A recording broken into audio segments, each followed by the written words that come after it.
Good morning, everyone, and welcome to SCG Con Las Vegas. My name is Monty Devuti. I have the pleasure of being joined by Paul Chion, and we are going to be kicking off the action for you on this fine RC weekend. Of course, we are not the only commentators here this weekend. We are part of the team bringing the action to you, and the other half, the better half, one could say, Corey Baumeister and Jim Davis will be here later on in the day to help bring you some of the modern action that we have going on this weekend.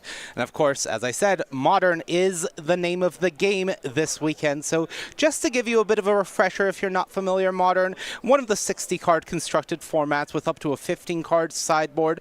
It is a non-rotating format beginning all the way back from 8th edition of July 2003 and all the way now to the most recent set, Avatar: The Last Airbender, which I believe came out this weekend. So this is a release weekend tournament almost. Very exciting to see whether Avatar will make an impact in such a big non-rotating format, Paul. Yeah, I got to take a look at just some of the deck lists, and there are actually a good number of cards from Avatar: The Last Airbender. So super exciting to see. I mean, we've never seen Modern with Avatar just yet, and a lot of the cards look like they're going to be capable of kind of shaking up the format. Yeah, you never know with a non-rotating format whether any individual new set release will have much of an impact. So it is nice to see this new set showing up in the format. Absolutely. Now, speaking of the weekend, what are we going to be seeing this weekend, Paul? Well, we're going to be seeing 2 days here. Today is, of course, day 1. We're going to have 9 rounds of Swiss with 18-plus match points advancing to day 2. So 6 wins, generally, will get it done there. Of course, some number of draws can also get you there. If you get to 18 match points, then you make it to day number 2, where, once again, coverage will start at 9 a.m. We'll have 6 rounds of Swiss. And then we'll have a cut to the top 8, which will then, we will be eliminating players one by one until we have a champion for the event. And speaking of a champion, what are they playing for? Because, of course, it is about the prizes as well as the thrill of competition. $20,000 up top, $20,000 USD. But the big thing we have to highlight here is first and second place at this event do, of course, get that World Championship invite direct. So massive stakes, but also importantly for a lot of the competitors, all the way down to 32nd place. There are Pro Tour invites on the line. This is the last regional championship of the year, so the last chance for players to qualify for Pro Tour Richmond at the start of next year. Yeah, I mean, so much on the line here. Anybody who wants to play Magic at a competitive level, the number one thing, it's not even, doing well is fine, but it's just qualifying for the Pro Tour. That's step 1. So you want to do well at this event, get your first invite, and we've seen so many times, first-time Pro Tour competitor, top 8 Pro Tour competitor, all of a sudden they're one of the best players in the world. So that journey kind of starts here. And a lot of the times it does happen for modern players. It's a format that really rewards people that put in the reps and know their decks. So for a lot of modern players, looking at the last Modern Pro Tour, we had a lot of fresh faces in the top 8 just because they knew their deck so well. Yeah, absolutely. I mean, Modern is a fantastic format, super diverse, arguably one of the most diverse formats that we have. And yes, specialists are kind of the name of the game with the format. It's like if you can kind of figure out draft, for example, at the Pro Tour, and then you just kind of make into Modern, all of a sudden you have a person who's played 10,000 hours of Amulet Titan. That person is just going to beat your average pro who just started testing for that one specific event. But the road to the Pro Tour starts here at the Regional Championship, and we are going to get down to the action as soon as possible.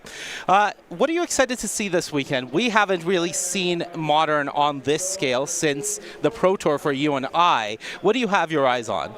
I mean, there's just like, there's a ton of decks. I'm interested, okay. Full disclosure, I've said this before, I am not one who is very adept at playing the Amulet Titan deck. Okay. I think most of the viewers could also probably agree that they're also not in that level. So I'm excited to see people who actually know what they're doing with that deck and pilot it very well. And we'll kind of stumble across. We'll do our best. We'll do our best. We'll try to keep up. Yeah, we're making no promises. He's going to loop some stuff. It's going to be great. But you know what? It's nice to see decks like that in the hand of capable pilots. But there's just a ton of other great decks. Will the Jeskai Blink deck continue to dominate? Won the last event. So there's just a lot of stuff. And of course, the emergence of kind of the new Avatar, the cards from Avatar The Last Airbender. What kind of impact will they have in Modern? Yeah, I think one of the things that we saw, especially at the last regional championship that was Modern, the change from the Pro Tour. At the Pro Tour, it was really a combo world. It was a combo format. Maybe not so much the case. We've seen a bit of a shift in the dynamic towards more mid-range things. What is the reasoning behind that? Yeah, yeah, I mean, like you mentioned, at the Pro Tour, Belcher was kind of the deck of the tournament. It was all over the place, but that's kind of fallen out of favor a little bit. It's kind of interesting, but the thing is, a lot of these mid-range decks are playing main deck copies of Consigned to Memory, and that completely shifts kind of the dynamic of that matchup. Before, a lot of the decks would have Consigns in the sideboard. They're like, you know what, if I play against Belcher or some Artifacts decks, Artifact or Eldrazi decks, I'll bring this in. But now, because you have such a powerful Blink Shell that just can play Consigned to Memory, all of a sudden you get to shift that matchup percentage win rate from something that maybe you were a slight dog in to all of a sudden you're a favor because you're playing 3 or 4 copies of Consigned. Yeah, the dynamic really changes when they go from essentially having a near free game 1 win by not having to face those Consigns into now I have to actually win a full match of Magic by doing my thing. I mean, you're basically pre-boarded, right? It's like, what's the best card in that matchup that I could have? Oh, I'm just going to main deck it. Well, when you do that,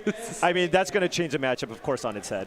Yeah, absolutely. What about something like Boros Energy? It's a deck that we've seen underperforming for quite a while at the Pro Tour level, especially because of its weak matchup against those combo decks. How does that benefit by combo being shoved down a bit in the metagame? Yeah, I mean, the kind of maybe the thing that you could say many months ago was, hey, Boros was the deck to beat. It was the premier aggro deck in the format, but as kind of a result of that was people just played a bunch of combo decks, and the red and white cards are not very good at kind of stopping your opponents from putting an Attrax into play on turn 2 or turn 3, and so all of a sudden the Boros Energy was kind of not really in a good place. But now you're talking about a field where combo is no longer as prevalent. All of a sudden, you're seeing Boros played against all these kind of mid-range strategies. And, I even just talked to a person outside who was playing Boros Energy, and they go, you know what? I kind of like my Blink matchup. And if you kind of come into this thinking Blink and other various mid-range shells are going to be, 25, 30% of the field, then all of a sudden, Boros is a totally fine option to play in this tournament. Yeah, absolutely. We definitely see it being one of the big benefiters from the change in the metagame that we've seen over the last few months. Is there a bit of a rock, paper, scissors aspect to the format? That's not normally how we look at Modern, with it being so wide, but in the grander archetypal scheme of things, is that something that is going on here? Yeah, I mean, I think if you're the Boros player, you would like to play against some of those mid-range strategies that we talked about, but you certainly don't really want to play against combo decks, right? And you don't necessarily want to play against the Amulet decks. And of course, if you talk to any Amulet Titan player, nothing's a bad matchup, right? They're just like, what can you do? Well, okay, let me tell you about this land package. I'm going to get this, this, and this, recur this, besage you the world, I can't lose. So, depending on who you are, if you're a confident Amulet player, apparently you have no bad matchups. But for Boros, yes. Or for the mid-range decks, you're going to have certain decks that you want to play against and certain decks that you're going to want to avoid. That's been, that's certainly something that you see way more often in Modern, where you have a lot more polarized matchups than something like Standard. Have you ever asked an Amulet player after they've explained how they have no bad matchups? I don't speak to Amulet players, Money. They have their group. Okay. I watch from afar. You're not in the in-clear? Yeah, usually, yeah, fair enough. Like I said, as an attempt to actually learn how to play the Amulet deck, all I did was just watch a bunch of canister videos. Yeah. And that helped me. But it also made me realize how bad I am at playing the deck. Yeah, it really makes you realize how far away you are from ever registering it for a tournament. No. Give me some Ocelot prides. I'm okay with that one. Fair enough. And just to let you know, we will be bringing you the action as soon as we can, so bear with us as we do get the first round of this tournament up and going. Paul, if you were playing in this event, what would you have brought? Well, I'm kind of somebody who probably just leans towards kind of the mid-range end of the spectrum. So probably some iteration of Blink, Jeskai Blink, probably something that I would play. Kind of a boring pick. But at the same time, I have had some amount of success playing Affinity. And so I could possibly pick up Affinity and maybe choose to play something like that. No shot you're going to see me playing some kind of a combo deck. That's kind of not really my jam. Aggro or mid-range or pure control. Okay, anything, all right. But pure control decks just aren't really a thing, or it's not really much of a thing. So, I'd probably be interested in drawing tons of cards off of a Quantum Riddler. Yeah, there's probably some Teferis in your life, wherever you're situated. Yes, absolutely. I would probably be on that Affinity side of things, so I'm with you. I think that I love the Affinity deck. The current iteration has been super exciting to see it evolve and really cement its place in the metagame. I'm sure we are going to see some copies of that this weekend, and looking forward to see what it's capable of. I mean, if the players draw Mox Opal a lot, they'll probably win a lot of matches. That's kind of my guess with how that deck works. But I mean, I did really like the, we started first with kind of Shuhei Nakamura with the munitions. What was it? The one in a red enchantment that just makes you just flood the board with a bunch of money tokens. It's really fun to kind of see that deck. If you can mulligan to Pinnacle Emissary and just make a bunch of tokens and just kind of combo kill your opponent that way as well. So the deck's been really exciting to see. But of course, if you're playing a field where everybody kind of expects Affinity doesn't really do as well. That's tale as old as time. That's right. Now, one of the things that we saw in the data coming out of the Pro Tour was the overperformance of creature combo decks. Is this a trend that has sort of persisted since then, or was that an anomaly? Are we still seeing creature combo decks performing in the field? And if so, what kind of decks should we expect to see this weekend? Yeah, so there has been kind of an emergence in birthing ritual decks. So this is kind of like, for those of you who played Modern a long time ago as well, there's, a creature toolbox deck that generates a ton of value. And I remember I was asking Corey, I'm like, well, what's the big finish? It's like, you just get a bunch of value, right? You sack things, you draw a bunch of cards, and then you have a bunch of free spells that you can play off of all the value that you generate. So that's the combo. You draw a bunch of cards, put some random creatures in play, and win the game that way. So that's kind of a deck that has been rising in popularity recently. All right. Well, we have the match ready, so we'll see what we're going to see this weekend as we go down to the first feature match of SCG Con Las Vegas. And Paul, I swear to God, I did not know, but it is Jake Beardsley on Civic Birthing Ritual against Adam Soheim on Jeskai Blink. So one of these creature combo decks, as we mentioned, going up against what you've called the early pick for the deck of the weekend here in the Jeskai Blink deck. Yeah, so this is going to be really interesting here. I imagine part of why the Simic, I imagine the Simic Birthing Ritual deck is going to kind of like this matchup here, but Jake also using some alternate arts here. All right, I believe that is a Coiling Oracle. Okay. Yep. Do it. There we go.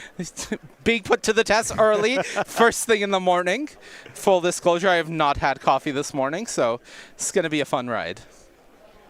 What took you so long? The Coiling Oracle kicking things off, that's pretty important for the deck because it is the first step of this Birthing Ritual chain, and I believe actively you want to be using the drops like Coiling Oracle or Ice Fang Coatl to be able to go get Abhorrent Oculus. That's your big first whammy. Yeah, that's kind of the combo, and the thing is, it's kind of annoying, right? If you have a counter spell, are you ever countering a Coiling Oracle? But it also stays in play, gives you value, and then it's also a Flare of Denial deck. So you have a blue permanent in play that you can utilize to as a counterspell for whatever your opponents might be looking to do. All right, well, Arena of Glory goes to the bin there off the Surveil, and just a second land from Adam, passing the turn back to Jake, who's attacking in for one to start things off. Yeah, I wonder if Adam has something like a Felia or something that he'd be interested in just blocking.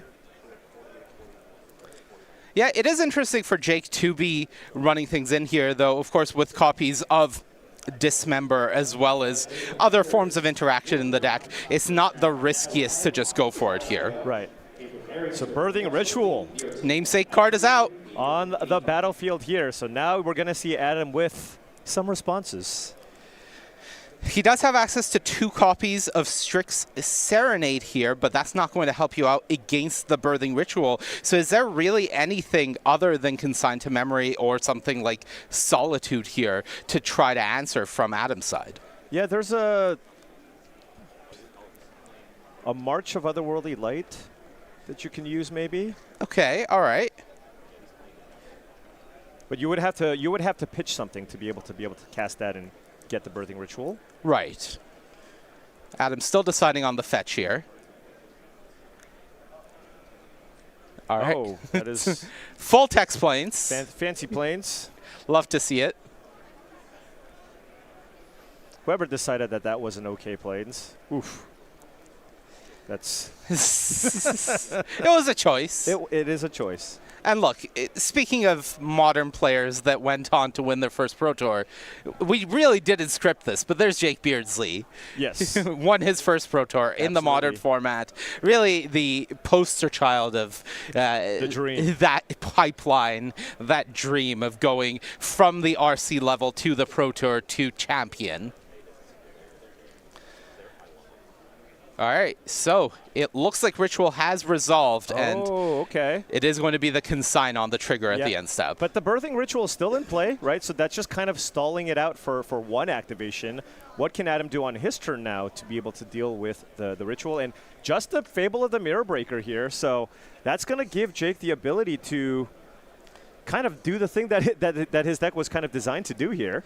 Right, and you know, as you mentioned, there's no big combo finish from this Birthing Ritual deck. Their thing is value. It's, I'm going to get this abhorrent Oculus out. I'm going to outvalue you. That's a Flare of Denial, actually, sacrificing the Coiling Oracle, going after the Fable of the Mirror Breaker, just ensuring Adam doesn't get on the board. Ultimately, this is a matchup between value-oriented mid-range decks, right? Yeah. And this is an indication that Jake has another creature here, most likely here, to utilize the Birthing Ritual.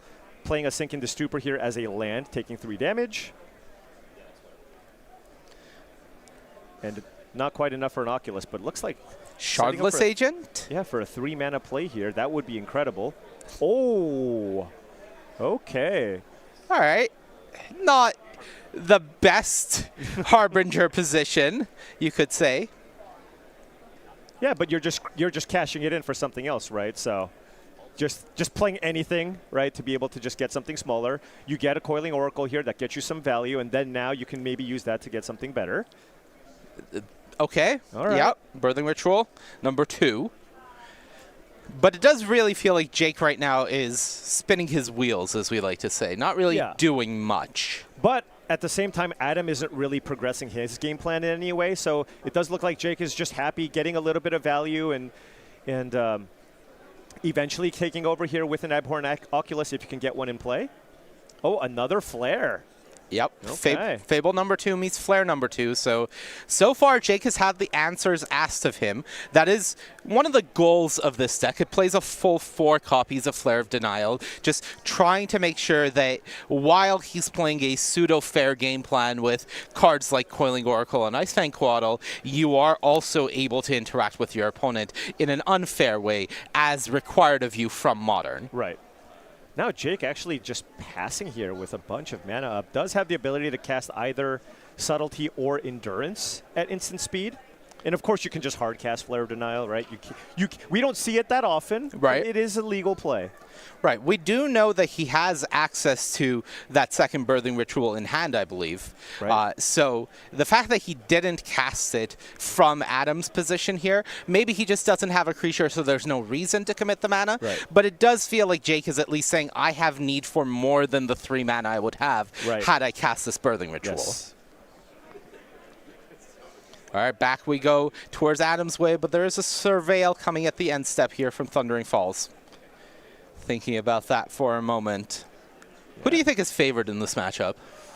I feel like you probably like the Simic Birthing Ritual side of things, just because value is the name of the game, and so my feeling would be that that is the deck that would try to go over the top of whatever the game plan is for the Jeskai midrange deck. But it seems like it's very close, and man, surveilling a Flage into the graveyard is such value. Yeah. Look at this. Hey, Adam putting it in the graveyard and then going for the immediate escape this turn, trying to get the Flage permanently on the battlefield, trying to tax this mana, and there's that Subtlety. Strict Serenade, though. Yeah, that's going to get the job done. And Flage resolves. Yeah, and does that kill the token? Yeah, immediately kills the token that was made from the Strict Serenade, so ensuring that there's no shenanigans that can come out from that, and now Jake is in trouble. Yeah, Jake needs to find an answer for this Flage here, so probably going to get a Hedge Maze here, Surveil, try to find some action, because once the Flage actually resolves and is in play, it's a lot more difficult to deal with. Yeah, Dismember doesn't do anything against the 6/6 creature unless you have both of them, which I don't believe Jake does, having had a look at his hand. It was a blue card plus another copy of Birthing Ritual. Ooh. Catacomb's not going to do it either. So yeah, use the play to Sink in the Stupor as a land, by the way. So that's also an option, I suppose. Yeah, has full 4 copies in the deck, so is able to find a second or may even have it in hand, as that one blue card didn't get a good look at it earlier.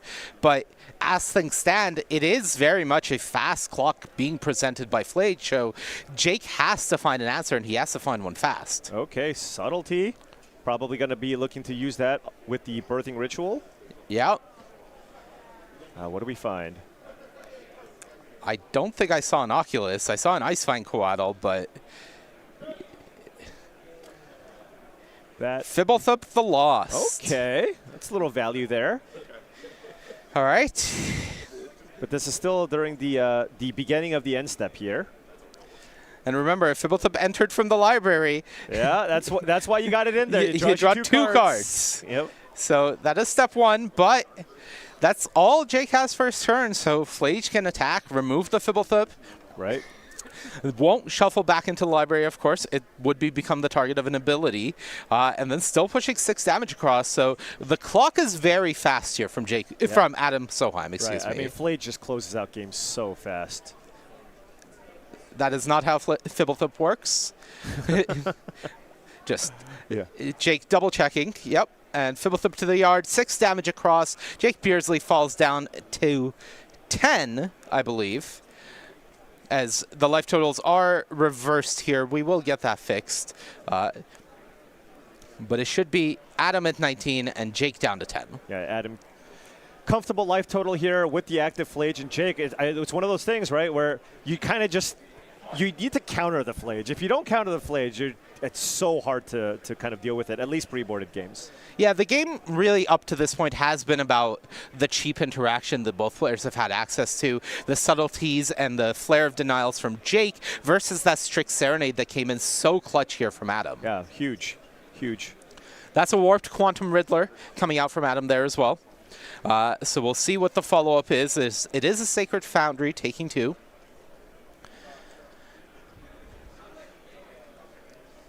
Looks like Adam just waiting for some confirmation from Jake or the judge.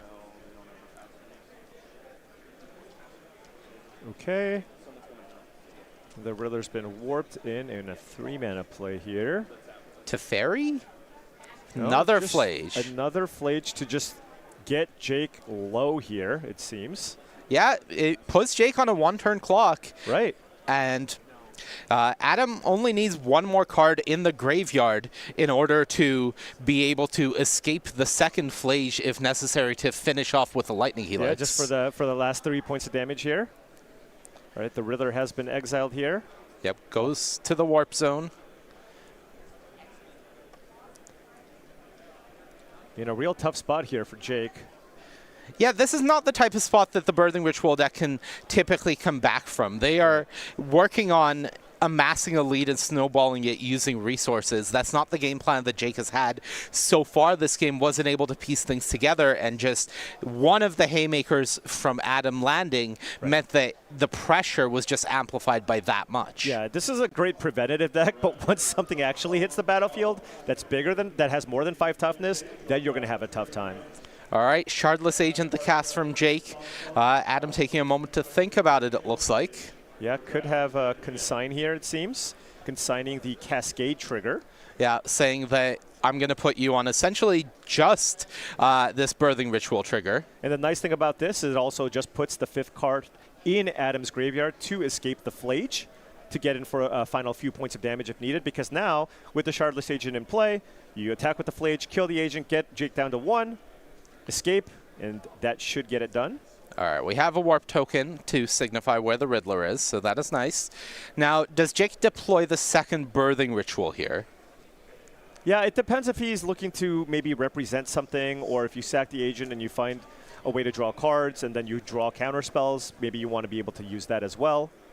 Yeah, it feels like the best sort of hope for Jake here is something like sacrificing the Shardless Agent, finding another Fibblethip, drawing 2 cards off of that, then sacrificing the Fibblethip into an Oculus and hoping that gets you somewhere. Okay, and does run out the second ritual here, and he's going to need to find some good hits here.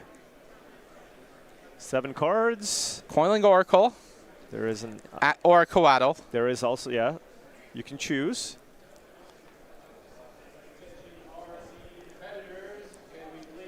Okay, hit the land, put the land in hand, or excuse me, into play. Yeah. The next trigger. All right, he found an Oculus finally. Okay. That was step 1 to not dying.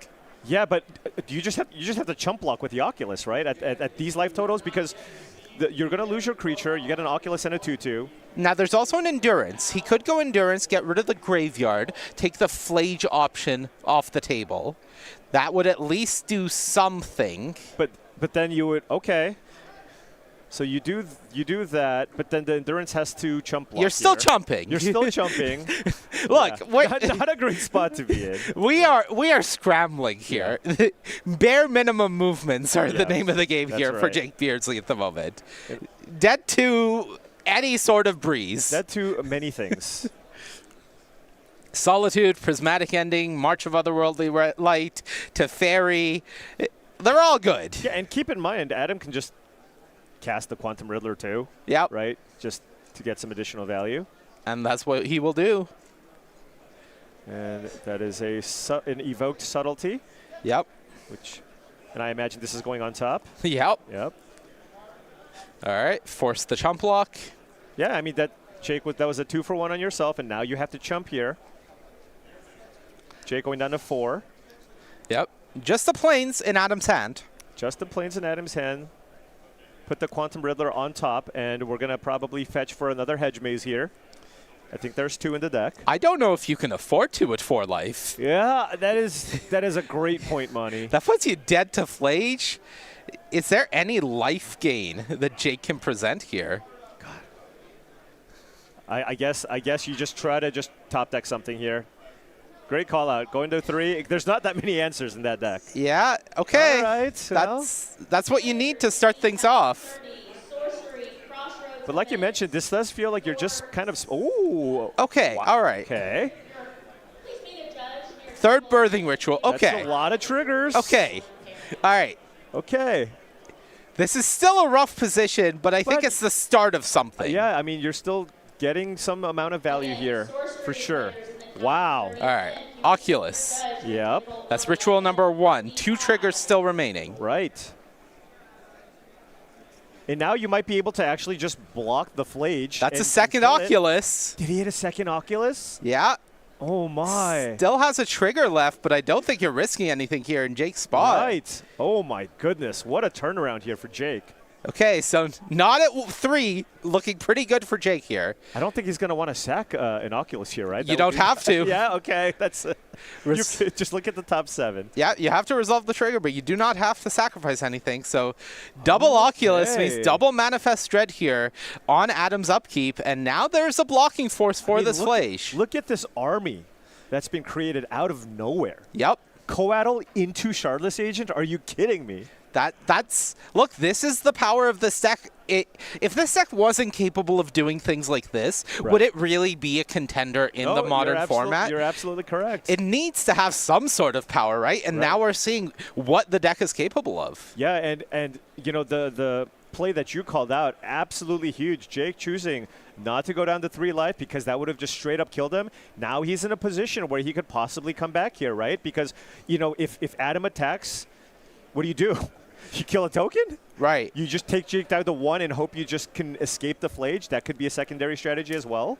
Now, Adam has a choice here to warp or just hardcast the Quantum Riddler. Is going for the hardcast, so that only leaves him with 2 mana to work with. We know about the planes in hand, as well as the Steam Vents that's untapped, but is 2 mana getting the job done here? Yeah, and now we're talking about 3 additional, like if you survive 3 additional ritual triggers, that's just way, way too much value, right? And one of those face-down manifests is, I believe, an Ice Tank Coatl. Right. So if Adam makes an attack where the trigger doesn't go face from the Flage, you can just flip it up. You can just flip it face up, and that's a very clean block. So it's a lot of interesting choices that Adam has available to him here, because you do feel like against 3 birthing rituals in this engine, sitting back is really rough. Oh, he says go. Oh my gosh, this would be an amazing comeback here from Jake. Basically 1 turn away from death, going runner into double Oculus. This would be a Pro Tour winning comeback from Jake Beardsley. Well, he's done that before. He's done it before. Now, if you're on Jake's side, you go, okay. Don't really have great attacks, right? Because unless you attack with both of the Oculus, but you don't want to do that against the Flyer as well. Right. You're not making any progress against 23 life here. Right. But if you just have the pair of Oculus in play, Oculi? Oculi. All right. You have the Oculi in play, then boom. All of a sudden, you just generate a huge, huge army. Right. And it looks like Jake's also passing and ready to Sack a bunch of tokens. Oh, flipping up the Coatl, of course. I believe Jake put 3 Birthing Ritual triggers on the stack and then flipped up the Coatl. Yep, and we see another. Ooh, is that another Oculus? It is another Oculus, oh, but he's going to Fibblethip first. Right, because now you're just trying to lock up the game and just draw a bunch of counter spells. Right, That's exactly. what Jake's looking to do. Flare of Denials, Sink into Stupor. Has a Sink in hand. All right. All right. There's a Subtlety there, but now we are looking for another creature. Fibblethip into Coatl, into Harbinger. Okay. Harbinger turns off the fetch here from Adam. Right. It would force Adam to actually attack with the Flage to actually kill the Harbinger of the Seas itself. And there's another Oculus. You could just turn the Harbinger into a third Oculus, but I think Jake seems pretty happy with this board state now. He feels good. I would too. Yeah. Sink into Stupor in hand. 2 more Oculus manifests here on the upkeep. Yeah, I mean, it's not like this Jeskai deck has a ton of ways to go to the face outside of Flage, right? Right. All right, found another Oculus in the manifest. That's the dream. Wow. I mean, at some point, this is just going to be a little too much to handle. Right, because right now for Adam, his only hope without a graveyard available to him is attack with Flage, Lightning Helix the face, cast another Flage and hope it resolves, right? That's really the big dream here because you're no longer breaking through. The board is too big from Jake's side. There's good blockers for every attack. Ooh, 3 mana. Teferi? Flage? Oh! Okay. Must answer. Yeah, you have to answer this because if you don't, that's 3 damage to the face, and then you just attack with the Flage, and that'll do it here. So Jake, we do, what can Jake do here? We did see a Sink into Stupor. That's not going to do it. Well, right. Well, he can't recast it, right? He can cast it on either of the Flages, but if they just go back to hand. No, so what I mean is temporarily. Oh, he doesn't have any mountains because of the Harbinger. The Harbinger that's in play. Okay, so Jake lets that one resolve, planning on sinking to Supering the one that's supposed to attack. Oh, okay. Then hoping he finds another counterspell next turn because it can't get recast here. That's right. Is he tapping the Verdant Catacombs for mana? Is there something? Is there Harbinger. Oh, excuse me. we literally just talked about it. Yeah. Right. All right. Yeah, and there's only 1 mountain in the deck, so it's not even like Jake is worried about Adam being able to play another mountain from hand here. Adam does have 2 planes in the deck, so if he just naturally he had the planes, he just doesn't have the red source. Oh, excuse me. They're all islands. Yeah.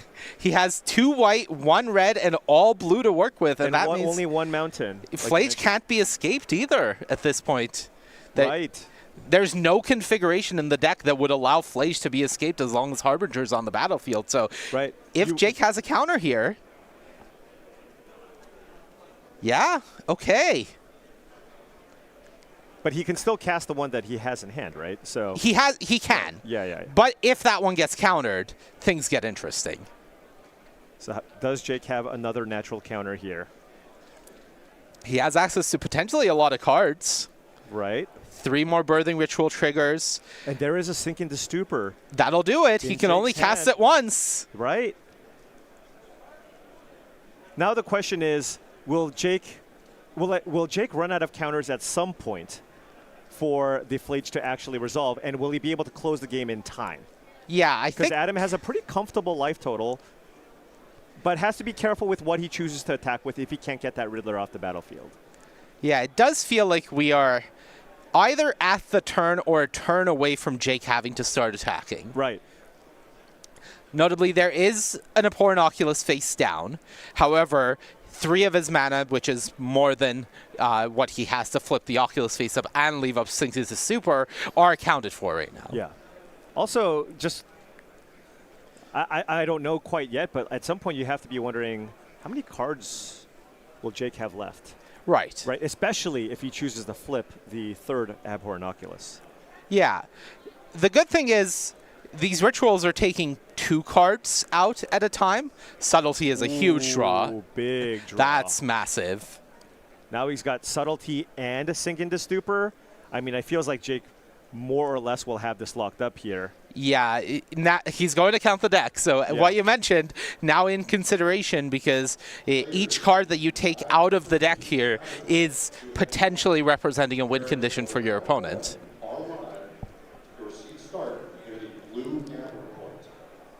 What an incredible game from Jake. This is nuts. Modern, baby.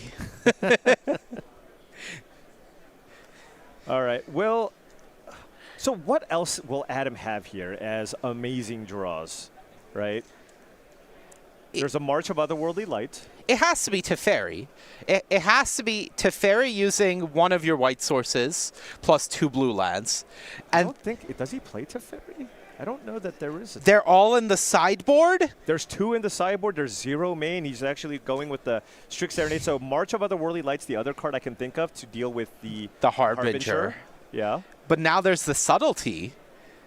Well, yeah, Jake has 2 counterspells that Adam has to fight through. So, yeah, I mean, this is a huge, huge uphill battle here. Yeah, and now we're on 3 Oculuses face up, 1 face down.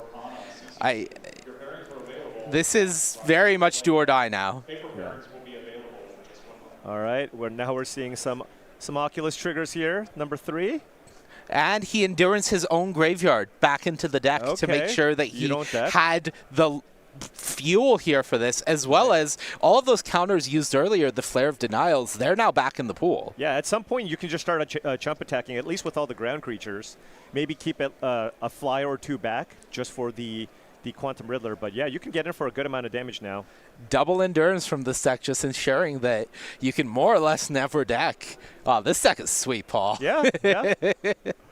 Now the endurance also notably has reach. So that would be another creature that you can potentially keep back to block the Quantum Riddler. While the Oculus is all attacked. Right.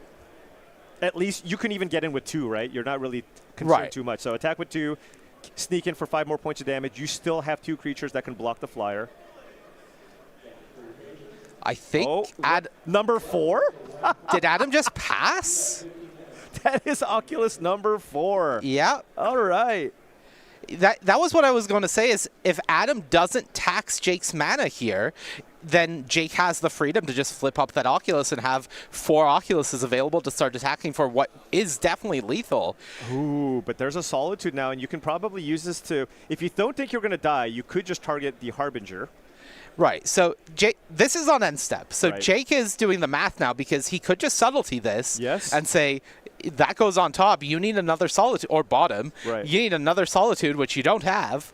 And this is lethal, I believe. Yeah, I mean, just attack with everything. It should be more than enough, right? I mean, Adam is at 26. Yeah.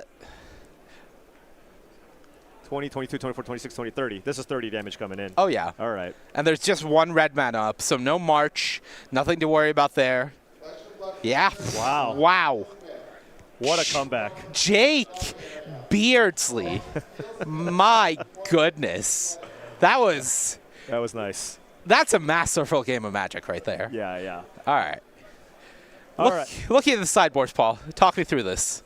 Well, I'm still kind of trying to get my bearings after that one because I thought Jake was dead for sure in that one. So one card that's interesting, I'm not sure it's going to come in, but like you look at a card like Unable to Scream, that's a good way to shut off the Flage. However, at the same time, if you're talking about a deck that has a bunch of blink effects, probably not something that you want. Right. There is maybe an additional, Harbinger of the Seas proved to be kind of annoying, but it looked like Adam was also pretty good about fetching his basics, so I don't know how useful that card would be, especially in multiple copies. And then if you're on Adam's side, you probably just want to find at least some answers to the Birthing Ritual. So Wear Tear could be an interesting card to bring in. Wrath of the Skies. Those Teferis are coming in, right? Oh, yeah, those Teferis that you thought were in the main. Yes, they probably will as well. And then Elish Norn, Mother of Machines, also seems like a pretty interesting one. If it can resolve, all of a sudden your come into play effects just don't do anything. It shuts off a lot of the engine from Jake. Right. Okay, all right. So, are you interested in something like Mystical Dispute, given how blue your opponent's deck is? Yeah, I think Mystical Dispute can be interesting. I think especially because Jake just relies on all those free cards, and if you can just have 1 mana to Mystical Dispute, like using 1 mana to Mystical Dispute their free card just feels like such a blowout. So I wouldn't be surprised if something like that also makes its way in. Like every creature in Jake's deck except for Endurance is blue because of Flare of Denial, right? Yeah. So Jake, of course, will also probably be mindful of that. And, if he can play around it, maybe play a Birthing Ritual instead, play out Endurance. Try his best, at least, to play around the Dispute. Okay. Do you think the matchup gets better post-board for Adam? I do. He does have actual answers to the Birthing Ritual, and that's the most important card to be able to answer. So I think it probably helps him a little bit more than what Jake has out of the board. Okay, well, are you having a good time watching us here at SCG Con Las Vegas? Well, let me tell you what's next. SCG Con Atlanta, featuring Magic the Gathering Spotlight, the Avatar. It is going to be a great time. Of course, all coverage will be on YouTube at SCG Coverage, January 9th to 11th, and you can go to starcitygames.com/SCGCon for more details if you want to join us there. Paul, heading down to Game 2, Jake Beardsley just pulled off an incredible comeback here in the first game.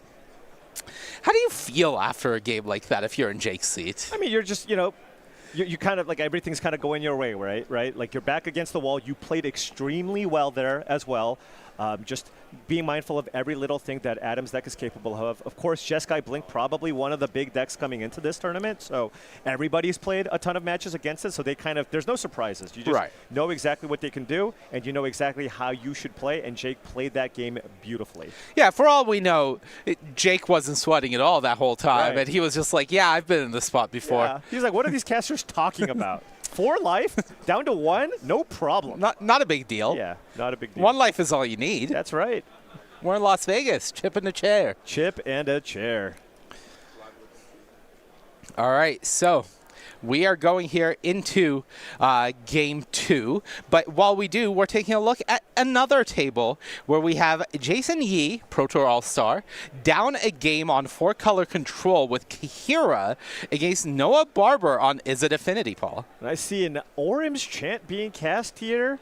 We have seen some versions of these control decks play, a Singleton Isochron Scepter to try to get that full lock. But it does look, based on what I see here on the board, it does look like Jason has a pretty good board presence here.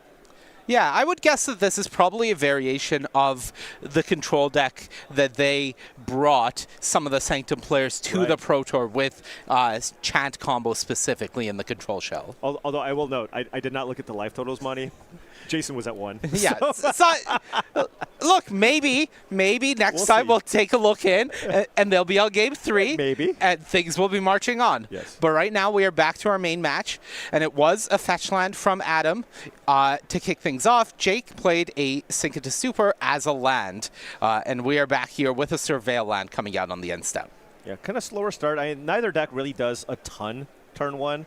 This is kind of a turn 2, what do you have for me in the matchup type situation. Now, notably, the Jeskai deck does have 3 copies of Ragavan.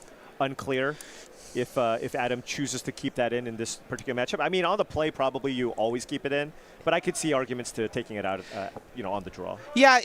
You can get things started on the play, as you mentioned, but as soon as your opponent starts their train of 1/1 cantrip creatures, Ragavan starts to look a little sketchy. So we'll see how Adam chose to sideboard as we go on through this. All important to mention, there is a Plains already on the battlefield for Adam, so at least one of his basics are out here. Ooh, and the Dream. The Dream, Coiling Oracle, hitting a fetch land. Just how you drew it up. It really doesn't get better. Coiling Oracle just, it really is one of the all-stars of this deck, but what is not an all-star, I think, given the timing of this fetch, is I think Adam passed without a land drop there, if I'm not mistaken. I mean, Adam had to have been on the play here in game number 2, so that is brutal, especially given the fact that he also surveilled with that Elegant Parlor. Yeah, got rid of a Flage, but wasn't enough to find the 3rd land, so man. Could have Ophelia here, but we didn't see it the previous turn. Right. So now it calls into question exactly what the makeup of his hand is and what the avenue towards coming back here is if Jake starts putting him too far behind. Right. I mean, you can try for the Philia here, but the problem is, I mean, Jake can have so many counterspells here. Yep. Like if you go Philia and Jake just hardcasts a subtlety, you are in a world of pain, right? Might not have a choice, though. All right. Well, combat resolved, birthing ritual down. Oh, geez. Oh boy. Yeah. I mean, this is going to be tough. Endurance, shuffle the Flage back in. All of a sudden, you have a nice 3-4 in play here. You have a huge mana advantage, and you have Ritual online. Yep. Is that a land from Adam? It feels like it needs to be one. Okay, Meticulous Archive. That'll do. Still in it. Surveil is going to the bin.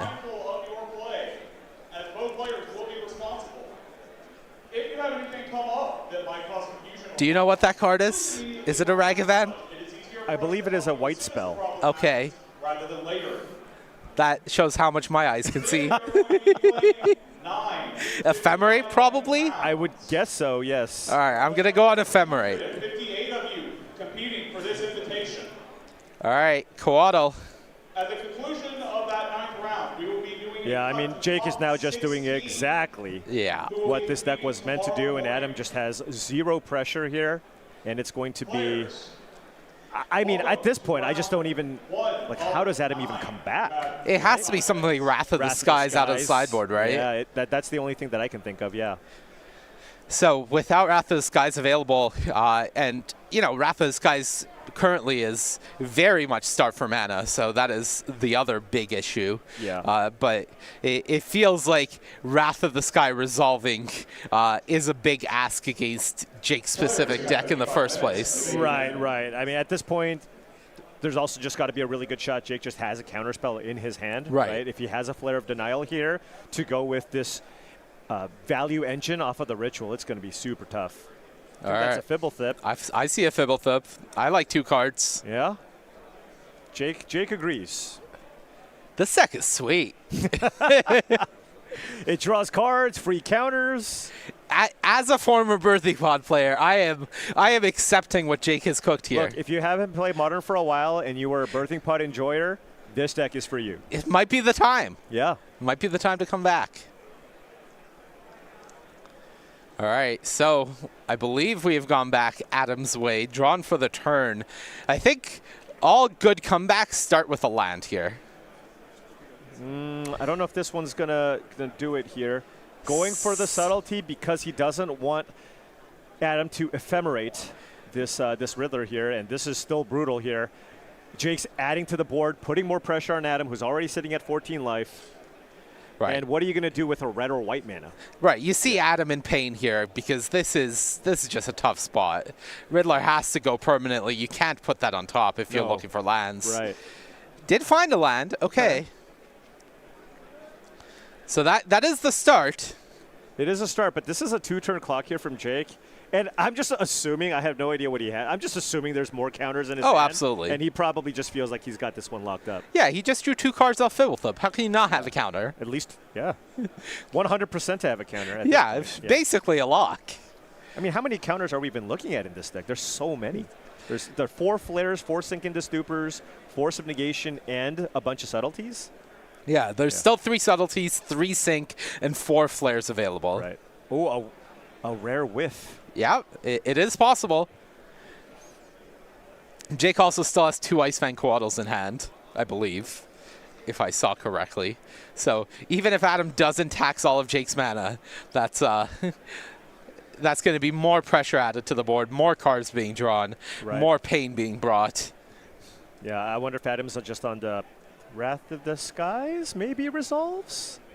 But even then, you could only kill the Fibblethip and the Ritual, right? You don't have the mana to... I guess if you play land number 5, you could kill the Endurance as well. Right, and then you're just facing a subtlety and a prayer, I guess. But again, it doesn't feel like the odds of that resolving are very high if at all existent. And like you mentioned, 2 Icefang Coatls in hand for Jake Beersy, so you can just keep the subtlety in play and then just play out a couple Quados, and you're still very close to killing Adam. Right, Adam's going down, assuming even that Adam doesn't have a shock land here required to get rid of the Endurance to just kill him. It is rare to just draw basic lands, right? You usually take some damage. Right, there's only 3 in the deck. Right, yeah.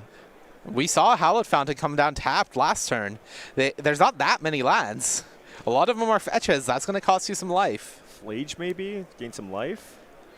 Oh, yep, and this is going to do it. Yeah, we're done. Adam fighting the good fight. What are you going to do with 1 mana here? Solitude, I guess. There's Solitude plus Ephemerate.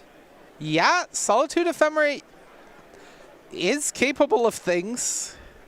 Jake going, should I crack this fetch? Okay, I have a free counter. Yep. Okay. All right. 3 Wrath of the Skies in hand. That's where the issue was. Yeah. 3 Wrath of the Skies, Flage, and another Ephemerate. That was the hand from Adam. That's going to be the match. Going to Jake Beardsley on Simic Birthing Ritual. The first game looked tough. The second one did not at all. He made it look easy in that game. Yeah, it almost kind of felt like a combo deck. I mean, we kind of talked about it before where, you know, the Belcher deck, right? You play a bunch of cheap creatures, you have free counters, and then you resolve Belcher and you win. Right. It feels like this is like a spin on that in some sense, where now you just have a bunch of these creatures, you have the free counters, and then you just beat your opponents down, put a little more pressure, and not rely on a singular artifact. And it's been working beautifully. This deck looks awesome. Yeah, it's really the old meme of draw 25 cards or win the game, and they're just sitting there with a handful of cards saying, who needs to win the game? If you like to dirtle, this one's for you.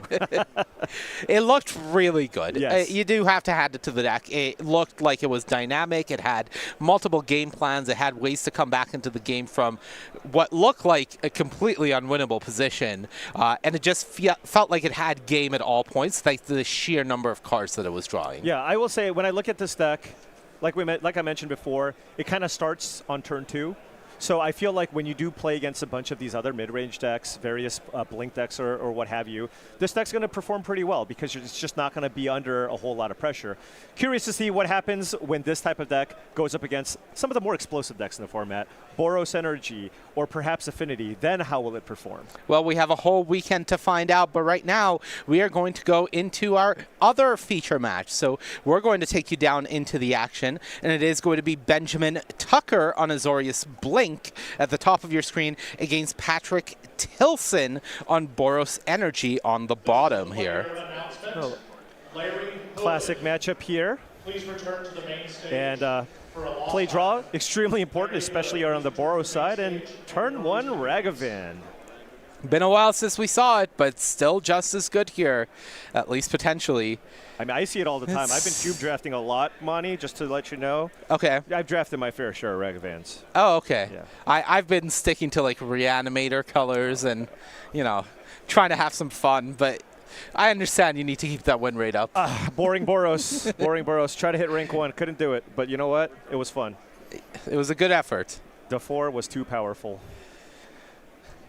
All right, so Benjamin Tucker passed the turn back with just an Arid Mesa. So it looks like for Patrick, Ragavan is going to come on through. Oh, Benjamin sacking the land here, so might have an interactive spell here. 2 copies of Path to Exile. God, it feels so bad to path something turn 1, but you got to do what you got to do, right? Yeah, there's a March of Otherworldly Light and 4 copies of Solitude. So we'll see what the choice is going to be here. I believe that's a Meticulous Archive, so just taking a moment to surveil what's on top. Oh, yeah, if it's like a land or something, maybe he just doesn't care, and we'll just take the damage here. It's like, good luck casting Wan Shi Tong here. Yep. And that, by the way, our first Avatar The Last Airbender card here. Pretty cool addition in these various blue-based Blink decks. Won't be the last. No? I can tell you that for sure because there are 4 copies of another Avatar card in this deck from Benjamin. Oh, is there? Oh, yeah. Aang Swift Savior, 4 copies. Oh, that is exciting. 4 copies of Aang. That card is a nice one. Now, he is playing a bunch of legends in his deck. 4 copies of Aang is a lot, but Yeah. it is a very powerful effect, although there is a Voice of Victory in play here from Patrick's side of the battlefield. So if Benjamin wanted to do some airbending, it's going to have to be on his turn. Yeah, all the flash shenanigans are taken off the board with this Voice of Victory here. So Benjamin needs to decide what he's doing, but it looks like everything has already been done, and we are off. Beating down here. This is what you do. This is what this deck does. And look, it forces your opponent. It's like, don't be greedy with your keeps when you play against a Boros deck. You need to have cheap interaction. You absolutely have to have it. If you don't have a Solitude or a 1-mana removal spell on the draw, you need to ship it back. we talked about how important it is for this Boros Energy deck that the combo decks have fallen out of favor, because once you start getting these mid-range matchups, you're feeling pretty good about it. Right. All right, so the damage connected Benjamin down to 11, it looks like, and Force of Negation, the exile from Ragavan. Ooh. All right. Main deck, Magus of the Moon. Nightmare, that's going to eat a strict Serenade here, but it looks like we are all done as Benjamin Tucker scoops things up, and Patrick Tilson takes down game 1 in blazing fashion. I mean, that was like 3 turns, right? He just got the Ragavan in play, it didn't die, got a couple of hits, and all of a sudden it was over. All right, so going to the sideboarding, we're going to start with Benjamin Tucker on the Blink deck. What are you looking at here? Well, Celestial Purge, just a fine interactive spell. Just it helps you deal with whatever red permanents that Patrick might have, namely Magus of the Moon, Blood Moon. Those are going to be some pretty good cards along with Flage.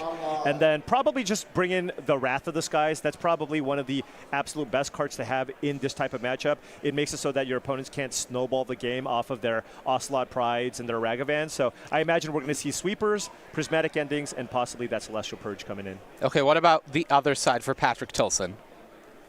This is always an interesting discussion. Do you bring Blood Moon in when you're on the draw, right? On the play, you tend to favor it because you can go 1-drop, 2-drop, play the Blood Moon. But on the draw, you're not putting on as much pressure. So that could be a consideration here from Patrick's side. And then additionally, on top of that, we have some... I'm trying to look. There's not a ton that looks that exciting here. I wonder if he thinks this matchup is just a fairly good one overall, right? Because, you know, just kind of looking at what he has, like Surgical Extraction certainly not going to come in here. Wear Tear doesn't look particularly strong here. So it feels like Blood Moon is the card that really stands out here as something that you might be interested in bringing in. Okay, well, while the players sideboard, I will tell you what you can expect from SCG Con in 2026. We have a full roster of events here, kicking things off with Atlanta, January 9th to 11th. That's the one featuring Magic Spotlight, the Avatar. But there's a lot of exciting dates to be excited about here, and one I'm going to shout out for both you and I, Paul. Las Vegas, June 26th to 28th. That is Team Limited coming to SCG Con. I just have a huge smile on my face, Monty. The Team Limited, come on! In your hometown. Let's go! Yeah, so it's good. You know, I just have to drive 20 minutes down, so super excited for that one. You know, I would like to just be involved in any way, and if that involves me getting Luis out of retirement and some other folks and battling, that'll be fun. Commentating will be great, but yes, I am super excited for the fact that we have a Team Limited event on the slate. Going to be a great event, but more importantly, it's going to be a great year because we have events all over, not just the East Coast, but we also have the West Coast, Portland, Las Vegas, and Los Angeles all being represented here on the slate. We have events all over the country, so 2026 SCG Cons going to be a fantastic time. If there's one near you, make sure to find out the details at starcitygames.com/SCGCon, and we will see you there. Game 2. Patrick Tilson, once again, turn 1 Ragavan, this time on the draw at the very least. Yeah. But still has it. Does have it, but Benjamin has a ton of great sideboard options, and we do see a Prismatic Ending here. Yeah, out of the way. That's one of those sideboard cards. Yep. And if you're on Patrick's side here, just keep running. You know, the strategy is pretty simple. Just keep playing threats until Benjamin runs out of answers. But after sideboard, you now have to be mindful of Wrath of the Skies and trying not to overextend into the Wrath. Okay, well, we have an early answer to the question you asked. Blood Moon on the draw. Patrick said yes. All right. It is in his hand right now. So now, had a 1, got answered. Potential 2, and you see he fetches out of Plains. Important signaling here. That's going to be a Dash Ragavan number 2 here. Oh, and that is a Riddler. Will not have the ability to warp it. Yep. They have the 1 treasure, but for Benjamin, no basic on the battlefield yet, so we'll see if he has an answer to this Blood Moon or some form of preparation in hand. Yeah, it does need to be mindful of that. So if you have that fetch, you are almost certainly getting a basic Plains here. Right. Or an island, depending on what you need. But fetching, especially if you can fetch multiple white sources, that's huge, because that even lets you play out a big Wrath of the Skies. Right, and clear out the board. That'll clear off the Blood Moon and any issues you may potentially have. Right. Game is looking better for Benjamin Tucker here. His life total is healthier. It should be at 18, I believe, because of the Ragavan hit. But we do see, I believe that is Witch Enchanter being played as a land. Yeah, it looks like Witch Blessed Meadow taking the 3 damage, it looks like. Yeah, and not a basic. So if this is a pass, then very likely representing an Aang Swift Savior here. All right, so the tablet fell is what we've heard. So just taking a slight pause, fixing that, and that'll hopefully fix the life totals as well, as that is part of the issue. So we'll get that momentarily fixed up for you. Yeah, and that's going to be tough, right? Like, if you're on Patrick's side, you're like, okay, he just took 3 damage. He obviously has something that he would like to cast. Right. And Aang certainly being a very, very strong option here. So in that type of scenario, you kind of want to play out your cheap spells, if possible, to try to play around the Aang. Right. Obviously, the temptation to run out Blood Moon is there. Your opponent has no basics on the battlefield, but your opponent has also made it very clear that they have something here. You don't just pay 3 life casually against Boros Energy. You do not. You go, alarm bells will be ringing here for in Patrick's head. All right, starting things off with another Arid Mesa fetch here, 3rd fetch of the game. Yeah. We'll Possibly another Plains. Yeah, right. Getting himself nice and set up for this Blood Moon. And if you're Benjamin, you go, okay, I see what you're doing. I see what you're doing. We got some Blood Moons coming. It has become clear to me now. Now, will Patrick just deploy a 3-drop here? Aang will line up very, very well against that, as Patrick, once it's been airbent, of course, new mechanic, right? When something gets airbent, he thought it was going to be countered. Now, Patrick can pay 2 mana to actually put the Blood Moon back into play, but of course, played land number 3, can't do it this turn. Right, so this turn the Blood Moon is gone. Benjamin has a turn to essentially find another answer to it or just develop further and make it not an issue. Yeah. Find a basic. Really, the big deal is just finding a basic. But the issue here, too, just Patrick, he's the Boros player. He's the aggro player. No threat. Yeah. All right, Aang comes across, 2 damage. All right, no land for Benjamin here. Will Patrick just try to stick the Blood Moon? If it gets Aanged again, I mean, you can just play it again. Yep. Oh. Just going to start by dashing Ragavan. Okay.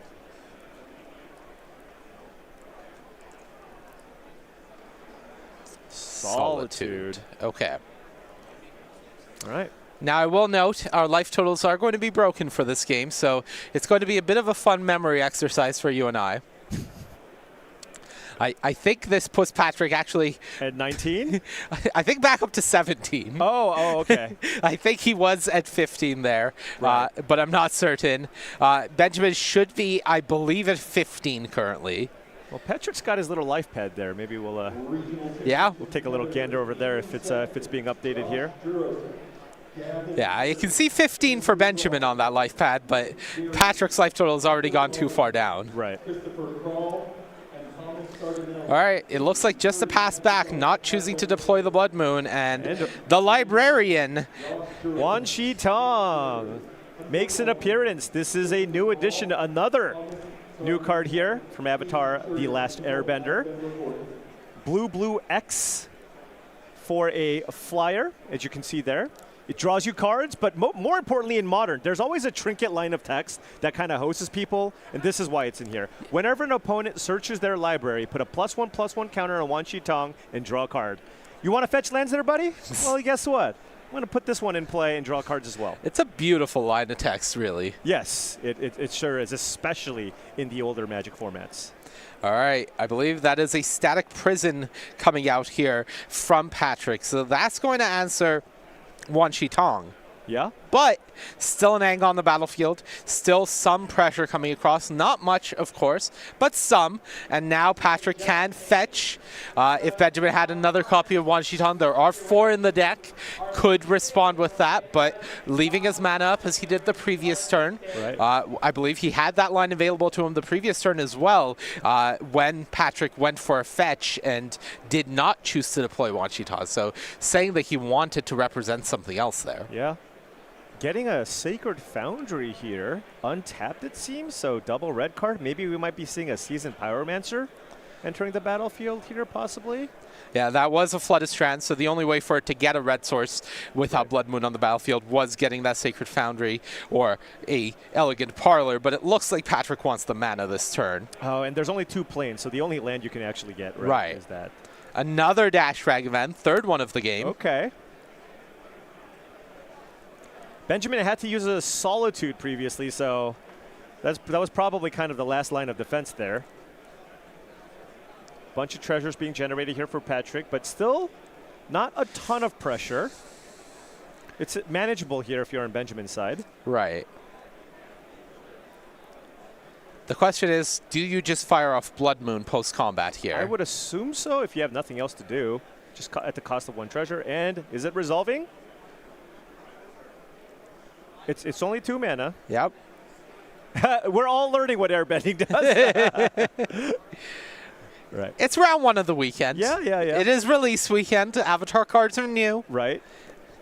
I'm sure in a few rounds' time, people will be more familiar with what's happening here. Hey, all you had to do was 10 drafts before this event, and you would be okay. Wow, 10? Impressive. I've done a lot of drafts. It's kind of my thing. All right, so back we go Benjamin's way. Sink into Stupor was the answer for the Blood Moon. That went back to hand.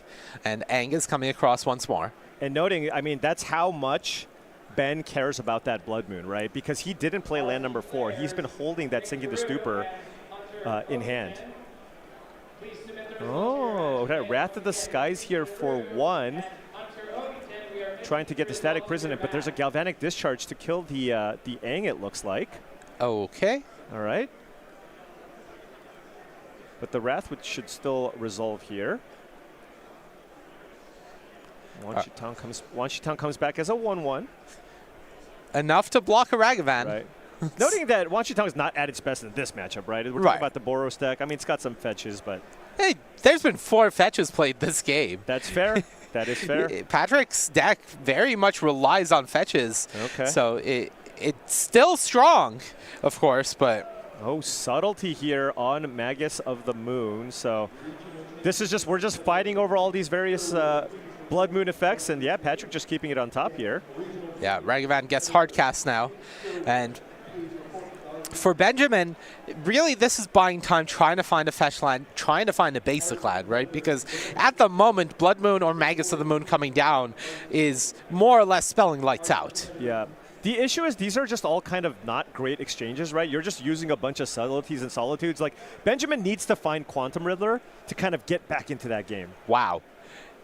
Patrick values this Magus so much that Benjamin went for the path to exile, and Patrick did not fetch. He's like, I'm not searching. Well, here's the thing, too, because if he did search, Wan Shi Tong would draw Benjamin a card. I don't want it. Nope. I want this Magus. I want Magus of the Moon. And now, it's in play. So Ben is now locked out here, only access to 3 red mana. Yep, 4 basics in the deck, but none of the fetches to be able to get them means that this game is on its last legs. Yeah, Flage on Wan Shi Tong now, so nothing else in play here. And we do have the mana to escape it next turn. And the cards to escape it. Yeah, wow. Benjamin's deck, I mean, it just felt like it didn't really get anything going, right? It was tough to kind of put up a fight there. You know, these 2-for-1 exchanges is not something that you want to be doing. You do it because it's a necessary evil, but this is also kind of why you choose to play the Boros decks, right? You have these threats that absolutely need to be answered, right? All these 1-drops that are so powerful. Ocelot Pride, Ragavan, and yeah, go ahead. If you Solitude me twice, you're probably going to lose the game because I'm just going to have a threat that eventually sticks. I think the big issue that we saw throughout in that match was no copies of Quantum Riddler being drawn from Benjamin. Just the card that sort of brings the whole deck together, gives you the card advantage, gives you the engine use for your ephemerates, and really makes everything work. He wasn't able to find any of those, and the rest of the game plan was just awkward. Yeah, that's the thing. I mean, because this is just a straight-up blue-white version of the deck, so there's a little bit less card flow, right? Because if you play the Jeskai version, all of a sudden you have access to Fable of the Mirror Breaker, one of the most powerful cards ever, right? And that just kind of does everything that you need. And by not having that, and you're replacing it with more copies of Aang and Wan Shi Tong and Teferi, like those don't quite do as much work. It is cool though. I'm just happy to see an Aang actually get cast here in round 1. It's a really cool thing to see, but curious to see how this actually ends up playing out. Yeah, absolutely. That is it, I believe, for us for round 1.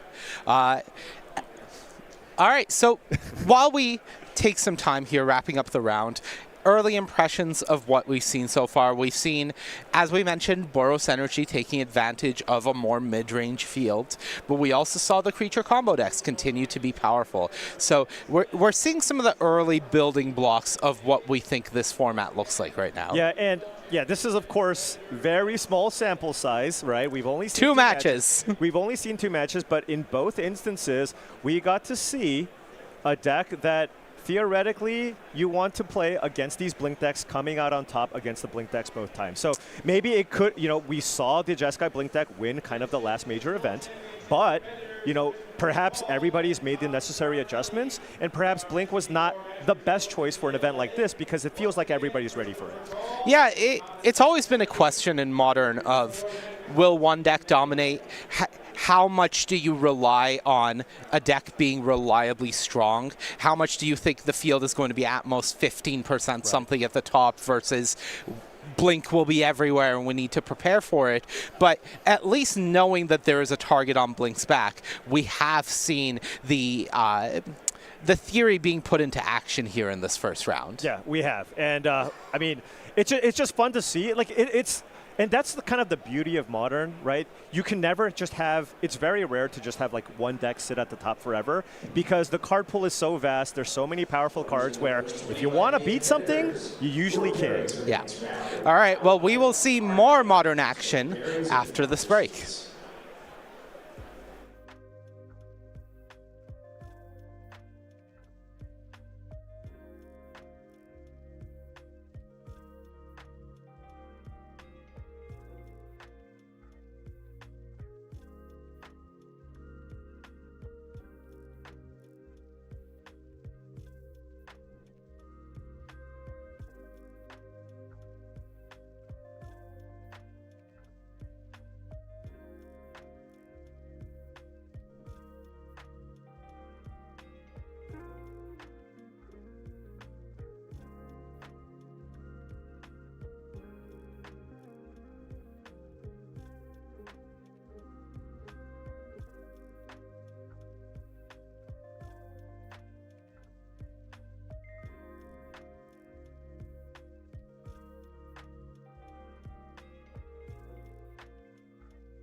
Welcome back, everybody, to SCG Con Las Vegas. My name is Monty Devuti, and I have the pleasure of once again being joined by Mr. Paul Cheon as we bring you all of the modern action this weekend from this regional championship. Paul, that first round was pretty great, huh? Yeah, no, it was awesome. We got to kind of see a wide variety of strategies here. Blink kind of coming in as the big bad, I think, kind of coming into this event, and two different approaches dispatching the Blink deck. Yeah, and, you know, it's nice to get a small glimpse of what the tournament is going to look like this weekend, but let's zoom out and take a bigger glimpse as we take a look at our metagame breakdown.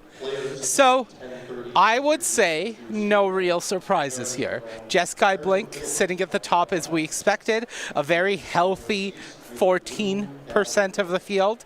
Right there following it, though, there's the rise of Boros Energy that we've been talking about at 11.3%. And then Amulet Titan at 11%. An ambitious 11% of the field have come here with Titan. Give me your thoughts looking at the rest of this. Yeah, I mean, this just shows just how diverse Modern is as a format. There really is something for everybody. You want to beat down, play Boros Energy. You want to combo people out and use your big brain, you can use Amulet Titan. And if you want to just blink people out, you can do that. But if you just go down, nothing, you have a ton of decks like sub 10%. You have Is It Prowess, which is another nice aggressive strategy. Domain Zoo, Esper Gorios, which used to be a lot more popular of a deck until, of course, the emergence of Jeskai Blink. Simic Birthing Ritual, increasing in its numbers now at 49 copies. Esper Blink, Ruby Storm. Also, quite an interesting, I wouldn't have expected this much Ruby Storm coming in at 2.7%. Gruul Eldrazi Ramp, ton of cool stuff here. Modern feels like it's in a really good spot, Monty. It does feel like Modern is incredibly healthy right now. I think just the fact that there were no bans, no changes, and yet the deck that won the Pro Tour, the most serious Modern tournament of the year, one could say, was Mono Blue Belcher. And that's sitting there at the bottom of our listed archetypes at just under 2% of the field. Yeah. It feels great. Yeah. I mean, again, with the emergence of the Blink decks, I think that just kind of pushed out Belcher as an option. And because there's so many different decks you can choose from, why play the deck that just loses the consign to memory? Maybe? Right. Yeah, it does feel like the format has sort of self-corrected in a way, but it also feels like it's capable of continue doing that, other than Amulet Titan, which, as we've discussed, has no bad matchups if you ask any Amulet Titan player. Every other deck feels like it is answerable by either certain strategies or just molding your deck choices within the same existing strategies to cater to them. Yeah. Just preparing for Modern is just such a difficult task.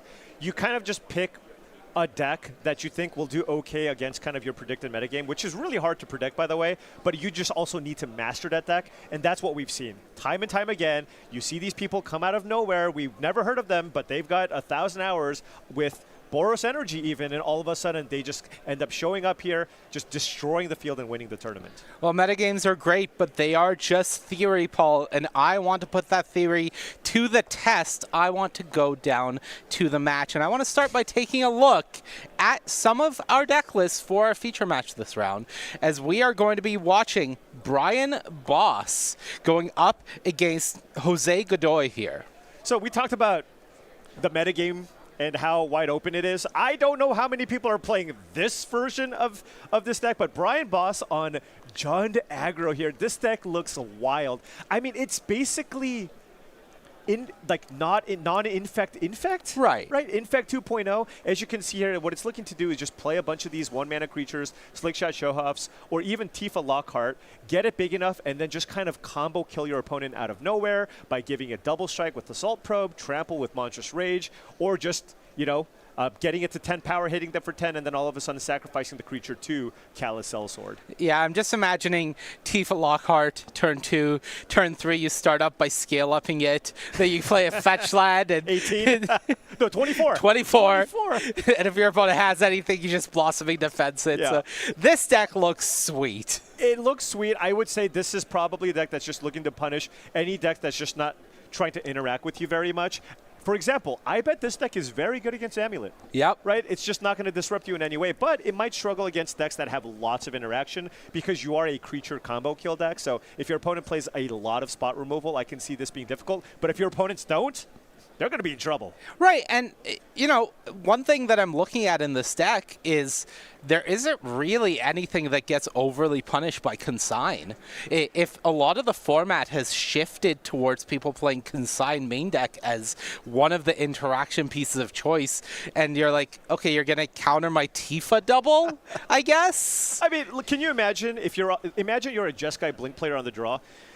Can you imagine how terrifying it is to just warp a Quantum Riddler on turn 2? Oh, you're dead. You're just dead. Straight it's up over. dead. Like just call it in. So it's going to be really interesting to see how this deck looks really sweet. Yeah. I want to see it get some amazing draws and see what happens because this deck does have the potential to just kill your opponent as early as turn 2 or turn 3. But we didn't get a chance to talk about it. We will see it as we go down to the feature match area. Jose Godoy is on Ruby Storm. Who's on the play? Who's on the play? That's all we got to know. Time to find out. Let's go into it for round 2 here from SCG Con Las Vegas. On the top of your screen, Jose Godoy on Ruby Storm. On the bottom, Brian Boss with Gruel Aggro, and it is Storm on the play, Paul. Storm on the play. This is huge. We've mentioned this sometimes before in the past. This is kind of like two ships sailing past each other in the night because, I mean, when you look at the Ruby Storm deck, you can't really afford to play interaction, right? You need basically your enablers, your cost reduction cards in Ruby Medallion and Ral Monsoon Mage, and then you just need to fill your deck up with a bunch of rituals. So you just need to go first, and you need to be able to outrace whatever Brian Boss is looking to do here. Because Brian Boss, I mean, this deck is just capable of killing you on turn 3, full stop. Right, there's a Cacophony Scamp. This deck is capable of killing you turn 2 with the Scamp. Right, absolutely, especially with the Calicel Sword. Right, so does Jose have something to do here, facing down potentially lethal from Brian? What can yeah, there's one Grape Shot.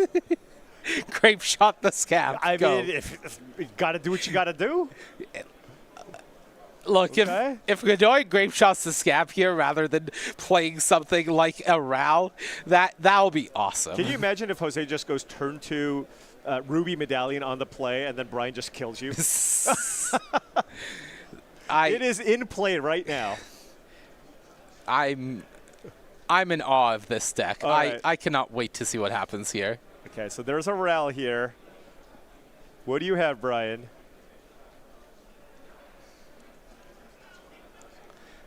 Scale up would be quite nice. Scale up feels like the start of any big turn here. Monstrous Rage. Yep. Oh, there it is. it is a 6/4 Scamp. Yep. So if you take it and Brian has another pump spell, you're dead. Jose's at 18 right now. Yeah, if you don't block and Brian just goes Monstrous Rage, you're dead. Right, absolutely. Now, Might of Old Kroza would not do it. You'd have to do that at sorcery speed, and he's taking it. Monstrous Rage, turn 2 kill. What are you at? I think that's enough. Okay, well, GG, I guess. What is this format that we're this Modern or turn 2 format? What is happening? What just happened? Well, game's over. All right, sideboard. Sideboard. I don't know. Lightning bolts. What do we have? What do we have here? Second Grape Shot. Second Orim's Chant, so you can't cast your spells. Like, what are we doing here? I think Flage probably comes in. Okay. It's probably too slow. Yeah. Like, this is you don't. Oh, Static Prison for sure comes in. All right. Two copies of Static Prison. That's where things start for Jose. Do you bring in the other Grape Shot? Would have helped that game. You just go like if they play a turn 2 Tifa, you just go Ritual Grape Shot it for 2. That was Jose on the play. He was on the play and he had a turn 2 right. He probably had a turn 3 kill. Yeah. Right. It's very very likely here. And then now if you're on Brian's side, it's you're kind of. Magebane Lizard stands out to me as a card that you can bring in, right? That's excellent against various Storm decks. Right. Surgical Extraction, Grafdigger's Cage. against Past in Flames, Right. Gormod's Crypt. Those are all. You have to be careful you don't over sideboard. So that's the one thing. Like, you know for sure the Lizard's coming in. Just curious to see how much of the graveyard hate might come. Look, I'm just going to say it. Aggro is an unfair name for what Brian's doing here. This is a combo deck. I mean, this is, like I said, this is just a new infect. Yeah, this is Gruul infect, but you put infect in like quotation marks because it's like infectless infect. I mean, is this we were talking about it, but it's just like if your name just has boss in it or your nickname has boss in it, you just have to play an infect deck. Is that what's going on here? Look, we've seen Brian Boss at the Pro Tour level. He loves his aggressive decks. Yeah. He plays Boros. He has brought the Leyline deck in the past, the Leyline version of Red and Standard, and now this Gruul deck. He likes the decks that, like, look, the outcome of this game will be determined within the first 3 turns. Right. Either I crush you or you crush me. There is no in between. Yeah, he is an efficient gamer. He That's likes right. to get the match over with and then have time to get his food in, get his walks in. No matter what happens, Brian's going to have time for lunch. All right, well, while the players finish sideboarding, I will tell you more about Magic the Gathering Avatar: The Last Airbender, because it is out and you can order now. Harness the power of the elements. Singles and sealed product from Magic the Gathering Avatar: The Last Airbender are available now. StarCityGames.com/MTG-Avatar -TLA for more details. Magic the Gathering Avatar: The Last Airbender available for ordering now. Not really necessary for Brian Boss's deck, but we have seen Avatar making some splashes here in the format so far. I have been enjoying the limited format quite a bit. Actually, you and we actually joined a draft yesterday. We did. That was a lot of fun. Monty, let's just say Monty didn't read signals. Look, I opened a rare and then I played to my rare. Was that your first draft? It was my first draft. So that makes sense. It was a Boros passing to a Boros player, and of course, as you know, justice does exist in this world. Monty, what happened in the first round? I lost. All right, justice. And who won the draft? I did. All right. Also justice. Yeah. Corey played a mystery sealed event instead. He was too scared. Yeah, he didn't want this heat. He didn't want the smoke. There were three spots open in the draft we joined. Yeah. It was fun, though. It was fun. Now, I'm going to say, as much fun as that was, watching these matches, I'm really getting the hankering to play some Modern. Oh, yeah. I mean, just look at some of the ridiculousness you can pull off in this format. I mean, I'm sure Jose had a great hand, and he was on the play. Now, he's going to be on the play again. He does have, we saw the sideboard, he's got like 3 more interactive cards. It doesn't change it that much. Now, we have to say, there's a reason a deck like Brian Boss's, at least up to this point, has not just been dominating the format. This deck has consistency issues. You're not always going to have the kill. And in that position, when we were doing the math the previous game, Blossoming Defense wasn't enough to kill from that spot. Okay. Might of Volcrosa, Mutagenic Growth, it wasn't clean that he had the kill on turn 2 there. Right? Yeah, no, absolutely. So consistency, definitely a big deal. Brian has kept a hand, so he's saying I'm happy with it, but Jose is mulliganing, so saying I don't want a repeat of the previous game. I need to be able to do something, either go really fast, which, you can't really go much faster than what Jose did, right, or you need to have an answer for the first threat that comes out from Brian, and that'll buy you enough time. Yeah, I imagine things get very tricky once you start playing against decks like that play Solitude, right? All of a sudden, you have to kind of keep that in mind before kind of pulling the trigger. Sometimes you got to go for it anyways. But in this matchup, I mean, this is probably Brian's dream matchup. Yeah. He's playing against an opponent that has almost 0 disruption and is a turn slower than what he's trying to put together. Right. In theory, this is the dream matchup for the Gruul aggro deck. And in execution, with Jose mulliganing to 5 on the play, it's feeling good. Of course, Brian, seasoned competitor, you can see he's not letting it get ahead of itself. It's the game still has to be played. Your deck still has to function. The Storm deck still has to be just a little bit slow as you need it to be, not have that interaction. But when your opponent's mulliganing to 5 on the play, you're feeling pretty good about your spot. Yeah, for sure. Now, especially when you play against a Storm deck, which kind of needs a critical mass of spells to kind of go off, it has a tough time mulliganing. So yeah, when you play against a Storm deck going to 5, it's very different than, for example, you play against a Boros Energy player, and they go to 5, they can still beat you very easily. Yeah. That is not necessarily the case for Storm. Yeah, I think it's definitely one of those decks that has a wider keep range than a lot of decks in Modern, just because it can't afford to go down on cards. This was the opposite of what was true about Tron, for example, for the longest time, was Tron had the widest mulligan range in the format because you could make things work with 4 cards. Yeah, absolutely. Like hands that just kind of look fine, you can just pretty happily ship it. Because all you want is just 2 Tron lands on an Expedition map or something like that to try to get things going. Everything else is gravy.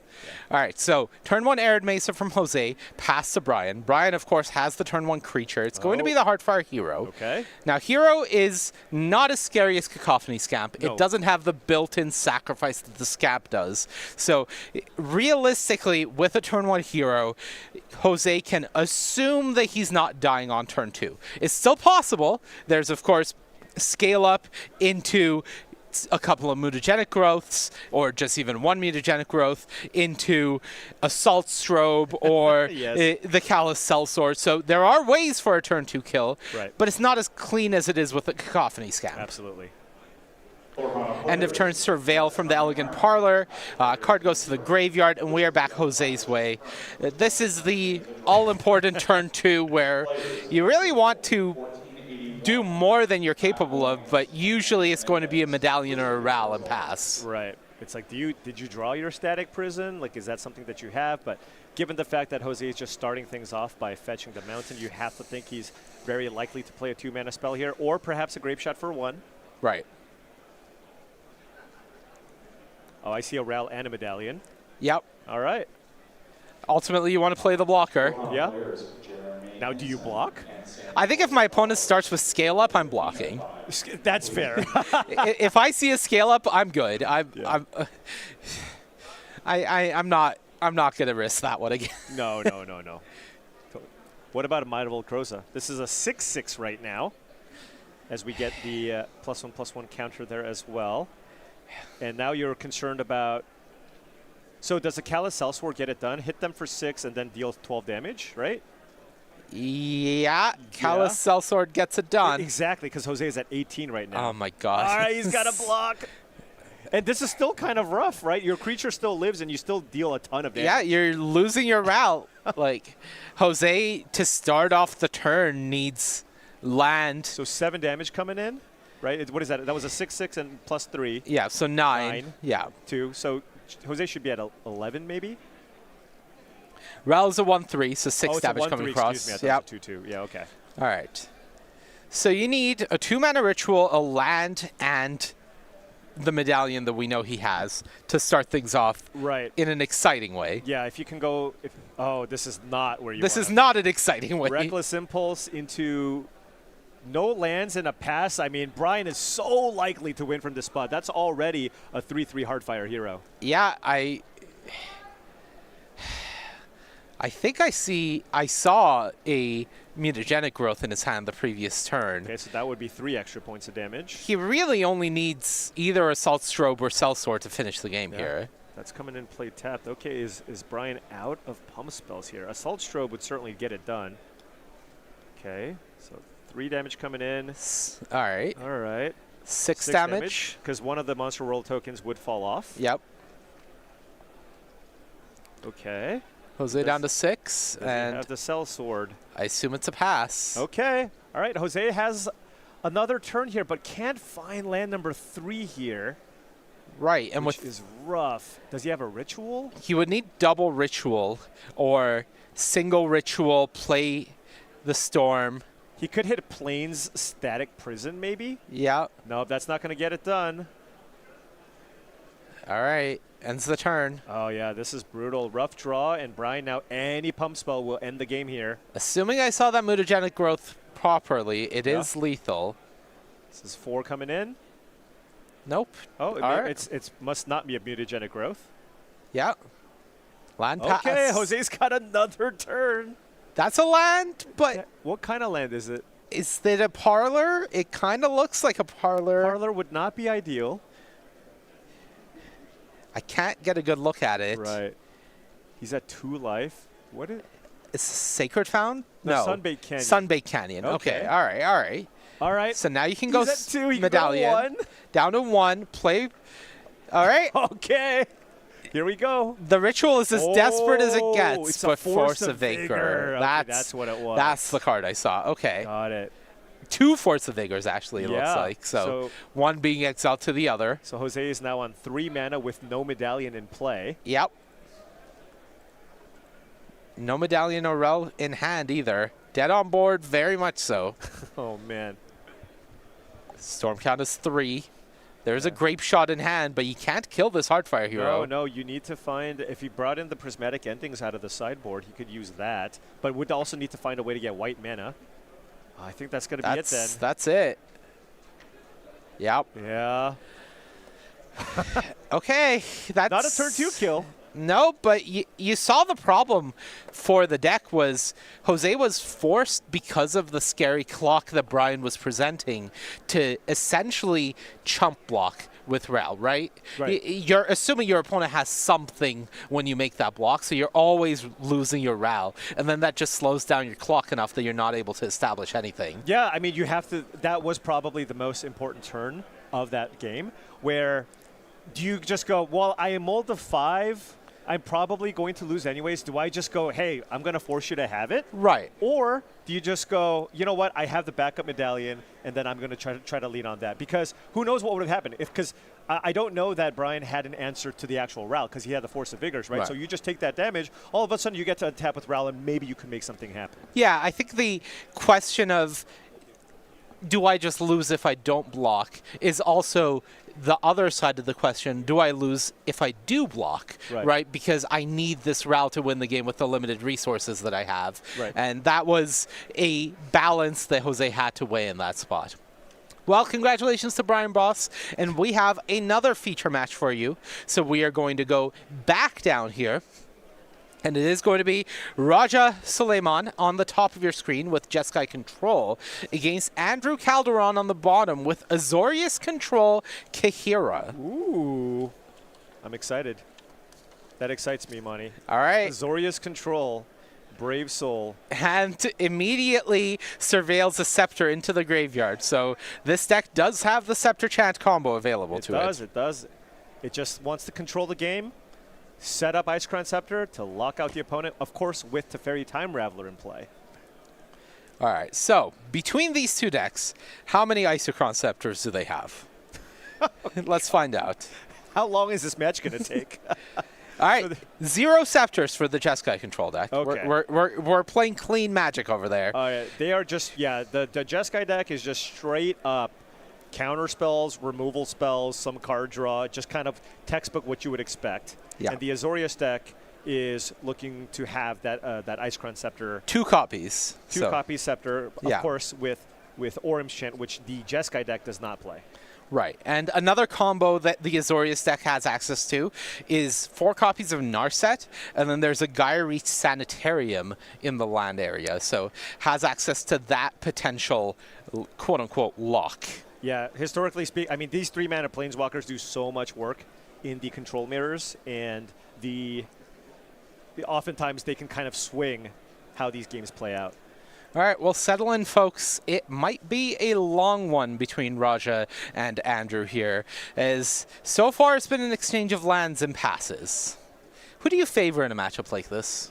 I mean, this is more or less kind of a control mirror, and in those, you just kind of, oftentimes, the more patient player in Okay. a lot of instances ends up doing better, because if you're the first player that's just trying to jam things on turn 3, the response is I counter your thing and then I get to resolve my threat. So in a lot of instances, especially when you have decks that have lots of counter spells on both sides, you kind of try to play patiently, try your best not to miss land drops. You know, that's when you can maybe aggressively cast some card draw effects to make sure that you can resolve, make sure you can hit your land drops, because falling behind on mana is a huge, huge problem in the control mirror. Well, Andrew has just presented a day's undoing here. So essentially, time twistering. What on earth? And Raja is smiling because he's not sure if he just wants to let this happen. He's like, I've never seen this before. Why would you do such a thing? It's just like, Yeah. I'll run out of Snapcaster. No. All right. Snapcaster resolves. I will solitude. Hold on, subtlety or solitude. Your ambush viper. Oh my! This is ridiculous. This is awesome. All right, so there is. What is happening? All right. Well, free spells aplenty. This is ridiculous. Days Undoing has resolved, so effectively Time Twister has resolved. And Andrew Calderon is ahead on the exchange, as he's got a third land in play.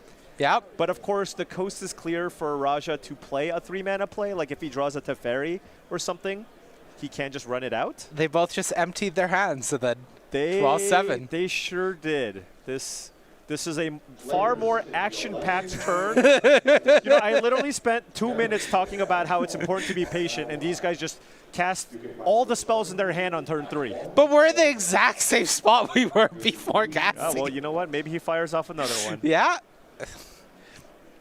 Notably, Days Undoing is exiled. Wow. All right. That happened. Back Raj's way. 7 cards to work with. 8th off the top. Does he have a Teferi to resolve here? Yeah, I mean, Coast is kind of clear here. Play whatever the best 3-mana play you have, and Teferi is quite strong in this matchup. Do you have a Force of Negation? Yeah, Ask or a Raja. subtlety. Needs a subtlety here. All of a sudden, all your counter spells get turned off. Oh, it's in play. Oh, that is rough. Ooh. Okay. Now it's Andrew's turn. Do you have your own 3-mana Planeswalker here? Or a prismatic ending to answer this Teferi. Yeah. There's not much. Narset. Fernandez. Does Raja have a counter spell here? Samuel Gonzalez. It resolves. Okay. Once again, Now, one question here, if you're in Andrew's seat, is you have to be aware of Flage on the other side from Raja. We missed. That's the worst case scenario. I was going to ask if there was any argument or merit to keeping this Narset at 5 to play around Flage being able to answer it, but if you're in need for resources, then of course there isn't. Missing is the absolute worst case scenario. Right, and now, like, if you get Flage, it's just a double whammy, Oh, it right? feels awful. 0 cards, and the Narset's gone. And remember, the coast is clear here for Raja. With that Teferi in play, Andrew can't respond in any way. So if he did find one of his 4 Flages, can run it out here to kill the Narset. Right. I see a second Teferi in hand, as well as, I believe, a Subtlety. Yeah, there's also Galvanic Discharge, so that would also work. Yep. All right, Island Cycling, Lorien revealed. Yeah, one of the only things you can do. Under Teferi. Under Teferi, yes.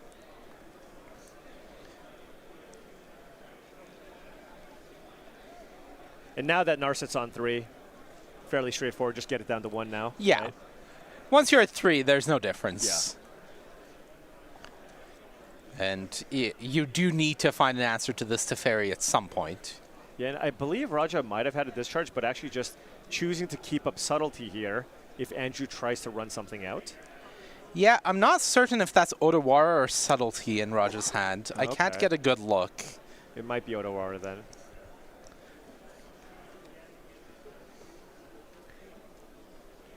Maybe he's... Okay, so this time he did hit something. It was a prismatic ending, so could use it here to kill the Teferi. Blue, white, red. Okay, well, I can answer that question. There are no Other Warriors in his deck, so it is a subtlety, in fact. Boom. Asked and answered. There you go. All right. Does have a backup to Fairy, so could let this resolve in theory. Yeah, could also just run out subtlety now, Right. just to make sure that Andrew can't maybe counter it with his own subtlety, right? While Teferi's still in play. Right, threaten the Narset, then you play your second Teferi the next turn. Or just resolve, consult the star charts, which is a nice addition here. With 4 lands in play, you get to look at the top 4, pick 2 with kicker. Yep, this is the kicked version. Really cool card for these control decks. Just a draw spell that scales as the game goes on without you having to do anything additional for it is very interesting. Yeah, I mean, the thing is, you look, if you're going to miss land drops, you can just fire it off turn 2 or turn 3 and you'll be fine, especially in a deck that's playing a bunch of counter magic. But, I mean, you play it in the late game, it just all of a sudden becomes something like a dig through time, and all of a sudden, you know, by that point, you can just get the 2 best threats in your deck right. and just kind of take over the game that way. And notably, it is a draw spell that gets around Narset. Not many of those exist, right. which is a really cool, you know, not that relevant in Modern. There's not that much control running around, but when it is relevant, it's absolutely massive. Right. All right, so back we go Raj's way. Is Discharge. this that discharge that you mentioned? Feels like it.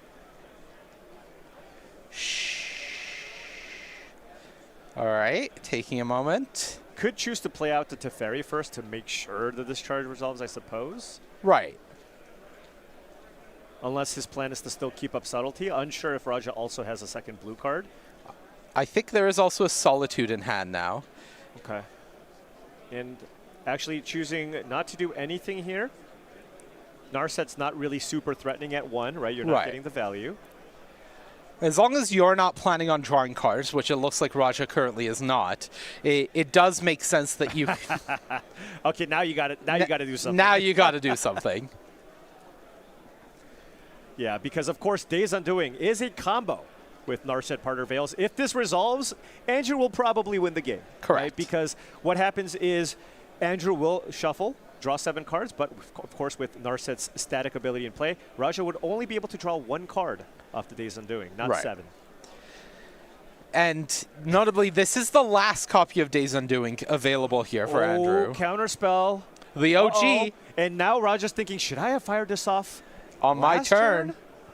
Because I don't know if he's got another counterspell here. His best play might just be to run out subtlety. Yeah, I think his hand is subtlety to Fairy, Solitude, and a prismatic ending. Oh, this is brutal. This is the risk of going for this, is exactly the second Days Undoing from Andrew. Now remember, there's only 2 copies too. Yeah, this is the last one. Yeah. This is rough. So all Raja will likely have after this exchange, 1 card in hand and a subtlety in play versus a fresh 7 for Andrew. Yeah, this is kind of brutal from Raja's side. Absolutely. It feels like there were different lines to take that could have prevented this from happening. Of course, again, this is the second copy of Days Undoing in the entire deck, the only other copy left. Right. So it's like this exact sequence has to happen, but when it does, you're in a lot of trouble. By the way, only 1 counterspell. Yep, of course. Only 1 counterspell in the deck as well. All right. Yeah. There's subtlety. Oh, and he's got Solitude and white cards. So, I mean, this is just nothing in play. Raja with 1 card versus 7 and a Narset in play. Andrew has made Days Undoing look absolutely unbelievable. Broken. Just both times been able to just continue playing these free spells from hand, gaining maximum advantage, making sure that your opponent isn't being left with value while trying to let it resolve. Look at Andrew's face. That is just it's just like, I'm getting all the value. I love everything about what's happening right now. I love magic. I love magic. I love control. This is great. Yeah. The opposite for Raja. Yeah, Raja is... Look, he knows he's in trouble. This is a rough spot. Got to play magic. Yeah, got to keep going here. Passes. Oh no. Yeah, we're in the trouble zone now. If Andrew has something like Scepter Chant here to Fairy, it's pretty close to over. All right, Teferi resolves. Oh, this Pick is... up Kahira. All Yeah. right.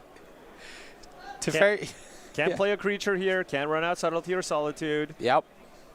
And Andrew does have the Planeswalker advantage here. Raja going to be getting a Meticulous Archive here. Surveil. Find something? The big question is, what is the draw here from Raja, right?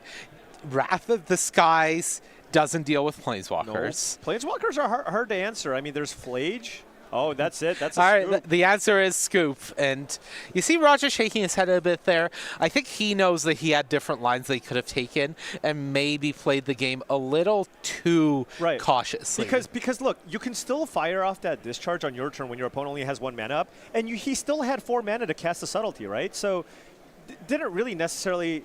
I don't understand just always keeping up the discharge there, because you still had the ability to do both. By doing it this way and playing it quote-unquote patiently, all of a sudden he got punished with the Day's Undoing. All right, so going to the sideboards, Andrew Calderon is up a game. We're going to start by taking a look at Raja Suleiman sideboard because it is the only one we have available right now. Talk to me about this one. Yeah, I mean, this is going to be very, very straightforward. 2 Mystical Disputes, Force of Negation, and you see those 2 copies of Tamiyo, Inquisitive Student, also an excellent, excellent card in these control matchups because it really kind of tests your opponent. How much removal do I keep in? Like, do I have to keep myself honest and make sure that I have something to answer to Tamiyo? Because if I don't, she can run over to the game. Is Surgical Extraction a card you ever consider for these matchups? If I get 1 Teferi, I get rid of all of them and the dynamic of the matchup changes, or is it just too bad on card disadvantage? So that's a very controversial question you've asked me, Monty, because a lot of people will say different things. Some people feel very strongly about bringing it in because not that many cards matter, and other people hate the fact that you're down a card. I think it also just comes down to what cards you're taking out. If you have enough truly bad cards in the matchup, sure, Surgical Extraction could come in. But if you have a card that can be useful in some instances, and then you're swapping it in for the Surgical Extraction, and then all of a sudden you have an instance where you're just sitting there with the Extraction in hand not doing anything, that can obviously come into play. So it'll really just come down to what we think Raja's going to take out to bring in for the Surgical Extraction. Okay, so we don't have it on screen, but I am going to read it out here. Andrew Calderon's sideboard has 4 copies of Consigned to Memory, 3 Mystical Disputes, 2 Celestial Purges, 2 Surgical Extraction, 1 copy of Beza the Bounding Spring, 1 High Noon, and 1 Subtlety. What are you looking at here? I think you like playing kind of an instant speed game, so I wouldn't even be surprised if you just bring in the Subtlety, just to have something come in and pressure Planeswalkers. Mystical Dispute also makes a lot of sense, and then like you mentioned, maybe we'll see Surgical Extraction come into play, maybe we won't. All right, well, while the player's sideboard, I just want to take a moment to thank our sponsors. Thank you to Beckett and Dragon Shield for sponsoring SCG Con. You can find Dragon Shield products on our website at www.starcitygames.com. Thank you once again for sponsoring SCG Con and making these wonderful events and coverage happen. Now, as we go back to the match, Raja down a game, maybe realizing he could have played that game a little differently, needs to shake it off and just, it's a new game, fresh start, play from here. Yeah, and that is when you play a control deck, like knowing when to pick your spots is extremely important. It's not always go, go, go, go, go. That's the default. That's like the level 1. I'm playing a control deck. I play at on my opponent's turn. But sometimes, especially in the control matchup, you have to find those windows where you can resolve spells and then kind of punish your opponents for basically tapping out. And I think that could have been an instance there where you could have just gotten that Narset off the battlefield. All right, well, we do see Thundering Falls surveilling Galvanic Discharge to the graveyard. Another fetch here on Andrew's end step. Looks like Meticulous Archive this time, so continuing to take advantage of the fixing powers of these surveil lands. Yeah, Andrew actually, interestingly, not fetching either of the lands. Oftentimes a common play pattern is, right, you fetch and you get a surveil land to help try to smooth your draw, but Andrew just being very, very patient here with his lands. What's the reason for that? So yeah, the thing is, if Andrew is very, very content with his hand already, he knows that he has enough interaction to answer what Raja might do. He might want to just save. Like, he's in a spot maybe where he thinks a land or a spell is good. So he's like, well, I just don't even need to surveil. I'm going to save this to a point where I'm comfortable with the number of lands I have in play. Then I can find the surveil land to surveil away any lands I might need. Okay, so taking a look at Raja's hand, I see a Teferi, a Mystical Dispute, a Force of Negation, and a copy of Consult the Star Charts. So pretty strong hand there from Raja. Feels like it has every angle sort of covered. Yeah, it's a very strong heart, but when you resolve Teferi, super important. Especially after sideboard, we saw Mystical Disputes on both sides. It's horrible. The disaster scenario here is turn 3, you go for the Teferi, it gets Mystical Disputed, then your opponent resolves their own Teferi. Yeah, it does look like Raja wants to wait until having that 4th land available to play Teferi while leaving up a Mystical Dispute of his own, or finding a situation where Andrew is tapped out for something proactively, and then that gives you the window. Yeah, I mean, this is where the instant speed threats are so important. I even consider Consult the Star Charts an instant speed threat, where turn 4, you just go, all right, Consult the Star Charts, kick it. What do you want to do? If you counter it, maybe then the coast is clear for me to resolve something on my turn. Are you ever firing off Consult the Star Charts here just to try to hit a land? I think you should, although right now you might want to wait until the end of your opponent's turn because you still need to be representing counter magic. Right, of course. Sorry. Hey, on the end step here, even though you can't kick it. Right, yeah. I think that's totally fine. You might, if Raja has another Surveil land to get, maybe he wants to see if he draws a land. If there is a land on top, then maybe he can. If there is a land on top, then maybe he doesn't need to fire off the Consult the Star Charts just yet. So there's the Parlor, there's the Surveil land, as you mentioned. So it feels like right now he's in the mode where any land he keeps on top, and otherwise it may be bin into Consult. Counterspell is the bin here, but no Consult. No Consult, okay. Just hoping to draw land number 4 naturally. Of course, it's so much value. Oh, found the land. Found the land. All right. It is a lot of value if you don't fire off that Consult, being able to kick it. So extra card is big in this type of matchup. It really is a balancing act of falling behind on lands has really been the KO punch in a lot of the history of control mirrors. It's the player that misses the first land drop is statistically the one that is most likely to lose, right? Because you can leverage instant speed spells and then put your opponent in tough spots. Yeah, they had mana for counterspell, but now they have mana for nothing else, and then you can try to resolve one of your haymakers. Right. So big risks there from Raja, but does get rewarded for it, and now feels like a whole new world of possibilities have been opened. Being able to hardcast Subtlety, being able to kick, Consult the Star Charts. So really exciting. For Andrew, we saw Narset go to the bin, and this is a sign of weakness. This is Andrew needs to find land number 4. Yep. Will Raja allow this to happen? You can see the look on Raja's face. It looks like a shark going in for the kill. He smells blood in the water. Yeah. It's like, all right. Yeah, do you want to use a Mystical Dispute here, or do you want to use that dispute to essentially feel like you're guaranteed or close to guaranteed to resolve Teferi next turn? I see a Force of Negation. Could just technically run that out, right? Yeah, exile the Subtlety perhaps, or just hardcast it. All right, and we all know what Andrew was looking for, and he got there. Yep. Slams it essentially into play. Right. And there is a Subtlety in Raja's hand. I'm curious if he's just going to run that out and just start putting some pressure on Andrew's life total. Andrew's already at 15 here. Makes sense to me. Yeah. Especially given that you already have Force of Negation to counter a potential Planeswalker that Andrew might play next turn. Yeah. Steam Vents, Shock. Still has his own Consult the Star Charts. Could just kick that instead if he wants to play the card game rather than the pressure game. And we have seen Raja take a very control-oriented approach, passing and just drawing a bunch of cards. So this is not a surprising line here from Raja. Oof. Spell Snare. Oh. Oh, you hate to see it if you're on Raja's side. Yeah. Kicker, of course, doesn't increase the mana value of Consult the Star Charts. Right, but now, does Andrew have a Mystical Dispute? Okay, and Raja has his own. Now Force of Negation is what Andrew needs. And Subtlety can answer the Teferi. Yeah. And Raja cannot cast that Force of Negation. But Raja has a Subtlety of his own. Yeah. Could run that out. Then the coast is clear for Andrew to resolve something on his turn, potentially. Yeah, and you do lose either your backup Teferi or your Force of Negation to do that. So it's a lot spent. Is it worth it? Right. It's like, what is... Oh, and he's going for it. All right, Teferi will resolve here, most likely, unless... Does Andrew have another free spell here? All right, so... Okay. Stack resolves, Teferi resolves, draws a card, tries to find a blue card for Force of Negation. Yeah, makes a lot of sense. Did he? Narset? Narset, okay. I- Oh, he did find a blue card. Does he want to fire off the It's Force? counterspell, yeah, you have to. Wow, You great can't let that draw. Narset be on the board. All right. All right. Now he needs gas. He does. He's got the Teferi in play. What does Andrew have left? Because we know that he was lacking in land drop, so you know his hand is just full of spells. Right. The fortunate part is Raja is on the same number of lands. So Right. if Andrew can pull ahead and deal with this Teferi, the game swings in his control.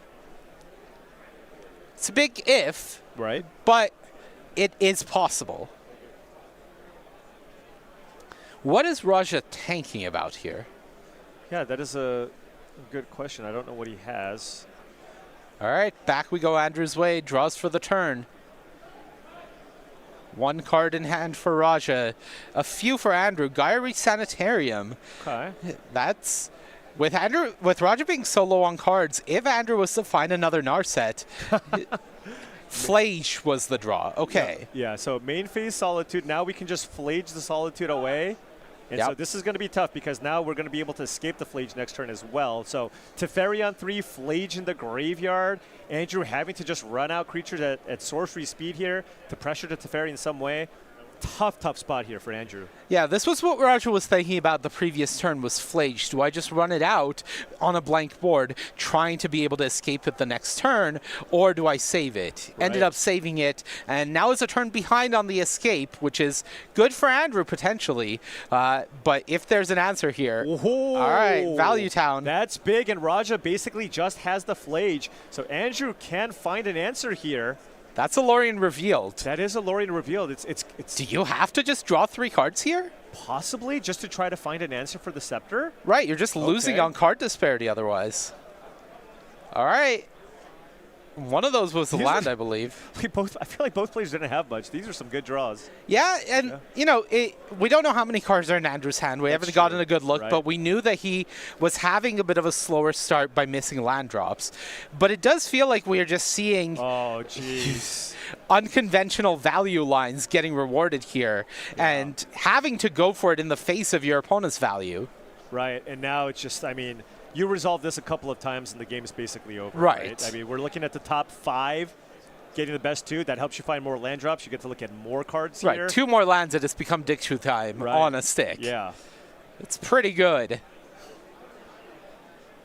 Consult the star charts, not a card that I initially thought would be as exciting as it was. And then as you just see it played more and more, it's like, oh, this card does a lot. I mean, especially with a shell that's looking to play Isochron Scepter, right? All of a sudden, the fact that you can just do this over and over again. Like, I feel worse losing to this than Orim's Chant. You know what I mean? You go, oh man. Like, I know I shouldn't concede, but I want to. Right. Whereas with Chant, you know you're just dead. Right. Okay, so Raja's hand, Mystic Gate, Tameo, a blue card I can't quite make out, and we know there's a Flage in the graveyard. That's where we're at currently. Tameo. Pass. Oh, and does not go for the Flage. Yeah. So whatever that blue card is, It's a good one. Oh, it could be Wan Shi Tong. it could be Wan Shi Tong. Right. Yeah. I believe there's two copies in yeah. Raja's deck. There's also Snapcaster Mage. There is one Snapcaster Mage in the deck, so that could be an option too. All right, we're going back to it. He's like, yep, I guess it resolved. 6. This is brutal. Yeah, next turn's going to be 7. This is the stuff value dreams are made of.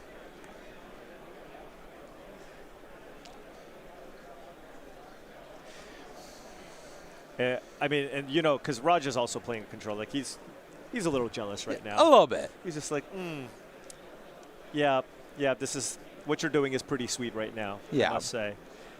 I think any control player, when your opponent has Isochron Scepter on the battlefield, feels just like a little bad. And any anti-control player, they're just rolling their eyes. Right now. They're like, really? This is why I hate control. All right, Monumental Henge, the one of land, joins the battlefield for Andrew, so more value now available to him if he continues developing land drops. And a prismatic ending here on Tameo for 1 mana, so kept some removal. ending's a really nice one because you can also use it to kill Teferis. One There is a Shitong. One-Shitong. Mystical Dispute here would kind of just make things horrible for Raja. Hydroid Crisis, you are not, Wan Shitong. No. Yeah, it has to resolve to draw the cards. Yep. And Tamio off the top, pretty disappointing. Yeah. Feels like Flage is going to be escaped here. You have all the fodder in the world. Yeah, at this point you're just going, well, you've looked at only the top half of your deck. I really hope you don't have an answer to this Flage. Right. Because if you do, the game's basically over. Yeah, it does matter what you exile here between Snapcaster Mage and your opponent's Days Undoings available to you. Right, you want to make sure that you are getting rid of the lands that you don't want potentially and leaving spells to draw should a Days Undoing come out. Right. I don't think Andrew is in the market for Days Undoing when Raja is hell-bent, but things to consider as the game could go any number of directions. Right. Yeah, I imagine I wouldn't even be shocked if he boards them out. Right. This matchup. All right. Saying Narset is good enough without resolving a Days Undoing. Yeah, Narset's just great in the mirror anyways. Right. All right, so rough spot for Raja, but does have a Flage on the battlefield. Yeah, but we are looking at the top 7, and now he's just looking for a specific answer. He's like, I don't need to kick this. Yeah. I just need to make sure I can kill the Flage. Yeah, this is going to turn into essentially Demonic Tutor every turn for 2 mana, right? Turn. With the redundancy that is available in your deck, you are likely to find a copy of a card that you're looking for in 8, 9, 10 looks each subsequent turn for 2 mana. And by the way, I mean, Andrew Calderon's list is it's just a blue-white deck. It's right. a blue-white control deck, but you see that Thundering Falls, and that's just to be able to cast Prismatic Ending and deal with 3 mana permanents. Right. Okay, Teferi. Balances Tamio. I assume there is also an answer to this Flage. Yeah, I would assume there's a Solitude, is what I'm thinking. Or Prismatic Ending. Or Prismatic Ending, but not with that mana. Oh, it doesn't have the mana to do it with that. Uh-oh. Okay, right. Well, yeah. Look, we can't see Andrew's hand, but it's gas. Yeah, he's been activating that Scepter every turn. Right. Teferi of his own for Raja there, I believe. Ooh, that can bounce the Scepter. Yeah, that's big. Assuming Andrew has nothing, which is a big ask. I'm guessing Andrew probably has a counterspell of some Force of kind. Negation is what I'm calling here. Yeah. He's only got the 1 counterspell. And there it is. And there is the 1 counterspell. Yep. Yep. And another activation here from the Icecrown Scepter with Teferi in play. Yep. Teferi up. 5 mana being laid aside, so just be mindful of the colors, yeah. Not kicking. Not kicking. That's when you know you're just so behind, right? Yep. It's like, my opponent's not even kicking this thing. Yeah. It's just like, my opponent is saying he needs this mana for all of the good things he has in hand while I am hellbent. Like, my hand is already great. I'm just looking for a highly specific card because I can also follow that up with whatever you might play next turn. Right. Narset, close the door. Could be. Oh, yeah. Okay. Nice Tamio. Dig with the Narset. Oh, man. This is just every control player's dream, what Andrew's doing right now. This is awesome. Yeah. And I will say, the matchup going a little bit quicker than we would have expected for these control matchups. A brisk 33 minutes in so far. Hey, look, for a hallowed fountain mirror, that is a gift for all of you. A blessing. Yes. All right, turn back. After Days Undoing at instant speed, of course. Yep. Can't do anything. There's a Teferi in play. Teferi in play. Yep. You have 0 cards. I have 7. And the next turn, Gaia Sanitarium begins the lock. And that's it. Wow. Wow. Clinical. That was a clinic. That was a clinic. That was so impressive from Andrew's side. You could tell he's very, very adept playing that deck. Just kind of, firing off, picking his spots.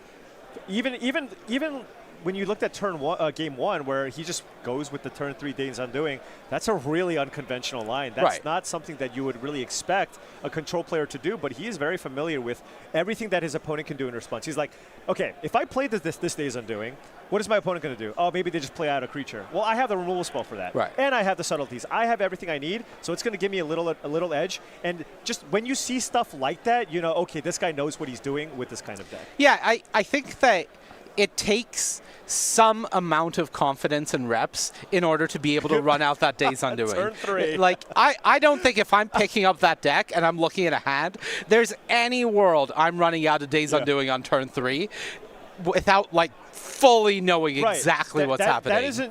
That is just not the intuitive thing to do as a control player, right? And he's just like, this is the mirror. You can't do much.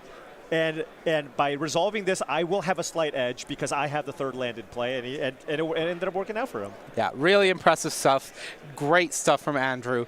Really well played from Raja. Yeah. Maybe a slight decision-making error in game one, who's to say, but ultimately put up a very valiant effort in what looked to be very rough situations. Yeah, and we just saw kind of like one deck was playing Ice Crown Scepters and one deck wasn't, and we saw the power of Ice Crown Scepter in that match. Yeah, it's not even a dedicated lock deck, right? It's the Ice Crown Scepter is there for added value. So we saw the added value in that game by just using it on a Consult the Star Charts. Right. I mean, it's just it all of a sudden turns your control deck into a pseudo combo deck because it's a value card like you mentioned.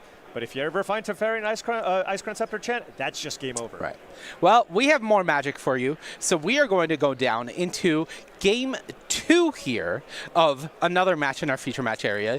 It is Mikey Beshara, Young Dingo himself, on the top of your screen on Is It Prowess. On the bottom, Seaver Monorath on Domain Zoo. And it is Mikey that is up a game.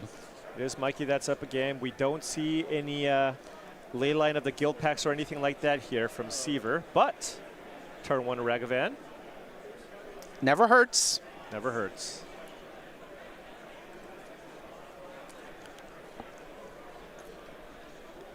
Is that a Dragon's Rage Channeler or something? I'm trying real hard, Paul. I'm Alternate arts. computer enhanced. Okay. I'm guessing by the fact that it stayed on defense that it is a DRC. Yeah.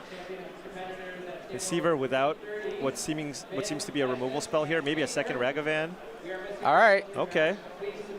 Trade pass. We take those if we're in Bashara's seat. See a Doorkeeper Thrall that you can flash in on Seaver's side. Winners of the first 25K competitors, your pairings for the next round are now Okay, live. so Please check your pairings and find your seats. Corey Steelcutter, you will see him in the booth shortly after this round. We will be tagging him in to bring you some great action with Mr. Jim Davis himself. But no free spell here to trigger the Corey Steelcutter. Yeah. 11:30. There's the Thrall. Really nice combo if Seaver happens to have a Flage. Yep. Right, you just play the Flage on turn 3 and it just stays in play. It's pretty nice. Pretty nice. That is part of the combo element of this deck. Of course, the main combo is Leyline of the Guild Pact Scion of Draco. But there's quite a few cool things happening in this deck. Yeah, and I mean, there's a lot of creatures. We're kind of in a mid-range metagame where there's a lot of creatures that come into play and give you some value, and Doorkeeper Thrall kind of shuts that off. All right. There it is. There's the Flage. Zip, zap, zoom. Boom. 6/6. Need to deal with that one. You need to deal with it fast, and Is It Prowess, not a deck that deals with Flage very well. Yeah, 6/6 is a lot. They do have 2 copies on the Holy Heat, but not quite Delirious yet. We're at 2 right now, it looks like, here for Mikey. Yeah, and Land, the easiest type to get, is already in there. Right? So needs to be Mishra's Bauble to get an artifact in there, or you need to go instant and sorcery and then be able to use the heat. But if you had a Bauble, probably would have played it last turn, right? Probably. Because of the Corey Steelcutter. Okay. Swift Spear Preordain, get something going. But, I mean, how is this going to beat a Flage so far? Right. I think it needs to be exactly Land Mutagenic Growth Unholy Heat. Or Bobble. Or Bobble, Yeah. Unholy Heat. Asking a lot.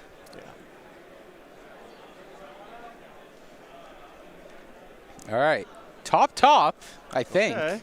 So we now have 3 types in the graveyard. Yep. Land hasn't been played for the turn. Bobble. There is the bobble. 2 Okay. prowess triggers. 1 prowess trigger on the monk. Right. Okay, activate. Look at your top card. Oh, does he have the heat? If he has the heat, this is Oh, awesome. Man. This would be awesome. He had to have found it too, right? Oh, no, he doesn't, right? Because otherwise he would have gone land heat. Okay, is it just the mutagenic growth then? So 3, 4, 5, 6 damage coming in, it looks like, for now. Growth on either does trade with the Flage. Yeah. Swift Spear just eats it, I believe. I wonder if Seaver goes, you know what? I mean, you can just take it here, right? It's Yeah. not like you're going to die. There's no risk of you dying, and Right. you don't want to lose your Flage. Stomping Ground Okay. Shock. All right, draw off the bobble. Okay. I imagine now we're going to see Flage get in there, try to kill one of these creatures. Imagine if that bobble draws the heat. The preordain just set it up perfectly. Right. Although right now Seaver does have Stubborn Denial, which is an excellent card to have here. Yeah. Basically just counters the removal spell that Mikey could have for the Flage here. So things looking pretty good here. Assuming Mikey just can't find a way to kill Seaver out of nowhere. Oh my God. Wow, he found Unholy Heat? That's incredible. All That right, Stubborn preordain Denial. was incredible. That was insane. All right, so they both trigger. So now you can kill one of these creatures. Yep. All right, kill the 3/3, gain 3, go up to 11. Still Yeah. have a blocker, and presumably Seaver has some other card to cast. Mikey down to 8. Yeah. See, Players, I see a Spider-Man card. Leyline Binding, I think. Leyline Binding, sure. I did not realize that had a Spider-Man printing. I did not either, but there is. There you go. The more you know. The more you know. And now Seaver's sitting at 11. Now, is there a world where Mikey can trigger enough prowess off of the Monastery Swift Spear with Lava Darts to try to close this out? I don't know. I think he might have too few resources in hand. It's possible. He definitely did at least indicate he has a mutagenic growth the Right. previous turn. That Yeah. attack Oh. really only made sense with that. Okay. He might just fire it off. Oh, no. Is this an Unholy Heat? That would still be incredible here. There's 4 cards in the graveyard here for Seaver. It could be Lightning Bolt as well. Oh, on the Doorkeeper Thrall potentially? Yeah. You're absolutely correct. But is it just going face? Yeah, where do you go? I mean, Seaver is at 11, and remember, he needs to be mindful of that mutagenic growth that was potentially being represented here. Yep. Okay. I don't think Mikey has lethal. Yeah, because he's keeping a creature back Right. to not die, because if Seaver attacks with the Flage, you have to kill the token, and then you go down to 2. Right. Second Flage, of course, but there's also 4 copies of the Lightning Bolt in Seaver's deck. So Seaver has all kinds of stuff that can win the game here, including this card. I think that's Scion of Draco. I'm gonna lock it in. Final answer, Paul. Final answer. Scion of Draco. I think you're right. All right. I think you're right. All right. And Scion is Yeah, so it gives it first strike and vigilance. yep. So, yeah. Mikey's at 1, facing off a Scion of Draco and a Flage. Might be seeing a game 3 here. We might. We'll see. I mean, if Mikey finds a way to win from this spot, that would be so impressive. I mean, we do have a Corey Steel Cutter and a Swift Spear. There are tools, but There are I don't think it's tools. likely. I think it starts with an Unholy Heat on one of these creatures. Yep. Okay. Surveils the land to the yard. It's a fetch land. That's useless at 1. Bobble is also pretty useless. It does give you triggers, but I don't think triggers are enough Okay. here. That is a trigger. Okay. And Oh, we're you done. scooped it up. Game 3. Game 3. First game 3 of the day. All right, so Yeah, turn 3 Flage is pretty good. pretty good. Pretty good.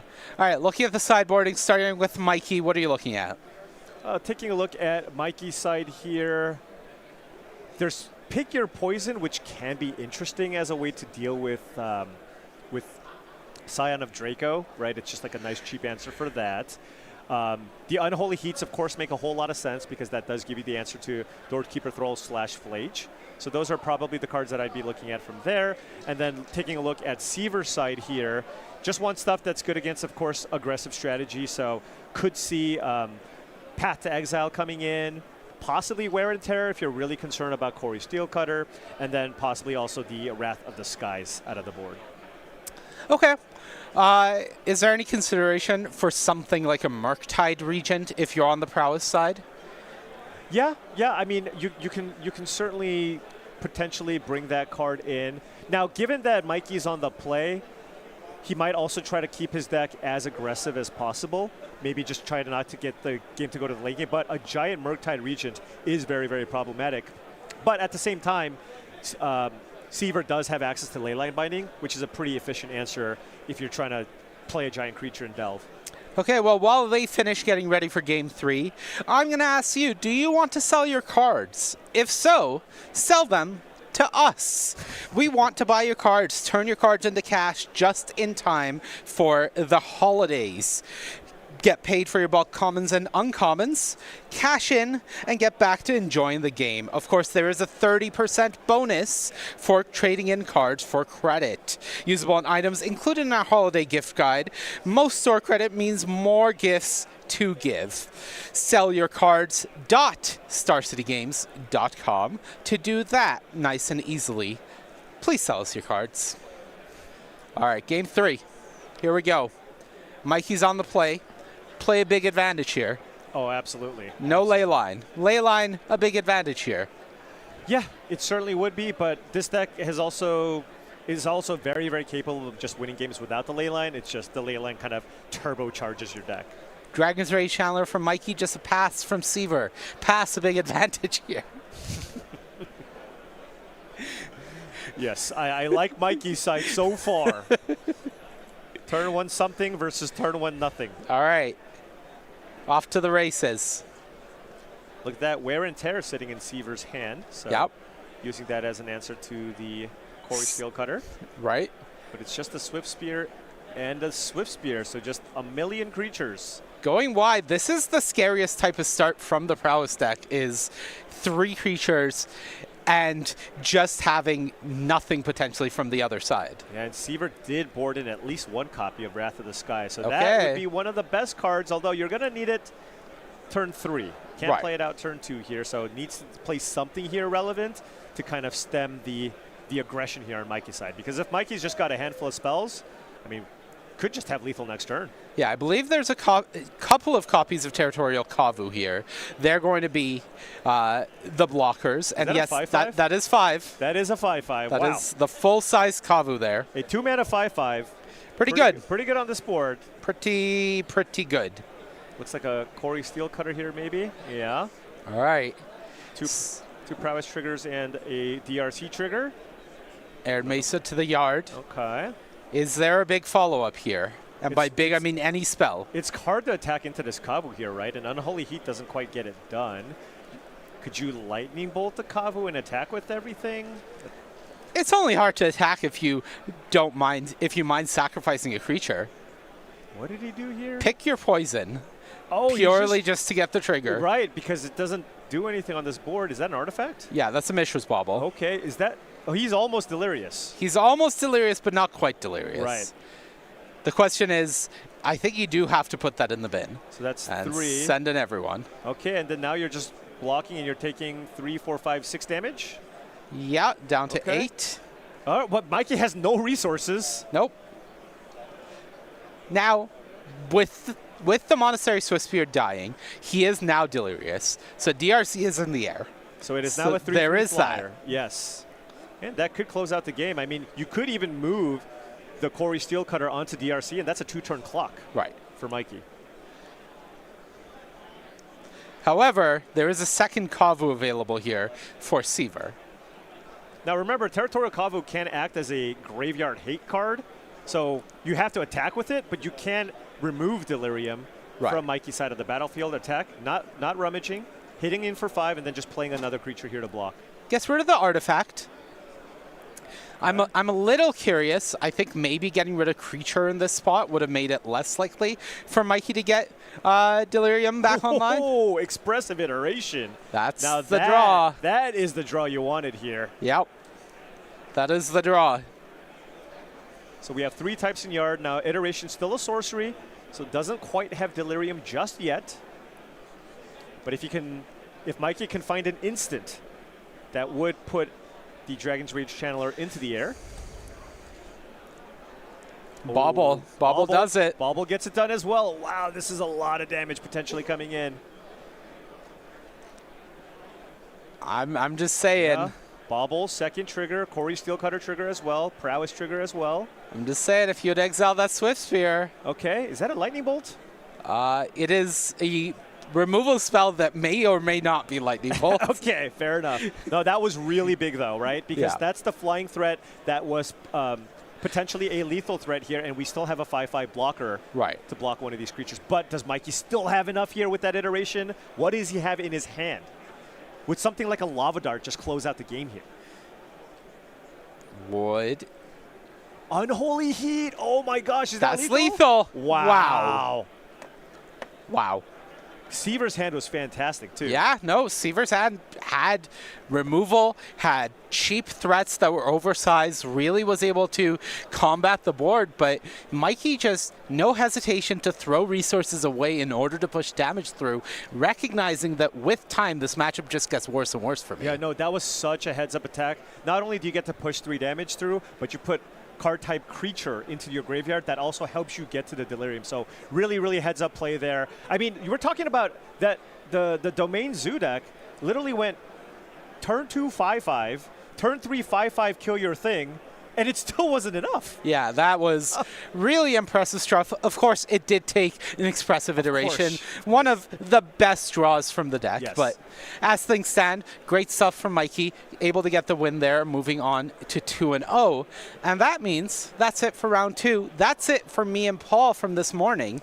On the other side of the break, we will have Corey Baumeister, the Corey Steelcutter himself, and Jim Davis here to bring you through rounds 3 and 4. And we will see you again in the afternoon. Don't go anywhere. We'll be back soon.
Hello and welcome back to the Regional Championship here at SGCon Las Vegas. We playing some Modern today. I'm Jim Davis, Corey Baumeister. We're coming in round number 3 here. I've already been battling. This metagame looks phenomenal. Oh yeah, the metagame looks great. We're going to cut to that here in a little bit, but oh man, I am just so excited to be back at the second regional championship, see how the meta has shifted since we saw Vinny Fino won the last one, and just see 32 more players head to the Pro Tour playing a little fun set called Lorwyn. I think you're excited to play that one as well in Richmond, huh? Goblins? Oh, ooh, yes. There we go. Bring on the Goblins. Yeah, Vinny's at the stage here. You know, we're 1 month removed from Houston, where we saw just an awesome tournament, the first RC of the cycle. Yep. Great metagame, really, really cool stuff. Kind of the coming out party for Jeskai Blink. Vinny taking it down, really, really cool. And now it's really fun to see. We discussed it a month ago, how you get to see the metagame shift and adapt. And now Jeskai Blink was the kind of like upstart underdog, now is the deck to beat. Exactly, and you know, now it comes up to, that's kind of a known quantity now. It did well at other RCs across the world as well. So now people are like, well, how do I beat it? Degenerate combo decks, which we'll also be seeing a little bit here in round number 3. But I'm getting too far ahead of myself. Let's take a look at the metagame first, huh? Sounds great. So there you go, Jeskai Blink A number 1. So in Houston, we had split up the Blink decks, or I'm sorry, we put them all together into one category. So we weren't really sure what the best Blink deck was. Vinny showed us it was Jeskai, and here we are at the number 1 slot, Jeskai Blink. Boros Energy, a bit of resurgence here. Yeah, Boros Energy is a deck that, you know, when we go back to Pro Tour Edge of Eternity, it did abysmally. You know, it had a 43% win rate or something absurd like that. But now, you know, at the regional championship, where the metagames are a little bit more open, you do see decks like that that kind of come back. Maybe no surprise, Amulet Titan, kind of the deck that the people in the know are thinking, like, this is the S-tier deck. It is much better than everything else if you play it perfect. But you know what deck is also the hardest deck to play out of all of these? Amulet, and it's not remotely close. So we'll see if Amulet finally has the weekend where it takes down one of these things. I know it did take down one regional championship a couple weeks ago, but outside of this, Jim, the metagame looks amazing. Anytime you have 13% as your most played deck, I am just giddy with excitement to see a bunch of different matchups on display all day. Yeah, and then of course other 17.9%, which is great as well. A bunch of other decks out there, which is awesome. And Simic Birthing Ritual, this is kind of like a weird fringe deck in Houston, not really kind of moving up the ranks. Yeah, it really is. We saw it do some nice things. It seemed to have a really good matchup against Amulet decks, and it has come to be kind of these Blink mid-range soup-style deck killers because you just have so many counter spells. You accumulate so much value. You get to play one of the best cards of all time, Culling Oracle. I mean, come on. Yeah, give me that 2-mana snake all day and turn it into a Borean Oculus. That's a deck I really want to see people keeping an eye on, as well as, you know, even Ruby Storm, which we're going to be seeing a little bit of here in a little bit, and other combo decks, maybe other degenerate combo decks like Belcher, Neoform, those kind of things are having a bit of a resurgence to answer these fair decks like Blink. Yeah, absolutely. I think I have a theory for this Boros Energy resurgence, though. Okay. Folks have been playing the Arena Cube a lot, where a Johnny and all the Boros friends is the best thing to be doing. So folks were like, oh yeah, Johnny is really good. Maybe I'll play that at my RC. I mean, when you have the second best card in those cubes being banned in the format, Black Lotus, and you have Arid Mesa, the best card in the cube, being available, why not just play the best card? You know, exactly. So that makes sense to me. Yeah, sounds fantastic. So great metagame, great breakdown. Very excited to see how this all shakes out. This is definitely going to be, you know, all right, Blink was kind of a surprise, and now it's not. Can it still hold up? We're going to find out. Yeah, Matt Costa is somewhere just watching coverage and be like, look what I've created. It is flourishing. And yeah, this will be the weekend. We'll see if it has that undeniable power level when it's under, you know, intense scrutiny, or if people can truly come to beat it. It's going to be a great weekend. Very excited to watch the action. Yeah, so we have a very exciting matchup for you all, and an explosive one at that. Yes. How about a little combo v combo? Yeah, this is a wild one. So we have Simic Neoform versus Ruby Storm.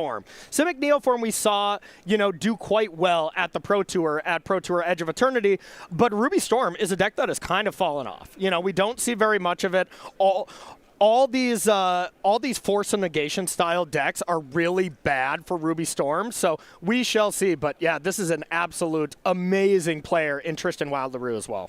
Yeah, Neoform, of course, very, very potent card. You can cheat out creatures. And what's the plan here? This deck's changed a lot, you know, in the recent years. Yeah, the plan is still to get Allosaurus Rider out, Neoform it into one of your gigantic creatures, either Atraxa or your Gristlebrand's, and just kind of win the game like that with a huge amount of card advantage. Good stuff. So over Storm's way, Storm is, the cards may have changed, but the idea is still the same. Yes, it is cast a ton of spells, win the game with good old-fashioned Grape Shot, and take it down. We do have our new Spider-Man card here, Heroes Hangout, be able to have a little bit of an inclusion. It's really just kind of a sleight of hand, though, nothing crazy. But yeah, 2 decks really trying to go extremely fast and try to win the game. So blink and you miss this one. Yeah, fireworks all ready to go here down in the feature match area. So let's hop right down for round number 3 of the regional championship. And we're still getting set up. They're prepping the fireworks. Yes. We got to be careful with fireworks. You don't want to have any explosions or whatever. Things go wrong. Exactly. So they're going to prep it. And they're going to get it all set here. And Corey, what would you have played in this tournament? I would have played Jeskai Blink, that or Esper Gorios. If I would have did some stress testing, and if I beat Jeskai Blink a lot with Esper Gorios, I think I would have played that. Because whatever deck I played in this tournament, I would make sure I want to have a good matchup against Jeskai Blink, but at the same time still being a very powerful, proactive strategy, because this would have been about my expected metagame with Blink being up top, but only at 13%. So, if you do the math for that on day number 1 for a 9-round tournament, you're still only going to play the deck like once or twice, So you still got to be kind of just prepared for anything. So I would have played a deck that I know and that I really enjoyed. It would have been 4 Quantum Riddlers. I would either have been bringing back Atraxas with Goryo's Vengeance or just casting Ragavan on turn 1 with Jeskai Blink. Awesome. How about you? It's funny because I'm not usually a best deck kind of guy. Yeah. But the Blink deck is very, very appealing. And this is pretty different. We saw at the last tournament Spotlight, BV Cauldron was a big deal. And there are metagames like that sometimes where you have a big share with a number 1 target, and you can gun for it. You can say, I'm going to play against this deck 4 or 5 times on day 1. I can try and really be the anti that deck. Yes. But in a metagame like this where it's so wide, you kind of can't do that. No, you can't. Which is kind of cool. So I might have been seduced by the Blink side. And played some Blink as well. No, that's exactly right. So, in Modern, in Standard like that where we had that metagame where we knew it was going to be kind of a 1, maybe 2, 1.5 deck format, VV was the best, no question about it. But here, we think the best deck is Jeskai Blink. So what do you play to answer that? You play something like the Simic Ritual deck. You play something like Simic Neoform, a deck that still has just wide game against everything, but has a profitable matchup against the Blink decks. You don't go crazy and start pre-boarding for any decks like this just because of the nature of the metagame and how it's so spread out. Yeah. Your goal is looking more at the groups of decks and go, I'm going to try and beat these decks. But exactly, we're ready to go now. The fireworks are all loaded up, so let's hop down to feature match area and see some explosions. All right, we got Tristan on the top playing Simic and Neoform, Liam on the bottom, Ruby Storm. It's a pretty good matchup to win the die roll win, I would assume, right? That is a good one, that is for sure. And Tristan Rye LaRue, for people that aren't familiar with him, kind of one of the OG members of Team Handshake, one of the most dominant teams here on the pro circuit, and has been for quite a while. So no stranger to the feature match area, and has a great group of teammates behind him working tirelessly to do well at tournaments. And speaking of, we see in Liam's camera in the back, Nathan Stoyer, former world champion as well on Team Handshake. I like the zoning we've got here. So we have these checklist cards being used as marker cards for exile things you can play. You can play this turn, next turn, and stuff. Really, Liam came to game. This is not a player who just picked up Storm, I can assume, yesterday. So we got Basic Mountain coming down here. Off the fetch. And a little interesting confusion here. Just turn 1, we're just playing a mountain. And there it is, Heroes Hangout. Sweet. So exile the top 2 cards. Nice new Spider-Man card here. And of course, you put those exiled things out there. It is open deck list, so, you're not giving away anything. Players have already exchanged deck lists and figured out what each other is playing. A different dynamic than the Spotlights, where the Spotlights, it's open deck list on day 2 only, and day 1's a little bit of a mystery, which always adds a fun element in deck building and playing the tournament itself. I do love closed deck list tournaments. I do too. I do too, but it totally makes sense for closed deck lists, for sure, makes a ton of sense. Yeah, so Heroes Hangout being cast here. Goes to exile, and we have the markers here denoting when the cards can be played. There are different exile effects that can be played at different times. Yes. What's the timing on the old Hangout? Until end of your next turn, you may play that card. Sounds good. I mean, that card's great. You know, I mean, if you can get a card you want for later, and then you can just play a Ral on turn 2, for instance, that's amazing. All right, so see a fetch line crack for Liam, fetch line crack for Tristan. Uh-oh. Oh, there is a new little card in this list from Tristan, and it is Repudiate. I'm sure I'm butchering how to say that because I have never seen this card be played, but it can counter target activated or triggered ability. It's a Stifle. Stifle in Modern. Yeah, it's Stifle, but it's also a clone on the other side, and there is the Stifle aspect to counter a fetch land. Oh my goodness. Listen, I don't know if I was ready for a Stone Rain here on turn 2, my first match in the booth, Corey. Wait, are you saying this was a good die roll to win when you get to Stone Rain on turn 2 versus if you're on the draw, you know, you might just be dead? You can see it on Liam's face there. I'll crack a fetch. Yeah. I want you all to know also in the booth that Corey literally picked up his laptop and turned it sideways to read the cards. So you're not getting away with that, my friend. That reminds me of the iconic Cedric and Patrick clip where they're both turning their heads to the side. I think when split cards originally got printed. It's still impossible to flip those graphics. Technology has not advanced far enough it's okay. to do it yet. We'll just turn our heads and figure it out, you know? All right, so Liam gets to successfully crack a fetch land here. 2 mountains in play. That's a pretty big setback, too. You know, Storm is a deck that wants to have a lot of mana, obviously, for a big turn to go off. So yes. Certainly a limiting factor. I mean, yeah, it was just a time walk because this Ral would have been on play last turn, and now you would get to win the game this turn. Versus not winning the game, Jim. I mean, I'm no mathematician here, but it seems good to win the game instead of not winning the game. Yes, that is why we pick Corey. The big bucks in the expert role, letting us know everything that's the expert level analysis of the game. So we see Tristan with the fetch line crack here for Amaze, do a little surveilling. And Tristan's got to be, kind of keen for takeoff here, right? Yeah, got to be going to do something. This makes a lot of sense. Planar Genesis to be able to do a little bit of setup. And now, you got to find the pieces. This deck definitely draws a lot of cards. It can be a turn 2 combo deck. It can win on turn 2, but you do need the right kind of pieces here. Otherwise, your deck truly does nothing. One big thing about the Storm deck is it really has almost no interaction. Yeah. It's just doing its thing. We're also going to come down and say, all right, hopefully I get to see another turn here. Looks like turn 3, but actually turn 4, trying to see. And from Tristan's side, as far as interaction, there's actually some good stuff for interaction. There's 4 Veils in the main. Those aren't going to be impactful in this, and they'll assuredly be taken out.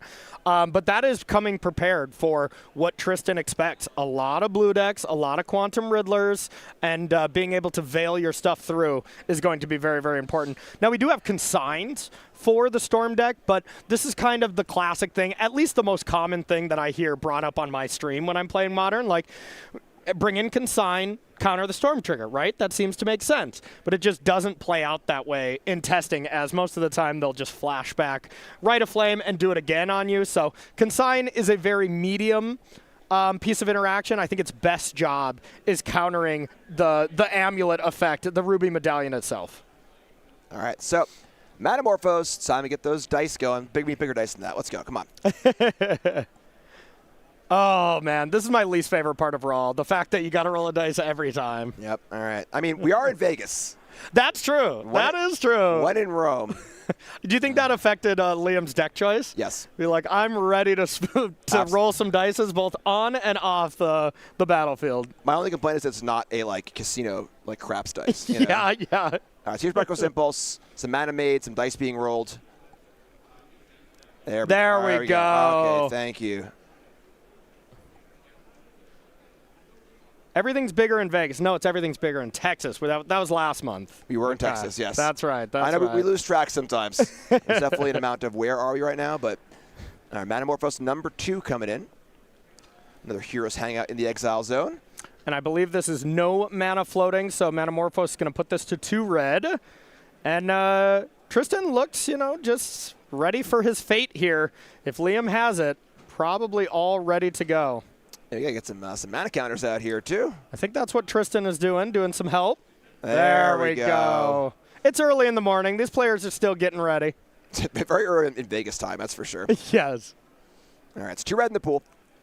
And we see Endurance, Veil, and a land, essentially. So Tristan's only piece of interaction is in response to a Past in Flame, Endurance your opponent's graveyard, which is not nothing. Yeah, that's not bad. Yeah, but this does nothing to Rawl. Rawl is the card. All right, so we see land and another ritual off of the next Reckless Impulse. Yeah. Yep, so all of those can still be cast. I mean, hitting a ritual there has to be gigantic. And no land drop this turn yet either. Yeah, and I mean, the Hangout's incredible in this deck. It's 1 mana draw 2 when you're comboing off, I guess, huh? You got to choose one. Oh, okay. But it's still good luck, though. Gotcha. I misunderstood. I thought you got the card, and then one's in exile, you could cast that card would be bananas. That would be pretty good. That'd be a hangout that I would want to No hang out at. kidding. No kidding. All right, Ren's Resolve. Keep those cards flowing. And we're going to see a ritual. Is this a response to the Resolve? It is, yes. So this is a way to stack the coin flips, essentially, to give yourself 2 essential looks at it. So talk me through Rawl. We're rolling dice, we're flipping coins. What's the end game here? Yeah, so Rawl, you are really just trying to wait until you get enough spells and then be able to flip it. And once you win the flip and you have cast enough spells to flip it, you virtually win the game. Flipping it into the Planeswalker. Yeah, and as we're seeing now, flipping it into this Planeswalker, being able to ultimate it, to exile the top 8 cards, it is nearly impossible to not win from there, and that is what we are seeing. Ideally, you want to have 9 on there, so Rawl, sticks around and it still boosts up every spell that you cast, but this is still fine. Nearly impossible. We are in Vegas, Corey. Nearly impossible is supposed to be the dream here. That's true. So Tristan's like, okay, I can hit this one outer. So right now, Liam has the house odds with this, and Tristan has the normal people odds here. Yep. So it's a lot rougher for Tristan here in Vegas. You can see it on Tristan's face, too. Slump down, resign to your fate. Yeah. And I mean, still, though, if Liam is not careful, doesn't go for maybe a backup plan and gets a little greedy and just goes for 1 giant Past to Flame and leaves like 1 mana, with no rituals except the rituals in the yard, Liam could fizzle here. For sure. So Tristan can interact in a very small way.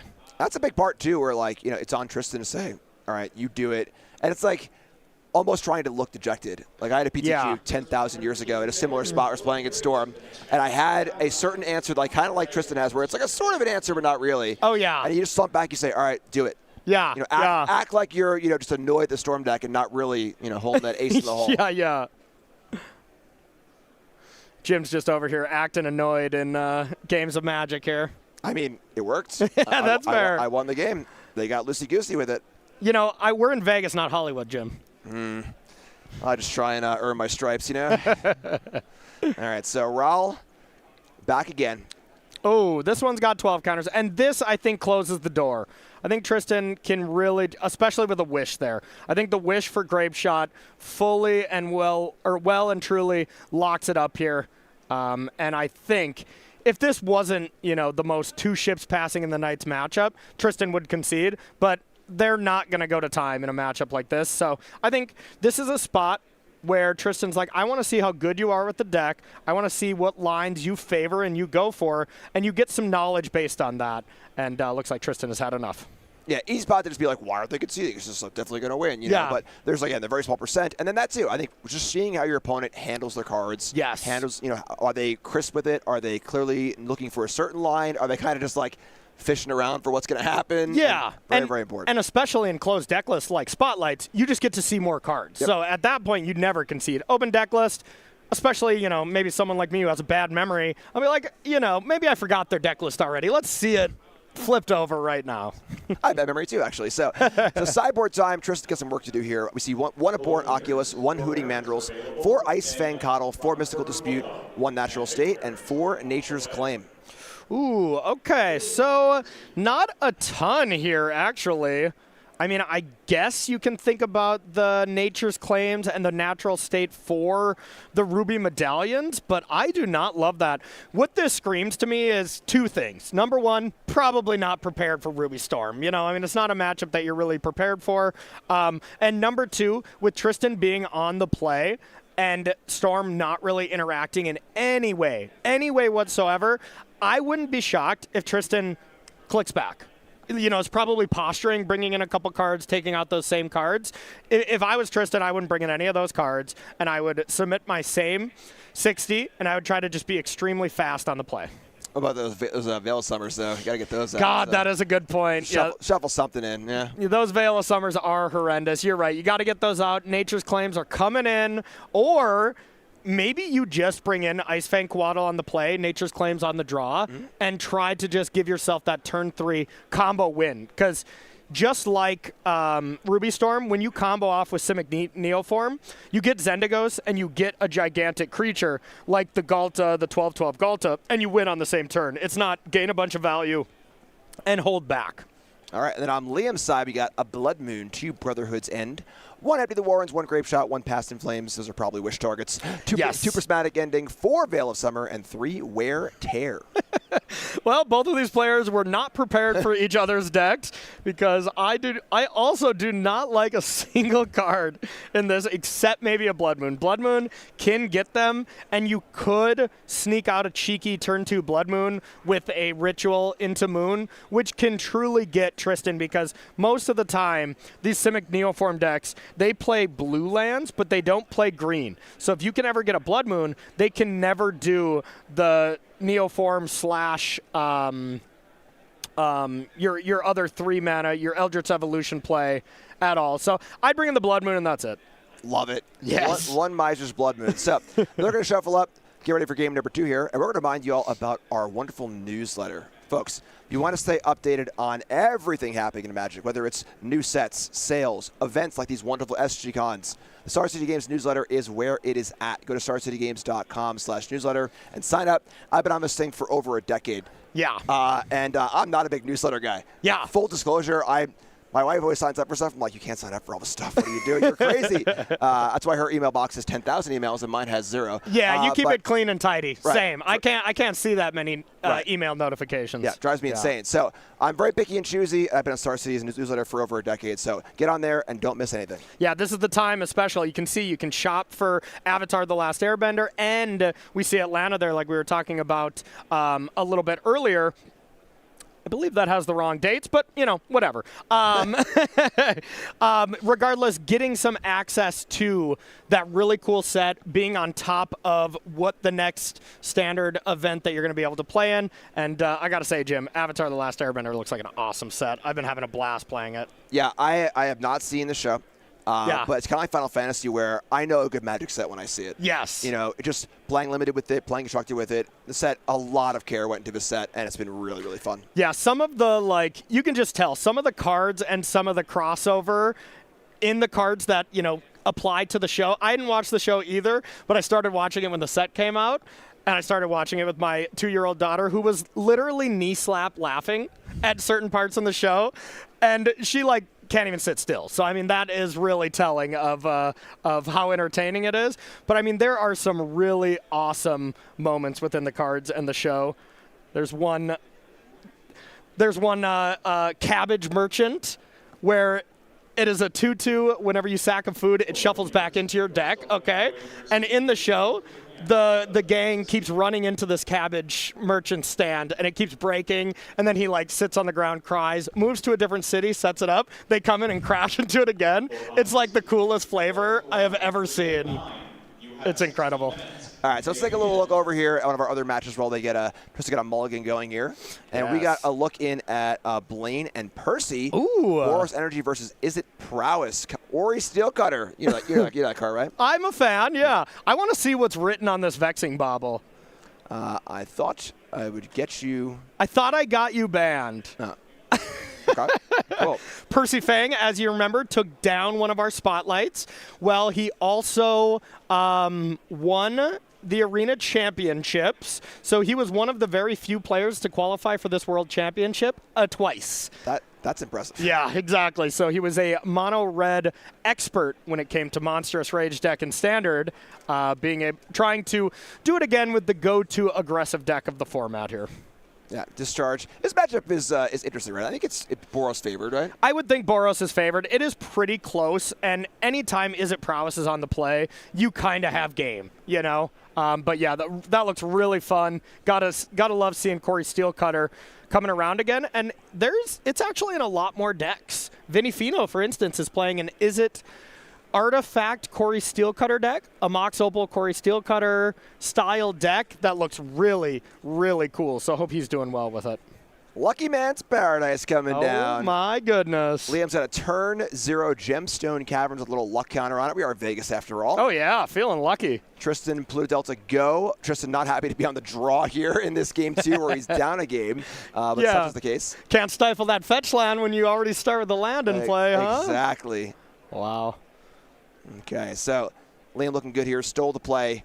Liam's looking to be in a great spot. As you saw, there really isn't much interaction. This is a true 2 ships passing him a night scenario. And speaking of Lady Luck, it's a one of. Oh, yeah. Oh, yeah, baby. You only need one.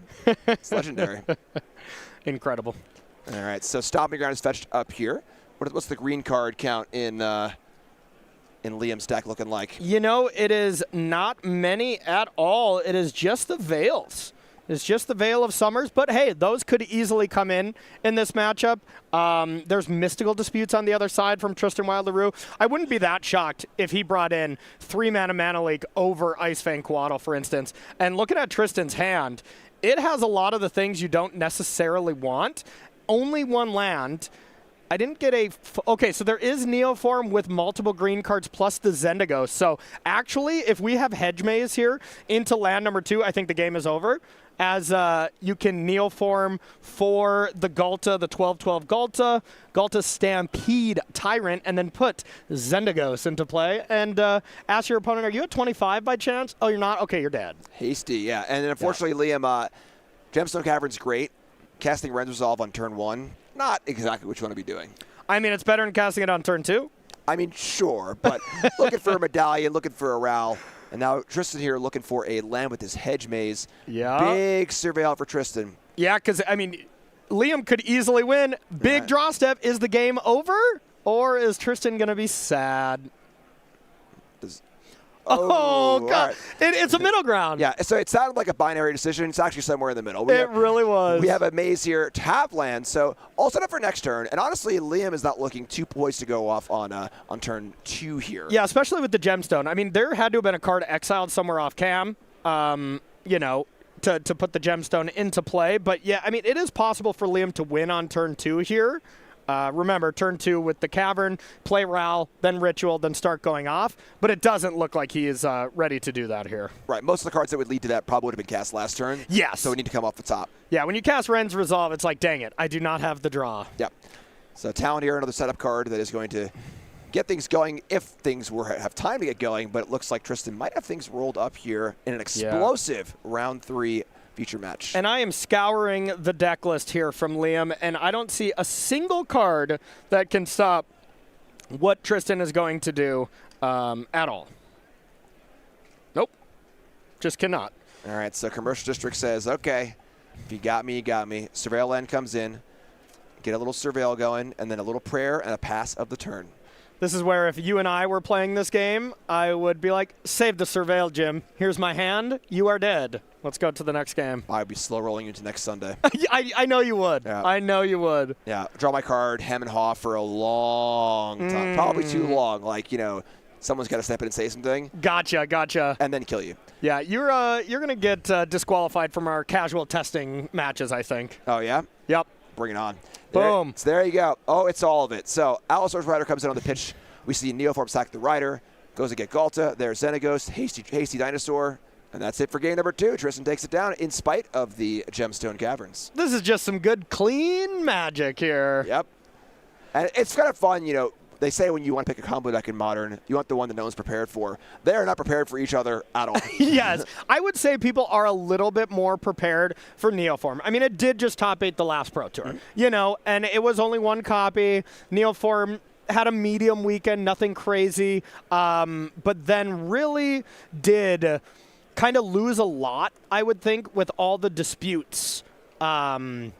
that are kind of in the metagame thanks to Quantum Riddler. Quantum Riddler was discovered in Edge of Eternity, and following Quantum Riddler was disputes galore. So that is the thing that scares me the most about playing any deck that heavily relies on blue cards. If you ever get your Neoform that you just sacked your Allosaurus Rider disputed, you have to drop from the tournament. That is a massive card disadvantage. It is a 4-for-1, just a clean 4-for-1. Yep, and you also need to reassemble your combo again too, which is half the battle. Oh so. no, you just lose. You have to drop. All right, sign the slip, walk out the door. Yeah, they don't even bring you slips anymore. You need to find a slip, sign it, check, drop, and head on out. All right, so no real sideboarding changes here. The sideboarding is not. They don't have any cards to bring in the first place. So, all right, so we're going to go to game number 3 here. Just a second. Want to remind you all, sale time.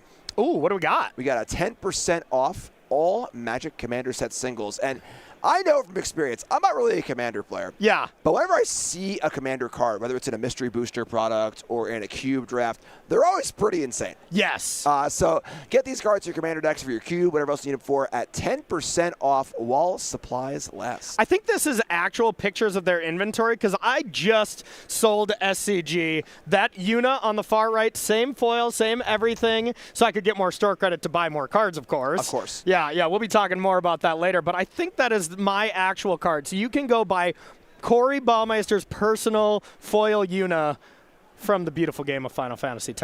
We're going to need to add some more while supplies last reminder text. Yes. Not valid in certain cities. Blah blah blah blah blah blah blah blah. I'll have to do that really fast spiel, you hear on the radio. Please do, yeah. So, but yeah, check out the sale. 10% off is great, and hop on over to StarCityGames.com. Check it out. That Fnatic card's actually a legacy card as well. We'll let this graphic slide for now, but that was a prime legacy staple right there. It's crazy. Commander card's so good. Yeah, amen. I had an uncommon Commander card by Mystery Booster yesterday. Okay. That was just unbelievable. It was like 6 mana, untap all your stuff, overrun, flash. Just kept going. I kept reading and reading and reading and reading. And I'm like, oh, it's a Commander card. Yeah, there you go. There was probably more text on the back, too. Yep. Yeah. See, I won my matches with good old clean Magic cards called Uro Titan of Nature's Wrath. I believe that's what it's. I kind of forgot. I haven't played Uro in so long, but it felt good, let me tell you. Can I have a hot take for you? Yeah. In the booth? Yeah. I think Flage is better than Uro. Ooh. I think that Uro, if Flage is going to be legal, I think Uro should be legal also. Yeah, I will definitely the strongest disagree with you ever. Wow. Really? Oh, yeah. Okay. Oh, yeah.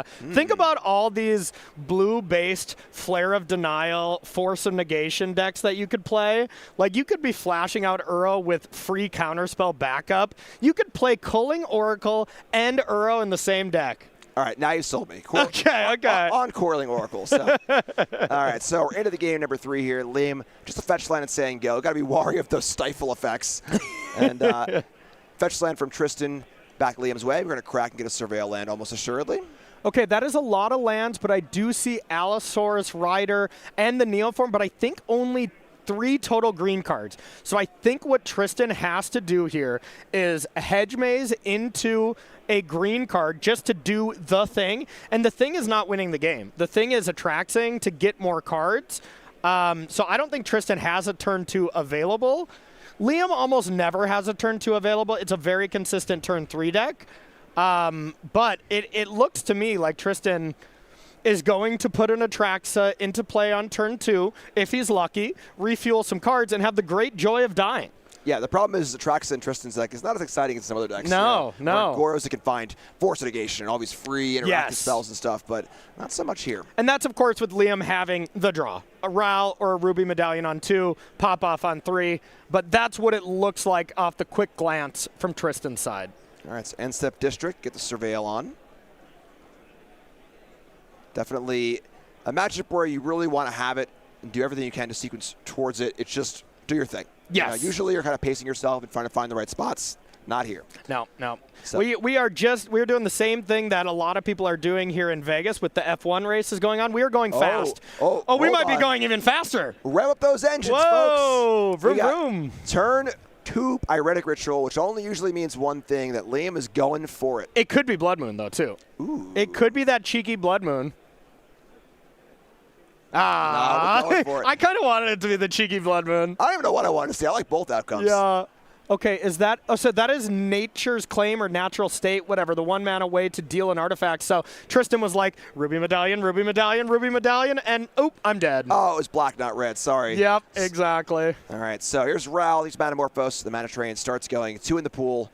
And it's a little harder to go off on turn 2 as far as your resources being pretty light. Yep. Very possible Liam is well on the way. Liam is looking to be in P1 after this. That's an F1 racing term. I assumed. I assumed. All right. So the fact that Liam is now taking pause is a very good sign for Tristan. Yes. Should I stop going for it? Should I continue? And that does not look like a confident man right there, I must say. You been playing poker lately? I haven't. Going for your reads? Yeah, I am going for my reads, but all right. yeah. Spend 1 for Ren's Resolve. This is a big one. And yeah, this is not a ton of spells. We got 1, 2, 3, 4 for Ral. And we'll see if we can get a spell counter on our screen for y'all. We see revealing a land, and I believe it's a ritual. So the land not useful, the ritual could keep things rolling. Yeah, I think the ritual is the big deal. That could have been the best possible hit. But this is turn 2, right? We've already played a land. Correct, so I think that is the spot where he went to play. He's like, yes, this is all I needed. Yep. So ritual comes in. Add some more mana. Red floating. Yeah, and remember, 8's kind of the magic number for Raw. You can flip it earlier, but most of the time you don't. You want to be able to use that ultimate ability? Yes. All right. Mostly because, the other side, you do not get the cost reduction. Correct. So, yeah. You have to plus to get the cost reduction, in which case you can't ultimate. Exactly. So, yep. So, all right. Liam's still working it through. 3 in the pool. I mean, if you ritual, you know you're doing something else. Okay, Wish. Wish I was a little bit taller, y'all. You're pretty tall. Wish I was a baller. I've seen you ball. You're right. You could use to wish that a little bit more. All right, so Wish goes off, and I believe we're down to 1 floating. Okay, getting another ritual from the yard. Okay, so now if there is Past in Flames, it's enough, I would think. I think his ritual is in response to the Wish. Because Wish can't pull out of the graveyard. Wait, then that's enough because you can get a Past in Flames from your sideboard. And Past in Flames is just enough, right? So we're going up to, got to resolve our raw trigger first. Yeah, no, we're actually 1 short. Yeah, Past in Flames only costs 3 right now, and that will be your entire mana. So, however, how do you feel about goblins? I feel pretty bad about goblins, to be honest. Like, it is not good. So, yeah, Past in Flames not being enough. We could get the other options are Grape Shot, empty the Warrens. I mean, if you leave the Blood Moon in the board, that's probably what I would rather have. Blood Moon still works even with a face-up fetch line because there's no forest in the deck. Oh, there's actually a forest. Oh, there is. Did I miss that? Yeah, okay. one forest and 1 island. So, they're both snow and they look so similar. Okay, yeah. And they would need to be naturally drawn though. So, gonna flash the Blood Moon for a second, but gonna go for a little Heroes. Okay. Hangout. Gonna go hang out. Just hanging out. So there is the flip. And now we'll see how many spells. 1, 2, 3, 4, 5, 6, 7? Is that only 7? Oh. Okay, well then we're all done. Probably. All right, so. But let's see. I mean, without the roll, you do need some stuff to go right here. I mean, because the cost reduction is not there. You need ritual into cost reduction. Like, this is definitely not over. All right, ultimate time. Peel off those cards, cast them for free, and see what we get. Okay. Wouldn't be SCG Vegas if you weren't gambling. And there's some 3 hits. medallions. But yeah, you can't cast those. And honestly, that's good for Liam. Those are the trap cards with Tristan's only interactive play being 1 nature state. Is that just... Okay. Just going to fire up the resolve. Okay. We see a medallion and a wish. There's 2 in the pool with a ritual and the grape shot. This ritual goes to 5. And a lot of math here. This is like the classic Storm. Tristan just kind of like sitting there twiddling thumbs. And you're so towing the line. You don't know if you're alive. You don't know if you're dead. You don't know if... Yeah. You just got to sit and be a passenger. So all the spells are free off Ral, but those aren't enough. Ritualing up to 5 mana here... and then wishing for Past in Flames, something like that is not enough. So I think Liam might try to get this Ruby Medallion involved in the mix. And if that happens, Tristan will have interaction. But if Tristan uses that interaction, he's down a green card, so he's so far away from actually comboing. So Tristan does not want to have to use this natural state. Tight spot here. These games are short, but there's a lot going on in them. Yeah, short as far as turns. It's similar to Amulet, you know, like where they... I mean, definitely from the Ruby Storm side. You take a lot more game actions. Neoform, you just say, blah, you're dead, you know. Right. But yeah, and every game action needs to be all set up. All right, here's the medallion. So this needs to be cast for mana, correct? Yep, that is for mana. So down to 0. Now, you didn't have to Ritual. You didn't have to Ruby first. I mean, I guess it just doesn't matter, but... So now here's the decision from Tristan. He's like, do I even natural state this and prevent you from doing some things, but then I just cannot combo anymore? And it looks like he's going to go for it. This is interesting, yeah, because there isn't much left here. There's nothing left. Like, there's no one draw for him that puts an Atraxa into play. He needs to draw multiple things, but I guess if you just, like, stop Liam from comboing this turn, maybe you're far, far away. But now this Grape Shot will deal a large chunk.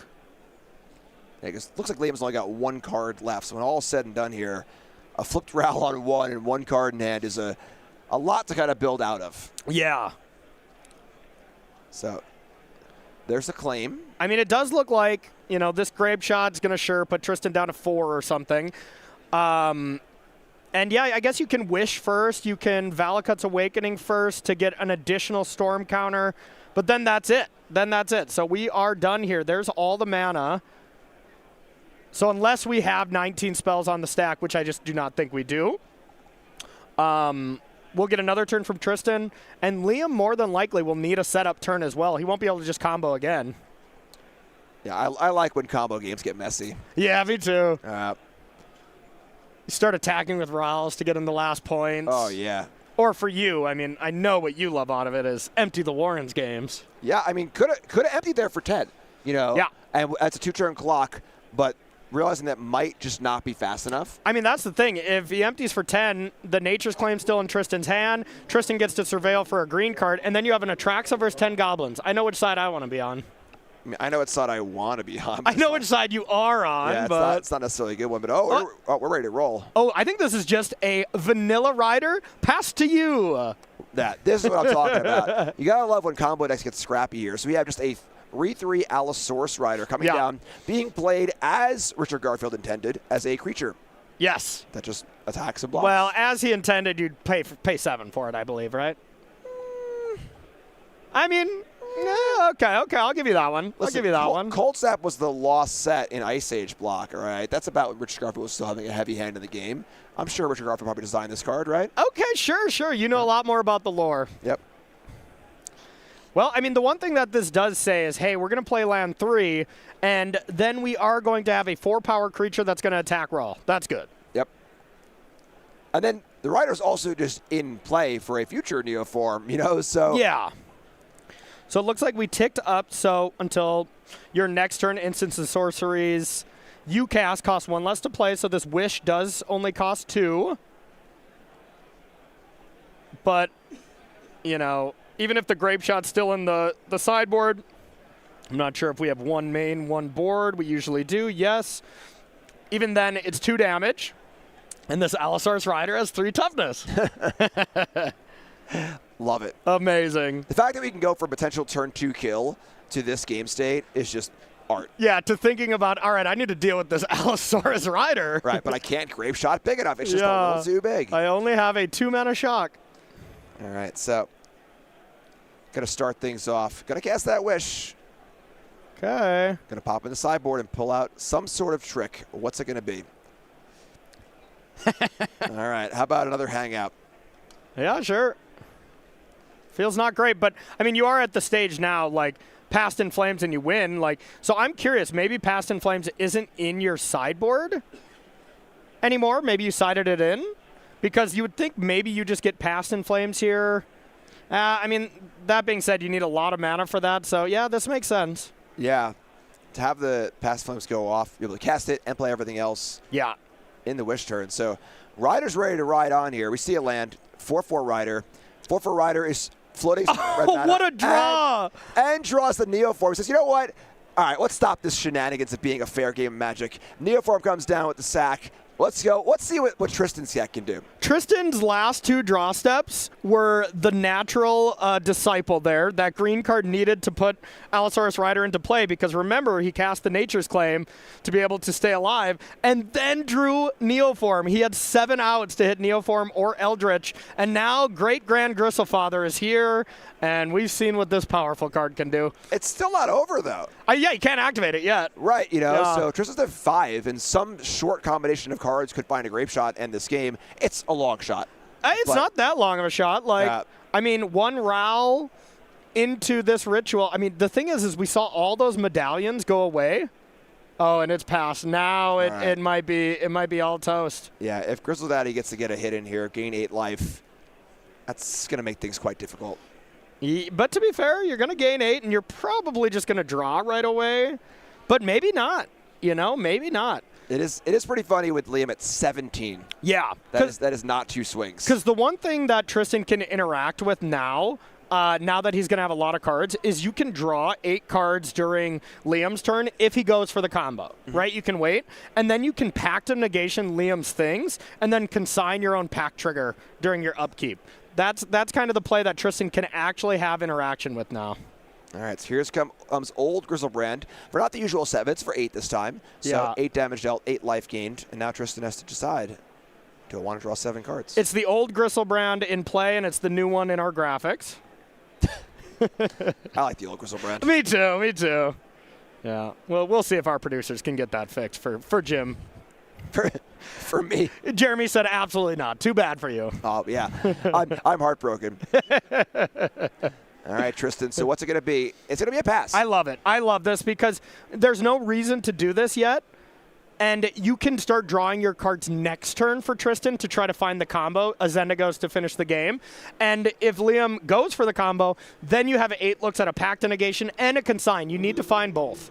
All right, so Liam says, you know what? I don't care if I'm dead next turn because I think that even if Grizzlebrand won't kill me next turn, the cards you draw will. So cracks the fetch land, goes to 8, now dead to Grizzlebrand. Now it'll kill him. And now saying, all right, let's see what this Storm deck can do. So we've had this has been a phenomenal game. This has been a great match. Just 2 absolute beatings. Both decks doing what they can do games 1 and 2. And now the scrappy game. Yeah.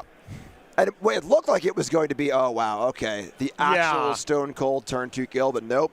Yes. We've had Allosaurus Riders attacking, Planeswalkers dying.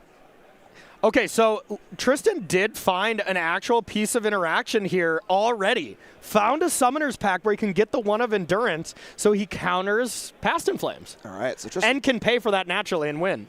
Yeah, but the fourth land's very important. Yes. All right. Boom! Summoner's Pact from the top ropes. All right, so Past in Flames, Summoner's Pact. And, of course, Liam, with a little bit of a sigh here, knows what's coming. Any other turn, even last turn, if Liam was able to do this, was able to pop off. Because we remember, there's multiple rituals. There's a grape shot, but good old, your graveyard is on the bottom of your library. Looks to be good enough here. I don't think there's anything Liam can have, because Liam needs all his mana to be able to do anything here. Yeah, this is backbreaking. And it's funny, we were saying there isn't much interaction, but there's still a little bit. Yeah. And there it is. There's the handshake. Tristan takes it down. That was an absolutely fantastic game. You just love seeing scrappy combo decks, and things aren't working. Things get really, really fun. Yes, that was incredible. Really masterfully played from both players. Tristan had those 2 draw steps in a row where, he really had it. The first one was maybe not that lucky. All you needed was any green card. That's most of your deck. But the second one, hitting a 7-outer, if Tristan doesn't hit that Neoform there, we're done, because you need a turn to connect with it, and then you need the turn to be able to draw some cards with it. So really awesome play and a nice little hit there from Tristan. Yeah, unsurprisingly, the Allosaurus Rider beatdown plan is not actually part of the equation. Usually, no, not really. Yeah, we only get to see 1 turn of it. Maybe we'll see more as the tournament goes on. Let's hope so. So yeah, I know, right?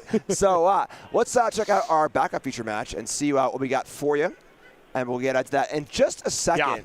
Yeah. And They say, like I was saying earlier, in Modern, picking the combo deck that no one's really ready for was like a long time strategy for Modern. For sure. Does that still apply currently? Oh, I think so. I especially, you just have to look at what the counter spells and the interactions are in the format, and if they don't directly hit your deck, then, it's a deck that you want to play.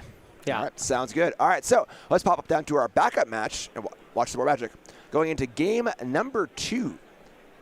We got Alan Wu on the top playing Esper Agueros against Mitch Rubel on the bottom playing Simic Birthing Ritual, a deck that I want to see. Yes, absolutely. I like both of these decks right now. I think both of these are well positioned against Jeskai Blink and the Quantum Riddlers of the world. Whether the Esper Blinks, Jeskai, that kind of thing, which you put all the Blink decks together, it's probably going to be about 20% of the field. So that's where I would want to be, and it looks like both these players came to that kind of conclusion as well. All right, so slow start. Mitch off with a hedge maze. Bins of Beseju. Fetch line for Allen. Back to Mitch's way. Snow-covered island. Snow-covered islands are actually relevant in this deck, which is kind of fun. Yep. Fetch line number 2 for Allen and pass it right back. So a little bit of a different texture from our last match. We're going to be slowing things down a bit here. And Alan Wu, a phenomenal player, has been around the pro scene for a very long time. One of the smartest guys I have ever chatted with. And he's always doing very well at these type of tournaments. Was a Breach master, kind of innovated on a lot of... Oh, baby. Ooh. He's clearly a Goryo's Vengeance master as well. Yeah.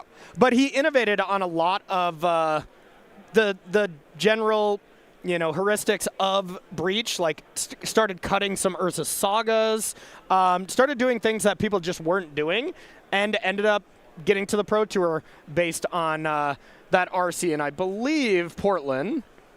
But yeah, very strong player. Well, doing good here with that free Entomb. Yes. Traxa exactly where Allen wants her to be in the graveyard. Once again, a pass back from Mitch, and both players just playing some draw go. Yeah, and Allen did have the option, if he did have Goryo's Vengeance there, to go at Mitch's end step with that 2 mana. Goryo's Vengeance back at Traxa and then try to blink it during his next turn, but is well aware the Simic Birthing Ritual deck is just all counter spells. So you want to be able to fight a little bit and instead of just going for it. All right, so Mitch passes back once again. Allen going to go for an end step fetch. Already surveilled the best possible one into the graveyard, so not going to smooth that hand out. Nope, he's going to get a Watery Grave. I mean, Entomb just got banned in Legacy. Clearly, it's still legal here in Modern, so play that card, right? I know. All right, so we got Watery Grave coming in, untapped, take a shock. All right, let's just sack this Delta too. Yeah. Cut down on some time a bit as, the players do have 22 minutes. This clearly was a long game 1. As this matchup ends up being, it is very grindy. But post-board, Allen's matchup seems like it improves greatly. It has what I would want to be playing and what I would be playing at a tournament like this as well. Min 3 disputes in your board, maybe 4. It's probably the best card in Modern right now, which is pretty funny because it wasn't that good before Pro Tour Edge of Eternity. And then the old Riddler made that card just phenomenal. Yeah, Allen is up a game here, so pressure's on Mitch to win this game in a decent amount of time and then get into game number 3. We see fetch line again. And the question is Allen ready to just pass back? He is. All right, going back Mitch's way. No end step. Verdant Catacombs crack from Mitch. Mitch just draws a card. And we have not seen a spell yet, and it is turn 6. This is magic as Richard Garfield intended. Don't do anything. Yeah, everyone just chill. And then cast 7 spells in 1 turn. Just vibing, Yeah, I mean, to be fair, that's what Ruby Storm did. Didn't do anything for 1 turn, and then it cast 8 spells. All right, well, now we're doing something. We got an end step Goryo's Vengeance on the Atraxa. Okay, here we go. Which would stick around because it's an at the end step trigger, so it comes around to Allen's turn. But Mitch says, I think it's time for me to play a spell also. And this is the squeeze that Goryo's puts you in, and the reason why I think I love the deck. It's one of my favorite decks to play. Right before Breach was starting to pop off, I was playing only Esper Goryo's. I think this deck is great. But the fact that you can act at your opponent's end step like this, even if Mitch wins a counter war over this, you untap, you do it again. That squeeze that you can put control decks under when you are the combo deck, air quotes combo deck, ends up just being amazing. The end step, instant speed, weight of interact is huge. Uh-oh, where did Atraxa go? God, Endurance is just winning more and more games here. All right, so Endurance comes down in the end step as well in response to the Warrior's Vengeance. Trax is going back in the deck for the next Surveillant to find it, but now Alan's going to crack a Surveillant in response. So we could see maybe a way to put this in. Now, Goros does not target, right? It is choose. Oh, it targets, yeah. Oh, it does target. Yeah. Sorry. Yeah. I'm thinking of Shallowgrave. I think Maybe? so. No, okay. Yeah, I'm not 100%. But yeah, definitely targets. So, why Surgical just absolutely wrecks the card. Got it. All right, so just going to see a breeding pool. And so first point goes to Mitch. A failed Goros, Trax gone, and now a body in play, which changes the texture of this sort of draw-go game. I mean, this is basically new and improved Mystic Snake. Yep. All right, well, now Alan's got a body in play, too, and it's a good one in Psychic Frog. And know what? Let's make it 2. Ooh, all right. Ribbits galore. And there's the dispute. Dispute just excellent from both sides. The disputes from Alan are a little bit better, but Mitch has to be ecstatic to get a turn 6 Mystical Dispute on a 2-drop. All right, well, looks like Alan is going to be firing right back here. Anything you can do, I can do better. And I'm going to assume we're seeing a dispute here. Same. The island is tapped, so. And there's 3 in Alan's sideboard. Oh, we were wrong. Spell Pierce. Ah, okay. Get us out of the booth. We're washed. There is 1 Spell Pierce in the main in this list. And looking at Alan Wu's deck list, there's a 1 of Fatal Push. There's a 1 of Subtlety. A 1 of Preordain is probably not going to be that great in the example I'm about to say, but this is an open deck list. Alan is very experienced in playing open deck list tournaments. The Pro Tours are all open deck list. You gain a lot of equity from players just looking at that deck list and be like, I got to play around Spell Pierce. I got to play around Subtlety. And sometimes you play around it to a fault. All right, so we see Birthing Ritual come down here, a namesake card of a deck. Going to look at the top 5 cards. You can choose one, and then you can put it in there if the mana value works out alongside your endurance. So Harbinger of the Seas and Abhorrent Oculus are both phenomenal hits. Alan Wu and Espergorio's deck actually does struggle against Blood Moon effects a decent amount, even though it plays 1 of each basics. But Ice Fang Coatl here, Mystery Booster, or Ice Fang Coatl. Yeah, the only downside here is unfortunately only 2 Snowlands for Mitch. I think that would have been actually kind of an okay hit. Yeah. Now there's a 3rd Snow permanent. Yeah! Oh, okay, there we go. Now this is incredible, but honestly, I think this was a big blunder from Mitch. I think you had to play that while Alan was all tapped out of blue. If there's a dispute here, this is a nightmare. And you got to think Alan sided out all the Fatal Pushes, so Dispute's the only card that could have interacted. The flip side is maybe Alan wouldn't have attacked with the Frogs. Yeah. So this is a higher risk, higher reward. Yeah, I got to like this, honestly, because Mitch main phases it, says go. Alan says, all right, doesn't attack, and now we're in this spate where, like, Psychic Frog's a much more powerful card than Coatl is. And if you're both waiting in a staring contest, I'd rather wait to find an answer to Coatl than to find an answer to the Frog. So this little gambit pays off for Mitch. These Ice Fangs are blocking. They do have Death Touch. And they are reliant on each other. But it looks like Ephemerate is the only option for Alan to break this up. So going to Ephemerate one of the Frogs and save it. Other Frogs to trade off with an Ice Fang, and a pretty good exchange for Mitch. Oh, really good exchange. That ephemerating your Frog to save it is not great. Also, Alan flexing a little bit. That is a Pro Tour stamped Ephemerate, so he drafted one of these from, what, Ephemerate was Modern Horizon 3, right? That was Pro Tour, was Mythic Championship 4. Oh, okay. I was there, but okay. I played in that Pro Tour. I believe you were supposed to say I was there, Gandalf, right? Isn't that your signature line? It wasn't that long ago. Okay. What, 5 years ago or something? Yeah, that sounds about right. All right, so we see a Quantum Riddler card we'll be seeing a lot of this weekend, coming in for the warp cost. This is kind of the new tech that these ritual decks added. There wasn't really any Riddlers in this list, but it seems perfect for this deck. Who would have guessed? Play the best card in Modern in your blue-based deck where you can sacrifice things? That seems pretty good. Yeah, when you have a deck that can use Riddler with synergy and for power, that's a great place to be. The only thing better than one Riddle, Jim, is a second Riddle. I can't. Excuse me. What is better than one Riddle, Jim?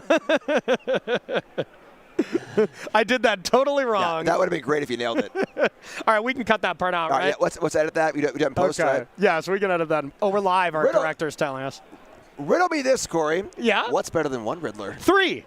You're right. I knew it. I finally solved a riddle. All right, and the problem with this Ephemerate also is that when you don't have anything valuable to target with it in play, on the rebound. Yeah. Looks pretty bad. Looked really bad. And, like, you could flash something in your upkeep, flash a Solitude or something, but now it does look like we don't have the prerequisite amount of snow, though. I mean, it's Vegas, so there's not much snow around. I was surprised we even saw rain. That's true. All right, so just going to fire up the normal block. So that's a little aggressive. I agree. Of the chump variety, really doesn't want Alan to get that card off of the frog. There's a land that would have gotten the snowland, so... But we're just going to see Old Riddler coming in for around thrice. Draw the card.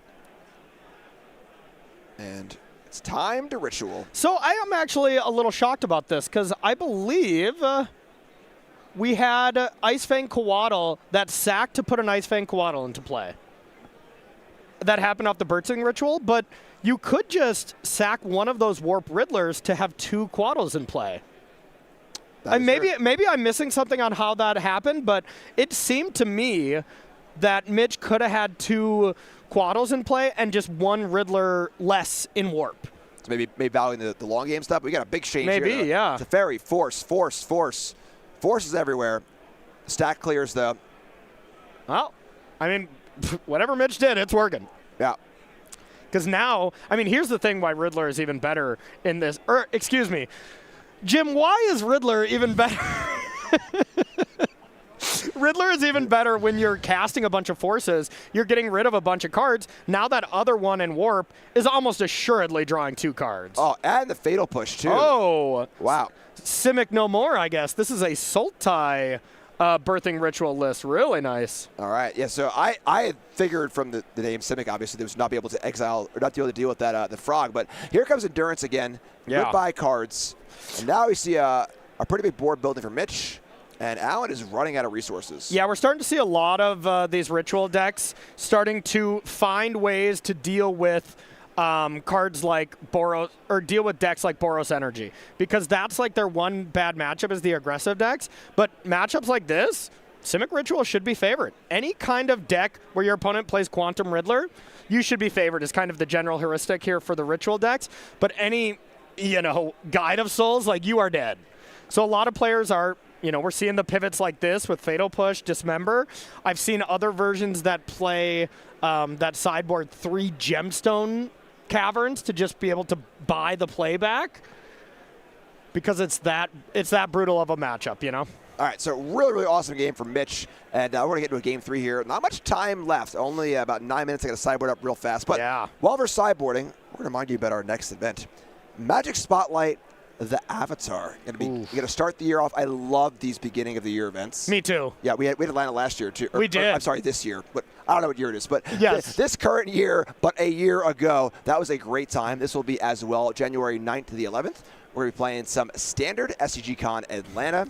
It's going to be a great time. Yeah, it's going to be great. I still think the best deck will probably be VV Cauldron, but we'll wait. Corey. Yeah. You didn't get the memo was out. You didn't get it? I didn't get it. No. I got to sign up for the newsletter, I guess. But of course, VV is gone, and we are going to see a really healthy metagame. Avatar's going to do some nice stuff to the format. We're going to have the World Championship here in 2 weeks to kind of shape that metagame. I bet that's going to be a phenomenal tournament. I am so excited for Spotlight Avatar. Can't wait. It's going to be great. Yeah.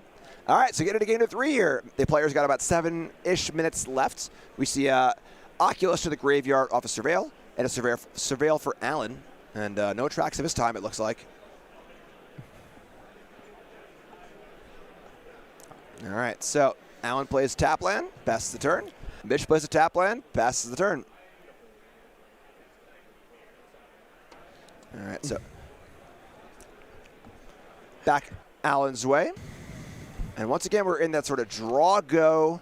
Just play some lands. Past the old turn ski. Everyone stock up their mystical disputes, get ready for the fireworks. And we saw a dispute actually surveilled away here. Yeah, that's telling. What kind of lessons do you think about when you see something like that? What do you think they're looking for? I mean, it has to be a redundant effect, where Mitch already has so much of his effect, you want something else to work with. Or needs lands. It is actually tough. There's a lot of things it could be. All right, well, we see the ritual come down. And we got a force. Wow. Player is definitely playing at a pace that says, okay, there are only 6 minutes left. Let's do this. So dispute counters and endurance. A force handles the ritual. back Allen's way. Still 2 mana up on Mitch's side. Yeah, when you're 8-0, a draw does not look so bad. When you're 2-0, it's a loss. Yeah. It is a loss as far as trying to make your next day is concerned. So, looks like we have a Riddler coming in tap for some reason. Getting in the red zone. Why not? And there is the powerful combo. Uh-oh. This Ephemerate looks a lot better. Yeah, a lot better. So It's a different stamp, too. Oh, wow. That is flexing.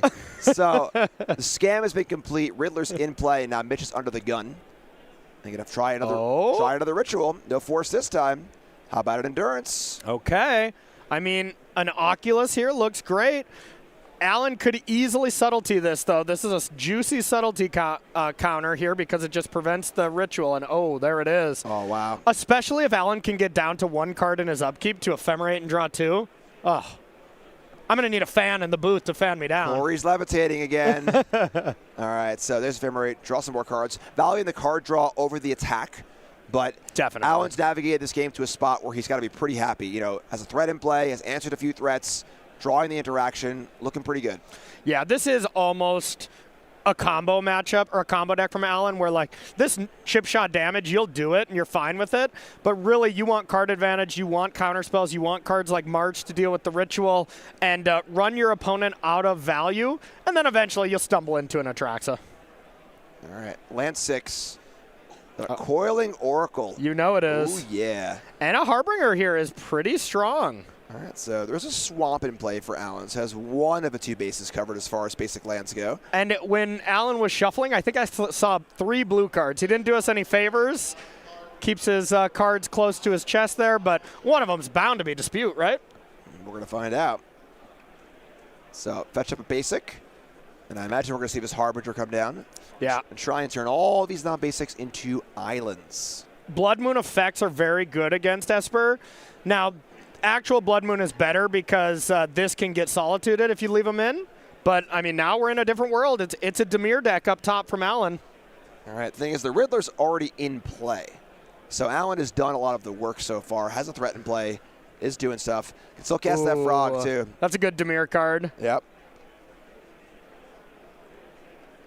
Yeah, that is necessary. Frog will run away with this. I mean, I think Quantum Riddler already can. Oh, are we drawing 3? Oh. Corey has hit the ceiling. Oh, my. I believe this is a new avatar card, the Accumulated Wisdom there. Yeah.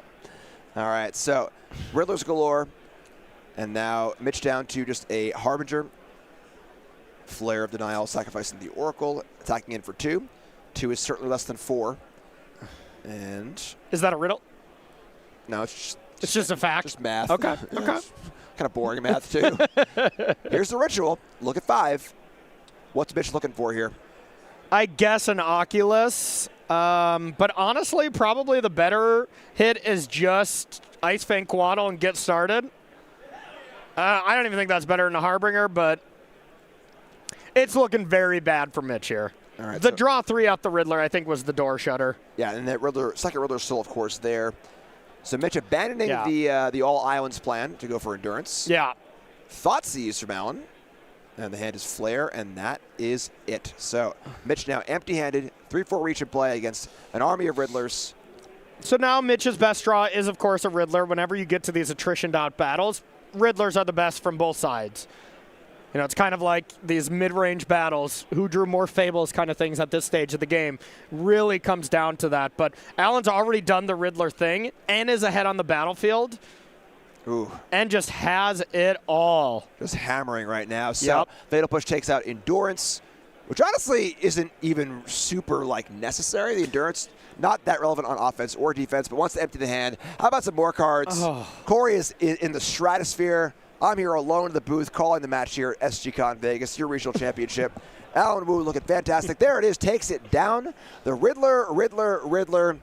The third Riddler was enough. It sure was. I mean, those Quantum Riddlers, I think we drew a solid 7 cards. You drew a fresh hand off the Riddlers alone. So I like how Corey says we, like he was drawing the cards. Corey's like, oh yeah, Riddler, woo, woo, woo, Just because I would have played a Riddler deck, I'm living vicariously through all these Riddler modern gamers. So yes, it is a we thing. Well, Corey, thanks for coming back down off the ceiling into your chair. And I'm back. We're a wrap here on round number 3. Round 4 is coming up. More Riddlers for Corey and for you. Stay tuned.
Welcome back to Las Vegas here at SCGCon, the U.S. Regional Championship, the last big event of the year. We're coming to round 4. Round 3 was awesome. Yes. That really was just an absolute great round for us to get started Honestly, with. so were rounds 1 and 2 when I was watching from the hotel. This has been a great tournament. Yeah, really, really good stuff. So let's take a peek at our standings. Still very, very early, but let's take a little peek and see who's been doing well. Let's look at our 4-0s.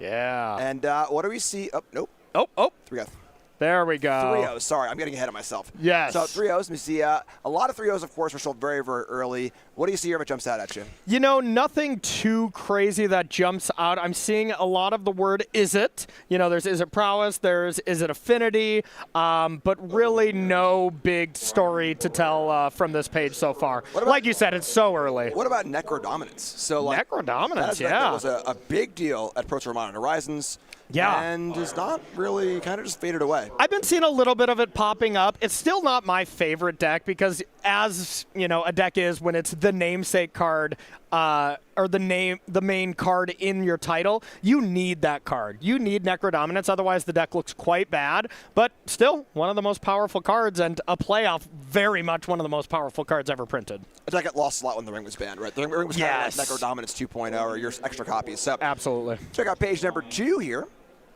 See what else is going on. There are a lot of players in this tournament. There are 1,398 players vying for 32 Pro Tour slots. Yeah. A bunch of money, some World slots as well. And page 2, anything jumping? We see Abzan birthing ritual. I was going to say the same. Abzan birthing ritual looks wild. Even Mono Blue Belcher, even though it just won the literal last Pro Tour, it just fell right off a cliff. You know, it's so wild to me to have a deck that takes down, you know, the biggest event of the year and then it just falls off. But I think the biggest tell, sure, there is a couple more. Is it affinity? Is it prowess? I think that is the biggest takeaway from our first 2 pages. Of course, small sample size, those kind of things. Things are going to change. But the main thing I want to look at here is there are so many different decks. Modern looks incredible. I love our time here at the Modern Regional Championships. The metagame is just always phenomenal. I will say definitely it's a good time to be a Jeskai fan. Whether you like Jeskai, Boros, if you're in those 3 colors, it's not a bad place to be. Yeah, absolutely. I would agree with you. Great stuff. So we're coming in to round number 4. We've got a really, really fantastic match for everyone. Yeah, this is a huge one. So we have just 2 phenomenal players here. We have Peter Husisian versus Nathan Stoyer. So Peter Husisian, from y'all will remember, took down the regional championship in Portland last year, right? That was last year. That sounds right. Breach was around, so ever since Breach went away, you know, time has been an illusion to me. I'm still searching. But Peter Husisian beat Breach, beat a bunch of Breach decks with his Amulet Titan deck, and he just made it look great. If there are certain Amulet Titan players where you just look and be like, I know they are not going to screw up. Jack Potter's in here, House of Mana, Peter Husisian, Dom Harvey, Canister, those types of players are the top echelon of the deck. So if anyone's going to crush it with the most complicated deck in the metagame in all formats, it's going to be Peter. They're seeing the Matrix. Yeah. Yeah, they're at a level that I can't possibly even comprehend. Yeah. And Peter's opponent is going to be none other than Nathan Stoyer, World Champion, Pro Tour Champion. So pretty good intro. That is a good intro. I talked to him. I ran into him in the lobby of the hotel a little bit ago and chatted with him. We're buddies. And I was saying, you know, how you doing? What are you going to play? He said, Amulet Titan 0 reps, YOLO was his quote. So clearly something changed within Thursday to now. But he also said one big factor, which is going to lead me to believe he's going to win this tournament, okay? Said, you know what? Got a cool job coming, got some other stuff in life going on, so this might be my last event. We all know what happens when you say it's your last event. It's the Andre Strosky effect. Magic will draw you in, as long as you mean it. You can't just say, this is my last event. Right. You need to fully mean it, and then you will win the tournament. It's just how it works. It's powerful. I have a theory of why Nathan decided to not play the Amulet deck. Okay. He played a single game with it. Yeah, I think so. That's usually my experience. I'm like, every 3 months or so, I'll check in with the Amulet. I'll play a match on Magic Online, and I'll time out during game 1. And I'll drop from the league. I'll be like, you know what? Not every deck is for me. It's funny how it sounds like we're joking about that. I'm not joking. I have the same experience. We're talking to Paul. He had the same experience. It's such a common experience for players to have. And these are not like schlubs. You know, I mean, Paul's really good. I'm more kind of schlubs. But, Yeah, I was just going to say, maybe we're too small brained. But it's these good Magic players. It's actually really, really hard to play. So yeah, if Nathan is going to audible off of it, exactly, he does not have a small brain. Right. That is a large brain human being. So I'm respecting that the deck is just too hard. Sounds good. So let's pop down to Peter and Nathan and watch a fantastic match of Magic. It's going to be a good one, Jim. I'm excited. All right, so we got Peter on top, Amulet Titan Master. Nathan Stoyer on the bottom playing Jeskai Blink. And let's see which one of these players will be advancing to 4-0 and be in a great spot in the tournament. That's a good start. That's a good start for Peter, that is for sure. And that is honestly a great start from Nathan. Nathan does not have a lot of ways to interact with that. There's 2 prismatic endings in the deck, in the main deck, to be able to deal with it. He also has Strix Serenade, which is a nice card against Blink decks and against Amulet. So that's kind of the hot tech that Nathan has in his list. All that being said, though, this is a good matchup for Amulet. All right, so we see Amulet gets taken care of. We see a turn 2 Dryad Arbor from Peter. I have not seen this card in Amulet decks. What is going on here? Yeah, I really haven't either. You know, there's not a lot of reasons to have this. I'm a little shocked is why it's there. I mean, the one thing that you have is an additional ramp spell. Peter does play 4 Green Sun Zeniths with different targets for it. So you have Grazer, you have Analyst, you have Dryad Arbor, and then you have Primetime. So up the curve, you can kind of get something from any single mana value. All right, so a little Llanowar proxy action going on here. We see an Amulet, we see a Rumble, and decent start. Amulet is in play. It was not answered. We see another Amulet. Holy moly. The old 3 Amulet draw. You know what? This is why Peter is a Amulet master. You just draw 3 Amulets, and then it's easy. Yeah, so well set up here. Pretty humorous board of a land creature, a Eldrazi, and an Amulet, and no actual lands. Okay. I mean, without actually playing lands here, I was going to say that signature isn't actually the artist. It's a signature with the devil. If you are drawing that many amulets, you've signed it away. But without the lands, I'm pretty sure that's just the artist. I knew we were missing something in our Amulet practice. You know? Yes. That's what it was. Yes, absolutely. Yes. Didn't sign our souls over. So it's not prep or or being smarter or anything. Yeah. All right, so we see End Step Filia from Nathan, which is an excellent play for Nathan's deck. Really important to get things rolling. Yeah, good at just killing the spawn right now if you want. That is an option. Or, of course, if you start doing the things. Interesting, yeah. So Peter could have sacrificed the spawn to immediately play the Amulet, decided not to. Yeah, could regret that with the good dog coming down. Yep. So Nathan got to think it through. Is it going to be an offensive Filia or a, like I said, not defensive, but on your own stuff or their stuff kind of Filia? So, I mean, the one thing that you can do as well, you can do the trick of blink out the Amulet and then consign the trigger coming back. That is definitely something that you can do, but just killing the spawn if you don't have that available. Now, Nathan did have Quantum Riddler in hand. I saw him flash that, so he's clearly leaving up some other interaction. Yeah, so no land either. There's Amulet, there's Serenade. So Peter really punished for not playing the Amulet off that Eldrazi. Really is, yeah, no kidding. And now Peter has an even more obtuse board with a bird, a Dryad, and an Amulet. Yeah, dogs do love to chase birds, though, and that is exactly what this good dog is going to do, is chase that bird right off this battlefield. Yeah, so, of course, if Filia wants to attack... Oh, and you can Flage down the Dryad Arbor, too? Oh, yeah. I think he has Flage and Teferi, so that's Nathan's choice right now. Yeah, Dryad Arbor, of course, very vulnerable when it comes to being a land. The most vulnerable. Yeah. I think if I'm Nathan, I want to go for Flage the Dryad, kill the bird, because there's no way Peter's comboing off just Amulet, no permanents. Like, I think that's pretty safe. There's also a little fear of more Amulets. There's only one left. Yeah. So it's not like a second Amulet can come in here and kind of muck things up. It's pretty unlikely in that regard. So Nathan going to go for a Teferi. Okay. Which is similar. So, I mean, this will probably be Teferi bounce Amulet, I guess. I can see bouncing the Dryad Arbor, too. And obviously, Nathan thinking about it as well. Yep. Yep, there goes the Arbor. So just bounce that, draw a card. Actually, once again, I don't know why I question the Great World Champion, because this looks nicer. You bounce this, and then when you replay it, then you Flage it.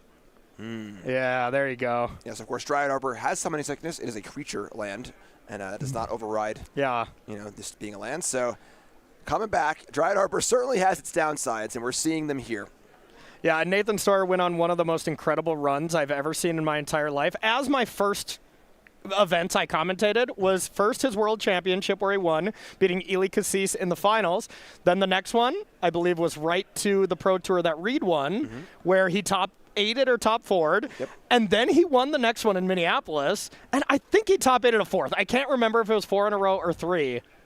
I think it was just 3. I think it might have been just 3. It feels like 4. Yes. Yeah, but yeah, unbelievable run. Oh, yeah, I know what it was. He won the Mox to get into the World Championship before that. So that was the 4th event. And, you know, I mean, just built a Hall of Fame career in 7 months. Like, it's so unbelievably amazing what he did in that short span of time. You know, I mean, that was straight GOAT conversation stuff right there.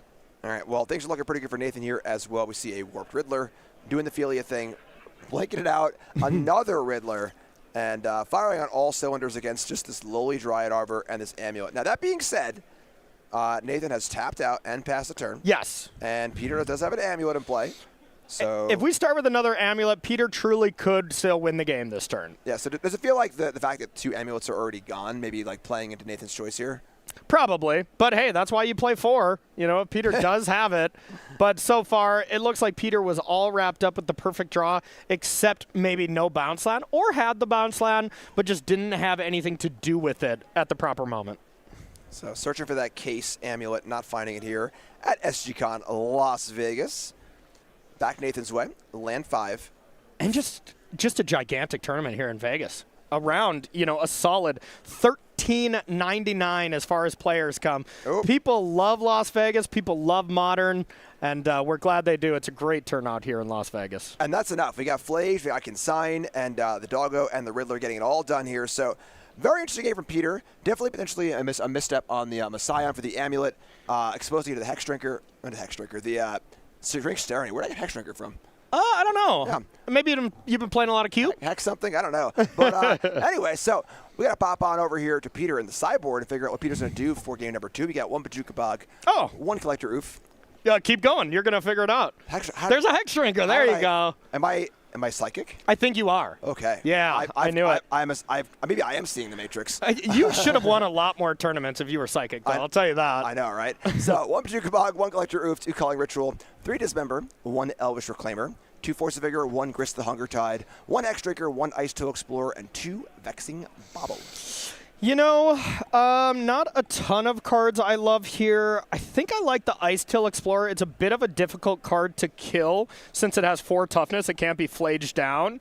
And we're probably going to see Nathan trim on Solitude effect. So I'm bringing in that 1 of, and remember, if you bring in 1 creature, you bring in 5 of them, as you have Green Sun Zenith. I mean, actually, you bring in 8 of them because there's 3 Summoners packs as well. I think I like the Hex Drinker as well. Like, it could just be a solid plan B. And then I'm bringing in those Dismembers. Just the good dog. That's if you can break up that synergy, it is a Jeskai mid-range deck, you know, but it is a Jeskai Blink deck if you have the good dog available and ready to go. So those would be the 5 cards I would be considering. Sounds good. And then on Nathan's side, we got 3. The respect for Amulet is strong. 3 Ashiok Dream Render, 1 Force Negation, 3 Mystical Dispute, 1 Strix Serenade, 2 Surgical Extractions, 1 Teferi Time Raveler, 1 Wear Tear, and 3 Wrath of the Skies. I feel like this is our first match that we look at the sideboarding where you're like, Oh, that one. Yes. No. Where like a player, you can tell they're in a bad matchup and they don't want to lose said bad matchup because this is well and truly a bad matchup for Jeskai Blink, but with this kind of sideboard, it really improves. Of course, 3 Ashiok is just the best card in the matchup. I was talking with House of Mana here a little bit earlier, and he's like, I keep trying all these different things to beat Ashiok, and he's like, they all suck. was his quote. It's like, they all suck, so I'm just trying to do what I can and just hope they don't draw them. I'm like, okay. Strong wording, but 3 Ashioks, definitely bringing in the Strix Serenade and that Wear Tear. I mean, if you can just tear an Urza Saga, that's great. Just wearing an Amulet, and if you can ever wear Tear, both of them. Dose. Yeah, that's why not both, yes, all right? Yes. All right, great stuff. So we're going to get right into game 2 here in just a second, but I gotta remind you all about all the events coming up next year. I am pumped for the schedule. I want you to tell me all of them without the graphic. Oh, come on. Shucks. Shucks. Unfortunately, it just went up too fast, so I didn't have to do that for you. Yeah, that's fair. I knew them all by heart and the dates. But here we see. We saw Atlanta already. Very excited for that one. And then we got Portland, Milwaukee, Cincinnati, Las Vegas, Hartford, LA, Baltimore, Dallas, DC, Richmond. A great lineup of great cities. I've been to a lot of these places before. I've been to all of these places. I think so, yeah. And most of them are just fantastic. You know, should we just stay here in Vegas until June? You know, you want to do that? I think that makes the most sense. Yeah, I think so. Yeah. If anyone can help babysit our children, that would be great. Yeah. Or our significant others will leave us. That's great. Yeah. Cool. Sounds good. So check out these events at starcitygames.com/SCGCon. Hope to see you at all of them.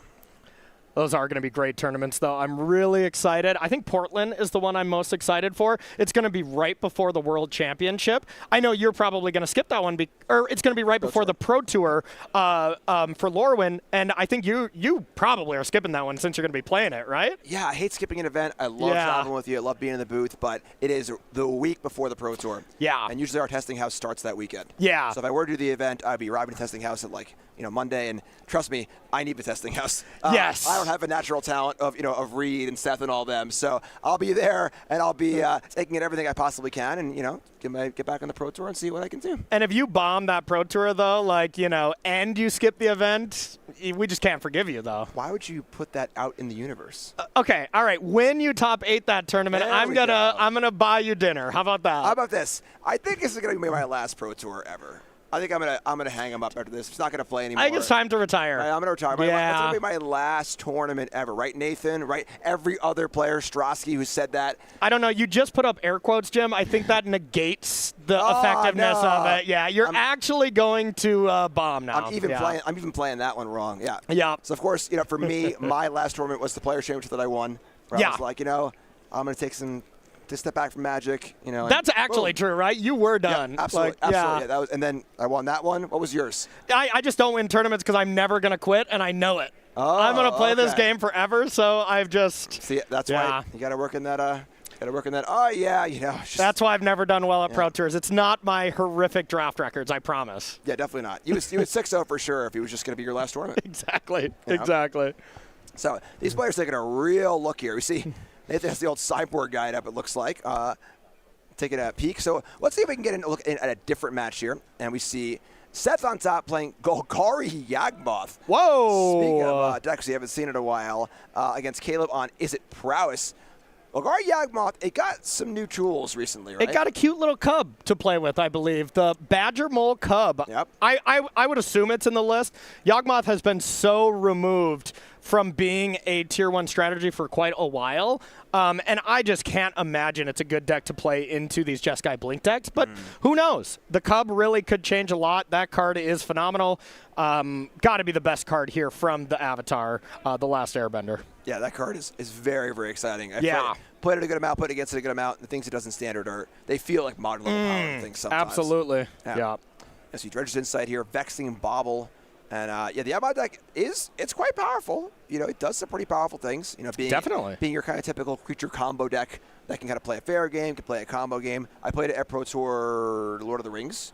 Okay. And it was better then than it is now. Yeah. Even then, it wasn't great, though. It seemed pretty bad then, too. Yeah, so you could have played Grief, and you could have brought it back from the graveyard multiple times, and you chose not to, huh?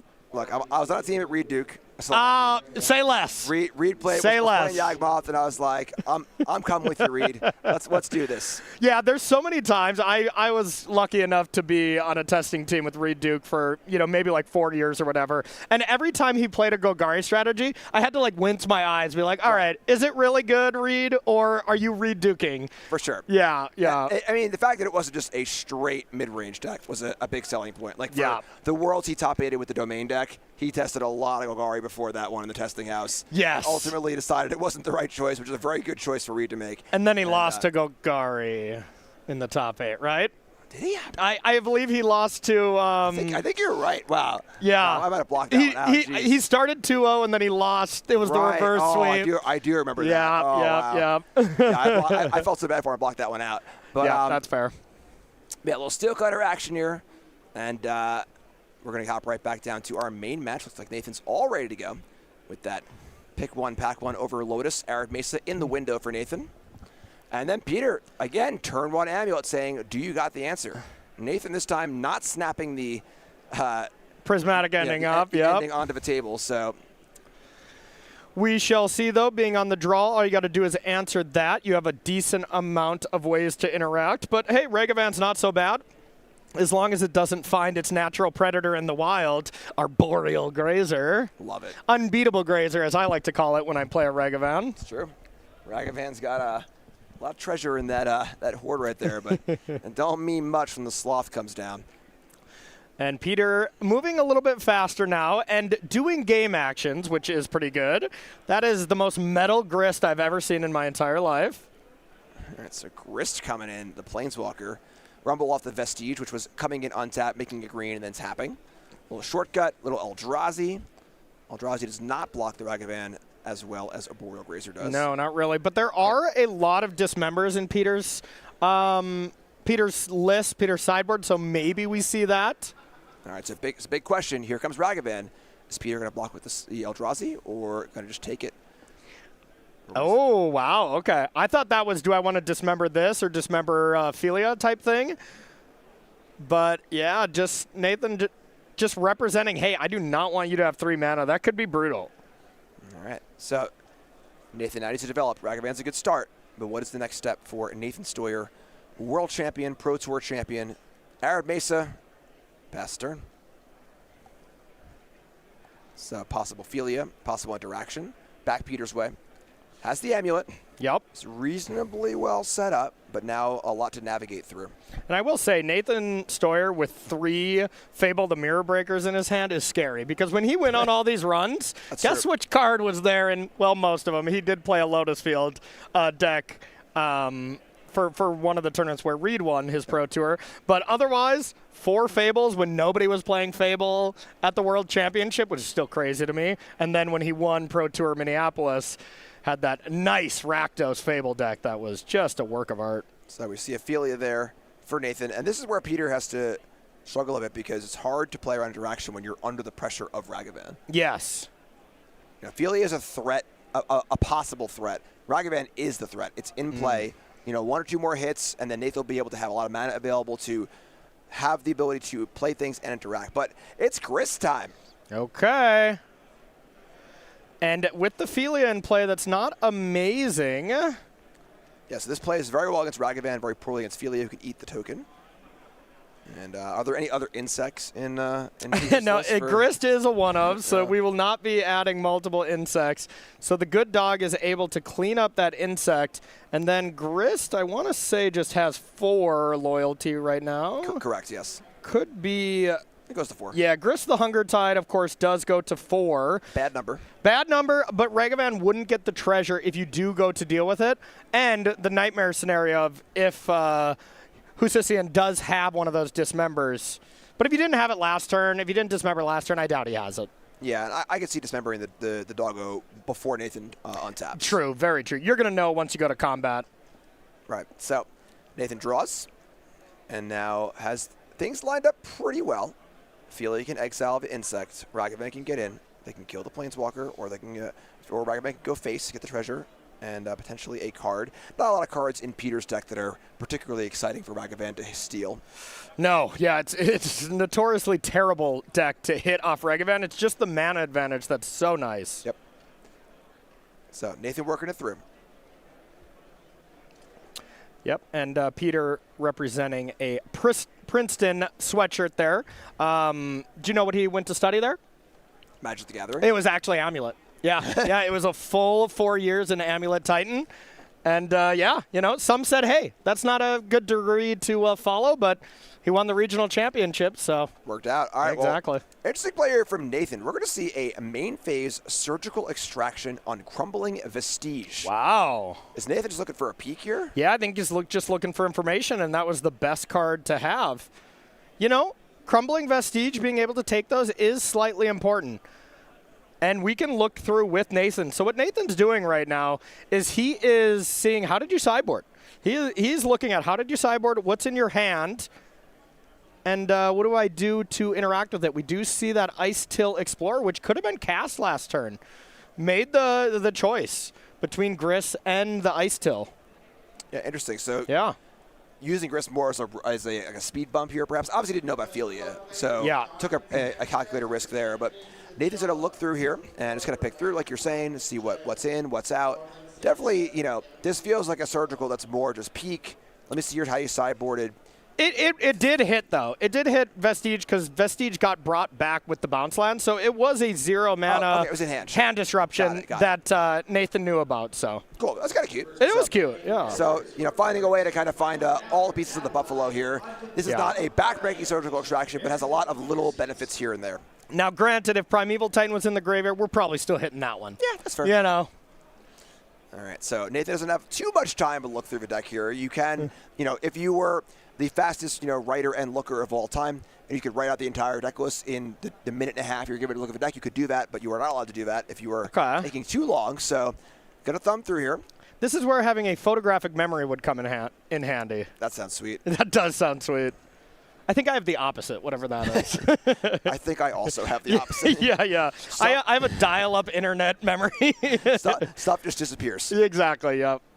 All right, so back to Peter to shuffle, and now Nathan, with this full information, can decide what the best course of action is. Yeah, so interesting. All the cards that we thought Nathan would bring in also brought in surgicals. So that is saying you got a lot of cards to take out. I bet the Flages come out, the Lightning Bolts to Fairy. I mean, there's a lot of cards you want taken out of your deck, even Solitude. So Nathan's probably bringing in a solid 8-9 cards in this matchup. Yeah, a lot of mid-range breakers that are not so good in a fast matchup like this. Yeah. So Nathan going to play an Arid Mesa. Going to start there.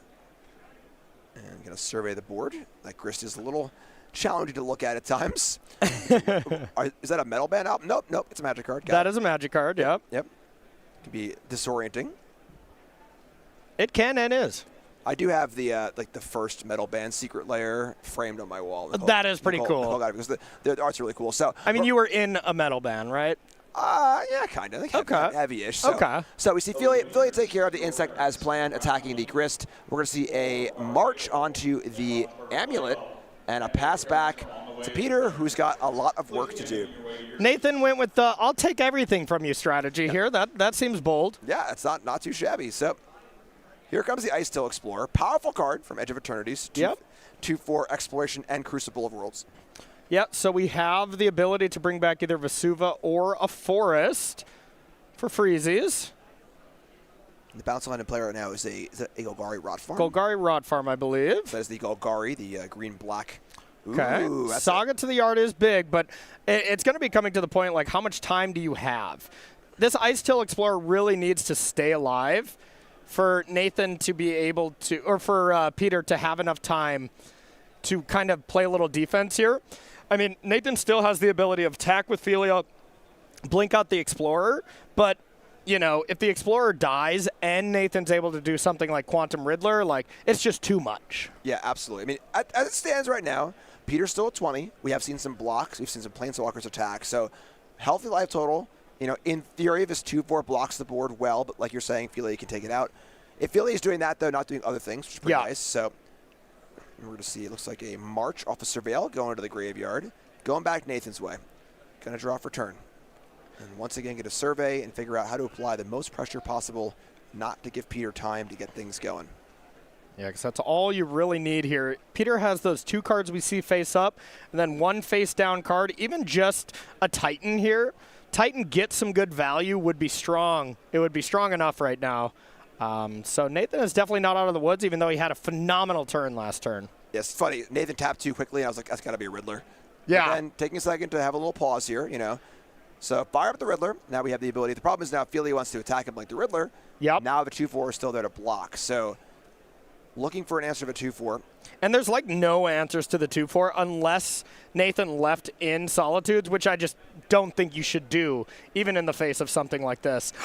Oh my goodness. Can you cast this at end step? You can, right? I believe so, yeah. The trigger will return to the Ice Till. The Dismember will still be exiled to Ragavan. Oh my god. Forget everything I said earlier about the cards in Peter's deck not being good hits. That was the best possible.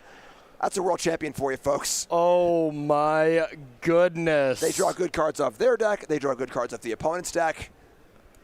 And he has a treasure on the way too. Nathan Stoyer making this look amazing. And I know Nathan has not played more than like 3-4 matches with this deck because he was saying he was going to play Amulet with no reps to me on Thursday. So clearly he switched to Jeskai Blink with no reps. Now granted, this kind of deck, you know, resembles a lot of decks of the past. You can kind of pick up this one. If you're a good Magic player, you can do some good work with it. If you're a good Magic player and you pick up Amulet, there are no guarantees that you are good toast. enough, you know? There's a guarantee. Yeah. You'll be, you know, down somewhere back in the hotel room by 6:30. Yeah, so, thank God the casino's connected to this event. You have something else to do. But, yeah, great stuff. This is like, it's funny. I talked to someone on Thursday they were playing in the RC. It was their first RC, and they qualified via Limited.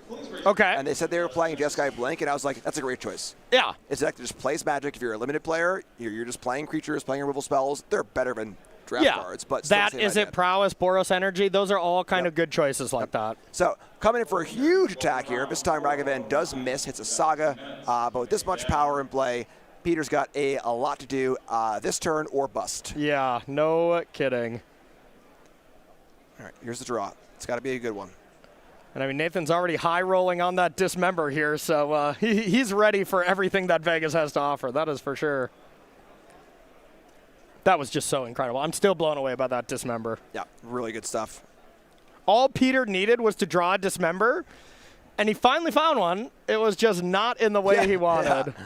And there's a Flage, too, plus a Consign. You have a Consign to be able to counter an Amulet or a Primeval Titan trigger. Yeah, that's got to cover all the bases, right? Yeah, it's got to. And you have a lethal attack coming here, so. And you see Nathan's kind of like, he's like, yes, I did it. Yeah, I'm the greatest. All right, let's go. Like, yeah, you know, Nathan knows full well that everything's all wrapped up. Peter does not. Now Peter's in that agonizing spot of like, all right, I got to play my 2%er here. Yeah. What can I do to try and get out of this if Nathan has nothing? When you say you're going to retire after this event, you flip over Dismembers off your Ragavan. Yep. If you are saying, hey, I'm in for the long haul, I'm going to take Magic more seriously, that was a forest. Oh, yeah. Yeah. Yeah. The universe works in mysterious ways. But all jokes aside, Nathan has played this game phenomenally. Absolutely phenomenally. All right, so here's the Titan. And, of course, Peter can do nothing but really shrug here as you see the Consign counter of a trigger. And now we see a Zenith, X equals 1, and that will do it. Packing it up. Wow. A clinic from Nathan Stoyer. Bad matchup?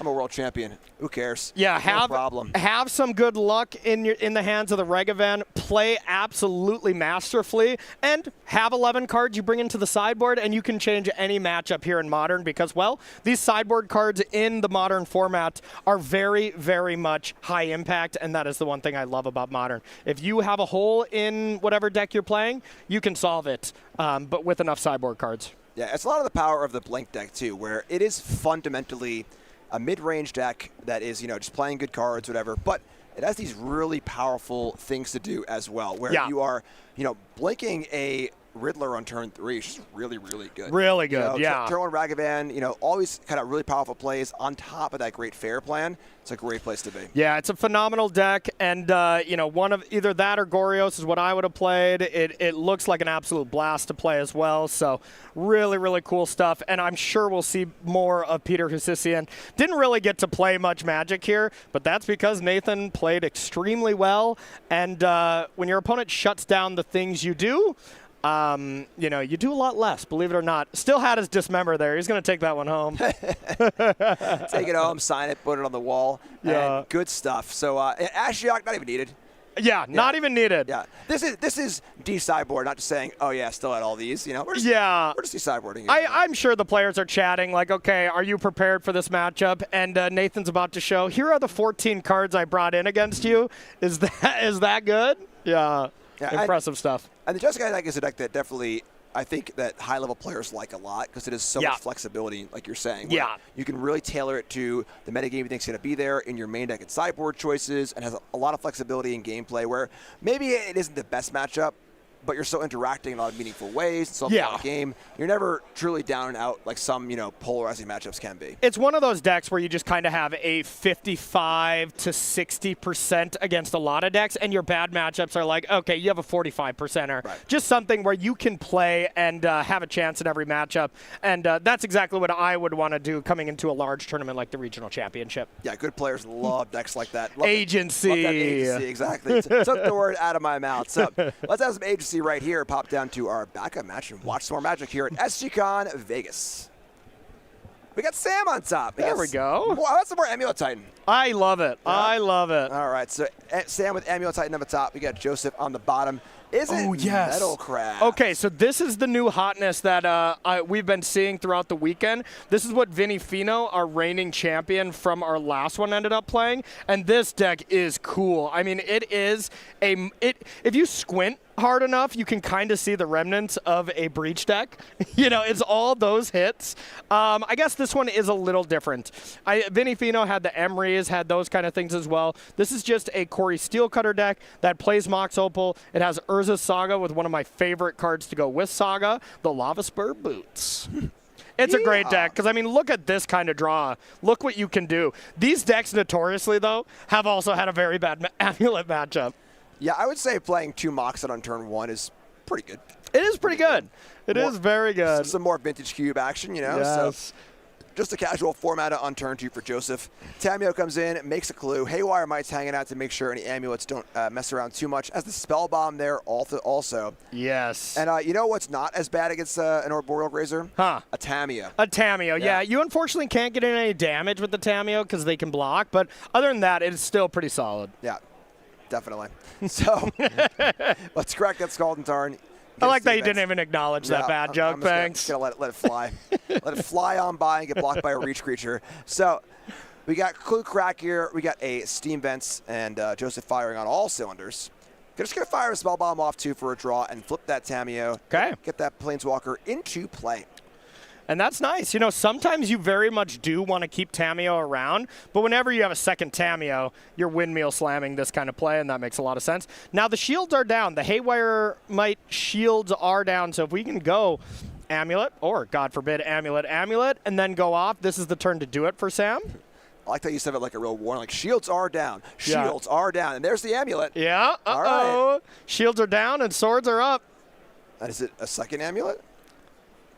Red alert, Captain. Yeah. All right, just a Gruul Turf. For now. For now. All right, so make some mana and fire out a Spelunking draw card. And now you have diversity here. You can deal with one of them from the Haywire Might, but not both. So this is nice from Sam. Yeah, pretty good setup turn. And then this sort of like threat we're seeing from Joseph, these threats are they're powerful. They're Tamio, they're drawing cards, being Planeswalkers. Yep. They aren't killing Sam. No, and that's the problem with these Metalcrafts deck. Like, this is a deck that accumulates a lot of value. It can make some gigantic constructs, and it can interact. So it has those kind of good aspects, but that is good against a certain subset of games, not against everything, that's for sure. Sam blocked, so you know. Good. Yeah. Good. Grazer blocked, so. A person of culture, I see. Yep. So, yeah, without Corey Steelcutter, without Urza's Saga, the threat base is kind of light. So, yep. Got to focus on interaction. We see a Clue here. We see a Tamio go up. We got 5 mana in play. The Haywire Might's got to pick a target here. Yeah, and damn if you do, damned if you don't. Both do the same thing at this point. I think you just always still hit Amulet because 2 Spelunkings doesn't do anything, but 2 Amulets does. All right, well, Joseph's going to wait. So 5 mana available. Here's a Lotus Field coming in untapped. That's pretty good. Not too shabby. Going to float some mana on the trigger. Those go away, and it's time to cast Green Sun Zenith for a whole bunch of mana. I would assume X is 6. X is indeed 6. Just a guess. You could get Arboreal Grazer, Okay. Analyst, Okay. Dryad Arbor, I guess Primeval Titan. I don't know if that's an option that these players go for that option, but those are your 4 different options, okay? Well, let's see what Sam decides to do. Yeah, let's see. Yeah. Let's see if Sam is given the option to do so. Let's see if Joseph has any way to interact with it. And there are a plethora. There are a lot of rebukes. There's strict serenades. There's consign. There's 5 pieces of interaction, as well as Unholy Heats, which is a card that's kind of fell out of favor because mostly Unholy Heat used to be amazing as far as a piece of interaction against Titan, when they would just go Titan, get 2 lands that would give it haste. But that's just not how these Titan decks win anymore. They can win in such a variety of ways that you just really don't want to rely on a card like Unholy Heat. All right, so you're going to have to assume that Joseph has some interaction here, because what else could Joseph have in hand? Yeah, it feels like a rebuke here for sure. All right, so we got to fetch. We got to surveil first. Going to take a peek, get some information before making a decision. And that card is bouncing. It's bouncing. Into the graveyard. Tormod script. Not the best one here, but actually it's not the worst. It's not the worst. It really does stop the Aftermath Analyst loops. All right, there's a clue. Wow. So saying, Joseph's saying, I don't got it yet. Or flexing. Okay, nope. Yeah, all right. Yikes. Joseph drew so many cards, and who would have guessed? They did go for the prime time. Wow. Good call, Corey. Wow. All right, so prime time's in. 2 more lands in the way. Amulet's ready to go. At this point, Joseph, just can't really have much. So we're going to see the old Battlements plus Red Source. Going to give this Titan haste. Yep. And now there could be interaction. The Unholy Heat was the thing. So we have land, artifact in the yard. So sacking the Haywire Might still doesn't get us to Delirium. So yeah, this Titan gets to come in at Tamiyo too if you want. It would be you shrunk by 1, so you only do 5, right? Yeah, still preventing it from bringing something back. Sure. If you're not going to kill Joseph, I want to, hurt the Tamiyo. Yeah, Sam's more interested in the trigger here than the actual combat damage. Yeah. So. And Sambog, a great player, as well as a popular content creator as well. So check out all Sam does. Really nice human as well. All right, so we're going to see Shifting Woodlands and Bo Seiju. Okay. A couple green lands coming in. And we're definitely doing more of the Titan things here this round instead of last round, or earlier this round with Nathan and Peter. Yeah, and again, Joseph putting things in play but not applying damage-based pressure and really getting the game over with. Yeah, has attacked every turn, but has not gotten through. Yes, Sam is still at a comfortable 20. All right, so back Joseph's way. And now this is the spot where, all right, the Titan is in play. Joseph isn't dead yet, but, it's just got a lot of work to do. Oh, yeah, you got to think, how do you come back from a deck with a deck like this? And there's just not a lot of ways. You're not a combo deck, so you're not going to win the game this turn. You're playing Riddlers, so you're trying to draw some extra cards. And I got to say, Riddler is kind of the inclusion in these style of Mox Opal decks, where it wasn't really being played previously to Edge of Eternity, of course, but it's the perfect card. You dump your hand so fast that you always run out of steam. So having the Riddler to be able to warp and draw some extra cards is really, really nice. All right, so we see Flame of Anor. You shall not pass. Amulet right to the graveyard. Going to fire up this other Tamiyo at the card draw. So we got a fresh Tamiyo here. I thought it's you can't pass. We did this already. And you're once again right, which makes me very, very sad. I love being technically right. You cannot That's pass. my favorite kind of right. All right, there goes Haywire Might. There goes Spelunking. So starting to clean things up, but the Titan is still there. Is there an Unholy Heat, perhaps? Yeah, because did we deal the 5 damage and destroy an artifact? What was the other mode? Or we drew cards, right? It was draw 2 to flip count. Okay, so yeah, now if we can find Unholy Heat. Well, now we have artifact, creature, instant, and land. So Yes. Delirium is achieved. Yeah. Heat's ready to roll. I couldn't imagine it would be on the table if it wasn't already rolled up. And come on, Joseph, you're leaving me hanging here. So I think Joseph was trying to think, can I play around Endurance? And it's like, no, I can't. All right, so the Heat is gone. Now there is a Shifting Woodlands in play. So Titan, air quotes, can come back in and attack again. We do not have Delirium yet, though. So we do need one more type there. But yeah, that would be phenomenal. I assume Joseph had Delirium. Sam probably has it too. It's only Yeah, fair, it's fair. Good catch. Spelunking is an exile, not in the graveyard. Correct. Thanks to the old Haywire Might. So down comes Urza Saga, and this game really got cleaned up. Yeah, it really did. Okay, Joseph is back in it. And hey, Unholy Heat did some good work. And wow, just a pass from Sam. All right, so now it is Joseph's turn and Joseph's game to kind of get things rolling. Has answered all these problems. There is a Saga there as well. Yep. And once Saga does hit the graveyard, that will turn on Delirium too. So The clock is ticking on that particular aspect of the game, but Joseph going to work it through.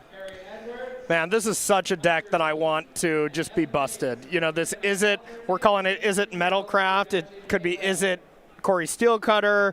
Could be Is It Saga? You know, I mean, it's a new deck. It is really a new deck that had popped up a little bit from the other broadcast here in the in Europe, as well as this tournament with Vinny Fino playing this along with a couple other friends as of his as well. So, really cool deck.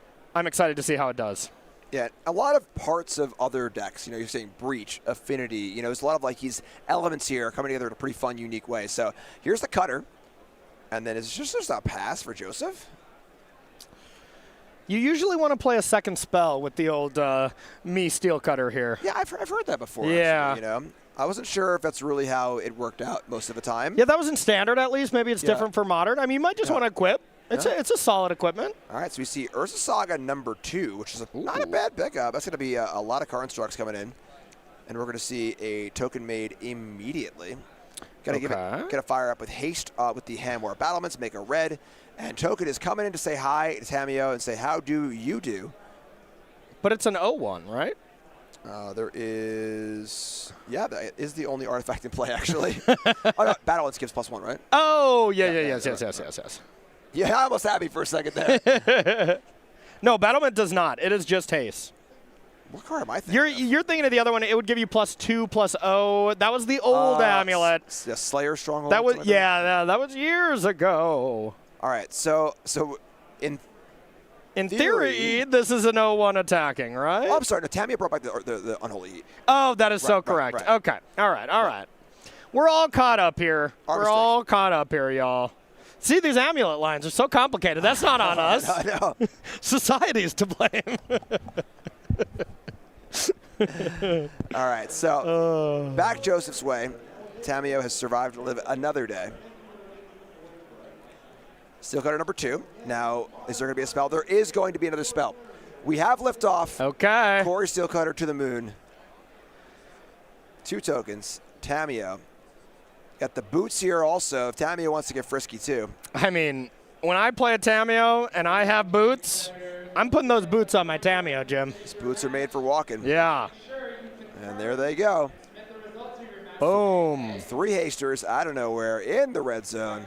And now Tamio does some true damage. Yep, Tamio's actually getting in. So we see a block on a monk. We see 3 damage come across. All right, the pressure is on. You think Tamio likes dealing damage?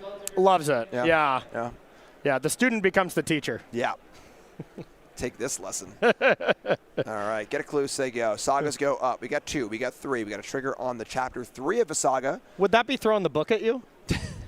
Yes. Okay. Yes, it would. Good. To the library. Or else. All right, so we see no construct made on the saga on the way out. You got to get an amulet. That's scary news. Yeah. For Joseph. Be like, you can make a construct if you want, Sam. I'm like, I have better plans, actually. So looking for more combo things than grindy things here. And again, now Delirium has been achieved for this Shifting Woodland. And shift it will. Target the Titan. And gotta go to combat. Gotta do a little Delirium check. It is there. I love those cycles of lands. Arena of Glory, Shifting Woodlands. You know, they're just so incredibly powerful and so fun, you know? Can you name any of the other ones? I knew you were going to ask me that. All right, I love the green and the red one from these cycles. They're so incredibly awesome. Isn't the blue one can't be countered, right? I'm going to be honest. Misveil something? Nah, that's no. That's Yeah. I'm honestly having trouble thinking what they are either. But wow, okay. That's okay. Wow, way to throw me right under the bus there. I mean, I don't know either. So yeah, you were driving the bus blind, and you threw me right under it. Yep. All right, so the Titan air quotes gets in. We're going to see an Echoing Deeps and a Crumbling Vestige. I bet I know what it's on, Jim. A mirror pool. All right, it's pool time. Time to get in the pool. Boom. So we're going to copy the Titan, and it's not a Woodlands, it's a Titan, so the copy will be a Titan. And then a mirror pool, there you go. That's so sick. Making sure everything's all PC here. Man, this turned fast. Yeah. You thought I just had some chill little lands. Actually, it's 2 Titans in a hat. Yeah. All right, so there's your copy token. Here comes Titan. Let's get 2 more lands. And most of the time when you're at this stage of the game, when you see this many creatures turn sideways against you as the Amulet player, you're like, all right, I need to do some damage control. Maybe get this in Otawara. I honestly wasn't fully expecting Sam to do that, but normally you're like, I need to play defensive against what my opponent has. Sam could easily just be all proactive right now because, sure, this is air quotes pressure, but it's really not a lot of pressure, and that's always been the problem with these Mox Opal, Urza Saga, Corey Steelcutter style decks, so they just can't put enough pressure on these combo decks. All right, so Otawara and Simic Growth Chamber. Otawara goes to handle the bounce. So more mana available for Sam. And Sam's got to figure out what the next step is. It's a Pro Tour Stamp Forest. Love it. All right, the stamped basics is a little much. I don't know about that, but I got respect for that. I got respect for it. Yeah, absolutely. Those cards are in draft packs at Pro Tours too. Fair, fair. I like to use my really old basics, so I wouldn't use a stamp basic. Yeah. But I respect it. Yeah, my John Avon Full Art lands, I just can't put them down. Even though they are getting quite beat up, I might have to buy a fresh set. Where are you going to buy them at? StarCityGames.com, of course. Just checking. Duh. All right, so let's read Mirror Pool. Why don't we? Joseph says. And back Joseph's way. Heck of a card. And we got Tameo. We got some monks. That Sam's still at 17, though, with a Titan in play. That copy token is a Titan. Of course, the land turns back into a land, turns back into a pumpkin at midnight. But that Titan is there for real. And that's the thing is, Sam can do this again. You can copy the Titan with the Woodlands, and then you can go get Vesuva copying the Mirror Pool and just do it again. Joseph has the answer, though, in Otawara. The absolute perfect answer to a copied Titan. Because normally bouncing a Titan is not a good idea. Yeah. That copy's gone forever. That maybe would have been a little better last turn in response to the Mirror Pool targeting it, but you know, you can't pick all your battles here. Well, Sam can. It's a Boreal Grazer blocking battle. There you go. It's a Boreal Grazer has blocked so many times this game. It's soaked up 1 to 2 or 3 damage. Yep. It's been unreal.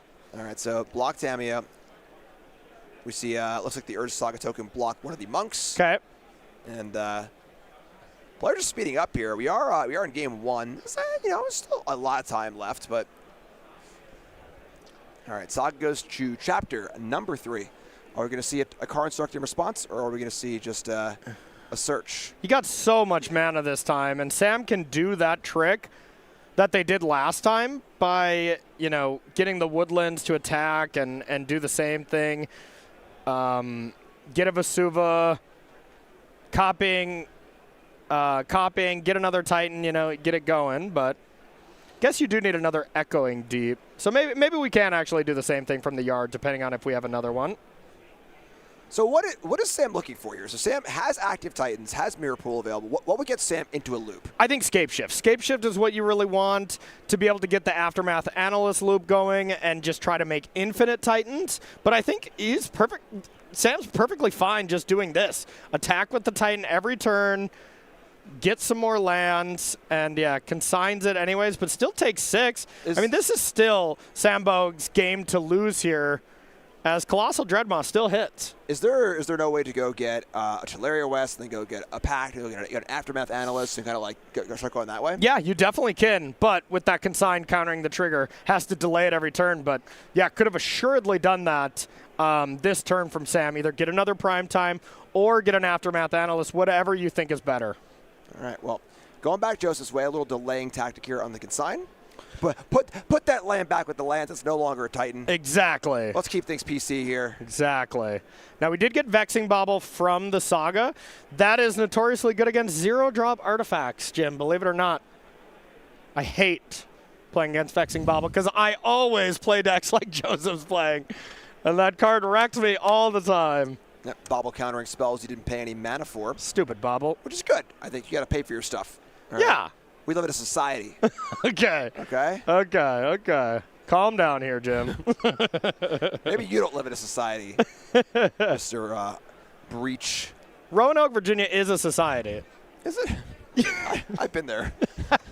Wow. And this just in, you're no longer invited back, Jim.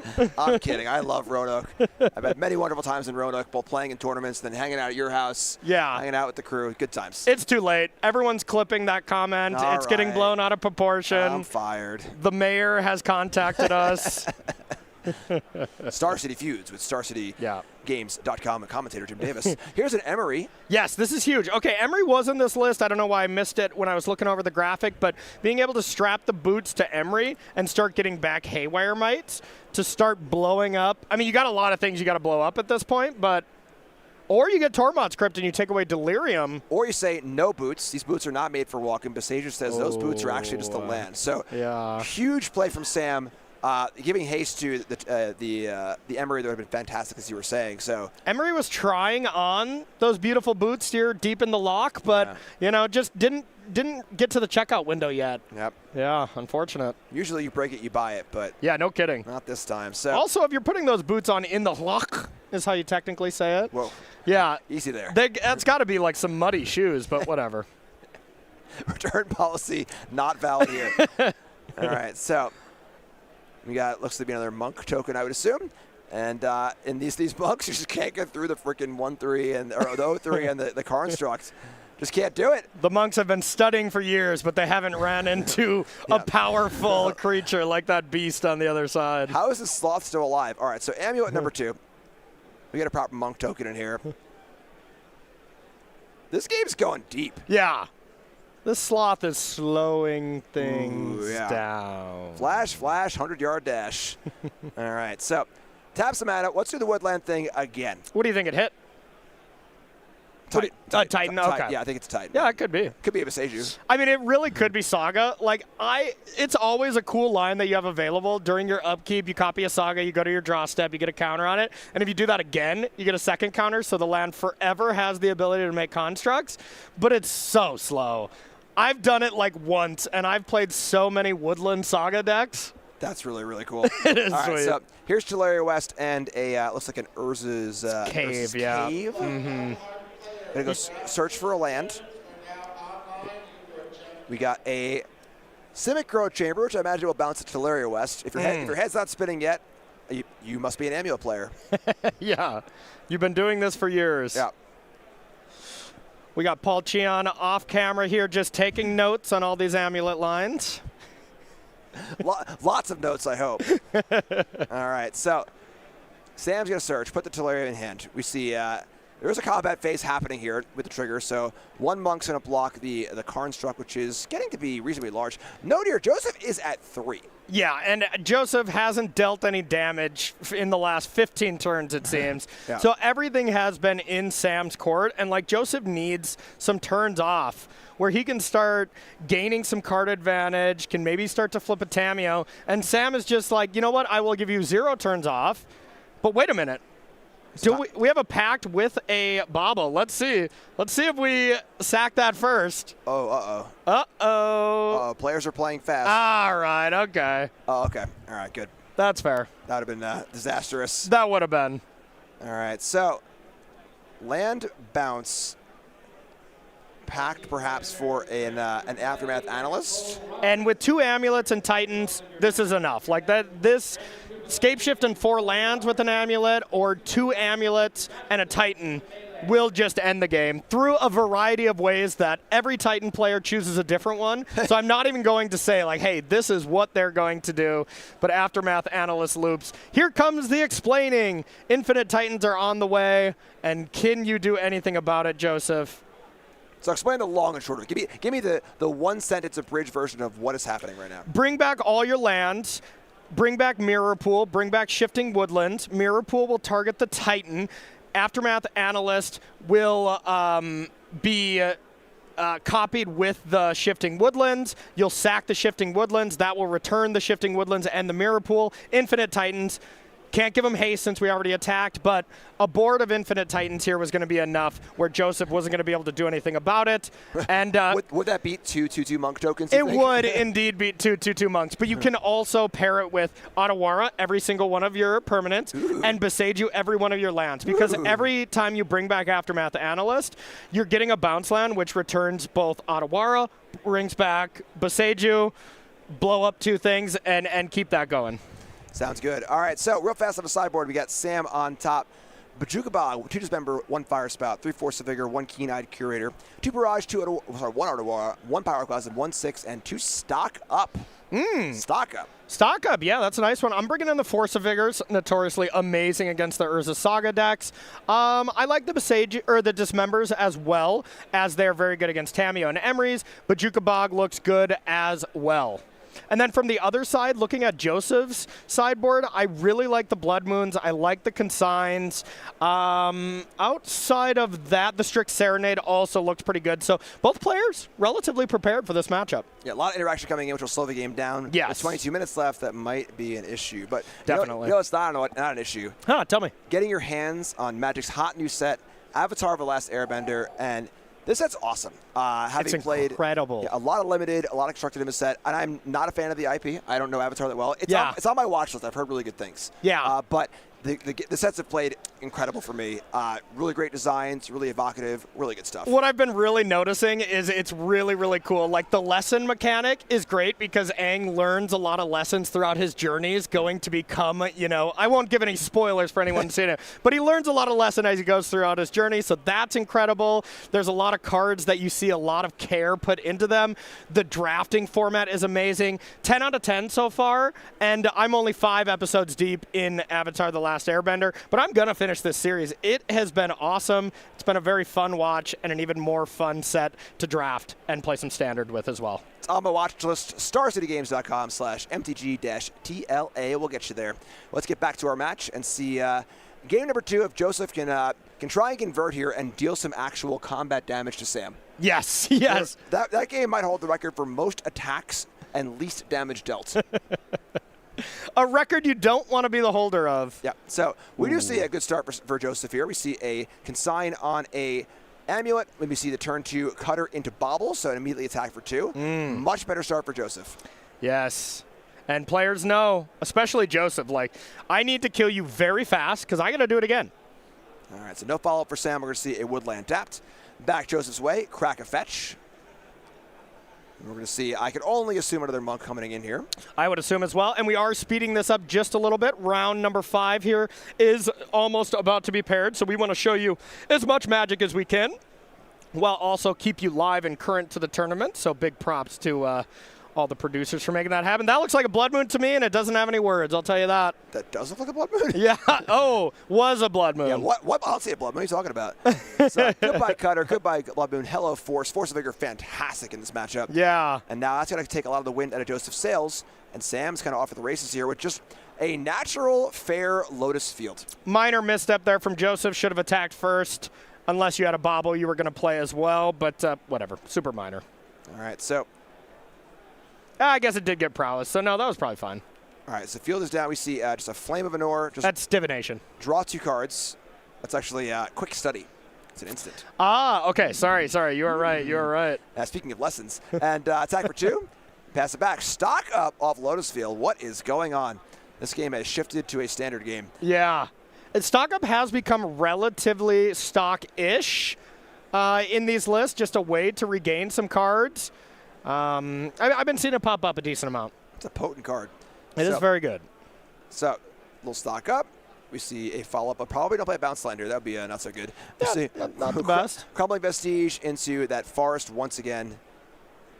Grazer's back. Yeah, that's just saying, hey, I've been to the Pro Tour, so show some respect, you know?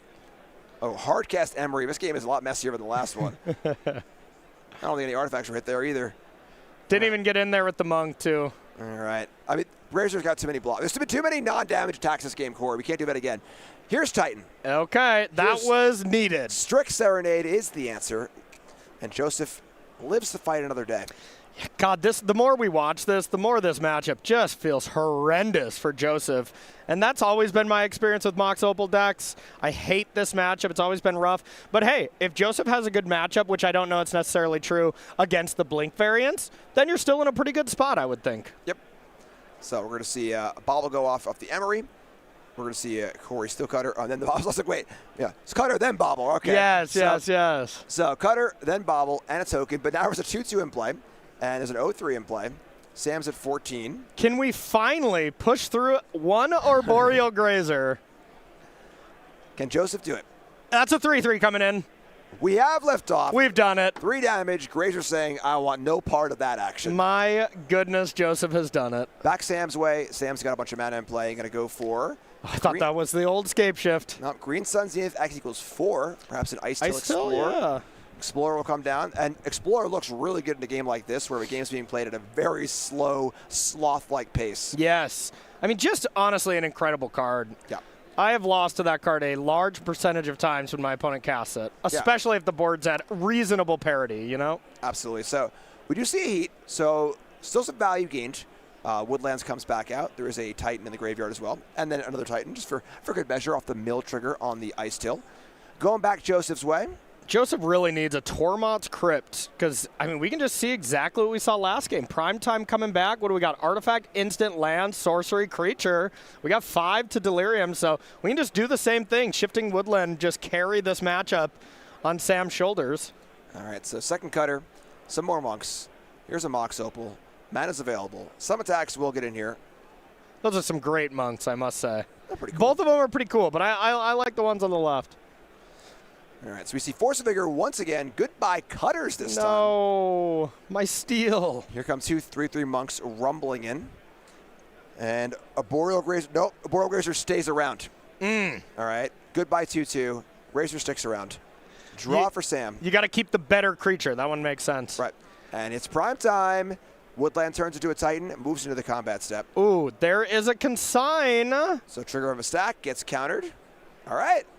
Okay. I mean, now we're 2 spells away from victory, and there's already 1 guaranteed off Emery, but I think Joseph was hellbent. So, okay. Corey Steel Cutter, and that is the other permanent. That should be enough, as they are all 3/3s, plus that one's a 2/2, so you can block 3 and take 11, I believe. Looks good to me. And if so... Here they come. We have Beseiju pre-combat, no haste for you. Now we see a block. I think that's still 9, right? I believe there's 2 Prowl Sugars, right? Yeah, I think so. The Cutter and the Mox. Yep. And all right, game 2. Joseph takes it down. Finally gets some combat steps in. Wow. Good stuff. All right. I mean, we're going to speed right on through here. No sideboarding. I imagine not much going to change anyway. Yeah. Hop on over to our sponsors who make this event happen. We got Beckett. Been in the business for so long. The absolute tip-top when it comes to grading your cards and making sure your collectibles are the best they can be.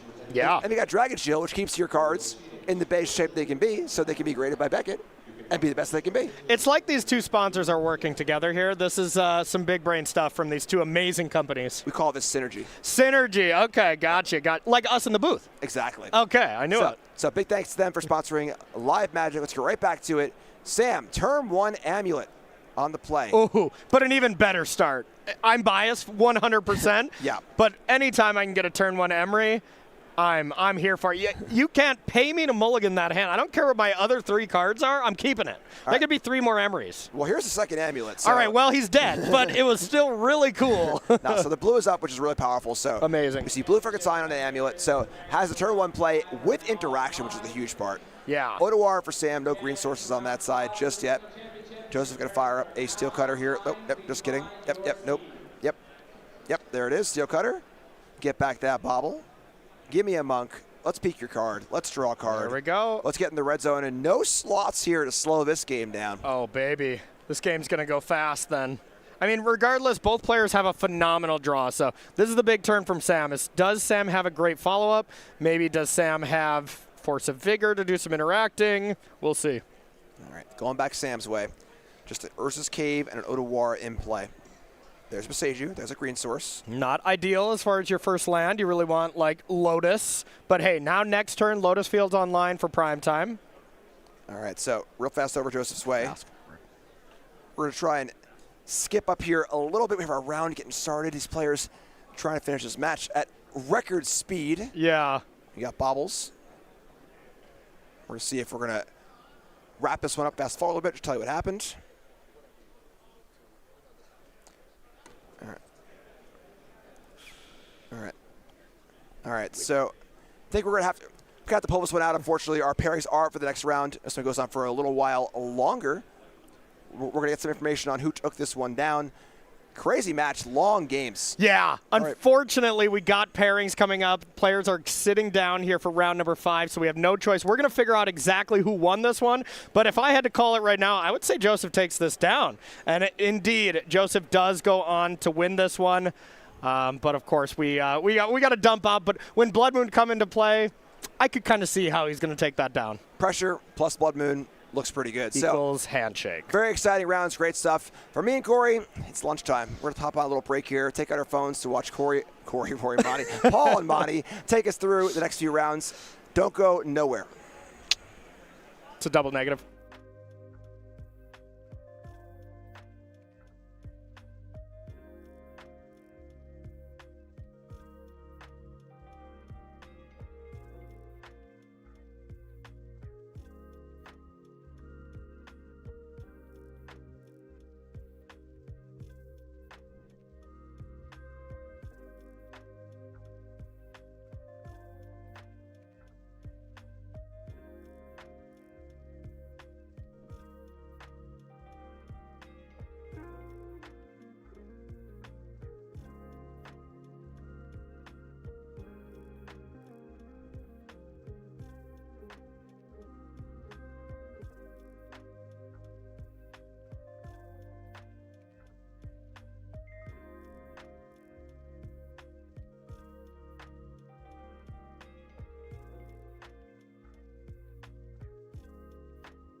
Hello, my friends, and welcome back to coverage of SCG Con Las Vegas. My name is Monty Devuti. I'm joined by Paul Chion, and we will be here to kick off the back half of our day here, Paul. We have 5 more rounds of Modern to go. We've got 2 of them coming up here, and so far it's been a great day. Yeah, it has been a great day, and thank goodness Corey Baumeister and Jim Davis took care of the amulet rounds.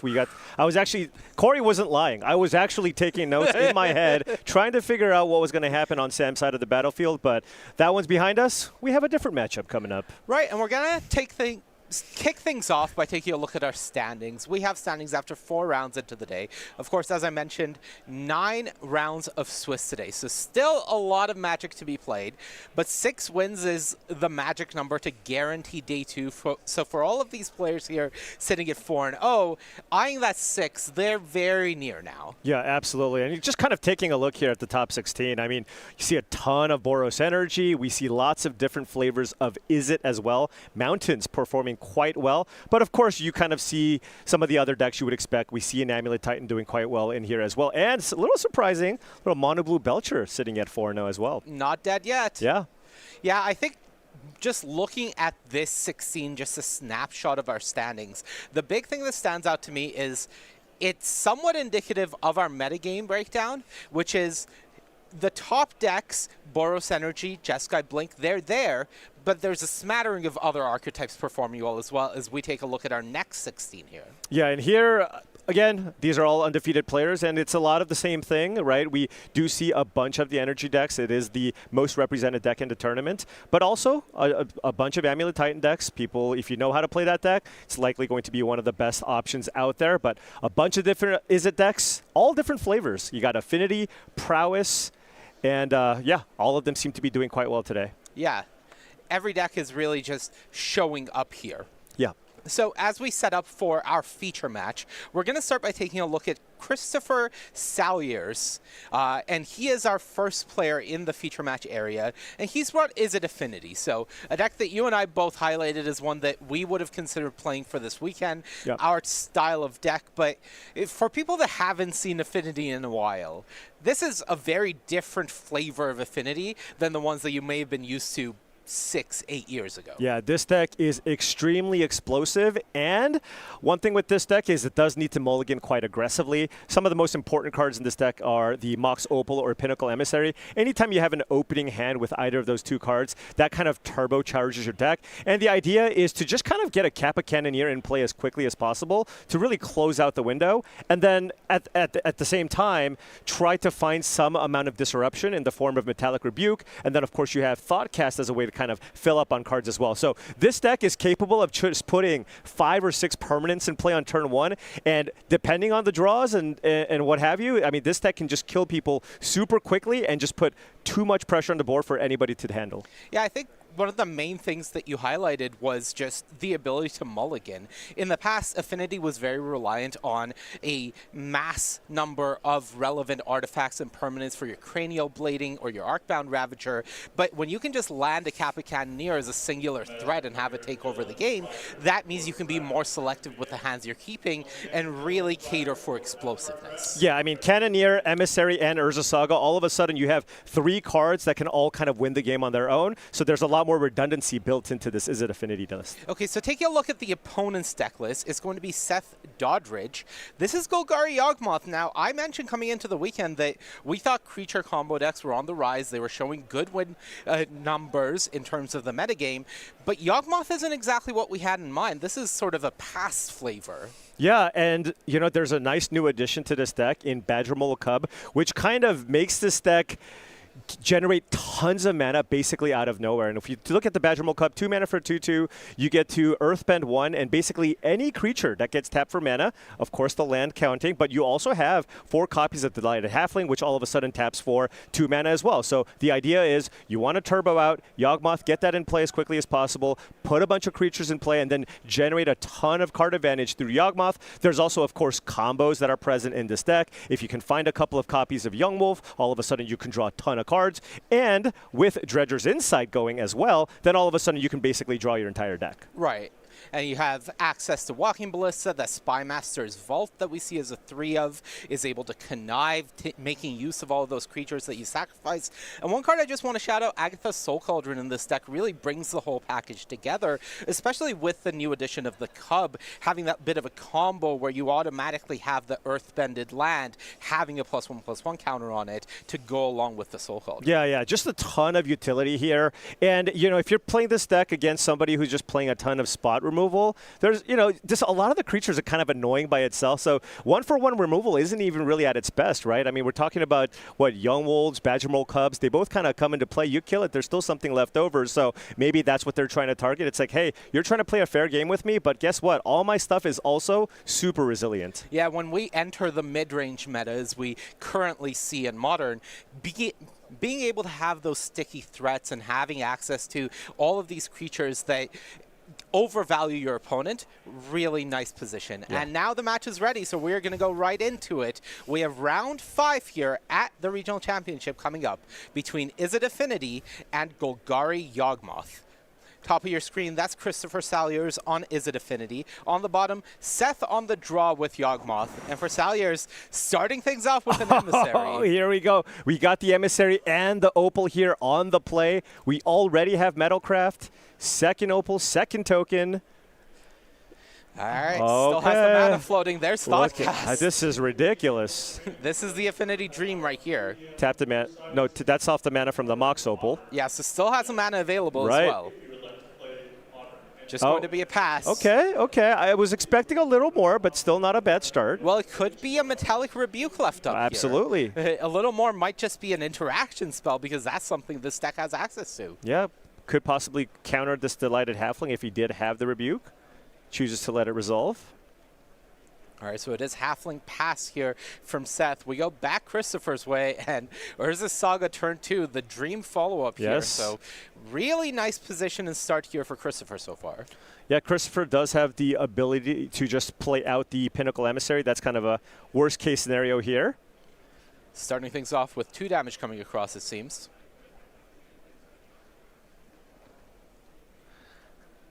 What'll Chris's follow-up be here? I think it may have just been a pass. It looks like Seth is just considering his turn, yeah. Wow. So just keeping up Rebuke here. Oh, Slash Sink into Stupor, 4 copies of that. All right, not letting the Soul Cauldron get on the board in a big way. So nice stuff here from Christopher. Going to be able to go back to his turn with a relatively clear board. Seth, of course, hopefully has the second land follow-up here. Otherwise, it's big trouble. Okay, that is a Dryad Arbor there on the battlefield here as well. Working very nicely, by the way, with Badger Mole Cub. Yep. All right, so back Christopher Salyer's way, and there's the third land he needed for Kappa Cannoneer. So the clock is on now from Izzet Affinity. Yeah, this can close things out super quickly. So hard to actually kill with that Ward 4 that comes attached to the Kappa Cannoneer. All right, so back we go Seth Doddridge's way. Big thing Seth would love here is a Badger Mole Cub just able to turn both of these creatures into further sources of mana, but the way that he's tapping looks like Seth is likely screwed on mana. Yeah, definitely just looking for the pieces here to try to combo off before Christopher can close out the game here with the Kappa Cannoneer. Seth sitting at 17 life. We're probably looking at a 2 or 3 turn window before the Cannoneer just closes it out. Okay, so finds a Young Wolf here. Yawgmoth goes to the graveyard. That's important because of the Agatha Soul Cauldron that we saw Seth have in hand earlier. Right. Are you just deploying the Soul Cauldron off the spawn here? Yeah, I mean, I'm also just curious. We don't know for sure if Seth has a land, and he does have a land, actually. Okay, so all right. Can't keep the spawn around. So, yeah, like you mentioned, he can go ahead and play out the Cauldron here, exile the Yawgmoth, and then put a counter on one of his creatures, and all of a sudden, you have Yawgmoth's ability in play. Yep. All right, Swamp joins the battlefield, and we'll see what Seth wants to follow up. That Young Wolf is not in play yet. It is in hand. So could also sacrifice the spawn and tap the Swamp for the Agatha Soul Cauldron and then just run out the Young Wolf. Right, and now you have access to more cards. Right. Okay. So now you can use your life as a resource here to start drawing a ton of cards. Does need a second Young Wolf to really make the infinite aspect of things go off here. Yeah.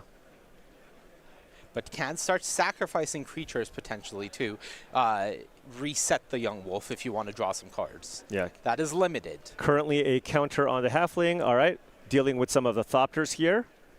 Kill your Thopter, draw a card. Step 1. Take a point. Now, if you want to remove that counter on the Young Wolf, you'd have to sacrifice a different creature. Has to be Dryad Arbor. Right, because you don't want to lose the Yawgmoth's ability. Right. Although I believe the Young Wolf also now has the ability. Yes. Right. I think Yawgmoth is sacrifice another creature. Oh, excuse. Okay. So it having it itself cannot help you for the sacrifice. There's the Dryad Arbor sacrifice. Reset the Young Wolf.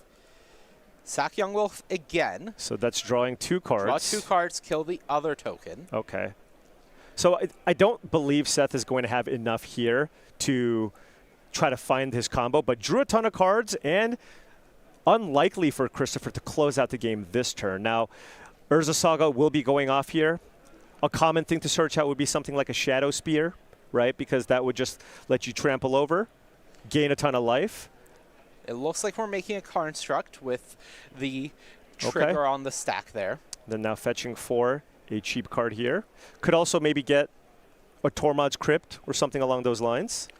Yeah, I believe there's a copy of Aether Spellbomb as well, if there's any interest in getting a piece of interaction, perhaps.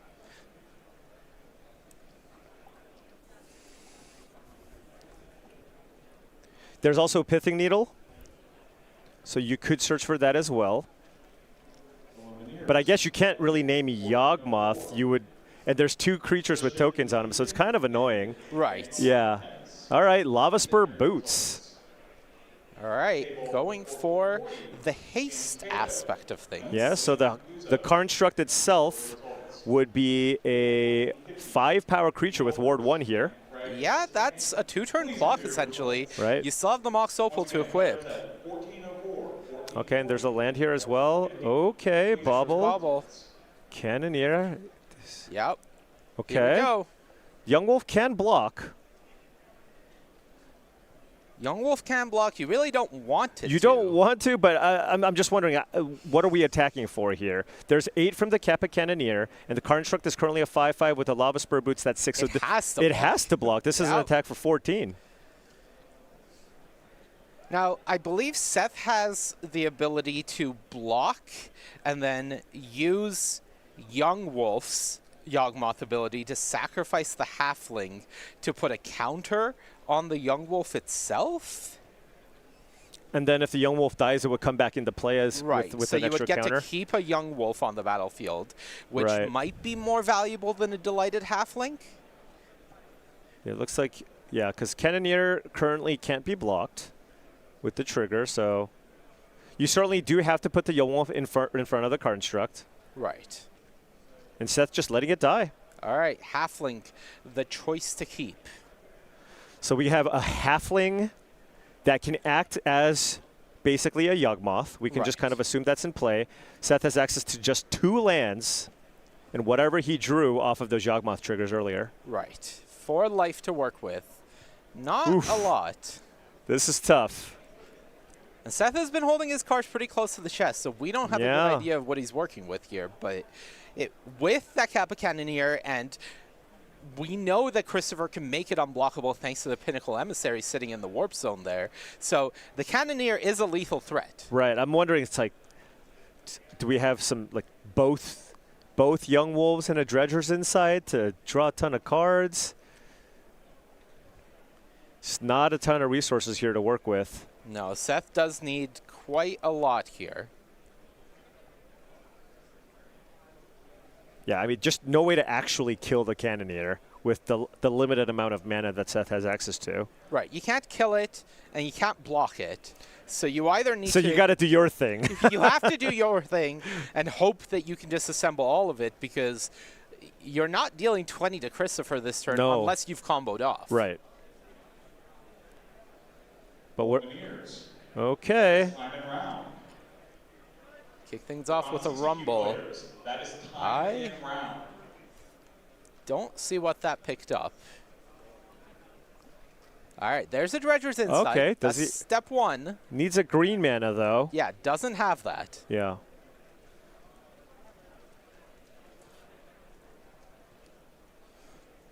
Seth needs a Twilight Mire. Don't think he's got any of those in his deck, though. All right, Boseiju comes down. That's green Okay, mana. so you can play the Dredger's Insight, but you can't. You don't have the mana to play Young Wolf. Right. Right. So that's kind of a real tough spot here. Still very dire straits. Play the Insight, get a permanent back. I think there is. Is there a land in there? Yeah, no. Okay. So that's game one, going to Christopher Salyers.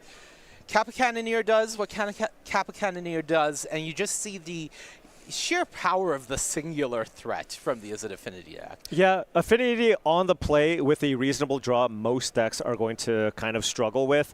The Golgari deck, maybe with its best draws, can potentially stand a chance, but that certainly wasn't in the top 10% of what you could do with that Golgari Yawgmoth deck. All right, so we're heading to the sideboard. We're going to start by Christopher Salyers' deck. What do you have in mind here when you're looking at this sideboard? I think Galvanic Blast makes a lot of sense. You can use that to kill Delighted Halflings, or point it towards Grist, or you're going to be able to kill Yawgmoth, right? So that could be pretty important there. So I imagine those coming in. Whip Flare could also be an interesting card to bring in because it does kill Badgermole Cub and the land, and kind of wipes out almost anything outside of the Yawgmoth. So I can also see that being a card to bring in. Not sure about the Force of Negation. I mean, you're playing against a creature combo deck, so there's probably just not enough targets necessarily, so probably not going to be looking to bring that in. What about a card like Ashiok, being able to attack the graveyard and turn off cards like Green Sun Zenith from the Golgari Yawgmoth deck? The big question is it too slow? Yeah, it's kind of like the discussion we had a few rounds ago about Blood Moon. It's like, I could see an argument being made for maybe it doing something on the play, but when you're on the draw after you're up a game, I just feel like it just might not be good enough, right? The thing is, when you're playing Green Sun Zenith, you're not even Green Sun Zenithing for Yawgmoth. You can't, right? So you're casting Green Sun Zenith on turn 2 or turn 3 on your side, so maybe you can't get that Ashiok in play fast enough. All right, going the other way, Seth Doddridge's deck. What do you think of this sideboard? What do you bring in? Yeah, well, Force of Vigor is the first thing I'm looking at here, right? That's just an excellent way to just completely slow down Chris's craziest starts. So I would probably start there. Fatal Push is an interesting one because there's actually just not that many cheap things you want to kill, right? You're kind of, Pinnacle Emissary, all of a sudden you have a bunch of Thopters, so not sure that we're going to be looking to bring that in. Calling Ritual also looks like quite a powerful card to bring in this matchup. Another interesting one actually on the play is Thoughtseize, because the way that the Affinity decks want to play out is they mulligan kind of aggressively to see if they can get a Mox Opal or Pinnacle Emissary start in the opener, but if you're on the play and you can land that turn 1 Thoughtseize, you can kind of completely slow down what they're trying to do on turn 1. On the same thought process, maybe something like Vexing Bauble, just stop the Mox Opal absolutely. and Memnite explosiveness on the play. Feels pretty unplayable on the draw, but on the play it does seem like it might have some potential value there. Yeah, I wouldn't even be shocked, honestly, if he just kept it in on the draw, just because it does cycle, worst case scenario, and at the same time, it just makes it so that any future draws of those 0 mana cards also becomes obsolete. But on the play, 100% agree with you. Vexing Bauble is fantastic. Okay, so while the players make these decisions, I'm going to ask you, did you like the look of that Badgermole Cub?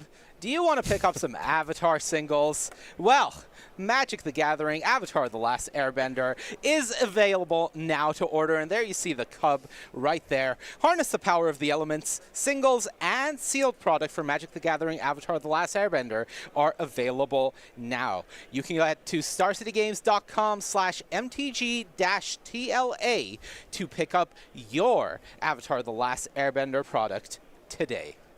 Wow, that was really good, Monty. Thank you. That's, I was born for ad reads. I'm saying if you need somebody to do an ad read for you, Monty is available.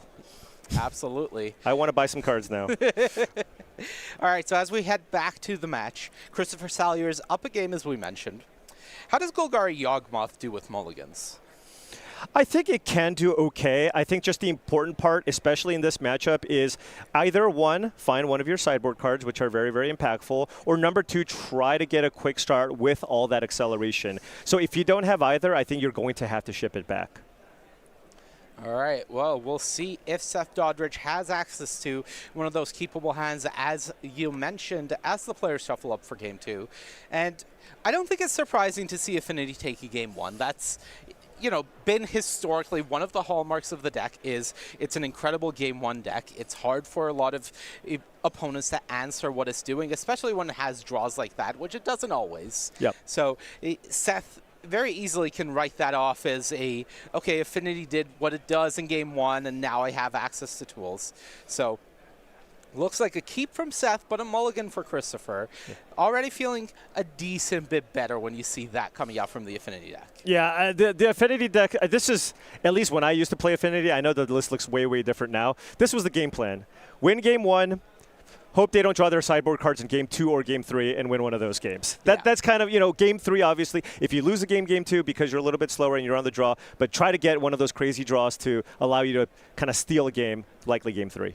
Yeah, we are definitely in an era where we're seeing a lot less Stony Silences running around. That was the nightmare back in our day. Not seeing as much play these days, so certainly the sideboard cards that you're trying to dodge, not as backbreaking as you may have seen in the past, but still could be a problem. And here you go, turn 1 Vexing Bauble from Seth is going to make it so Christopher has a much harder time here in this game. Yeah, unless...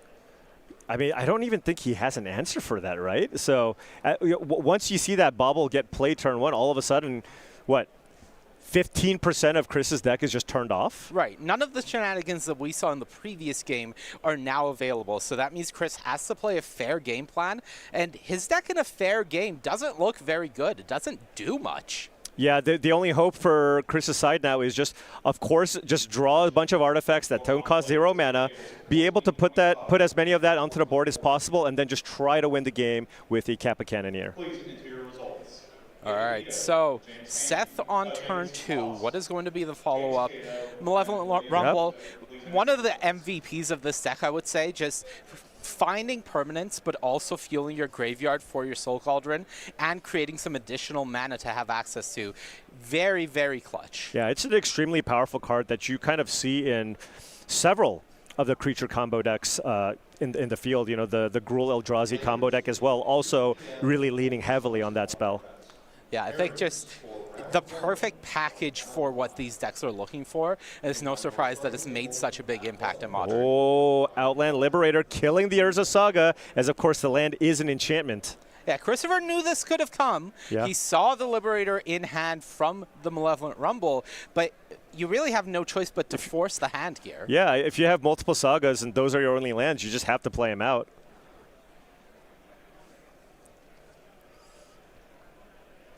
Liberator, a very scary one with Agatha's Soul Cauldron. But here is Dredger's Insight coming out. Yeah, nothing particularly strong here. You can either get... Okay, just finding a second copy of the Vexing Bauble. Yeah, as you mentioned, they do cycle, so not much harm in picking a second copy up here compared to something like the lands that you have access to there. No huge rush right now for Seth. Right, Seth has very easily slowed down the game now to a pace that he's comfortable playing. And for Christopher, you look at his board and you see how far away he is from a Kappa Cannoneer, and that means the game is in a much better place. Yeah, I mean, we don't even know if Chris has land number 3 at this point. The fact that he's just running out these sagas into an Outland Liberator is a little telling. Oh, but does have an Islet here and some 1-mana cards? Okay. Okay. Pinnacle of Emissary starts things off. Now, I believe these are cast triggers, so no matter what, you still get the 1/1, but all these 0-mana artifacts do get countered. But Chris is still able to flood the board here with a bunch of Thopters, trading in those baubles just for 1/1s. Right, so now we're getting to a point where Kappa Cannoneer looks significantly more castable. Right. All right, it's going to be double bauble, both get countered, but create 2 Thopters, or drones, I should say, and we go back Seth Doddridge's way. Emissary goes to the warp zone here. Now, Seth has found a lot of controlling elements, but the question is, how close is he to finding a Yawgmoth, right? Because that just kind of gets the ball rolling, just kind of locks up the game in terms of just by sheer card advantage. Right. So can Seth find one in time or mill one if he did keep the Cauldron? There is one in the graveyard. There is one in the graveyard, Yeah, okay. that got hit with the first copy of Malevolent Rumble, I believe. Okay. So that's in the graveyard. If he finds a Cauldron, that will be good enough. So far, we're seeing Grist activate, making a second Insect, putting Dryad Arbor in the yard. There's a Spymaster's Vault there on the bottom there from Seth's side. Okay. You can find some ways to sacrifice his creatures. That would be nice. Yeah, could start conniving that way. And we know one of the cards in hand is a Bauble. The other is a Yawgmoth. Wow, and that got hit with a Metallic Rebuke here. All right, huge from Christopher. He needed that Yawgmoth to not hit the battlefield right now. Remember, Grist has been ticked up. And Chris can start chipping away here at the Grist if he likes. All right, and Saga ticks up. Is there going to be mana added or a Construct made here? Yeah, close call. And it looks like just choosing to float a mana, most likely. Yep. Could get a Needle, name Grist, right, Yeah. if he kept that in. You could always find something like a Mox Opal if you need the mana. Yeah. All right. It doesn't get countered because it just puts it directly into play. Right. Mox Opal, there was also the option for Tormod's Crypt if he was scared of Seth's Graveyard with the 2 Yawgmoths in it already. But when you need to develop, as Christopher does, and with that 6 mana, he has access to Kappa Cannoneer now, should he want it. Okay. Emissary. Net neutral for Cannoneer mana. Springleaf Drum. Where is the... Oh, the one floating, right. Yep. Okay. And that one died? Why did it die? Springleaf Drum costs 1 mana, right? It does. Okay. Wow, Vexing Bauble would be broken if it also countered Springleaf Drums. Okay, well, that could end up being huge, by the way. I mean, Springleaf Drum is fantastic here. Right. I'm looking, trying to find what happened to it. Well, it went into the graveyard. No, I'm just kidding. Thanks, Paul. You're welcome. You're welcome. Expert analysis. Yeah, from well, Paul it's Gian. not in play. I don't see it on the It was battlefield. cast and then it went to the graveyard. Yes. And what happened in the middle is a bit of a blur here for us. A but, drone was created. So, I mean, if you think about Chris should technically have access to 2 mana here. Right. Thoughtcast was played as well, so some cards were drawn. Yep. But back we go Seth's way, I believe. Or on the verge of going Seth's way. This is an end of turn. Surveil, I believe, off of the Underground Mortuary. Now, is that on just Chris? The Springleaf Drum going into the yard? I'm just not sure. I don't believe Seth can Correct him? He could. I think he can. I Right. don't. He doesn't. He might not have to. Right. Right. That's fair. All right. Well, this Grist is on 3, but now we're looking at 3 drones. Right. They all fly, so they will be pressuring the Grist pretty well. Ooh, a walking ballista though for 2. Yeah, it looks mow like down 3. 3. Just mow down the oh board. yeah. Okay. And all that work from Chris's side, right? Building up those army of Thopters. All right, so we're going to take a small moment here. There is a judge call as Chris went to activate Grist and saw the second card off the top of the deck. So while this happens, we'll see if we can get a live look in at match B, see how things are going over there. We'll keep an eye on this match in the corner there for when things get back good. Oh. This is an easy one to figure out. Don't worry, Monty. I got this. Yeah, no, Paul. So Boros Energy against Simic Birthing Ritual in a board state where we have Harbinger of the Tides on one side, Blood Moon on the other. Take it away. Well, there's 2 birthing rituals in play, and Matt's sitting at 15 life. I kind of like his side. Right. Go with. But what I want to know is the non-basic lands. What are they? There's 2 planes on the bottom, so we have 2 planes and 2 islands on Liam's side of the battlefild, and then for Matt, we're looking at a bunch of blue. Wait. Are they islands or are they mountains, Paul? Are they both? I don't. Is it? Actually, you know what? I actually just don't know. All right, well, we'll get back to you on that one, folks. It looks like things are resolved there on our main feature match, so we are going to head back to our main feature match. We'll check in on match B later, but things are all resolved, and engineered explosives for one was the play from Christopher Salyers. Not able to activate it because Mox Opal is not online at the moment, and things are still looking pretty rough. Yeah, Seth just kind of, the Gris just kind of taking over the game all by itself here. Just making a token every single turn, and Chris just doesn't have a whole lot he can do. And even if he does get rid of that bauble, you know, Seth can just cash that in for a card and still has an army of 1/1s. Right. Now, didn't even have the option to explosives for 0 because of the bauble, which means that his hand almost felt force in this position. Now, there was a Springleaf Drum in play. Could have been able to crack that thing. Yeah. Again, no one will ever know what happened to the Springleaf Drum. We're not capable of knowing. We tried. Yeah, and at this point, Chris is just too far behind here. I just don't see a world where he can really realistically come back based on the board difference here. Yeah.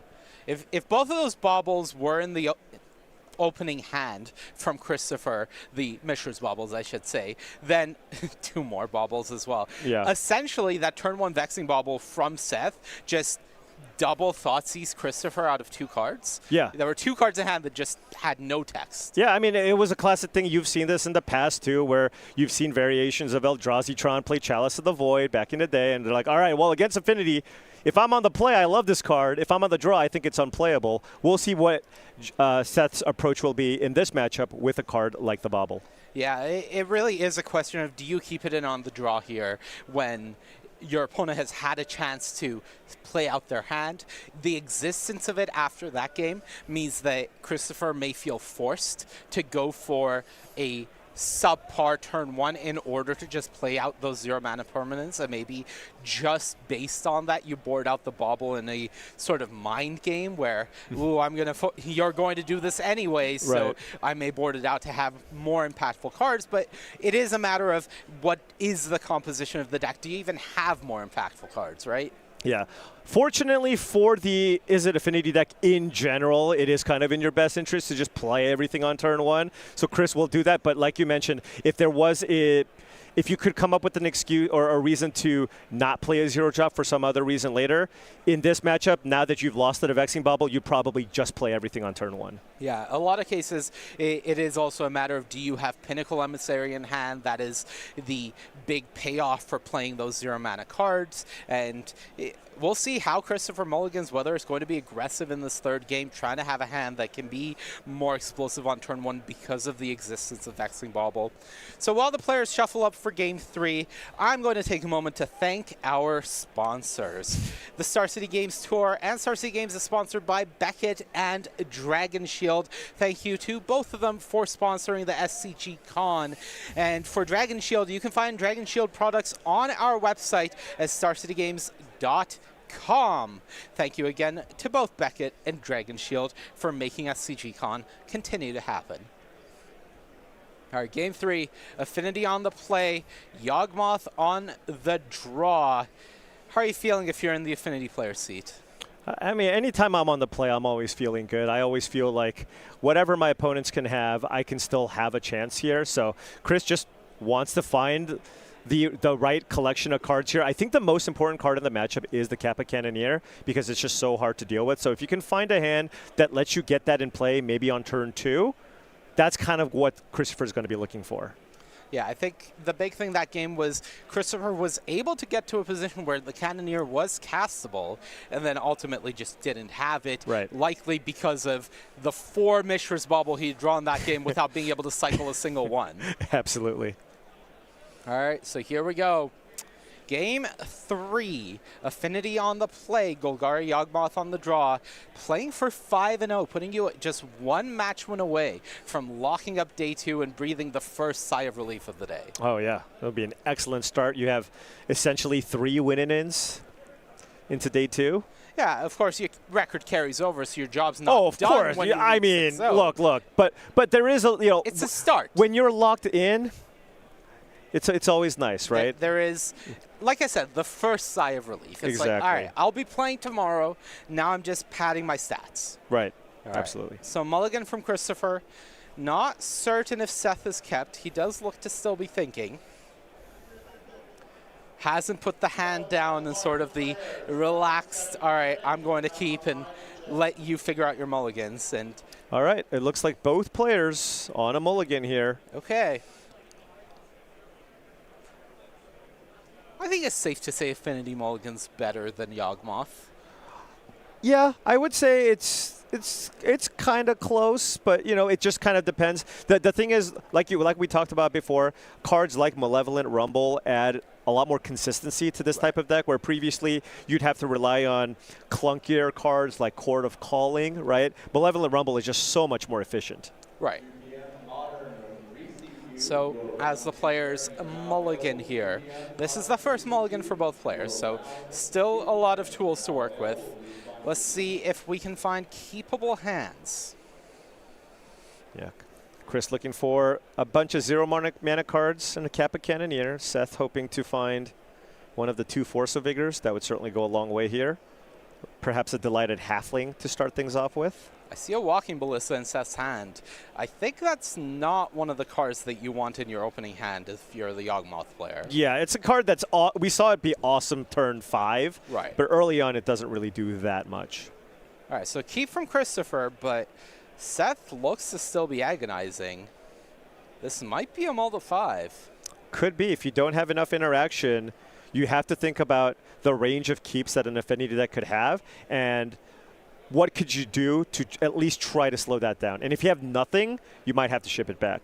All right, it was a keep. Card went on the bottom, and turn 1 land no play here from Christopher. I wonder if that means Christopher has like a weapons manufacturing in his hand to try to wait till turn 2 to be able to deploy some 2-mana threats. All right, second land, Mox Opal to start things off. Oh, and Emry. is going to be the play. Oh, and brought in the Tormod's Crypts here, so can play that out of the graveyard next turn. Yep. All right, so now we're playing a bit of a value game from the Izzet Affinity side. Yeah, especially if you can find a Mishra's Bauble, right? Because then all of a sudden every turn you get to use that to get a little value. Right. Tormod's Crypt, of course, does a great job of slowing down some of the things that Seth would like to do, but the first question is Seth's draw even that kind of draw? Because this creature combo deck is very much capable of just going the Grist game plan like we saw in the previous game and ignoring essentially the graveyard. Yeah. Well, that's the nice thing about this deck. It's, you can just kind of play this fair game and just play a bunch of creatures, draw some cards off Yawgmoth, and win that way. You do not have to rely on the combo. All right, Dredger's Insight finds an Agatha Soul Cauldron, so piece 1 of the combo essentially there, and as soon as you see a Yawgmoth hit the yard with a Soul Cauldron in hand, you see Christopher go right for one of those Tormod's Crypts. Right, and that's the tricky part, though, because of the double milled Tormod's Crypts. It's like, you have the Soul Cauldron, but not that useful right now. Right, so 4 mana here. Thoughtcast being cast. That is an expensive Thoughtcast.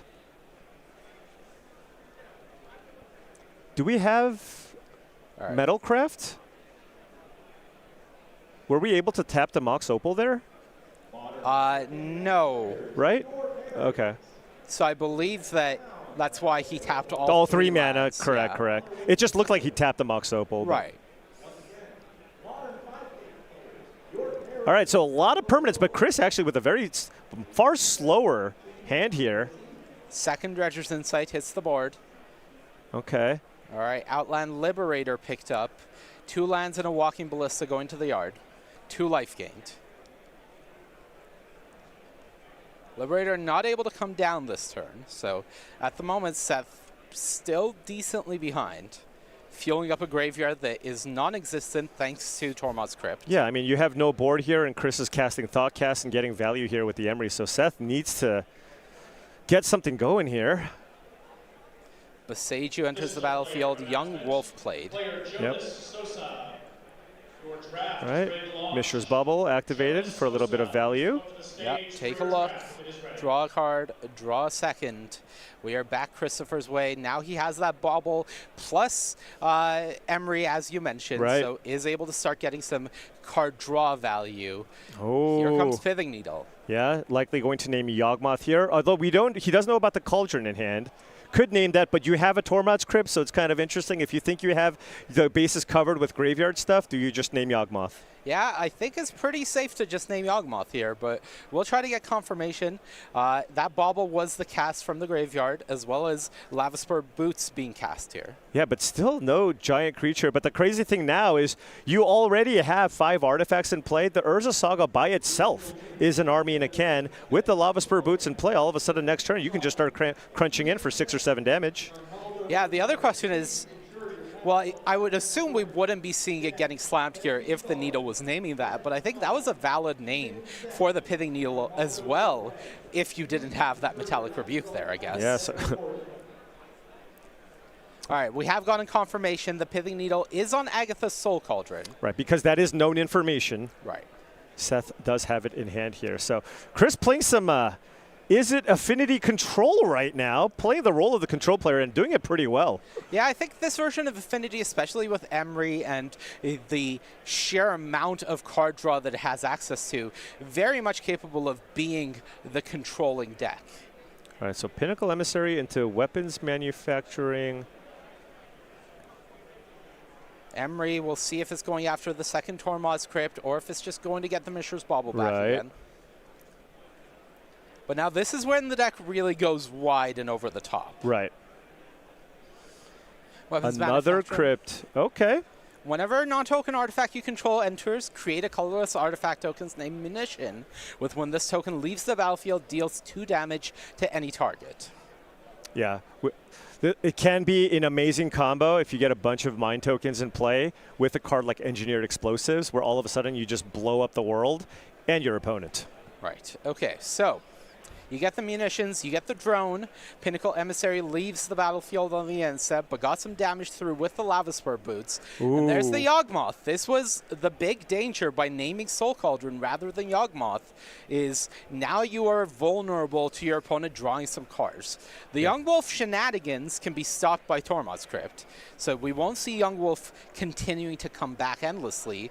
But that doesn't mean this isn't a scary position. Right. You can still use the Young Wolf, and it looks. Is that a Dryad Arbor? It looks like it's a Dryad Arbor. So you can still use the Young Wolf and the Dryad Arbor to kill the Emery to at least stop that card advantage engine from going online. Still going to have to, of course, deal with Urza Saga and everything else that's in play. All right. So Young Wolf sacrifice targeting the Emery, as you mentioned. Tormod's Crypt in response going to exile the graveyard. Card drawn for Seth. Undying Trigger on the stack, and yeah, Tormod's Crypt worked, and yep, I mean 2 cards here now for Seth. Emery down. Emery down. Halfling on the battlefield has already been used for mana. Is able to follow things up with a Verdant Catacomb, so still has 2 mana available. But again, Soul Cauldron shut down by Pithing Needle, so what is the follow-up play going to be from Seth here? Yeah, I'm looking to see here if there's perhaps a second copy of Pithing Needle in the sideboard. Currently do not see it here, as I'm sure Chris would be interested in finding another Pithing Needle if he had one for Yawgmoth. All right, here's Ballista for 1. Okay. Not the scariest thing. Not the scariest thing for sure. What is scary is the existence of the Lavaspur Boots on the other side, as that means that Christopher can make a construct here and give it haste if he wants. Yeah, and you can also get a Shadow Spear to just make sure that it tramples as well, so that you can't just like block sack with Walking Ballista, not take any damage, and still draw a card. Right.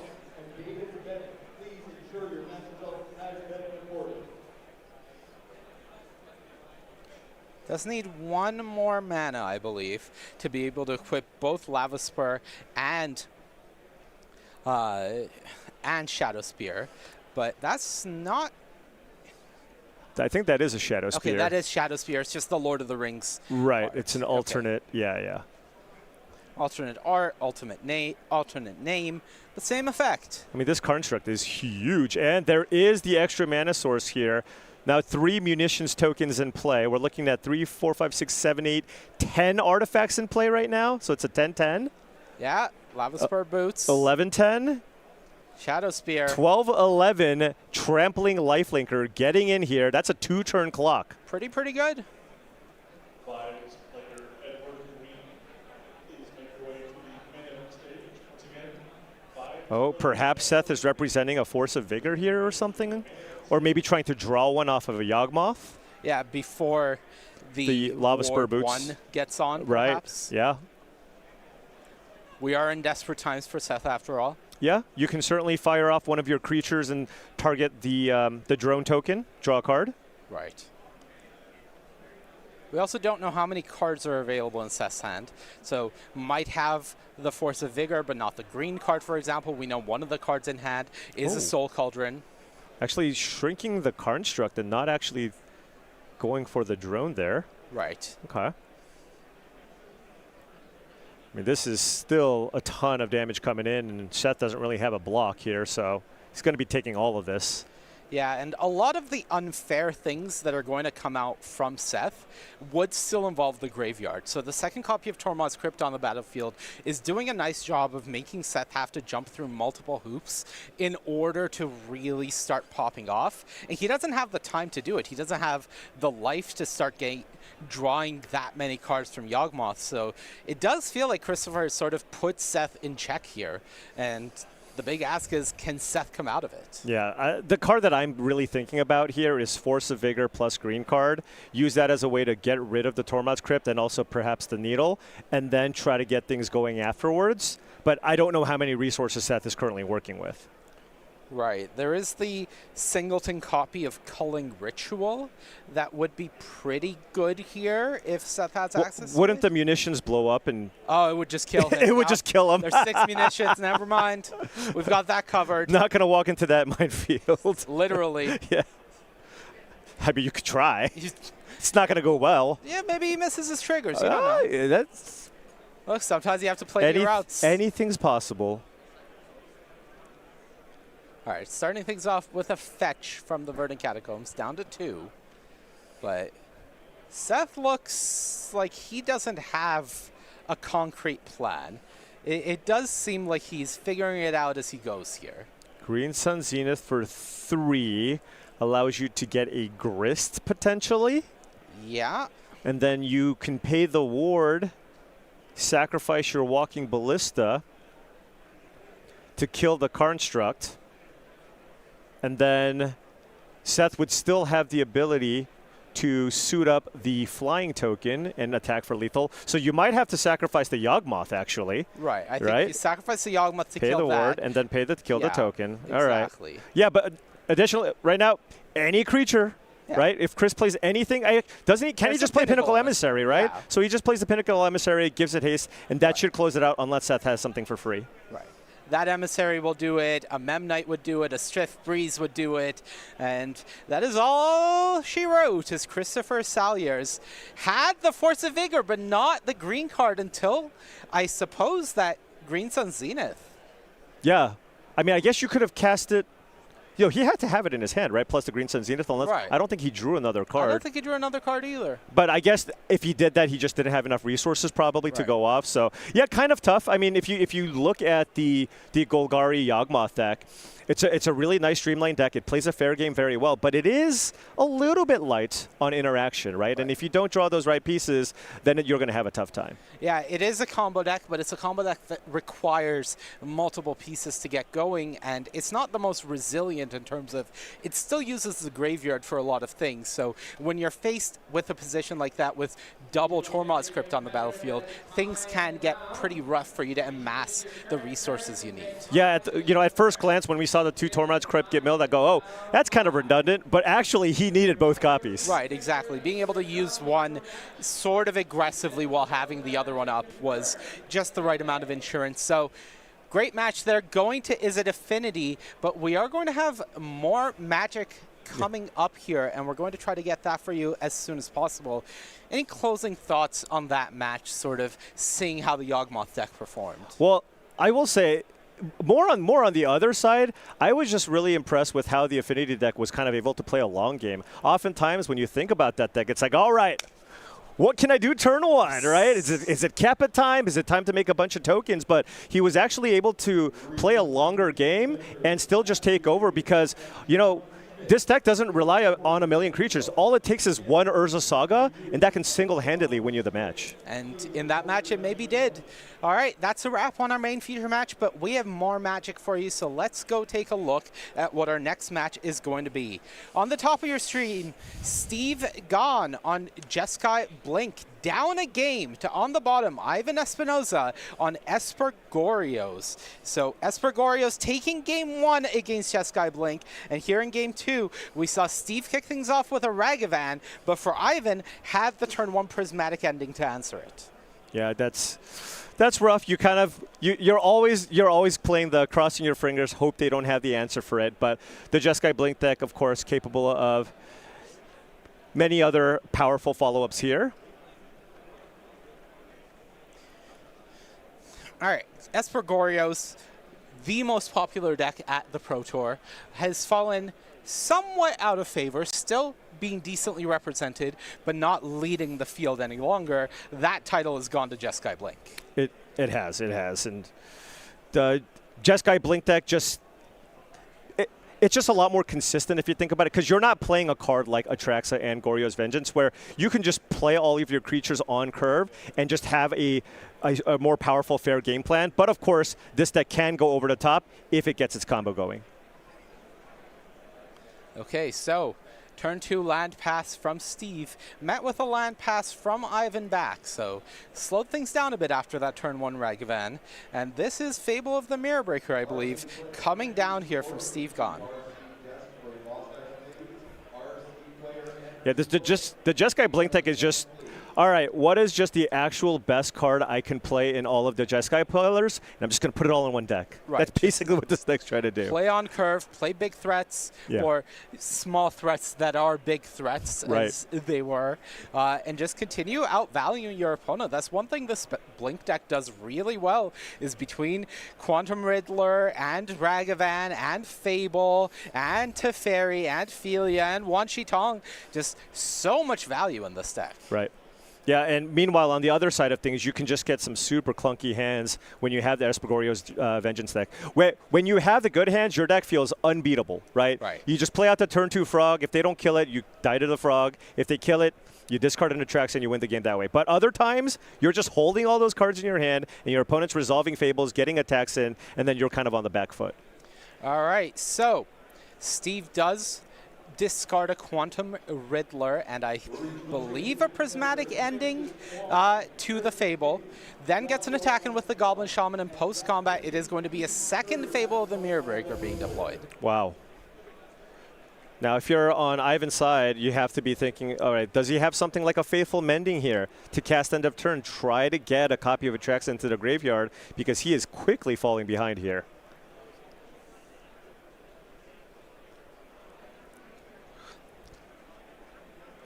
All right, Meticulous Archive the Fetch. Trying to find something to work with here. Yeah, he's got a few copies of Wrath of the Skies. Perhaps he brought that card in for the matchup. Atraxa goes to the graveyard off the archive. Wow. That's always scary. End of turn. Do you just go for it here? That changes everything. Right? Because you can go Goryo's Vengeance end of turn on Atraxa. It won't be sacrificed, and you can still get in for 7 damage and gain a ton of life. Yeah, not going for it makes me think he doesn't have it. Right. Or making sure that it resolves because he had a Thoughtseize in hand. All right, swap Thoughtseize. Force a Negation, Consign to Memory. And that's another Fable and the Quantum Riddler. All right, so Force of Negation certainly makes a lot of sense. Yeah, or Consign. Force of Negation is stopping you from going Goryo's here. Consign can counter the Atraxa trigger still. Right. So you are just getting a big life total swing, but not much else. Right. So consign that by sacrificing the treasure, still get it for 7, and now you've run Steve temporarily out of cards. But remember, we got still another Fable going to Chapter 2 here. Is that Ephemerate? Oh, I believe it was. All right. All right. Well, there you go. And this is now, you know, the Esper Goryo's Vengeance deck doing his thing. He kind of had it all, and this is kind of why he went for it with that Goryo's Vengeance. All right. So 10 cards being looked at. Yeah. A lot of good ones there. I see another Goryo's. I see Psychic Frog, Solitude, Thoughtseize, March of Otherworldly Light, Teferi. Oh, there's a lot of different card types here to love. There is a lot, and Steve needs. I mean, first of all, he of course just needs to find an answer to deal with the 7/7 flyer, but then beyond that, the problem is the follow-up, right? All of a sudden, you just have a completely new hand. Yeah, because let me tell you, our life totals are not accurate. But looking at Ivan's life pad, I believe Stevens is 7, if I'm looking at that right. So how? Dead to, well, all those fetches. Right. Dead to Atraxa on the board. Yeah. Steve played a Ragavan on turn 1, so that probably cost him 3 life right there. Sure. Just to go for fetch Sacred Foundry Ragavan. Okay. And that means 1 attack from Atraxa just halved his life total down to 7 now. So we're looking at just a lethal Atraxa here then. Yeah, lethal Atraxa with a handful of gas here. And this is Ivan asking, what can you do about this? Yeah, well, we can rummage 2 cards away on Chapter 2 of the other Fable. Try to find some kind of way to deal with this Atraxa. Third Fable, almost certainly. And there goes the Soul Guide Lantern. A turn too late. Yeah. Steve would have loved that the previous turn.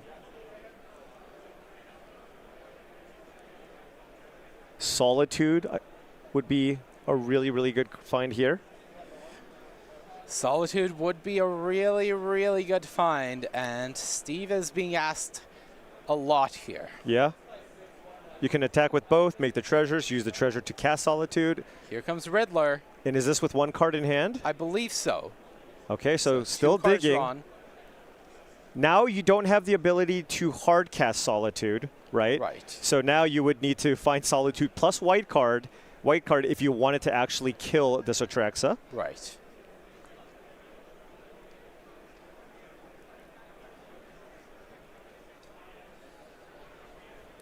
Are there any other answers? I see an Ether Gust out of the sideboard. Not a ton. Not a ton. Could potentially have Teferi to try to bounce the Atraxa. Yeah. That is a possibility. It would require Ivan not to have a Force of Negation. So does consign the warp trigger on the Quantum Riddler. That's a So blocker. that is a blocker. But we know Ivan has a Teferi in hand. Yep, has a Teferi in hand. I believe, what did he reveal for the creature? Was it Solitude or Psychic Frog? It was one of the two. I think Solitude, but I'm not certain. Yeah. And if Teferi resolves, you know the coast is clear, right? Because then you just can't do anything about it. You also have a Thoughtseize. Oh, and you have a Thoughtseize, so you just have it all. Yeah. Ophelia taken, Land Scene, Teferi bounce, and that's going to be, assuming the life total pad from Ivan is right, that is game, set, and match going to Ivan Espinoza there. Yeah, I mean, really, really impressive showing there. Wow, what a clutch Surveil. I mean, that's why you play it, but anytime you can hit that Atraxa off of a Surveil land, also being on the other side of things, you're like,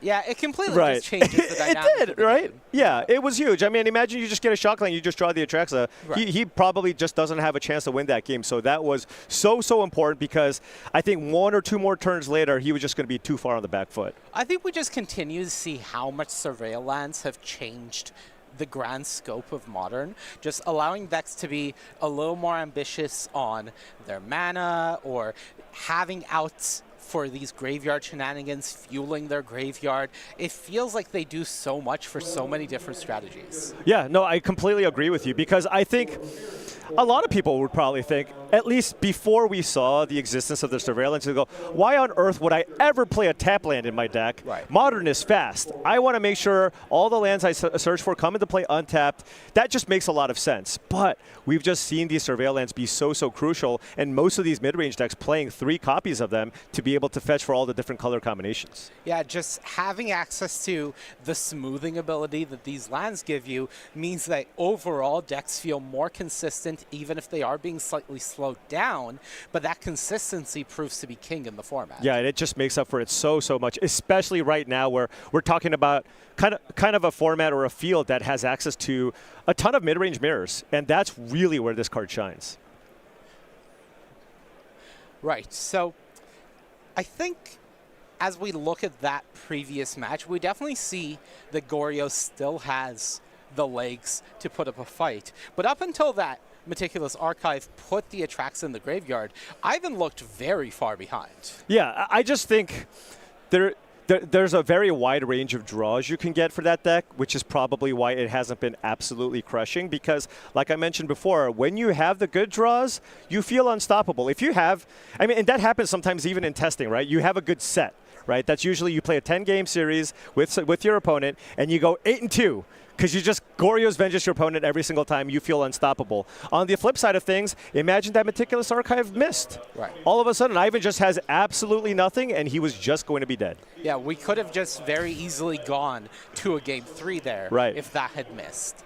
Let's take a look at the crowd here at SCG Con. We have 1,400 players in our main event alone, but it is not the only thing happening this weekend. There is so much more to see, and we will have more Magic action for you on the other side of this break. Don't go anywhere. More Modern from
Welcome back, my friends, to coverage of SCG Con Las Vegas. My name is Monty Devuti, joined as always this weekend by Paul Cheon.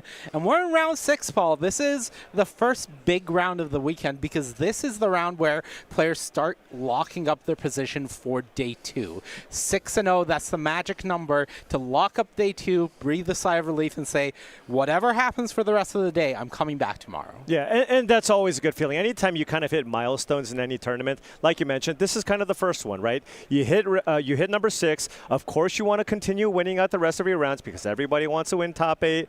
Everybody wants to ticket to the World Championship, all that good stuff. But this is the one where you go, okay, even if things don't go my way in the future rounds, if I win this one, I'll still be okay. Right. You still get to play Magic. So let's take a look at our standings after 5 rounds because this will give us an idea of who are the players that are battling for that 6-0 spot this round. This is the second page of our standings, so this is 17th through 32nd, but some names that we've seen in the past: Alan Wu, Pro Tour champion there, with Esper Gorios at 5-0, Heath Butler with Amulet Titan at 5-0, Mason Bonadonna with Amulet Titan at 5-0. So the Amulet player is doing quite well here, as we see if we can bring you the first page of standings, and here we are.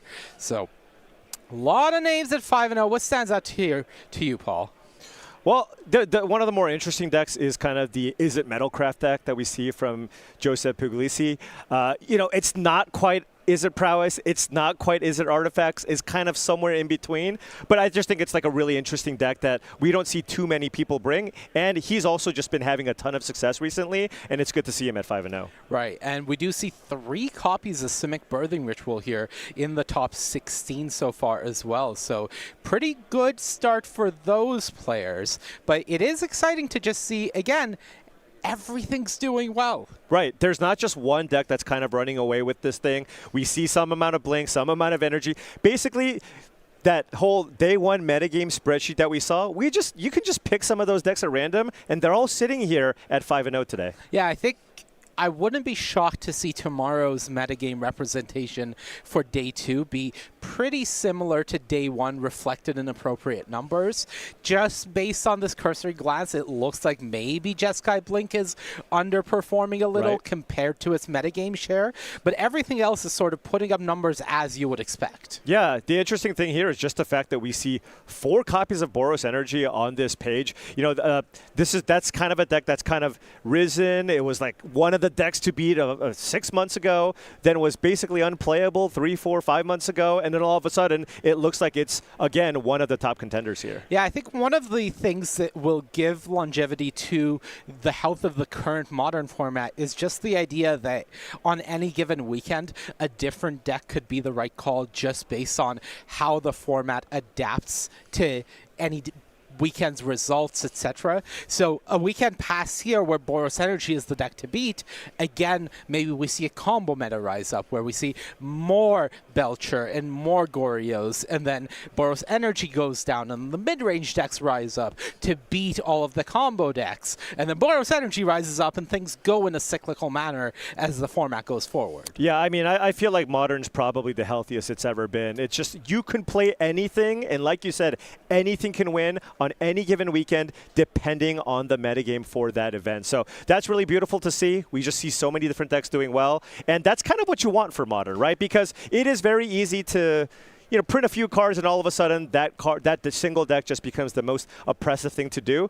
That's not quite the case here anymore. We just have a really, really good spread. Anything is possible. Yeah, exactly. And one of the things I really like about this evolution of the Modern format is that it's not just sideboard dependent. In the past, we've seen some decks that live or die by how many sideboard slots people are dedicating to them. I'm thinking things like Old Affinity or Dredge, for example, where it's like, oh, did everybody bring 4 Graveyard Hate in the sideboard? I guess my tournament's dead. Right. Now it does feel like there are more matchup dependent decks, but everyone seems to have game against what the other game plans are doing. Yeah, you do see slightly less cards that are only targeting highly specific decks. The cards you're seeing now tend to be a little more flexible just because of how wide open Modern seems to be. Right. Well, we'll keep an eye on that as the weekend goes on. But right now we want to keep an eye on more Magic because we have the main feature match of round 6 coming your way. Let's get right into it. All right, Paul. So I believe as we head down, this is a matchup of two different flavors of Izzet. On the top of the screen, Dave Lovins with Izzet Prowess. This is the deck that we're pretty used to seeing. On the bottom, Joseph Puglisi, #1 in the standings coming into this round on Izzet Metalcraft. And as you said, this is a hybrid deck. Talk to me about it. Yeah, again, it kind of seems to live in that middle ground between what the affinity decks can do with the super explosive starts, trying to utilize Mox Opal, trying to utilize different Moxen to get value that way. But at the same time, it's got the Corey Steelcutter and Prowess Angle as well. What is happening here? All right, so I'll sum it up here. I got you. I was trying to explain what his deck did, and he just played his entire hand. Yeah, he's showing you what the deck does. Really, Okay. it's for the visual learners at home. All right. So Dave Lovins played a very fair Thundering Falls, put a DRC in the graveyard, pass. Reasonable. Joseph said, okay, I'll play 2 different Moxen and a Tormod's Crypt and an Urza Saga and a Tameo off the Mox Opal, which turns on my Mox Amber, which lets me play an Emery, which I mill 4 cards, no artifacts, no big deal. Your move. Yeah, I mean, he played 2 Mox in turn 1 that both tap for mana. Right. I mean, if you do that in any format, that is absolutely busted here. So you have to like Joseph's side of the battlefield here. Turn 1 Urza Saga can even activate it here on turn 2. And all Dave has on his side, just a pair of Monastery Swiftspears here.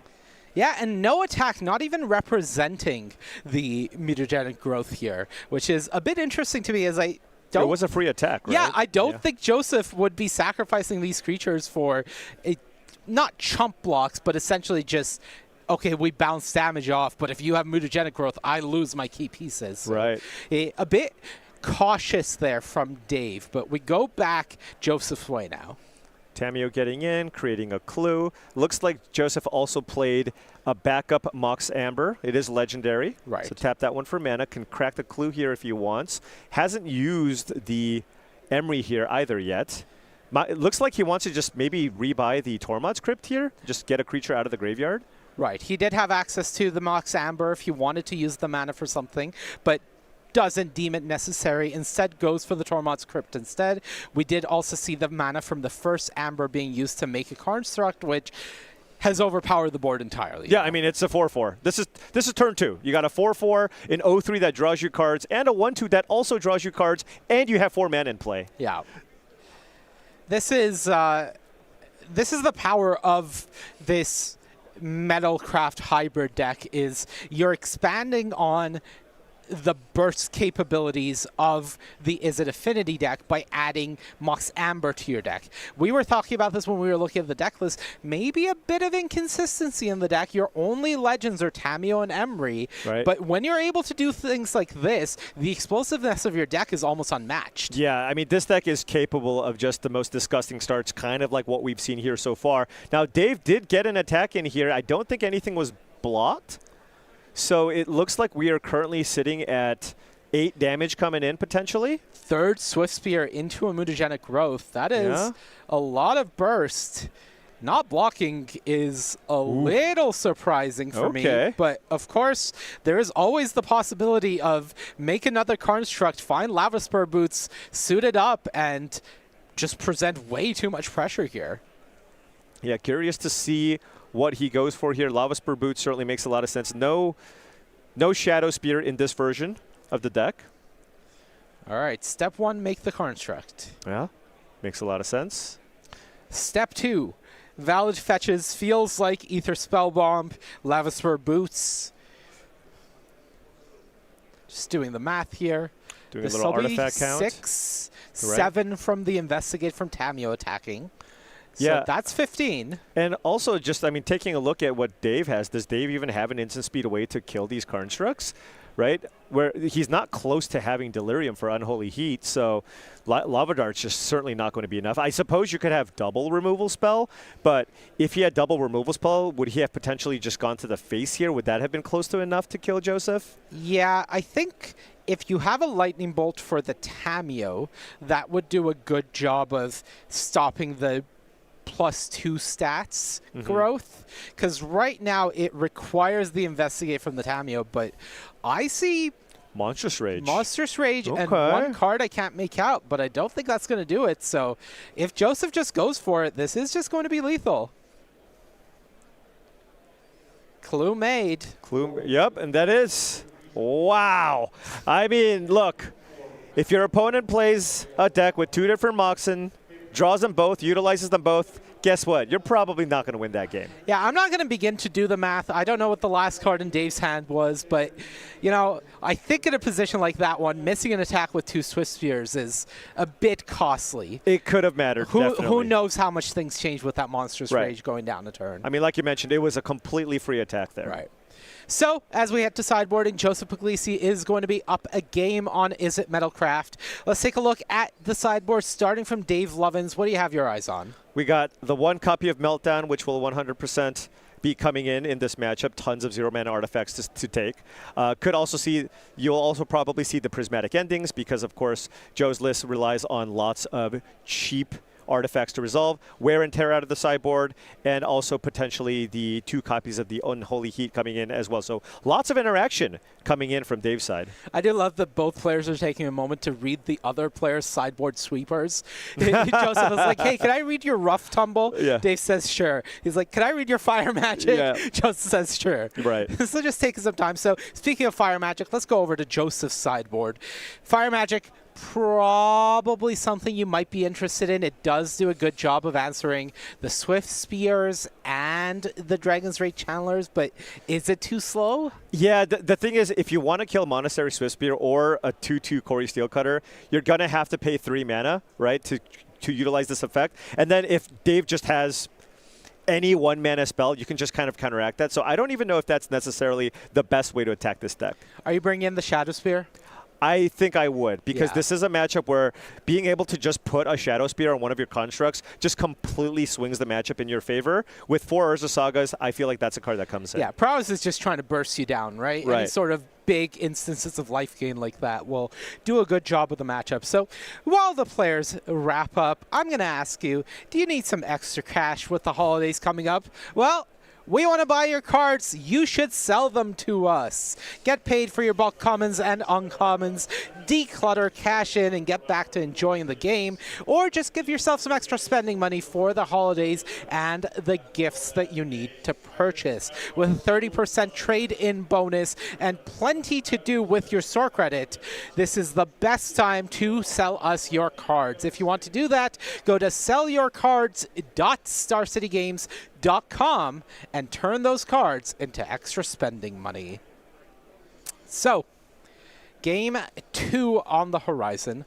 Joseph made Game 1 look pretty easy. Is there a noticeable improvement in the matchup for Dave post-board, or is it just this build of prowess is trying to burst you down at a speed that this Metalcraft deck is able to prevent? I think given what we saw out of Dave's sideboard, I do think he can take on kind of a slower role and maybe even play the role of the control player, right? Dave did have access to 4, 5, 6 interactive spells out of the sideboard, so I wouldn't be shocked if he's okay with slowing things down. Maybe he's just not even concerned about going for the combo kill, and maybe you can see him shave some of the more aggressive elements of his deck in terms of, you know, lava darts and mutagenic growths. So I think this matchup gets a lot better for Dave. And also, Joe's not going to draw, well, he's 5-0, so he's probably done this a lot. It's unlikely for Joe to draw like that all the time. Surely he won't have it again, but that's a problem for the future as the players are still sideboarding. So we're going to take a live look in at our other feature match where on the top, Michael Nelson is on Gruul Brood Scale combo. On the bottom, Justin Lenz on Eldrazi Tron. Yeah, see a Pithing Needle on Ghost Quarter with Karn, the great creator, in play as well. Justin seemingly is one land short of actual Tron, but you know does have the ability to play something big here. So pretty interesting setup here. Can't get a good look at what that Pithing Needle is named. Oh, Ghost Quarter. Yeah, and there's a Ghost Quarter in play on that side, especially with Ice Still Explorer. That's really just how you completely shut out the Eldrazi Tron decks. Yeah, you don't want to be facing that down if you are on Justin's side. So very reasonable name there. Yeah, but Icetail Explorer, if you don't have it this member, still a really good source of card advantage. Ooh, and there is an Expedition map. So he's going to be able to do that to go get the missing Urza piece here, and Justin should be troned up here. I'm going to say power plant. I can't tell if the bottom was a mine or power I can tell you what the tower power looks plant. like. Good job. I can tell you what the tower looks like. All right. Okay. So, Urza Tron online. Let's see if we can see what the cast is before we go down to our main feature match. The players are checking their opening hands. Does Justin have a big follow-up for us? He must. Come on. Come on, Justin. He's sandbagging this thing. He's making sure we go down to our main feature. Okay, it's not an easy play. Yeah, we don't have time for this. Justin, we'll check in on you later. But we are going to go back to our main feature match, as it is going to be. All right, Dave Lovins, top of your screen with Is It Prowess on the play. Joseph Puglisi up a game with Is It Metalcraft on the draw here. Yeah, I mean, with draws like that, you almost feel like you're playing a different format. But, again, Joe's deck does have some level of inconsistency as well. You're talking about a deck that plays multiple copies of Mox Amber with only 8 legends. So there are just going to be draws where you just draw the Mox Amber and it just doesn't do anything. That being said, he can still utilize free artifacts in his deck. Right. So, Tormod's Crypt in hand, Mox Opal in hand. So, once again has access to a turn 1 Emery, I believe. And has the Mox oh my God. Okay, well, I said he couldn't do it again, and then he just did it again. He can't keep getting away with it. Well, he has. He certainly has. All right, so Dave just sitting there going, yeah. It's like, come on, man. Yeah, here comes the Emery. Yeah, Mill before, yep. Okay. Island, Boots, Corey Steelcutter, and Unholy Heat and an Island, it seems. Okay. Yeah. It might be in a different it's a different language, but Unholy Heat, you're right. And there's the Corey Steelcutter. That's a pretty good. It's a pretty good turn 1, I'm going to say. Decent first turn. He literally played six permanents. And the 6 permanents. Yeah, this Emery's a must answer. Otherwise, second Corey Steelcutter comes from the graveyard, and I think the game becomes immediately unwinnable for Dave. I did see a prismatic ending. Not sure if Dave has an access to white mana here. Would really, like you said, although prismatic ending wouldn't even work on the Emery. Doesn't work on Emery. It's a 3 mana card. It gets rid of one of the Corey Steelcutters permanently. That's a start. It exiles it, I suppose. Yep. Maybe a lightning bolt. Could just have a lightning bolt here. That's what you need. Lava Dart, sacrifice a mountain. All right. All right, Unholy Heat. All right, step 1 done. Joe only has, 2 cards left in hand, right? So might not even be able to double spell here. Yeah, without the Emery, it's very possible. In third place with 6 wins, Zachary Wallet. In fourth place, I think we've seen it before, but just finding some amount of card draw. Unclear. Does Joseph play Expressive Iteration in his version as well? No Expressive iteration. Okay. No Expressive Iterations. No real way to draw cards except for Quantum Riddler. That would be a good draw. That would be a pretty good draw. Yeah, but actually playing it the fair way. No way to blink it or do anything crazy. Just like Quantum Riddler is just a good Magic card. I'm going to play it in my blue deck. Okay, Meltdown. Oh! Meltdown's a pretty good draw there. All right. We have a game. Remember where I was saying people to play less targeted removal? Right. That's targeted removal. Yeah. Oh, my goodness. Yeah, just Meltdown X = 0. Pretty darn good. All of your mana's gone. All right, so Dave playing the role here of the Is It Prowess control deck. All right, so I see an ending and 2 lightning bolts. I think you're going to ending this right away. Yeah, Corey Steelcutter is an extremely threatening card. No third land here. All right, Thundering Falls gets a Surveil. Has a think. All right. Haywire Might into the yard. Back we go Dave's way. You see the low rub on the table, hoping for a good draw. It is Wear Tear. Good draw in a vacuum. Not good immediately here. No. But it is a good draw. Monastery Swift Sphere followed by Mishra's Bauble. Gets in for 2. Joseph knocked down to 16. And activating this so he can try to find some interaction here. Bauble ya. On Joe's draw step.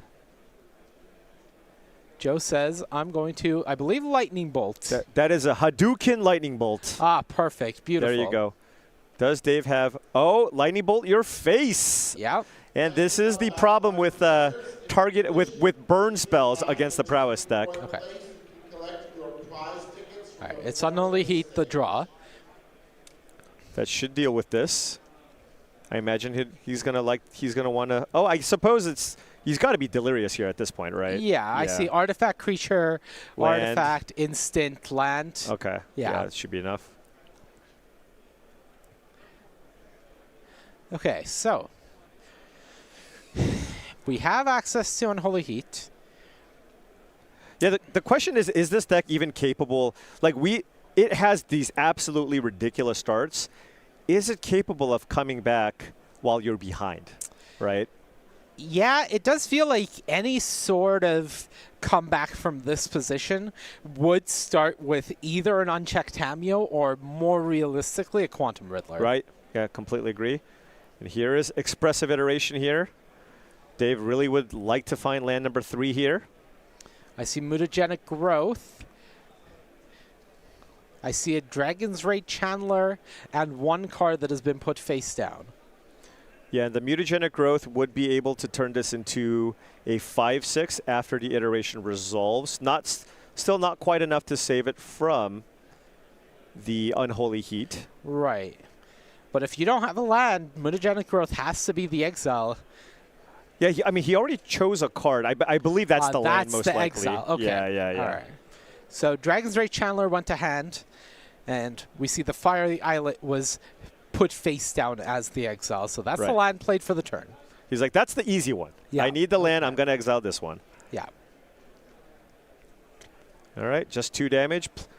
No reason to try to sneak in more damage here if you don't need to, because you're not going for the kill here. Right. You know about the Unholy Heat, and there's the Dragon's Rage Chandler post-combat. Yeah. So that's just 2 threats, and Joe can fire off a removal spell, but Dave's just saying, you know what, I don't really care that much. All right, Flame of Anor. Okay. The play.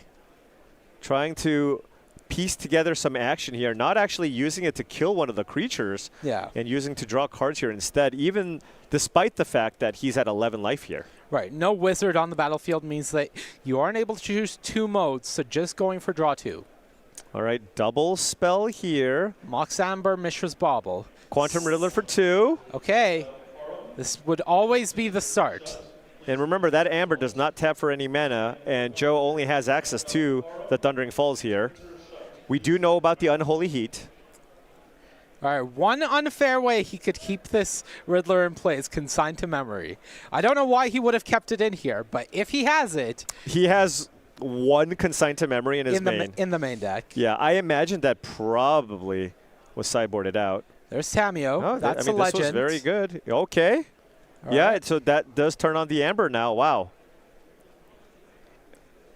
Do you just pop the Bauble here? Well, how many cards does Joe have? Because if you only have 1, yes, you absolutely want to. Yeah, Joe has 1. Because then you can draw 2 cards off the Bauble trigger. Oh, no, you can't, because the Riddler would be warped away. Turn. Yeah. Then the question is, do you wait? Although I guess it doesn't work, because you're going to... Yeah. Never mind. All right, so Bauble was activated. Does he want... Yeah, just firing off the Unholy Heat, because you don't want Dave to just untap. Even if Dave just, plays 2 spells in response and surveils 2, you feel like you've lost a lot of value, right? Yeah, it's just too much value to give away. He drew the card from the Bauble. If Tameo's answered, which I believe we know that Dave still has another Lightning Bolt in hand, so Tameo is answerable, then Joe would need a 5th land untapped to be able to cast Quantum Riddler next turn. That's right. So that is sort of step 1 for Joe. Dave has 3 cards to work with, I believe, one of which is Lightning Bolt, and 2 Fiery Islets for more cards should he need to go digging. Yeah, I mean, it feels like if you have a Lightning Bolt, you should absolutely fire it off, or an Unholy Heat. Right. Now with the second Monastery Swiftspear, that's an attack for 4. Do we know what the last card he kept was off the Expressive Iteration? It was the Dragon's Rage Chandler. It was? Okay. All right. Okay. Right, Wear Terror. Yeah, was the Wear other Terror, card. sure. So that's getting in for 4 damage now. 4 damage. Lightning Bolt goes face. Face. So 5, 6, 9 damage. Down to 2, I believe. 2. 1. Okay. Okay. Looks like this 1. is interesting. It's not quite All right, lethal. all right. 2. Okay. Not quite lethal and not lethal on board. No cards in hand. Interesting. Okay. So not going for the Tamiyo. So can the Tamiyo get Joe out of this somehow, some way? Yeah, if Joe's able to play land Quantum Riddler, that would flip the Tamiyo. Right. And then you can tick up the Tamiyo to shrink both of the Swift Spears. Right. With a blocker in play. But this all starts with the land. Right. Because he lost his Mox Amber. Dave has put himself at many, many outs off the top. Oh, sacrificing the clue is Oh, this is not great. not ideal. Yeah, because at this point, even if you find a removal spell for one of the Swift Spears, literally any spell with redraws from the Fiery Islet would win Dave this game. Right.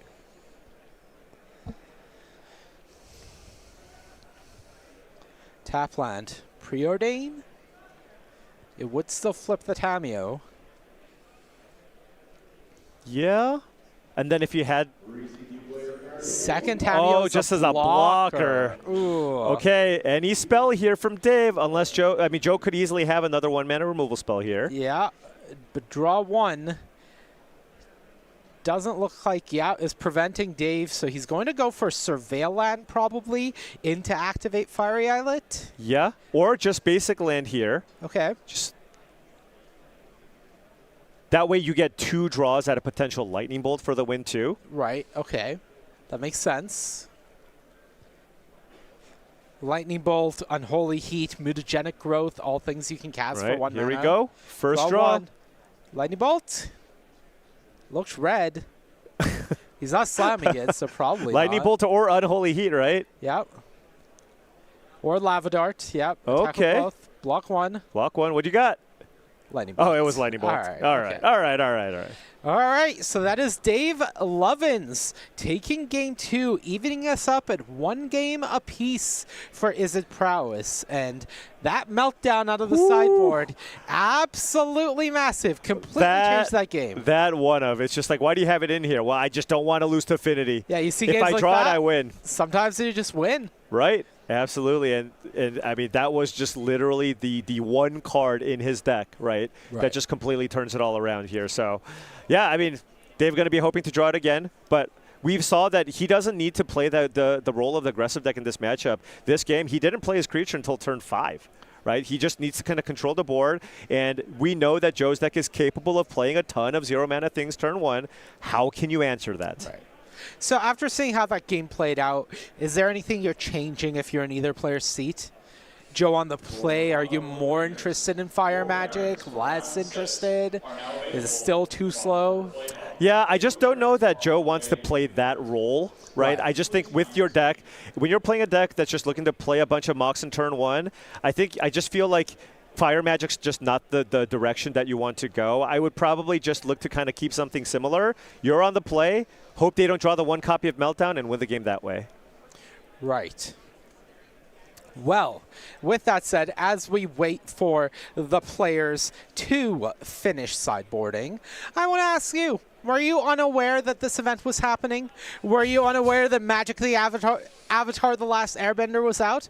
Well, sign up for our newsletter and you won't miss out on any of these things. Whether it's new set releases, upcoming SCG Con events, or sales that Star City Games is having, you can find out all about them by signing up for the Star City Games newsletter. You can go to the main page or go to starcitygames.com/newsletter to sign up and stay in the know for all things happening at Star City Games.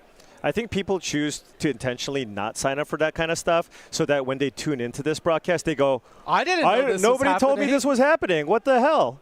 Yeah. Well, there you go. Join that and you'll get reminded. Yeah. There's really no excuse not to know when the newsletter exists, is all I'm saying. All right, so Looks like mulligans from both players. Okay. Joe sent his back pretty quickly.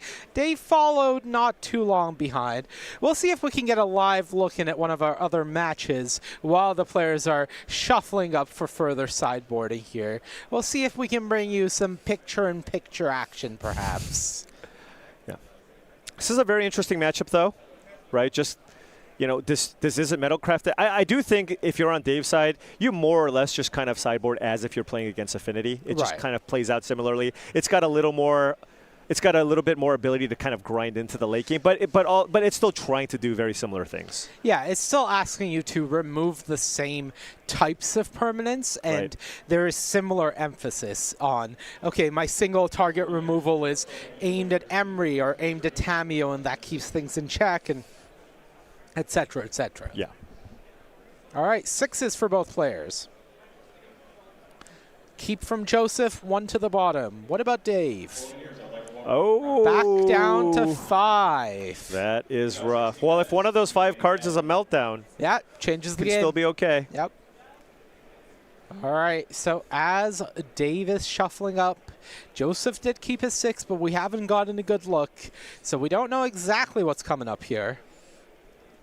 Well, I mean, if the last 2 games are any indication. We know that it's going to be Mox Amber, Mox Opal, Tormod's Crypt, Tamiyo, Urza Saga.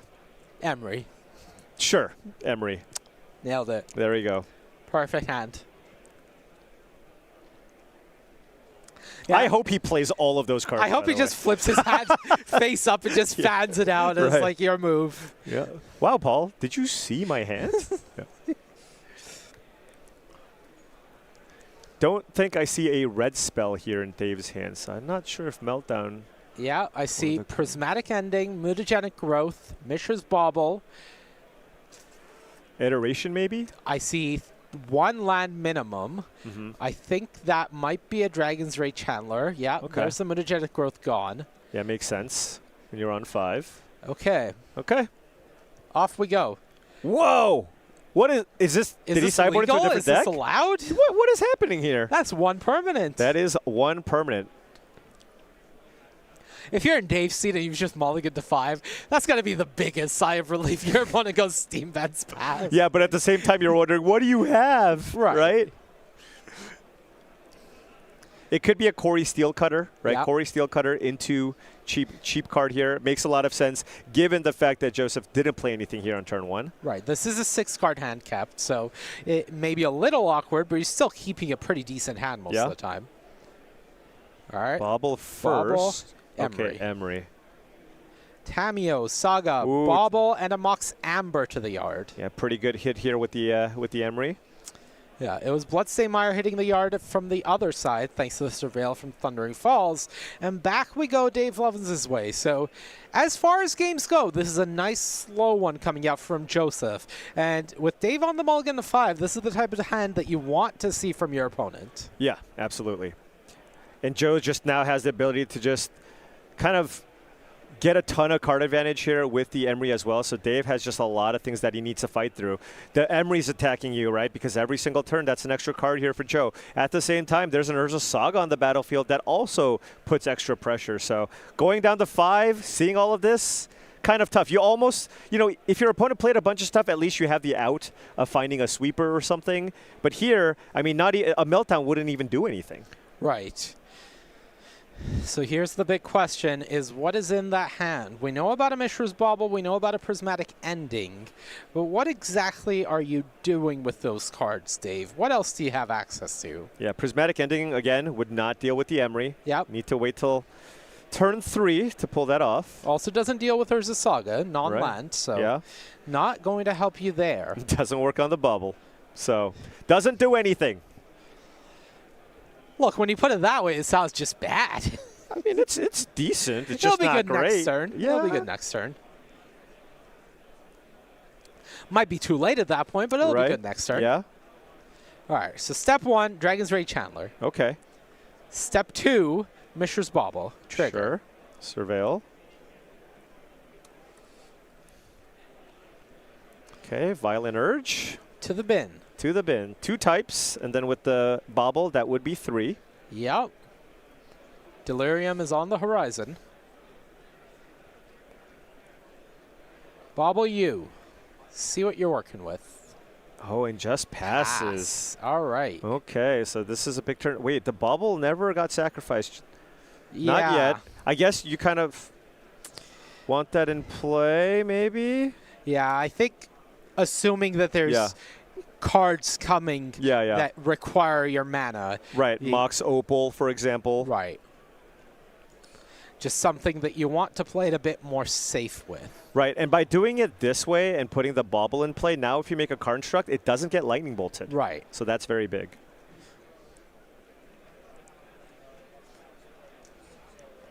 Wouldn't be surprised if it's just a pass from Joseph here. Right. There's not too many things that's probably going to be better than just making a free 4/4. Right.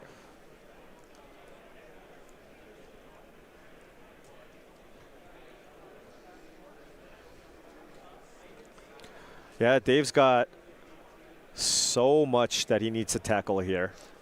Right. Emery needs to go. So I wouldn't be shocked if this is just an prismatic ending on Emery. God, that feels so bad. Oh, it feels horrible. Right, because you go prismatic ending, you take one, sure you'll have Delirium, but you're still facing 2 construct tokens. There's still 2 baubles in play. But at the same time, if you deal with the Emery, you do technically turn off the Ember as well. Yep. All right, so Dave could go to combat and attack with the Dragon's Ray Channeler, just saying that I can't beat 2 constructs, so I'll throw away my Channeler if you make a construct, and then I can ending that post-combat. Ooh, yeah. Doesn't feel good, no, but at least you get the board under check. But as things stand, just letting Dave have everything, that doesn't feel good either. It does not, and Joseph will happily oblige, make 2 constructs, and go search out. If you have the land, it feels like it's just going to be Shadow Spear. Sure. But if he wants more mana, you can certainly just get a Mox Opal here if you wanted. Right. And of course, Lava Spur Boots is the most pressure otherwise. Yeah. But Shadow Spear for lifelink just feels like it goes a long way in just completely shutting the door. Yeah. Asking Dave to have the one of Meltdown and have it very soon. Yeah, the other thing that Joseph could be thinking about is what happens if Dave draws... What's the worst case scenario, right? Right. What happens if he draws a Meltdown? Like, is there something I can get to try to fight that? The only thing would be like a Mishra's Bauble because you can kind of cycle through those. But Lava Spur Boots just kind of forces the action here. It's like, Dave, do you have a way to handle these constructs? All right, so Island played for the turn. Emery is going to go after replacing that Mox Amber, gaining an additional mana for Joe. The sick construct will now be booted. Booted up, and we're looking at 5 artifacts, so that's a 6/5 and a 5/5 getting in. Yep. Oh, excuse me, a 6/6 and a 7/6 because of the Mox Amber. Because of the Mox Amber. Right. So 13 damage coming in. Just off of 1 land, by the way. Yep. And we've already seen Bloodstained Mire, Scalding Tarn, and Fiery Islet.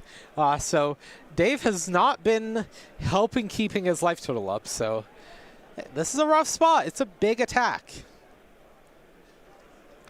Oh, my goodness. Are we seeing a chump block here? That's what it feels like. Oh, this is... I mean, you got to be doing a fist pump if you're on Joseph's side here. Yeah. Your opponent, who only has 3 lands in play, has now sacrificed a Desperation Fiery Islet to try to find something. Yeah, Joseph just hiding the biggest smile in the world behind that mask. You can't see it. He's keeping his eyes level, but the smile is there. It's the world's biggest grin. All right, there's the chomp. Take 6, excuse me. Go to 11, 2-turn clock, dead next turn. At this point, Dave is just going, I guess, Meltdown or bust. Right. And he's going to check. Are you drawing? That's a Is that a meltdown? Bolt. That's a lightning bolt. That's a lightning bolt. That answers the Emery, but I think it's too little too late here. Yeah, Emery is no longer the threat of this game. Lightning bolt plus prismatic ending, assuming I've seen it right. That deals with one of the constructs. Yeah. All right, Joseph cashing in both baubles, drawing 2 more cards. Constructs are down to 4/4s. And Dave doesn't have a 3rd land, right? So you can't even kill... both of the Karn. Oh, it does have it. Okay. Does have a third line. So you could kill both of the Karnstrucks here if you wanted. Yes. You can ending one. Then bolt the other and pay for the ward. Yeah. Or alternatively, can kill the Emery and one of the Karnstrucks. Right. That's assuming Joe doesn't have anything here, because there is something like a Metallic Rebuke still being represented here using the Lava Spur boots. Right, absolutely. Oh. Preordained to start things off. He's like, okay. Expressive Iteration feels too slow in this spot. Right. Can't even cast it this turn, so definitely too slow in this exact spot. Yeah, a Meltdown would be fantastic here, because you can go Meltdown plus Lightning Bolt. Right. That would be huge. Right. Meltdown would be huge here. I suppose that is probably what Joe was playing around by sacrificing both baubles, trying to find a Metallic Rebuke to have as an answer here. Yeah. Yeah. We're sizing up the Karnstrucks here. 4-4, a 4-4 and a 5-4 with Ward 1 currently. Right. So Iteration's one of the cards. The other is a bauble. Iteration stays on top. So interesting. Dave's saying, I'm clearing off enough here with what I have access to. All right. Here comes the ending on the Construct without the boot, I'm guessing. Yes. Oh, never mind. It's got a ward. Okay. That's... Wait. Oh, this might have been a misstep here, right? Oh, this might just be game. Yeah. Yeah. Because of the ward. Because you want to kill the Karnstruct that doesn't have the boots on it. Right. Oh, and he had the rebuke anyways. Right. Yeah. All right. So, yeah, there it is. And Joseph Puglisi with Is It Metalcraft in the most impressive fashion does take that match down, and from #1 seed to 6-0 now. That's a really cool deck. It kind of takes the best parts of the Affinity deck, but at the same time gives you a little more longevity with some of those really powerful blue spells. You still get to kind of get all the artifacts in play, still have the counterspell package. I just think it's a really, really cool, innovative deck, and it's cool to see that even in something like Modern, you can bring something a little bit different and have a lot of success. Yeah, you know, we'll see how the deck fares as the weekend goes on. It seems like this might be a bit of a pet project for him, but it's doing fantastically so far, faring him very well. Already qualified for day 2, so we're guaranteed to see more of it as the rounds go on. But to me, that deck was just a delight to watch. Yeah, absolutely. I mean, look, and you saw him actually, you saw that the deck is capable of winning from different angles, and that's kind of the testament to the staying power and the power of that deck. Yes, I can do the thing turn 1 where I have my entire hand on the battlefield, but there, he led with the Steam Vents, right? It was just a Steam Vents. He played it a little bit slower, a little more methodical, got that Emery going, and just like every single threat has to be answered. And if you don't, they can all single-handedly kind of take over for you. Right. Okay, well, we'll see if we have another feature match coming up for you.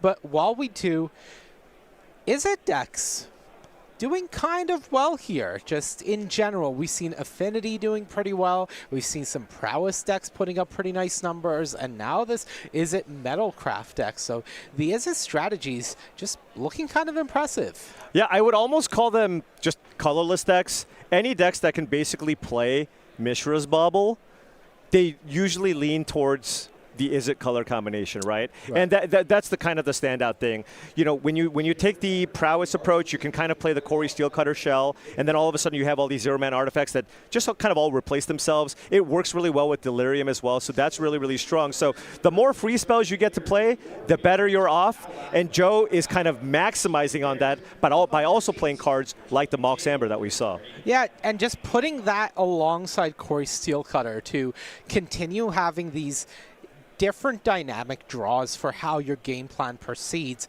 means that there's no singular strategy. Like, yes, if I prevent my opponent from being able to go wide, it's good, but as soon as you have that Corey Steelcutter, if your prevention is just creature-oriented, then the redraws and refuels available for the deck suddenly get out of control. So it does feel like it has more play to it than you might initially think. Yeah, I mean, it's got a lot of different angles of attack, and it feels like a very, very difficult deck to just even play against. You think your opponent's just going to kind of run you over with a bunch of these artifacts, and then all of a sudden Emery just starts drawing them a bunch of cards every turn. Quantum Riddler gets online. Quantum Riddler, I mean, if you look at this, it doesn't feel like it's a deck where the Quantum Riddler belongs, right?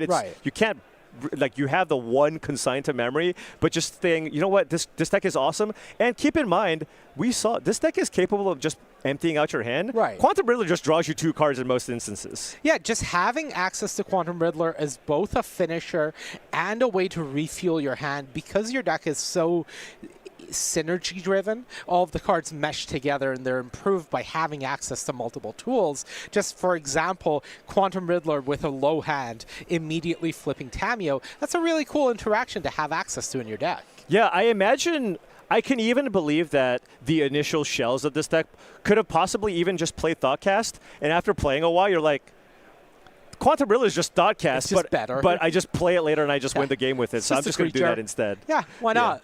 If my deck is already doing its thing, then Thoughtcast is great. Yeah. But if my opponents are stopping me from doing my thing, well, Quantum Riddler looks a lot better than Thoughtcast at that point. Yeah, I mean, just one of the best kind of mid-range value creatures that we've seen, and it has just kind of dominated Modern. You just see it in all the various Blink shells, and now we just even see it in a deck that can't really do anything fancy with it, but it's still good enough.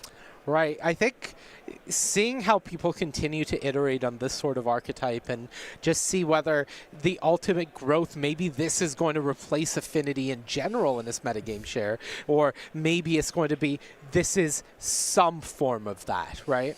Right. Yeah. Now, this deck is not quite as explosive as Affinity, right, because it's not really leaning on Kappa Cannoneer to kind of close out the games, but this deck is way, way better at going kind of to the late game. Right. And if you're expecting a field full of kind of mid-range stuff, maybe this deck can kind of fight that a little better. Right. You're expecting the mid-range decks to be able to slow things down, so being able to play that late game benefits you a lot compared to Affinity. Definitely. All right. So that's a bow on our first feature match, but we have more Magic coming to you from round 6. So we're going to take a look at our next feature match, where we are joining the action in Game 2.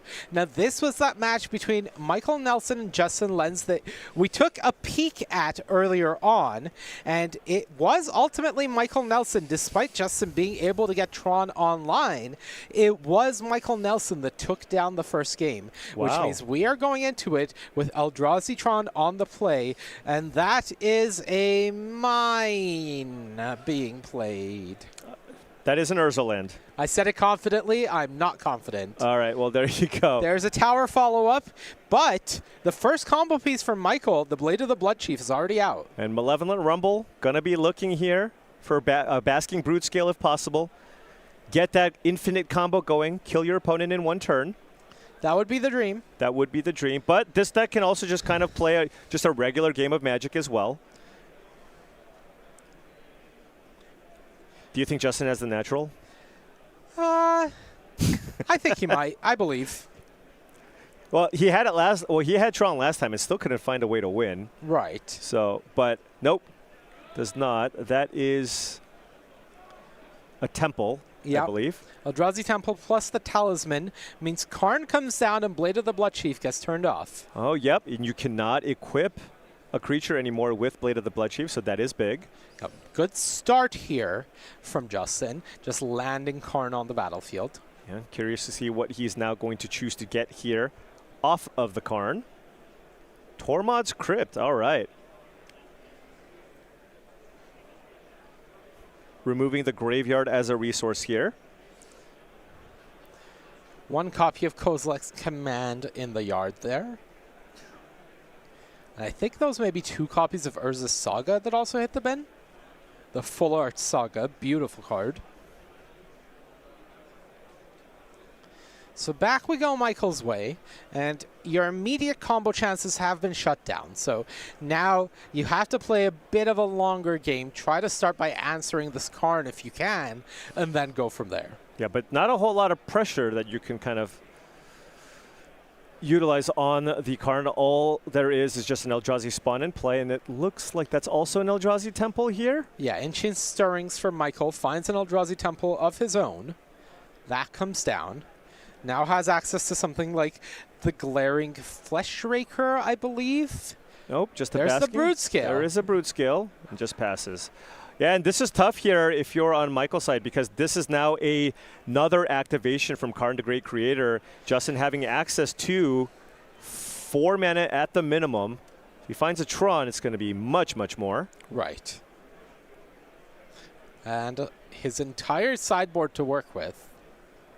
And for those of you unfamiliar with kind of the combo here, Basking Brutescale with Blade of the Bloodchief here, the way that this works, Brutescale, you adapt with the Brutescale, put a counter on the Brutescale, and when you do, you make a spawn token, and then when a creature dies, if a creature is equipped with Blade of the Bloodchief, you put a +1/+1 counter on the creature, making a ridiculously large Basking Brutescale in the process. Right. Now, Stonebrain. Stonebrain is the hard cast here. Oh, and he ticked up the Karn. Yep. Okay. Because now, with the Karn at 4, even if you pump up the Basking Brutescale, that would only be 3 damage. Right. So that is step 1. Boseiju being played for the turn by Michael. Sowing Mycospawn. Ooh, and that's going to be kicked here. So this is going to take either a Tron land or the Temple here. And it's going to be able to ramp up Michael here as well. Yeah, 4 copies of Sowing Mycospawn in this deck. Really just showing what it is capable of doing, especially in this matchup. Right. I mean, it's a card where you might even see it in the sideboard for this type of matchup, but this is just 4 copies in the main. So if you ever just play against an Eldrazi Tron deck, it can just completely take over. Right. Just being able to get a Ghost Quarter out of your deck, which is essentially 2 answers to Tron lands, while exiling a Tron piece is absolutely absurd. Yeah, I mean, you're just never getting Tron against this deck. Right. Well, Justin did get it the previous game. For long. Didn't do great Right. work, but he got it. Yeah, look, the deck even plays Ice Tail Explorer to get Ghost Quarters back. So. Right. All right, so this is an attack from Justin going at the Karn. Yeah. Dismember, maybe? 2 mana. So you can take a Pain off this Talisman. Okay, that is a Dismember. Yep, but it's going after the Mycospawn. Sure.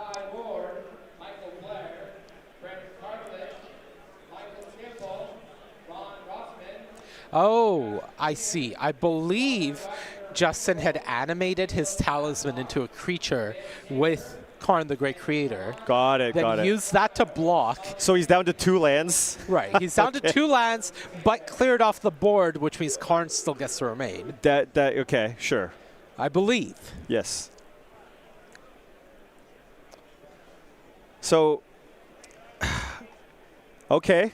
That is big, finding land number 3 here. It just gives Justin a lot more here. And looks like he's just going to fire off the Stonebrain here immediately. All right, we'll see what the name is. Ice Tail Explorer. Explorer, good name. All right. All right. But taking a look at the rest of the cards in hand for Michael, there's still a lot to worry about. I know. Command is big. Brutescale, not the biggest deal right now when, you know, the Blade of the Bloodchief is turned off. But there's also the Battle Mage. Yeah, there's a Wayscape Battle Mage as well. You can kind of use that to target the Tormod's Crypt. But, I mean, that Kozilek's Command is going to be pretty big here. I believe one of the cards in play is an Eldrazi Temple, so we're looking at a command for 4 currently, at the very least. So that's going to be very, very strong. And again, Justin's still just only on 3 lands. Yeah, the big thing right now that Justin has going for him is at least looking at that hand, there is no answer to Karn at the moment. Right. Whatever Michael does requires setup into trying to answer Karn. Yeah. All right, so. All right, he draws that card off the Stonebrain because he had one in hand. Correct. I mean, but you still just can't love your spot here necessarily from Justin. You do have the Karn. That is very big. But your opponent has a pretty significant mana advantage and is going to be drawing 2 new cards here. Right. One off the Stonebrain and one for the turn. Yeah, we'll see what he's able to find as Justin goes into the sideboard to see what is going to be helping in this spot. Needle, maybe? That's a needle. Yeah. My favorite pithing needle art. All right, Ghost Quarter in response. So now Justin will be able to fetch a basic here. Probably can't have too many basics in general in this type of deck. 2 islands is what I see. Okay. No wastes. So it's not that difficult to Ghost Quarter lock your opponent out if you have the Ice Tail Explorer. So, of course, Justin, aware of that interaction, naming Ice Tail Explorer off the Stonebrain. Right. Those are all gone. So no Ghost Quarter lock available for Michael on the spot. which is good. That would have been scary. It would have probably ended the game pretty quickly. Now the question is, what do you name now? Do you still name Ghost Quarter? I don't think so, given the information you have, but... What is this? Blade of the Blood Chief. Okay, all right. There's already a card that stops it, but he wants to, in case the card gets answered. Yeah, this is the contingency, knowing that your opponent is in a position where they can start deploying creatures and attacking down your Karn, and you can't protect it forever, means that getting this blade down at least gives you some safety. Getting this Pithing Needle down gives you some safety that the blade can't just immediately get equipped. Yeah, but that's a Glaring Fleshraker into a Wastegate Battle Mage to deal with the Pithing Needle, and you get an extra spawn here, and you just have 2 creatures now that can attack the Karn. Yep. And looking at the round timer, it is ticking down as well. If that is accurate for this table, then I don't really know if Justin can win this game in enough time. So at 1-0, Michael might just win by default if we go through turns. Yeah, I mean, at this point, do you just get like an Ensnaring Bridge? Do you just try not to die from these creatures? Or, you know, if you tick up the card and you don't have any way to protect it, it's just going to die next turn. Right, but also, do you have tools in hand? I don't know, but yeah, it also, of course, depends on how many cards Justin has in hand, because right? Justin is stuck on mana right now. He hasn't been deploying that much to say that his hand will go low enough for Ensnaring Bridge to be good. Yeah. Also note, you can just burn your opponent out. We already know that Michael has access to Kozilek's command in hand. You can just use that to generate a ton of spawn tokens based on what we have here. Can make at least 5 spawns, then 1 off the Glaring Flesh. That's 6 damage. Well, there's the Ensnaring Bridge, but I think this is just game. Okay, Disruptor Flute. Oh, so it doesn't play the Ensnaring Bridge. Yeah, just picks up the Ensnaring Bridge before Karn dies and plays Disruptor Flute. I'm guessing it names the... Okay, names the blade again. Okay, so activate abilities can't be activated. Oh, is this a Micah spawn? It sure is. It sure is. That's another Fleshraker trigger, and I mean, this is just too much. Can't even get lucky in top deck Tron here to kind of deploy the rest of your hand. Yeah, just losing the fairway at this point, really. Yeah, and you can just fetch another Ghost Quarter here if you do have one of those. That's an Urza Saga. Urza Saga, sure. Yep. More value as well. Man, this matchup looks like an absolute nightmare. It seems horrible. I mean, you can just stop at 4 main deck copies of Sowing Micah Spawn. Yeah. This is rough. This is definitely rough. All right, 4 damage coming across, I believe. Yeah, and we're just going to win with just a bunch of random Eldrazi. Don't even need to combo off here. Yeah, Justin can play the Ensnaring Bridge if he has the land here. Which Does he have? I don't know if he does, but even if he does, he'll just get burned out by Kozilek's command. So there's the handshake, and Michael Nelson, it took a while, but in impressive fashion, the Gruul Brute Scale deck gets the job done.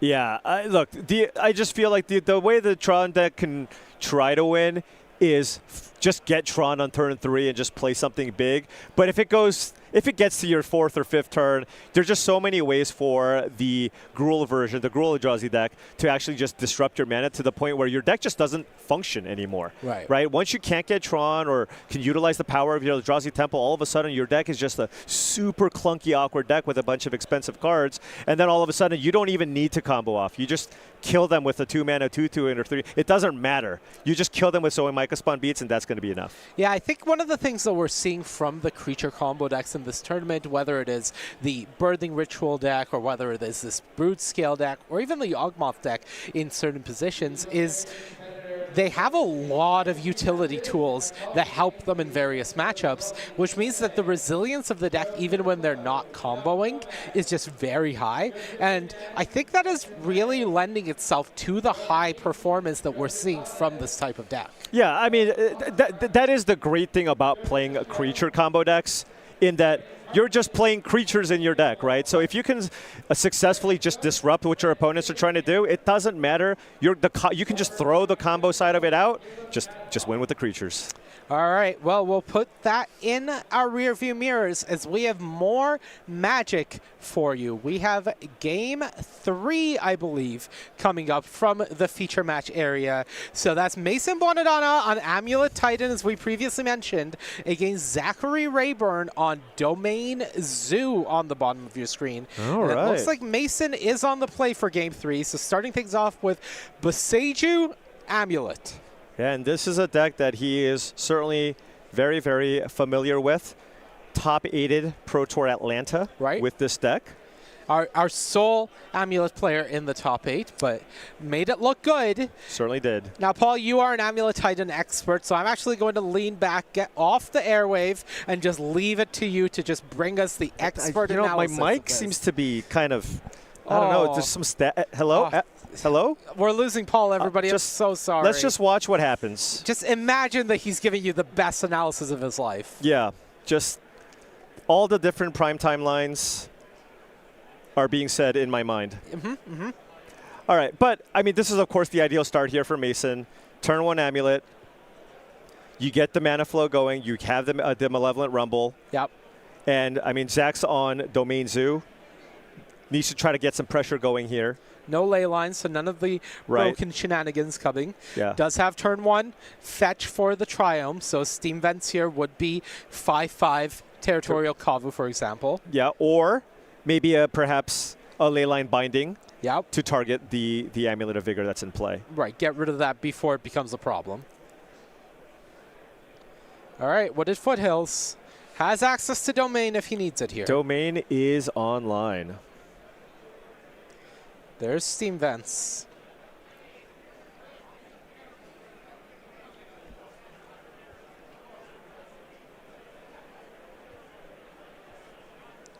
I think if you're a Mason side, okay, there is the leyline binding. I think if you're a Mason side, you would much prefer just a random Territorial Kavu to hit the battlefield. Right. All right. Wow. All right. Even using Lightning Bolt on the spawn, so really trying to slow down Mason's mana generation here. Yeah, what you really don't want to see is for Mason to be able to untap and land something like a Ice-Still Explorer if he has access to that in his deck. That would be the worst case scenario for you. Right. All right, so here we go. 2 mana, picking up. Oh, that's a Boseiju on the leyline binding here. Yeah, so I believe we saw 2 mana being floated, then a bounce land coming down, picking up the Boseiju, and then using that Boseiju to kill the lane line binding, getting your Amulet of Vigor back. Now, does Mason have any follow-ups? Probably not.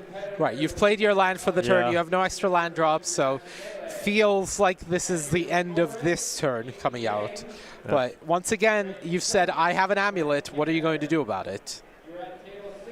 Yeah, I see a Doorkeeper Thrall.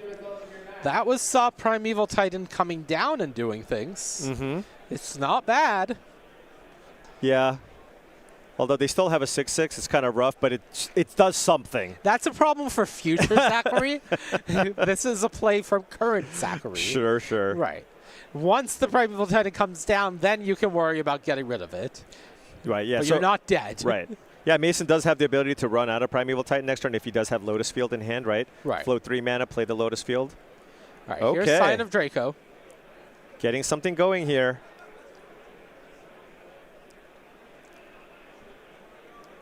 Second Amulet. Oh, second Amulet. All right.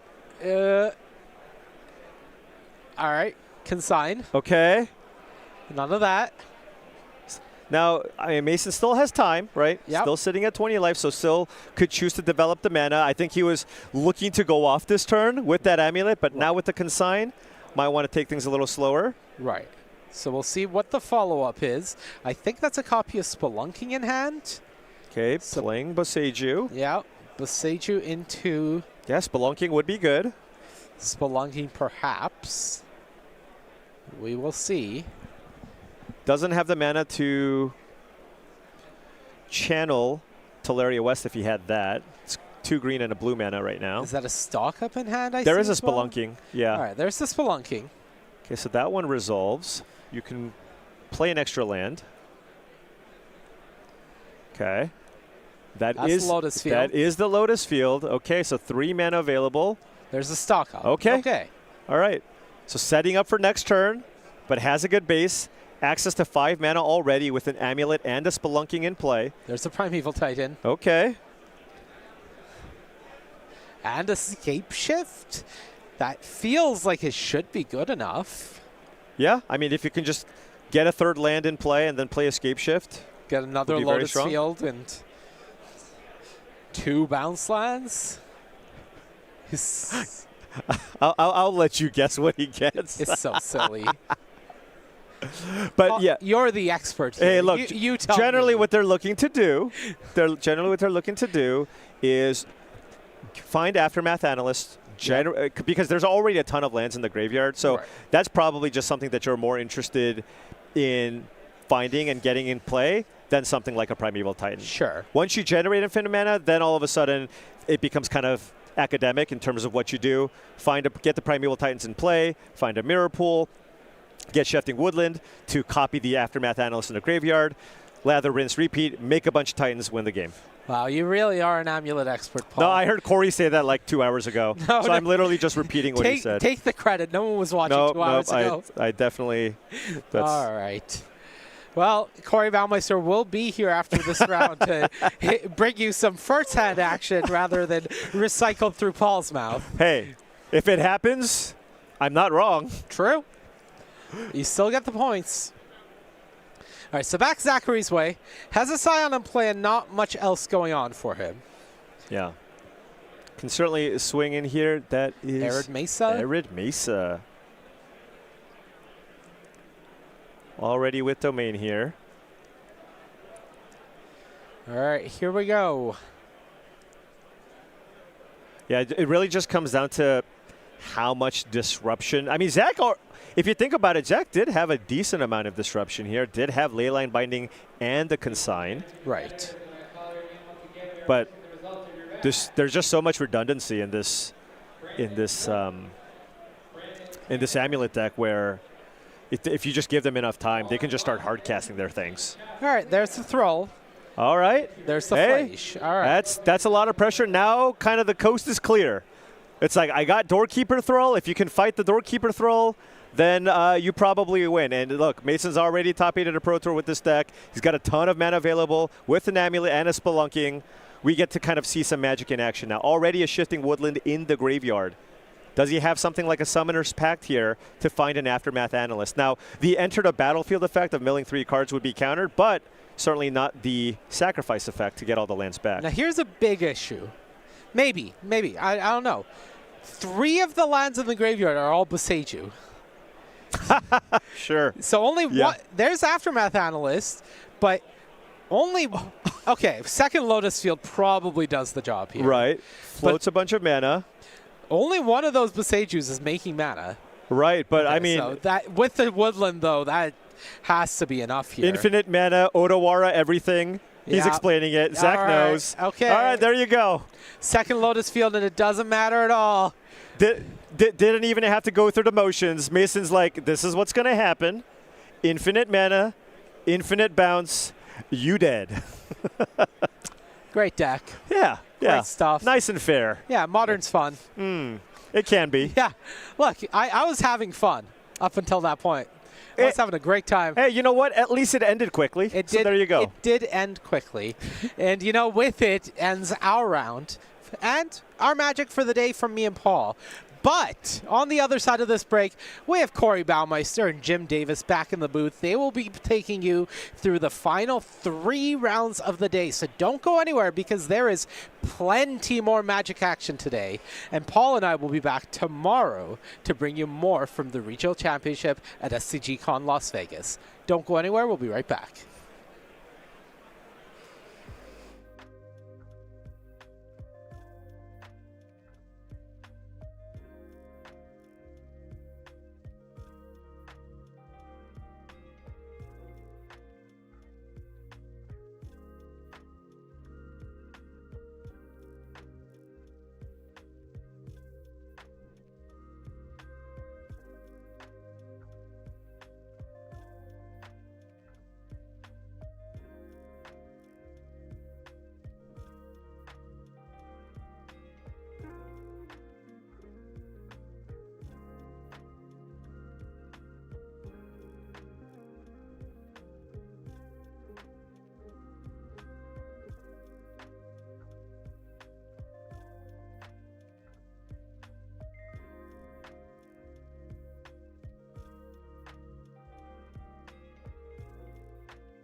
Hello and welcome back to Las Vegas. We're at SGCon Vegas. We're here at the Regional Championship, the last one of 2025. It's been an awesome year. Yeah. It's been an awesome year. It has been an awesome year. A lot of great Magic, a lot of different formats. We really basically got all the formats, so it has been a really fun year, and this tournament looks to be just as good, if not better. Yeah, so we're coming into our really important rounds. We got 7, Yes. we got 8, we got 9. We're going to have win-and-ins galore, players playing for day 2, and then players also playing for that really important high seeding. You know, Yes. making day 2 is one thing, but you get in 6 and 3, you're live. You know, you're up against it. You know, You're technically in the tournament. right? Yeah. But we want to see 8-1. 9-0, we're going to have a 9-0 player or 2. It's a pretty big event. Probably have 2, I would guess, maybe 2 or 3. Yeah, 1, 2, or 3 at the very most. But yeah, those are the players that can feel really good. You know, your tilt kind of shifts a little bit when you're 9-0 versus 6-3. It's like 6-3, you're like, all right, I just got to win everything. You're 9-0, you're like, God, I hope I don't screw this up. You know? Certainly true. So let's begin at our standings now and see how our players are doing. And Joseph riding at the top is it Metalcraft. Seen Joseph on camera a number of times already. What else do you see here? Yeah, so one big tell here is Ryan Bellamy, a known Amulet gamer, not playing Amulet, which is very telling to me. We got Alan Wu in 10th place playing Aspergorios. And then as far as the decks go, you know, we keep seeing a good amount of Izzet, but there's, what, 4, 5 Boros Energy decks at undefeated. So, okay, that seems like the big story to me so far. Boros Energy doing quite well. Yeah, Johnny and friends, don't count them out. Don't count them out. So hop on over to slide number 2 here. We'll see the rest of our top 32 players. And now we see the breakpoint. 20th place is our last 6-0. We got a couple players who are quote-unquote undefeated at 5-0-1. But now we're starting into the point of the tournament where things are really heating up. What do you see on this page? So 20th place, exactly what you were saying here. Fresh off a top 8 at Pro Tour Edge of Eternity. Mason there with that Amulet deck that he played at that tournament. Really impressive as well. And, you know, outside of that, there was those 4 Boros Energy decks, but then pretty diverse amongst the undefeated players. And Andrew playing Azorius Control with Kahira. Oh, baby, I'm here for that. Kahira's great. We see and Necro Dominance. Omen Walker there in 31st place. Yes. You were saying you didn't like that deck. You know, Omen says, well, I do. Yeah, and I'm in tournament, and you are not. So great to see, and so very exciting as we cull these 20 undefeated players down to maybe 10, maybe 5, maybe 2 or 3. We'll see. That's how math works. I could do math. Let's go. So we got a really good match for you right now. We got Alan Wu on camera once again playing Aspergorios. Excellent deck. We saw Alan play really, really well on camera way earlier in the day. Yeah, absolutely. We'll pull up the deck list too here. Alan's got a nice little teched out list. Whenever you see one preordain, you're like, okay. Alan has run the numbers. He's like, I needed exactly 1 more blue card for force, for subtlety, but I also wanted a cantrip. And then some other spicy stuff. We got the 1 of Spell Pierce, 1 of subtlety. This 1 of Fatal Push, that screams to me that Alan has played in an open deck list tournament before and kind of recognizes the strengths of having 1-ofs in the main deck. Outside of that, just very clean cut, plays the 1 Gorios, the 4 Atraxa, which has become very stock. I think one preordain is either insanity or brilliance. Yeah. You can decide at home what the answer is. I'm going to go with brilliant. Yeah, I know. I know. Alan's a pretty good player. So on the other side, we're going to see another darling of the series we've been watching is the Gruul Brood Scale deck played by Michael Nelson. And talk me through this. Yeah, so Michael Nelson's list here, we kind of saw this take down the spotlight here in Florida a while ago. It has some iterations here, especially Ice Till Explorer being the new addition with Edge of Eternities. But this is a deck that can combo off. You can win with Basking Broodscale and Blade of the Blood Chief. Make that an infinitely large or arbitrarily large Broodscale to just attack for the win. If you have Glaring Fleshraker or one of your K commands, you will win the game for sure because your K command will find you the Glaring Fleshraker, or Fleshraker will just win as those spawns come in and out. But then this deck has a very nice plan B, and that is to just ramp all the way up to Emrakul. The classic play of end step Kozilek's command and then untap and take your opponent's next turn is tried and true, and it's always really fun to watch. I like a deck that can have multiple ways of attack. It just makes it very hard to sideboard against. Yep. We have 2 combo decks here that they're combo decks, but they have a lot of fair game too. A lot of play to them. Psychic Frog, removal spells, plays really well all the time. And then this Eldrazi ramp plan B is my favorite part of this deck. Yeah. I absolutely love it. So we're going to have a great match. We're going to come down to our feature match area right now and see who we got. Going to be going to 7-0.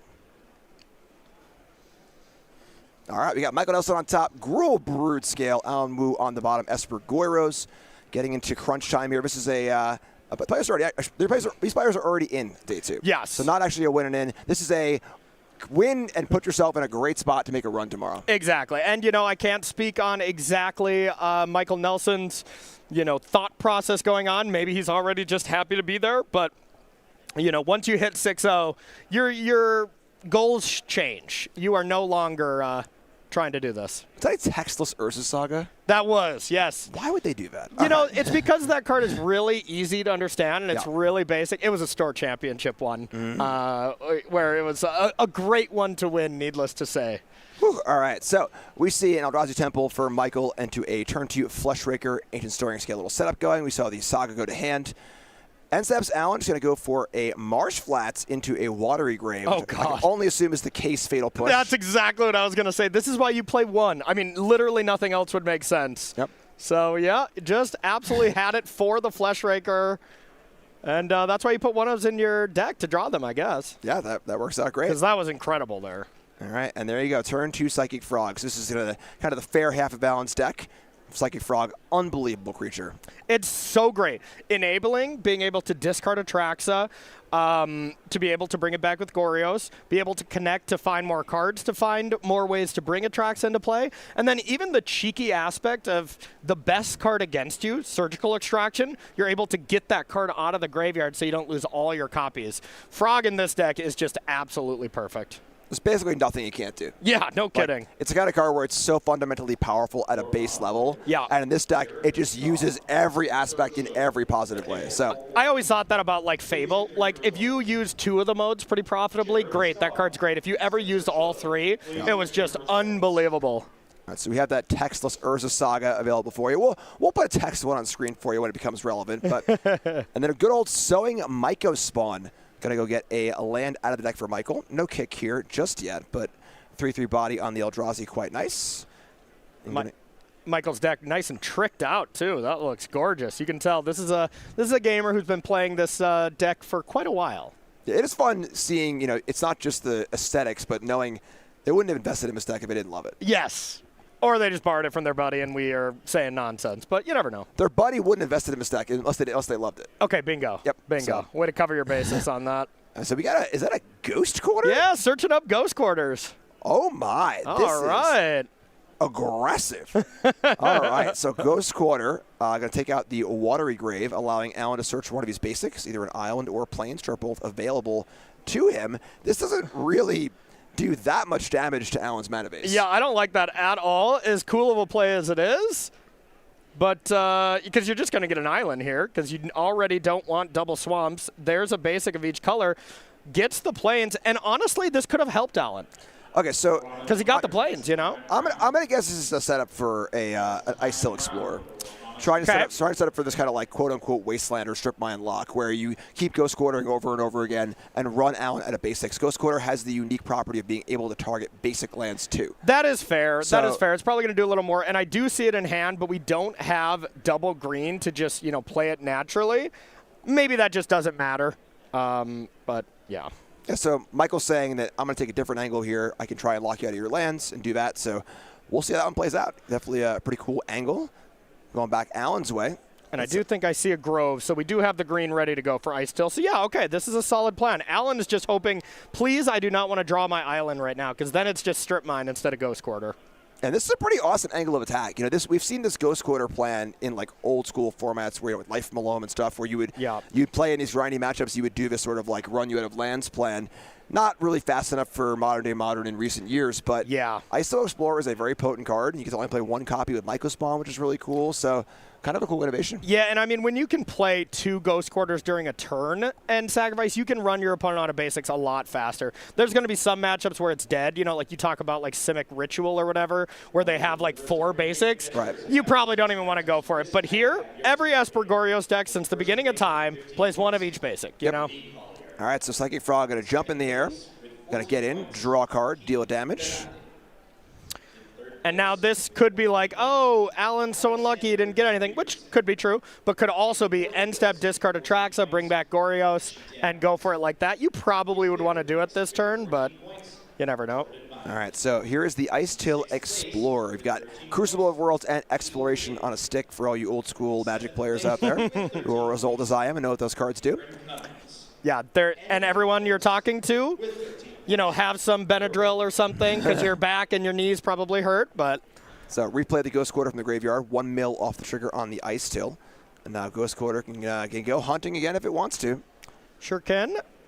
Do not recommend it on the polluted Delta, but you know, whatever we search up with that, you can then interact. A bold move. But Alan representing and, you know, realizing what's going on here with that aggressive Ghost Quarter search up. You know Alan isn't going to crack that preemptively. He's going to crack that when it is time to use the mana. Like, I would be very shocked if we see a Surveil land here, even though Alan would kind of want to use it, you know? But I still could see it if he's still got plenty of lands in hand. All right, Alan's going to go for an end-step crack. Delta goes to the bin. And what is it going to be? One thing it should not be is the basic island. I agree. That would be a poor choice. Okay. So going to go for the Archive. Going to go for the Surveil. Now, the Ghost Quarter does shuffle, of course. So this could break up the Surveil. Could be looking here just to find a Traxa to the graveyard. Yeah, and just basically put anything in the graveyard. As if you put anything in the graveyard, then if you lose your Oh, woo, ladies and gentlemen. That's included in the anything bracket, I will tell you that. But it's also nice because this is Alan trying to say, sure, you can destroy my land now. Then Alan can use the blue if he has something else at end step. And then can jump the frog since you have 3 cards. Now, you probably don't want to get rid of your great-grand Gristlefather, but... All right, so we're going to see that Ghost Quarter. Also on, this is still on Michael's end step. So goodbye Archive, hello Basic Island, and now all future Ghost Quarters are strip mines. Yeah, and I think I would have still done that in Alan's draw step or upkeep. Actually draw step, because if you draw the island. Yep. Right? Yeah. Because now you can use the mana, but looks like we're not going to anyways. All right, so no end step Goros from Alan. Going back Alan's way. Breeding Pool, 4 colors. There we go. Breeding Pool, not long for this world, probably. Attracts online. And we're going to see a prismatic ending for 4. So all 4 colors necessary to take down the Ice Till Explorer. Now the strip mine lock has been broken up. Here comes Psychic Frog, in for a point, draw a card. That was huge. Yeah. You don't see very many prismatic endings for 4 in Modern, mostly because there's not a lot of 4-drops you need to deal with. And also, not a lot of decks can produce 4 different colors of mana. Yep. All right, so Saga goes away. No Constructs on this Saga. Just going to go get a 0/1 mana artifact. Vexing Bauble or the Blade looks to be the 2 choices right now because the Soul Guide Lantern, I believe, is already flipped over. So you almost always get the Blade, but when Vexing Bauble is good, it's really good. And in this matchup, it's not good. All right, Blade it is. So a Blade, a Myco Spawn, a couple of lands, a couple of cards in hand. Facing down the threat of Grizzlebrand in the graveyard. Psychic Frog is already in play. And at any point, Michael can just win the game here. You know, you do need a lot of pieces. You need both the Glaring Fleshraker plus this. But all right, this can be big game. And there's still 1 floating from the Urza Saga. Yep. So I think we're going to be seeing this is infinite tokens here. This should be not necessarily infinite tokens. It's infinite power and infinite mana. And that means if Michael has either a K-Command or a Glaring Fleshraker, we are done right now. Or even an Eldrazi, you know, gets to, you get to cast that. So Michael just has to have a lot of bricks.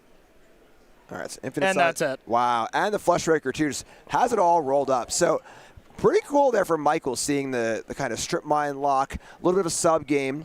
Alan gets out of that only to walk into the actual combo of a deck. I love that. You know, this is a deck that has that duality and where you can be like, hey, look at this shiny thing that I'm doing. Deal with that. Put these keys in front of their face, and then all of a sudden when they deal with those keys, then I don't know, you punch them in the face. Metaphorically, I lost myself on that one. I love keys. Okay. Right. I distracted you. Okay. I'm like, oh, keys. I love keys.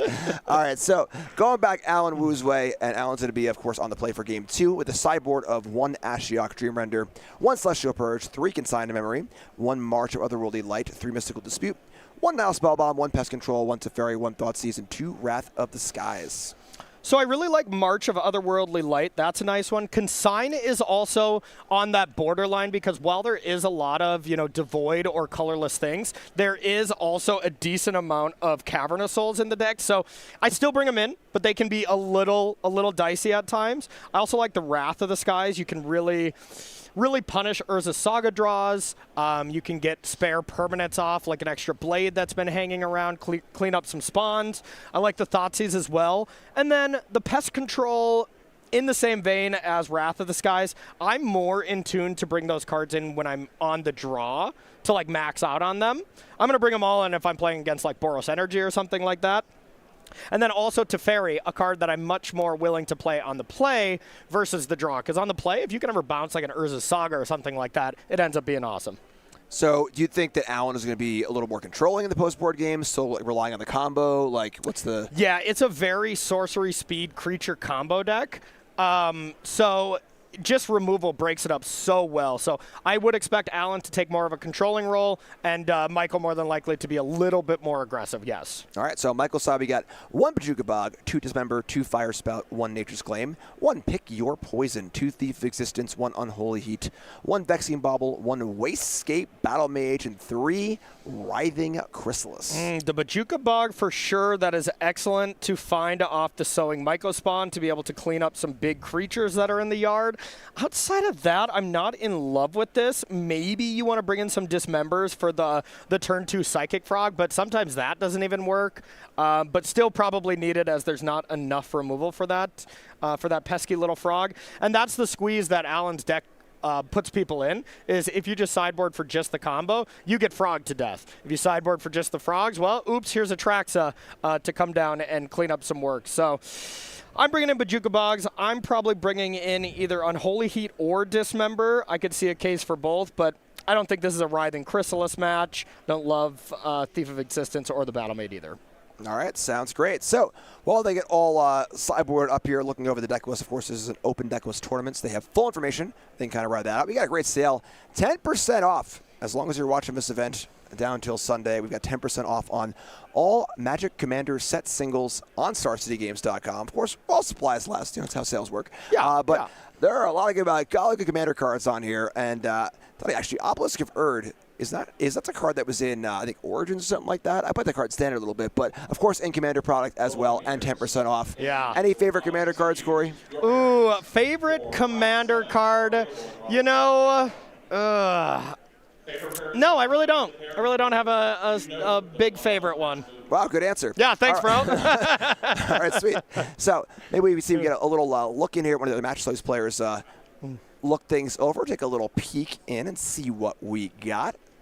We're going to hop into Andrew playing Izzet Affinity against Gabriel playing Boros Energy, one of our many Boros Energy players doing well at 6-0. That's a pretty wide board. That is a wide board, but we see the EE there on 0. So it looks like a flyer can jump in the way of a Seasoned Pyromancer. You could put a Kappa in front of Guide of Souls and then just blow EE. Oh, wait, we're on Andrew's turn. Okay. Explosives being so funny is like a 0-mana artifact for synergy, but it's also this like pretty good card, as far as supers go. Yeah, and I mean in this deck specifically with the weapons engineering, being able to blow up all the what are the tokens called? Munitions. Yeah, blow up all the munitions and then just go face. That's excellent. Yeah, this looks like this could be Andrew trying to win this game right here. All right, Kappa Cannoneer coming in. Gabriel sacking a land. Going to try and find an answer to this pretty daunting board. Claws of Gex also a fan favorite. Yeah, it's also not very often that you attack with everything, and it's not lethal with Kappa. But, man, if there is one spot removal here from Gabriel and Andrew doesn't win the game by attacking with that extra flyer, 6, 7, 8. Yeah, we'll see. We'll see exactly where we're at in the game. They might have already updated life totals. But either way, this matchup is always pretty close. Yeah, a lot going on, too. A lot on the board. We've seen some kind of like stack-based gameplay, Storm versus Neoform, and this is much more of an on the board. I got a bunch of stuff. You got a bunch of stuff. Let's figure it out. Like that Galvanic Discharge. Yes, so. Wow. Okay. That was just GG from that? Okay. Interesting. All right. Interesting. So let's hop back in. We got Alan on the bottom, going to be on the play. Espergoros versus Gruul Brood Scale, Game 2. Alan down a game. Here in round 7, SCGCon Las Vegas Regional Championship. That looked like a great game, by the way. I'd like to see that one from the beginning. Yep. That looked nice. All right. And our players are, it looks like Michael might be mulling over the hand. Definitely really fun matchup when you have two decks like this that can present so many different plans. Yeah. You know, kind of trying to guess what plan your opponent's going to be on, what plan you think is the best for the matchup. Yeah, I really think this matchup gets to about as close to 50-50 as possible. You know, I would put slight favored to Espergorios going into the match, but of course, being up a game, definitely Michael, but it's just close. Both decks can attack from so many angles. Espergorios is good at the Brood Scale angle, good at covering that angle, but not as great against the Emrakul angle, or the just getting the Bajuka Bog from the Myco spawn, so very, very close matchup. Yeah, I was thinking in Sideboard, and you're saying you didn't like the Crystalist, but like if Alan's plans to be more controlling is turning into a little more of a ramp deck, just to focus more on Emrakul, not like a reasonable plan. I could see it. You know, I don't think it's completely out of the realm. I would assume those cards are definitely more reserved for the aggressive matchups, but, you know, easily could be wrong. Cool. Flexibility is awesome. So we see turn 2 Psychic Frog from Alan, the ideal play. Just a normal land here. Don't worry about it. Yep. It doesn't do much. All it does is tap for colorless and cast Dismember. Would you like to discard 4 cards, Alan? It's probably, I mean, the thing is, if you have like an Atraxa, 3 other cards, like, you know, and then you leave yourself with like a Riddler and 1 more card, all of a sudden, 1 Quantum Riddler, draw 2, discard them to the Frog, discard down to 1 card, attack with the Frog, draw up to 3. That's one way to prevent here. But if Michael has the Trainwreck, Unholy Heat, or second Dismember, I mean, this game could be over. Man, it's all right here. It's so incredible how resilient this Psychic Frog is. Yeah. All right, discarding cards. That's 4. That is a 5/6 Psychic Frog down to an 0/1 Psychic Frog. Is there a follow? Oh! There is. Unholy Heat will do 2 more damage. Only 1 card left for Alan. The 5 for 2. And Mind Twist is a card. Wow. Yeah, we have Mind Twist on the screen here. That's a little bit of a Mind Twist for Michael. So, yeah. And unfortunately, the cards Alan discarded are not really super relevant graveyard cards. There we go. Producer on the ball. Love that. Mind Twist. Get those cards out of here. But the Riddler, like you're saying, it's like the anti-Mind Twist.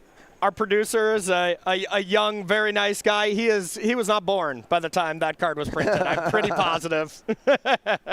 He's shaking his head. Yes, he's in agreement. Love it. Good stuff. All right, so Riddler in the Warp Zone. We'll try to undo the Mind Twist. And we are going back Alan's way with Urza Saga on 2, maybe a Karnstruct on the way. And step Delta for Alan. I mean, that was just such a blowout. I wonder if Alan had enough cards to discard 2 more. Yeah, he must not have. Yeah, I think you have 1 card left, I'm pretty sure. Okay, gotcha. I think at that point you are committed 100% to doing it. Yeah, if you could discard, Alan would. Yeah, it's not going to be like, you know what, I've discarded enough. Yeah. Here's where I pull back. All right. Take a little surveil. You got to keep it on top. All right. Let's battle. God, Riddler is so good. Riddler's so good. I mean, that does, you know, minimize the damage of what Alan just did here. He took a risk. He understood that it was possible there, but he's like, what's the absolute worst that could happen? Because I can restock with Riddler. Or if Frog does live, Riddler is going to go nuts with Frogs next turn. Right. So here is Ashiok Dreamrender, Pro Tour stamped, in case you didn't notice. And Ashiok, of course, prevents the shuffle effects. Do a little milling, I suppose. I don't know if you're into that kind of thing. Probably not, though. Just keep it in play as a enchantment that says no search effects. Do you think that was a last pick in the draft? Because that could not be a good limited card. I mean, it mills, 16 cards. If it doesn't get attacked, Jim. Yeah, I know. Just looking for the bright side. You know? Okay. Glass half full. But even in this spot, like, it's okay. It's going to prevent the search from Urza's Saga. But the Construct is going to be able to just attack down this Ashiok. So, yeah. So one interesting thing here is that Ashiok doesn't need to target your opponent. It's his target player. Yes. Alan could have milled himself there and still exiled the graveyard from Michael. Yeah, actually, I think you're totally right. Maybe was really trying to keep the Emrakul. I mean, no, it'd be the same. You know? Yeah. So the opponent's graveyard always gets exiled. Exactly, yeah. So targeting yourself with Ashiok was often a big deal, and it was in standard. You want to just fill your graveyard up and do whatever. So I would have did that as well. No, I think you're totally right. So we'll see. So we see that construct come in from the Saga. Saga goes chapter number 3, and now, of course, Michael deciding to make a construct number 2, or tap for a mana on the way out to go get a little artifact. Well, you're not getting anything with Ashiok, yeah. You could try to get an artifact. I don't recommend it. I don't recommend it, but right. yes, you are right. Ashiok is quite clear about that one, actually. Jim over here with the paper plays here. All right, so Saga goes to the bin. Got to float a mana. This looks like a nice Ice Till Explorer. Oh, Jim, you were right. Writhing Chrysalis. All right, so I got the shuffle thing wrong, but I got the sideboarding right. We're calling it a wash. You lost the battle, but you won the war. Exactly. Writhing Chrysalis, MH3 Draft All-Star coming in with some spawn tokens. And going to cast a Vexing Bauble. So no free spells for Alan. Should be a counter on that, yep. And here comes the construct at Ashiok. This is also the downside to minusing Ashiok, of course, is that it is at a lower loyalty. Yeah. But now, I'm totally with you. With that one last loyalty counter on Ashiok, I'm targeting myself for sure. And, I mean, especially if you have Gorgias in hand. It's not even a question, but looks like Alan might be trying to represent just good old-fashioned clean Magic, find land 5, play the Riddler, and that looks great, too. That's the duality of that incredible card, which I do low-key think Riddler is the best card in Modern right now. You know, at least the most impactful. You can make a case for Urza's Saga. You can make a case for a lot of cards, but Quantum Riddler has to be in the discussion. It's a good one.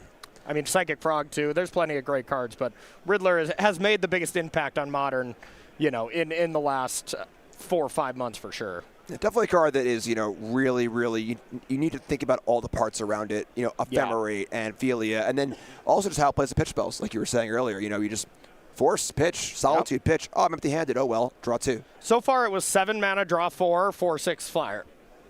Is that good? It's pretty good. But also, you can pay it amongst different turns. If it was just 7 mana, that would be horrendous. But the fact that you got to do that in between. So we see a mill against Michael again. Cards go to exile. Exiling important to keep Emrakul in check. Yeah. But, you know, no more cards in graveyard for Alan, so could have maybe found a nice big bopper, but we shall see how it plays out. Yeah, I wonder if that is I do not want to question Alan Wu on not knowing exactly that interaction, but it is a weird one. It is very weird. It is a very weird one. Because it's very weird that even if you target yourself, their graveyard is still exiled. That is extremely non-intuitive. And it's a card for Amulet, most importantly. You know, so the fact that this is probably the first time in this tournament Alan's played against this deck, and it's decent in this matchup. It's not even necessarily an all-star by any means. All right, so back Michael's way. We got a Chrysalis. We got a Spawn, Construct, and a Bauble. Good amount of cards in hand as well. Unfortunately, down a land thanks to the Saga going away and not finding a single thing. And Michael's going to think it through. And we're at the point in the tournament now where fatigue starts to play a little bit of a factor, you know. You can see a little head roll, stretch that neck out a little bit, you know. And you still got 3 rounds left, so. Yeah, this is where you look back on your day, you know, even if you made it into day 2, you're like, God, I'm 7-2, but I could have been an 8-1 if I didn't do X, Y, or Z. You know, you never want to leave yourself with that feeling. If you walk away from a tournament, even if I went 5-5 and I'm like, you know, I played some pretty dang good Magic, I'm happy with that, you know? Yep. But if I walk away knowing I punted around, no matter what, I wish I could take that one back. Come on, Corey, you never punt around, right? Unless I play Magic. Other than that, yeah. All right, so Ashiok is gone. The shuffles are now unlocked. And that Quantum Riddler is just so big, too. So large. 4/6. Yeah. Numbers on that card seem like a dream. Like, come on, can't even dismember it? Yeah. Couldn't have that be a 4/5? All right. I think 4/4 is where I would land. 4/4? If I was, if you you're like, Jim, here you go, you know, R&D this card, I'd say 4/4. Okay. It's still quite good at 4/4. I would crank it up to a 10/10. Wow. But I'm not very good at design. 10/10 Riddlers. Get your 10/10 Riddlers here. Thank God I'm not a designer for Wizards, huh? Then it would be the best card in Modern. Okay. That's the line for you? Unequivocally. Yeah. See, I think maybe, you know, lower it down to 1 warp, draw 3 if you only have 1 card in hand. Get a little recall at home with the Riddler. Yeah. I'm not sure exactly what the line is, but I know 10/10 is over it. Yes. Probably 6/6 is over it. Yeah. All right, so we got Michael Spawn. I'm going to go look for a land. Looks like just one land, and the Bajuka Bog doesn't really look juicy right now, so the Ghost Quarter also not amazing. The Plains is still there unless we have an Ice Till Explorer, but you got to think, did Michael maybe cut that? How many 4-drop Eldrazi's can you put in this deck, you know? I mean, technically it's not an Eldrazi, but you know. Yeah. Yeah, that's interesting. Definitely it's super low opportunity cost having only one Ghost Quarter, so yeah, we shall see. And there it is. Wow. Michael is all about the Ghost Quarter plan. Search in your library for Ghost Quarter. Iconic play. Love it. And going after. Goodbye, Undercity Sewers. Hello, Basic Plains. All right. So Alan's going to go in. And now if you're Alan, you got to be thinking there's an Ice Till Explorer on the other side of all this. You would think. You would think. All right. So there's Basic Plains. I applaud Alan's basic land choices. They are very nice. Those are pretty nice. I'm usually the full art fan, so I like Michael's more usually, but those are really gorgeous, I must say. Oh. All right, so end step.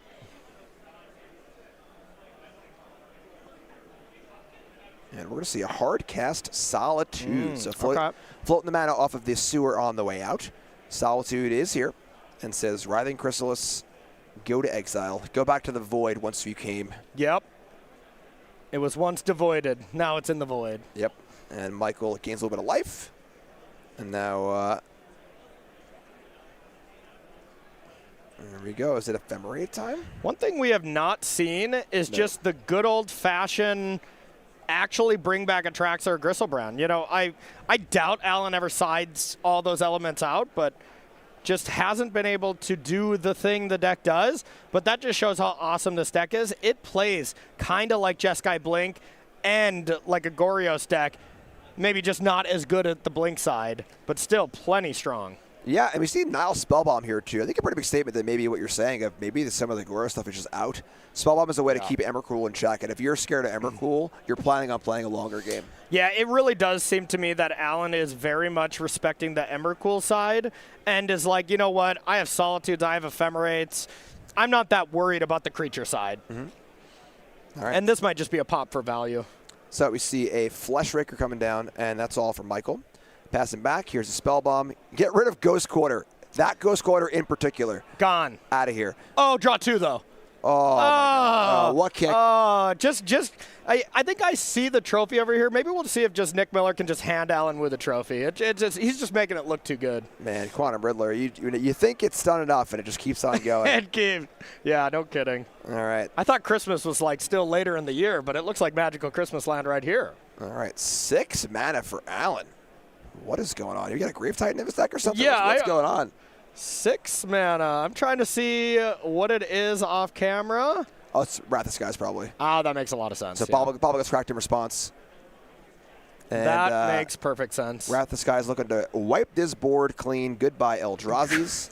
Grave Titan, you boomer. I saw Grave Titan in some list from the event like last weekend. Sure you did, Grandpa. Let's get you to bed there, wasn't. Look it up. It was an Esper Goro's deck playing one Grave Titan. I think Play Magic tweeted about it. Okay. Because it was Grave Titan and Arayo, Soratami Ascendant. Okay. Those are both a one-of in 2 deck lists from whatever RC happened last weekend. And then you woke up and you were in your bed and you're like, wow, that was a great dream. You want to bet? We're in Vegas. No. Yeah, I know you don't. All right, so Wrath of Skies mops things up. And we got Solitude. Are we going to draw 2? Oh, best Preordain in the world. That's why I play 1 Preordain. Yeah. 1 Preordain, 2 cards, no problem. Oh, my God. Scry 2, draw 2 for 1 mana. So 2 5 mana cost creatures here looking great with Wrath of Skies. And just coming in, game looking great for Alan. A total control roll here. Yeah, just been a clinic. And we haven't seen, like I was saying, the Reanimate package. I would be shocked if he actually took it out, though, because it does seem great in this matchup. All right, well, there's Emrakul. Graveyard's been a constant target of Alan's entire game, so there aren't that many cards in there. That being said, we see creature, artifact. You can get a look for us. Thanks, guys. Just creature, artifact, land. Creature, artifact, land, Sorcery. and rumble. So 4, 5, 6, 7, 8, 9, 10 if we have the temple. So still a ways. Yep. And there might not be much time for this to get going here. So we're going to see another Michael spawn. So You know, like, I got to look back to that Ghost Quarter play. As cool as that is, you know, but what if there was just another of, you know, the best land in your deck? 2 temples in play now, you know? Wow. All right. Okay. All right, so I'm going to go for a Grove of the Burn Willows just to fire up an Unholy Heat with full Delirium. Goodbye, Riddler. That changes the texture of his game a lot. Yeah, Michael is like, you know what? You can draw 9 cards on me, but you will not draw 10. That is where I draw the line. So Line of a Stand has been drawn. Michael Spawn can block the Solitude, and now his board's looking a little more stable. Going back Alan's way, and this unrelenting cascade of card advantage is no longer available. Now we're in the Spaghetti Monsters world, though. It's Emrakul time next turn, almost assuredly. So now Alan's entire game plan shifts. Can I beat it? How do I do it? Do I have Consign? Okay, well, I'm sorry, there we go. what Emrakul? It's the one on top of the deck, I believe. Okay, sure, just checking. Yeah. Thoughtseize takes care of Emrakul. And now we're going to see some more mana coming down for another 4-mana prismatic ending. Okay. Psychic Frog, Alan right back in the driver's seat. Okay, so creature, instant, sorcery, land. Looks to still maybe be it, huh? Okay, yeah. With no Eldrad's Temples or double lands available, yeah, it's not enough. Emrakul, despite the cost reduction, is still pretty expensive. I honestly would not have the Ice Till Explorer and the Ghost Quarter thing in against the 3 basic deck. I think 3 is a line where maybe it's a little too much, and it didn't look great there. I want my Michael Spawns to either be getting Bajuka Bogs if I feel like I'm in danger, or just get Ancient Tomb every time, you know?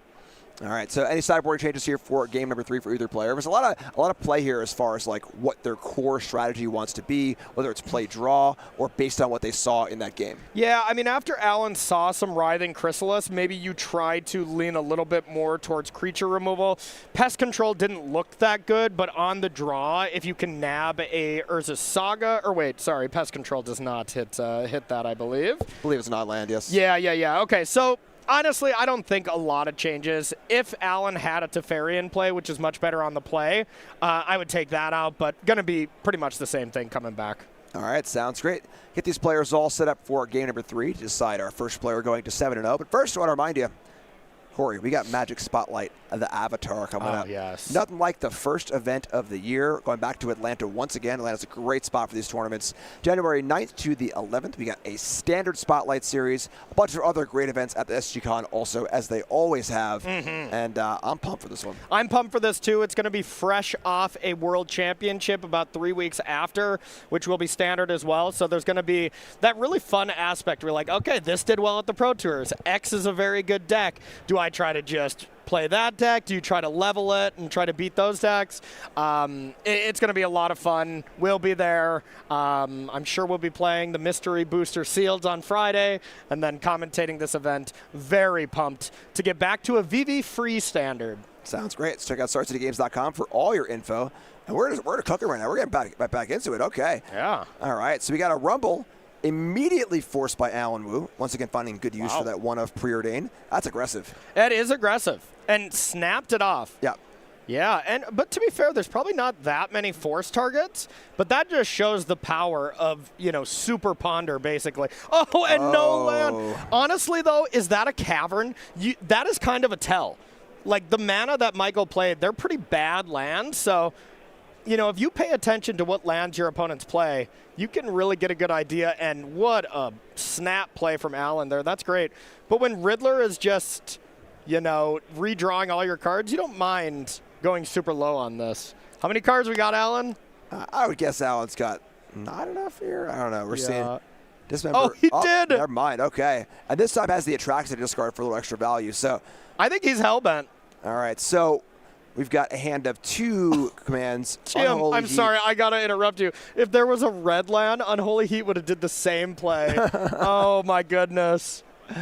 All right, so Thoughtseize is going to take a look. There are 2 commands. Command is one of the best answers that Michael has to this frog. And if Michael were to pull in Eldrad's Temple off the top, I was thinking the same thing, that would be a heater, and nothing Alan can do to stop that at just this moment. So, huge frog, Atraxa in the bin.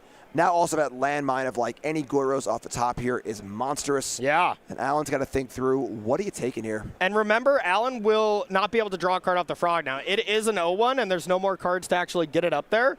So, you know, Frog doesn't connect. Alan will be hellbent. This would be the world's best Eldrazi Temple. I bet it's not there. Probably not slow rolling that one. All right, just a brute scale.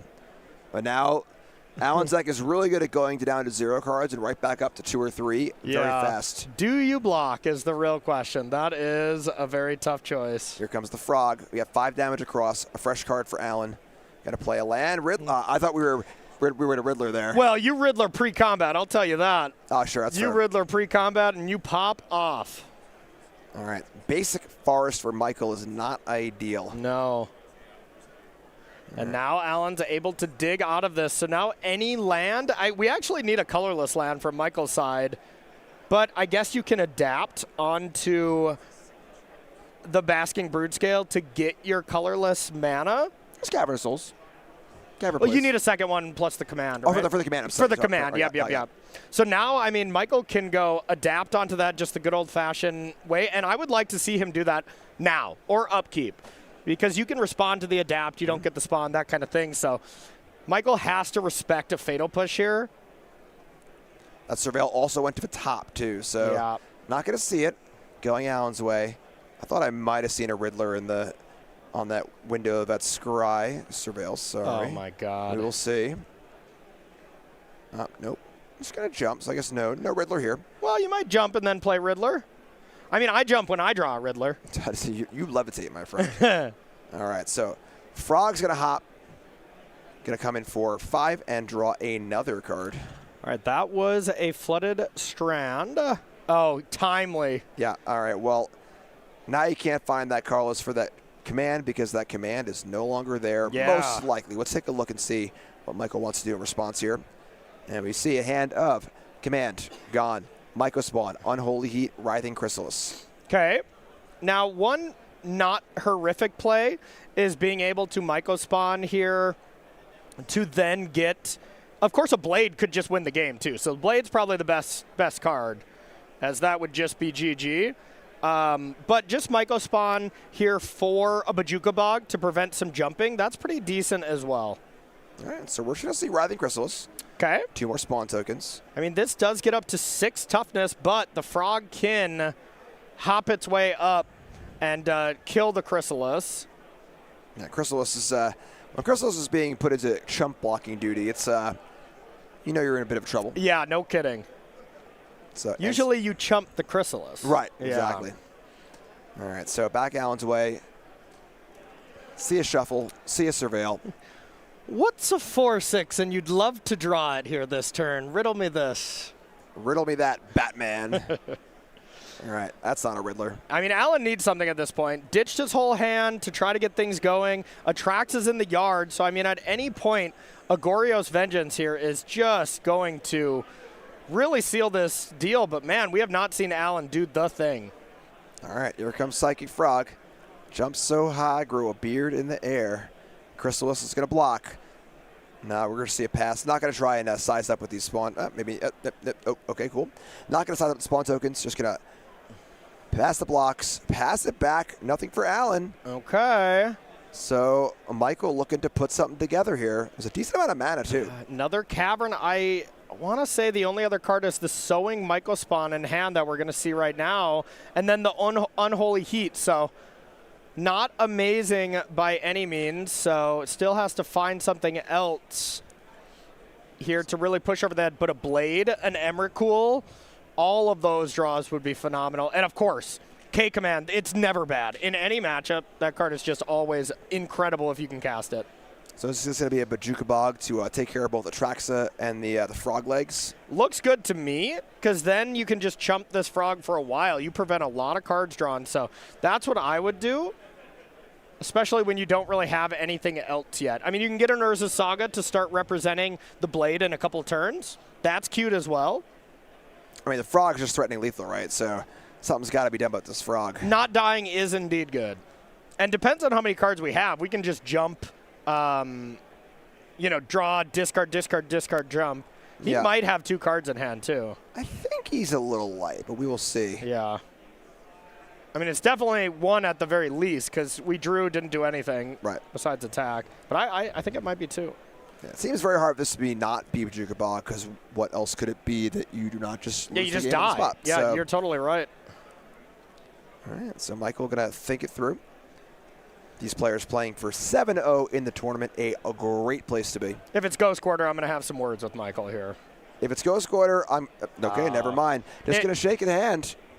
Wow. Yeah, that's okay. Oh. So It easily could have been Bajuka Bog. I did see 2 cards from Alan Wu, and there's no timing where that would actually work. So, and the Unholy Heat wasn't able to get it done. So I bet Bajuka Bog was in the deck. It was an option, but with Alan having 2 cards, he flashed it at the end. You Bajuka Bog, you draw your 3rd card, put them into the yard, and then jump the frog, and you win. Froggy, that's a good frog. Yeah, I mean, the Dismember, your frog living through the Dismember, that was incredible and really well played by Alan. Yeah, it's the card you see. It's so resilient to Lightning Bolt in particular. You know, where you discard 2 cards, whatever, no big deal. Dismember's a lot more than Lightning Bolt, and still being able to survive that, and the fact that it has the ability to gain those cards back too. Awesome card. Very, very powerful. Especially when you compare it with Riddler, where you already don't mind going down to 1 or 2 cards like we saw in one of those games. So, yeah, Alan Wu at 7-0. That's putting the rest of the tournament on notice. He is an incredible player. A lot of people got to be scared of that one for sure.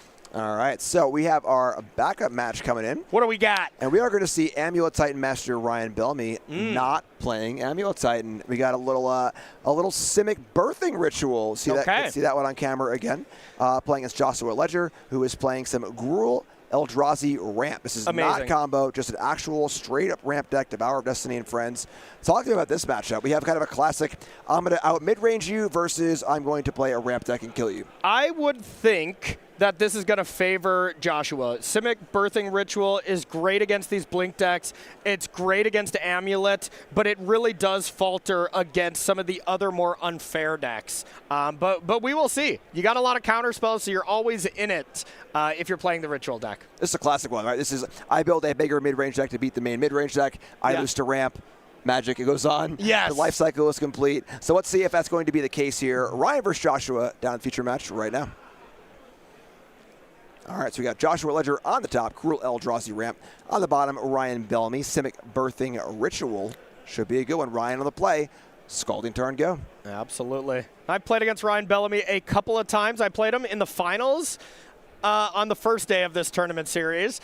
He beat me in the finals, and then I lost to him in the top 4 of the second day of the tournament. So, and this was when I even got to play the True Blade Breach up against his Amulet deck and just beat the crap out of me, to be honest. Yeah, Ryan has played a ton of Amulet in the last year or two, so it is very surprising to see him move off that deck when the deck is still good. That's very telling. It's not like Amulet's like in a downswing or something like that. The deck's still quite good. So we're going to see a turn 1 natural, a Vexing Bauble off of Cavern of Souls for Joshua, and end step Surveil. There are a number of counterspells in Ryan's deck, Flare of Denial being the most important one, so that can be a pretty potent element of his ramp deck. Cavern of Souls in a ramp deck, in a Gruul Eldrazi ramp deck in Cavern of Souls, I am all about it. Not can be impactful, it is insanely impactful. Not only Cavern of Souls, but the Bauble, they're both huge in this matchup. You know, this went from being pretty solidly close, where I think it does favor Gruul Eldrazi ramp, to like, Ryan Bellamy is in a lot of trouble this game. All right, so Eldrazi Temple. We got an Eldrazi, this is a line breaker. I always want to call it line backer. But it's not Football Sunday just yet. So I always want to call it the line dancer. So I feel you. Maybe one of these days we'll get a card right. That sounds great. Dismember will take care of the line dancer, line backer, line breaker. You decide. And I clean that one up. It is an aggressive Eldrazi. Gives haste, little pumps here and there.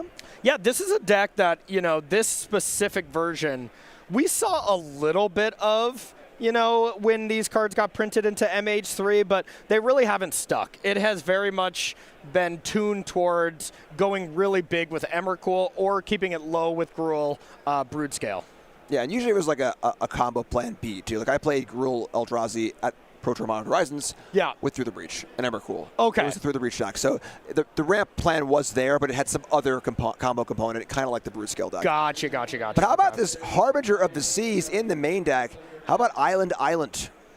Yeah, and I think he's asking, how does this interwork? Is my play still uncounterable? It's an island, so no. All right. That was huge. I mean, that shuts down. I mean, you still can't counter anything for free because of the bobble, but just taking away one land from Joshua there was very big. Yeah, and then if this game gets messy, Flare of Denial being actual cancel is totally fine. Definitely. Blue 1, counter target spell. Not too shabby. Clean magic. All right, so going Joshua's way. Joshua's got 1 forest, 1 mountain, 1 wastes. And there is one of those. Is that a waste right there? Yes, it is. All right, so now that's colorless mana. It's one of the issues that these Blood Moon effects can have against Eldrazi is turning off the ability to make colorless mana to cast the colorless spells, but just going to say go. I really hope we get a piece of paper that just says Island and we put it on top of the Eldrazi. A boy can dream. But yeah, the one of waste, there's literally one of that land, so that was insanely huge. All right, so in comes Harbinger. Here is our boy, Coiling Oracle. And the correct art. Oh, yeah. I'm very pleased right now. Coiling Oracle comes in. Top card. If it's a land, put it in play. If it's not, put it in your hand. And I'm just happy to see Coiling Oracle back in action. Me too. And as a full Tier 1 deck, I think the last time we were in Texas, we saw a couple of these ritual decks. I think there was one in top 16. The pilot's name escaped me, but played very masterfully, at least through an Amulet match that we were commentating. And now, since then, the deck has really popped up in popularity as it's good against the Blink decks, which ended up winning. So now I'm pretty confident to say Coiling Oracle is in a Tier 1 deck. Let's go. Awesome. So here is a Thought Knot Seer off of that 1 waste. Again, drawing that 1 basic, huge for Joshua. Ice Fang in response, and we see a hand of, looks like Subtlety, Odawara, Fibblethip the Lost. How did you get in there, buddy? And Ice Fang Coddle. Okay, I mean, you probably got to take the Ice Fang here. These Death Touch blockers against these Eldrazi seem really brutal, but hey, kind of Mystic Snake with Subtlety when you have the mana to hardcast it looks really brutal as well. So I would think all of a sudden, starting with Cavern into Vexing Bubble, I'm like, well, let's go to game 2. But now I think huge advantage to Ryan. We're in Vegas. Instead of a chip in a chair, it's just a snake in a chair here. And one thing that the Thought Knot Seer does do is defer these attacks, right? So no longer getting it for 4, no longer having a clock. And Joshua's deck does play very well into the late game. Always big, powerful ramp effects if Joshua can find the mana for him. So the thing about that is, while I do agree with you, there are a lot of these cards that are either double colorless pips or Line Breaker costs red mana. Sowing Mycospawn costs green. Half of Joshua's deck is uncastable right now. That's true. And he can just literally never cast a Kozilek's Command with just 1 waste. It is not possible anymore, besides playing Glaring Fleshraker and then a colorless card the following turn, and then the following turn playing the command. All right, well, Josh says it's time to get aggressive here. Thought Knot Seer entering the red zone into Coiling Oracle, Fibblethip, Harbinger, and we're going to see another Ice Fang, and this is brutal. It was face up, though, too, so, the fact that, this is kind of Joshua falling for it, there has to be a plan from Joshua, because otherwise that is a horrific exchange. Ryan gets to draw 2. It's a Doomblade that draws 2, All right, well, Josh is back at the Glaring Fleshraker. This is a way to produce spawn tokens. You can cast colorless spells, so a possible avenue. But yes, I'm in pretty full agreement here. That Thought Knot looked pretty good on defense. Yeah. And now it is gone at a pretty bad exchange. Yeah, because Ryan, attacked with that Quaddle as kind of bait, And, now these Harbingers, these Fibblethip get to get busy. Scrappy, I love it. Yeah. So Odawara costs 3 because Fibblethip is legendary, despite not being particularly heroic or useful in any way. You take that back. Just saying it like it is, my friend. Okay. Overworn Oculus comes down. Ooh, the eye sees all. Not saying he's not a good little guy, but I'm saying, realistically, he's just not a main character. He's not a main part of the plan. Well, that's because he's been lost. He's been trying to be a main character this whole time and just cannot find the storyline. He's been trying to be lost. Yeah. He's one who wants to be lost. Not all who wander are lost, Corey. Fibblethip is the main character when you find Fibblethip off the birthing ritual and you draw 2. That's when Fibblethip ascends, Well, hopefully we'll see that. Yeah. But this game's looking great. Oculus is a major, major pain, actually providing a clock. A lot of power in the air. Fleshraker's back, but looking a lot worse this turn than it did last turn. Yeah, wow. This game is well and truly turned around here. And looks like Bellamy is in a near unlosable situation. Oh, gotta get that manifest on there. Let's be clear about that one. Got to keep them straight. Yep, so Harbinger's going off to the side now, turning into an enchantment. That's not getting in combat anymore. Everything else is, though. One nice, tricky thing that can happen with these Abhorrent Oculus Manifest tokens is if you ever have Harbinger underneath there, you can get your opponent so good because when you flip it up, there's no interaction whatsoever. There's no point when Joshua could react to that, and you just all of a sudden, you have islands. And you're like, dang it, I wish I didn't, you know? That's sweet. I like that. Yeah. Here's a ritual. At this point, seems a little superfluous, but let's do it. Oh, yeah. What's ritual? Oh, how about a backup copy? All right, so double islands have been had.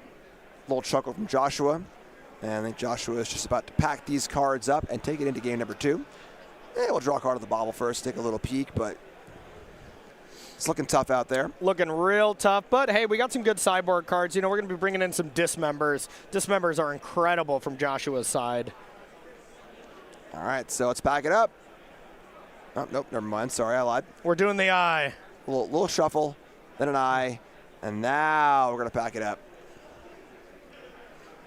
Never surrender, it would seem. I like it. Do you really? Yeah. Okay. Now they're going to pack it up, Jim. All right, so Joshua wins the Pump Fake Jim Award, but that's okay. So Ryan takes that game number 1 on the back almost entirely of Harbinger of the Seas. Very, very powerful effect. What's Joshua got to do to get back into this one? We got 2 Chalice the Void, 3 Damping Sphere, 2 Dismember, 1 Disruptor Flute, 1 Gemstone Caverns, 3 Grafdigger's Cage, 2 Torpor Orb, and 1 Trinisphere.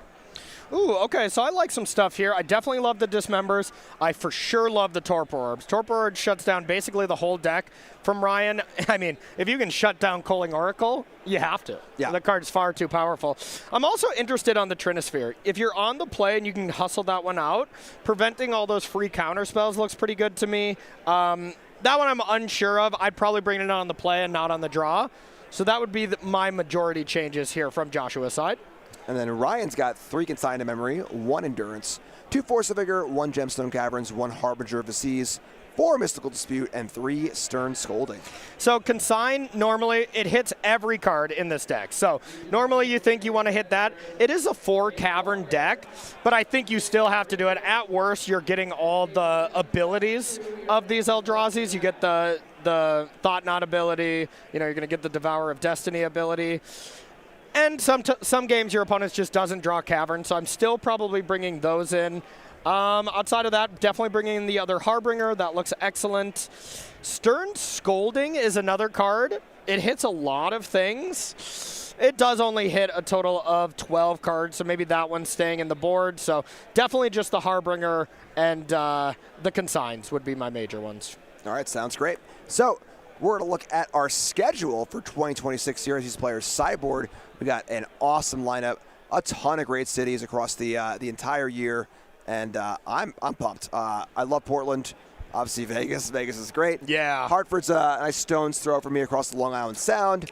We got Dallas. Way to put Hartford down there. You're like, this city's great, this city's great. I live next to Hartford. That's great. What do you mean? The Hartford Wolfpack, right? I'm just giving you crap. All right, so LA is great too. So we got a bunch of great events here, and hopefully we'll see you at not 1, not 2, but all of them. I'm really excited for Milwaukee as well, but I have never seen a skyline like that in Milwaukee. I couldn't even begin to imagine what the Milwaukee skyline is. Milwaukee's sweet. I'm a classic Midwest boy, so I love Milwaukee. I've been there before. Yeah. Multiple times. Yeah. But I couldn't say what their skyline looks like. Yeah. You got to look up, Jim. I'm gonna trust the graphic. Okay. All right. The graphic can do no wrong. All right. We'll give you that. All right, so we're in game 2 over here. I could only imagine Joshua on the play against Ryan Bellamy. Both these players 6-0, looking to go to 7-0 and really start to get that run going as they get into day 2 and look to try and lock up Pro Tour slots. Bunch of money, and then, of course, those coveted 2 slots to the World Championship. These are our last 2 slots to Worlds, right? Yeah, I would think so. I mean, other regional championships, you know, Sure. there are a total of 3 or maybe 4 of them going on right now. I know Japan, Europe, and I believe Calgary. So I think there is 4 total regional championships going on right now. I could be wrong on that, but yeah, we got our final 8 World Championship slots coming in. Super exciting. So obviously the ultimate event of the year. Nothing like playing in the World Championships. And good stuff. Nothing like qualifying for the World Championship off a Modern event and then be like, all right, get ready for Standard and Limited. Let's hope you're ready to go. But you don't say no to flying to Bellevue to go play in the World Championship. All right, well, you don't say no to a turn 1 torpor orb here. Yes. Unless you're an enter the battlefield creature on Ryan's deck, in which case you're saying, oh no. Yeah. You know how I said Fibblethip was a main character? For sure not the main character when a Torpor Orb's in play. And Vexing Bauble. So Josh going for all those prison elements. Ryan? Not a legal play, right? No, so Ryan I get using it. the Okay. Torpor Orb to cast Subtlety as just a 3/3 flyer for free. Absolutely a legal play. Yeah. That is awesome. Yeah, so being in response to the Vexing Bauble was not to try and stop the Vexing Bauble, which is saying, hey, I can't do this with that Bauble in play. So now we got a little 3/3 flyer coming down for free, and Ryan taking the beatdown plan in this game where Ryan's cards are mostly not going to function. I mean, this card functioned above rate, in my opinion. You know, like, I think the Torpor boosted up the subtleties at least. That's really impressive. All right, get a Surveil here also. Goodbye, Force Negation. That ship has sailed, I think. Yes. 3 mana cancel, 3 mana negate there, you know? Yep, so income Subtlety, another Surveil land. Yeah, what Ryan really wants here is to fuel the graveyard with cards and then a Boran Oculus. That card still works perfectly with both Bauble and Torpor Orb in play. Oh, no. We got a pass from Joshua. No third land. Joshua had the kind of hateful draw that you really want in this matchup, but if you got all that hate, but you don't have the pressure to follow up, you know, it's still pretty rough. You really need both in Modern in general.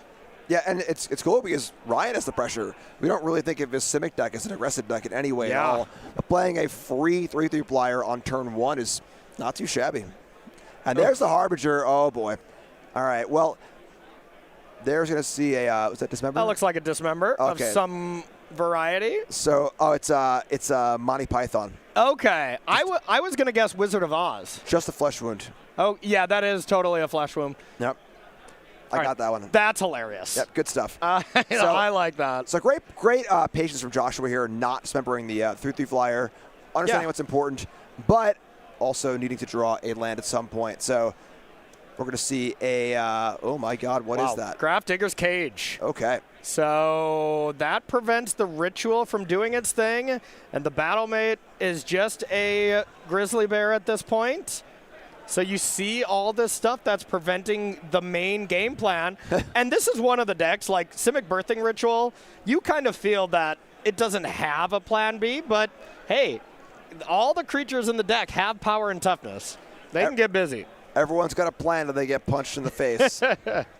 100%. All right, so Battlemage going to go for a little punching of his own here. Going to get in for 2, and still no land for Joshua. Here's End Step, Ice Fang Coddle. Not going to draw a card. This is just a flash 1/1 flyer. Some snow text too, I guess, but Coddle coming down. Oh, yeah. Clean magic. Grizzly Bear versus 1/1 flyer. Looks like we're pausing on this. Joshua maybe has another Dismember, or is just like, how am I losing to this free subtlety and vanilla creatures? Right. I think it is another Dismember. Oh, no. It is just a flesh wound. All right. Too many flesh wounds, and all of a sudden, you know, you do perish. Yeah. So down to 3. That is 3 Ice Fang Coddle attacks. Drawing a card be damned. So back Ryan's way. Ryan's going to draw. And here we go. 1/3 of your light total, please. That's the thing is, how does this deck ever stop one Ice Fang Coddle? Like, without Dismember, you need to Kozilek's command it. All right, so here's a Line Breaker. I mean, all right, never mind, December. I was going to say, Line Breaker does output a pretty large amount of damage. You know, that could be a way to race, but... I don't know. Quaddle's taking 50% of the life away right now. All right, so Joshua down to a precarious 1 on the edge of possibly first loss of a tournament. And there you go. Ryan Bellamy moves to 7-0, undefeated with Simic Birthing Ritual, fighting through all the hate you ever seen.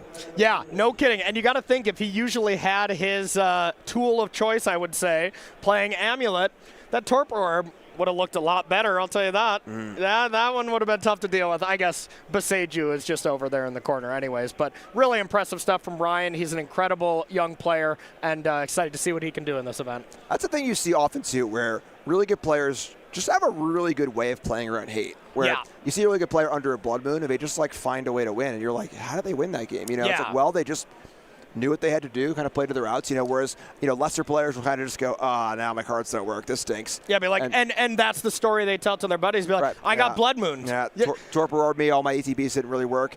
Good players find a way to make their cards work in unique ways they might not have normally worked in. I mean, how many times did we literally hear it as we were, like, walking to our lunch break? Bad beat stories of people running out and, you know, not in the tournament any longer. And, you know, you do have to play around some hateful cards when it comes to Modern because, well, they're in every sideboard. That's right. All right, so round 7's a wrap. Round 8's coming up in just a few moments. Let's get some players into this day 2, and let's see who's going to be battling tomorrow for Pro Tour slots.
welcome back to SCG Con Las Vegas Regional Championship. Jim Davis, Corey Baumeister. We're coming into round number 8 here of our Modern Regional Championship, and we're getting into the very end of the day. Players looking to lock up day 2 slots and, of course, make great runs. Check out our standings and see what players are currently crushing the tournament at the top. We're running out of undefeated players.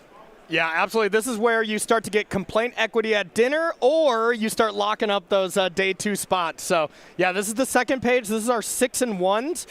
You know, nothing really very telling. Boros Energy, there's quite a lot of those players.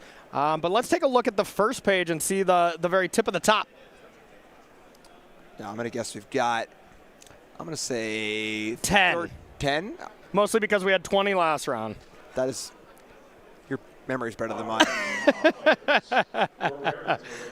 So check out, we got Demir Necrodominance in 20th place here, Thomas Swan, Yes. and we're going to see Thomas coming up, spoiler alert, with a really cool take on Demir Necrodominance. That's really, really cool. It's so cool. Psychic Fog and Quantum Riddler meets the mono black shell of Necrodominance. We're going to show you that a little bit later, but it looks incredibly cool. Want to make your deck better? Add Psychic Frog, add Riddler. Boom. That's it. That is absolutely it. Oh, my. Here's the real thing. Yeah, you draw the cards at your end step. So if you do it for like 6 and you only had 1 card in hand, you draw 7.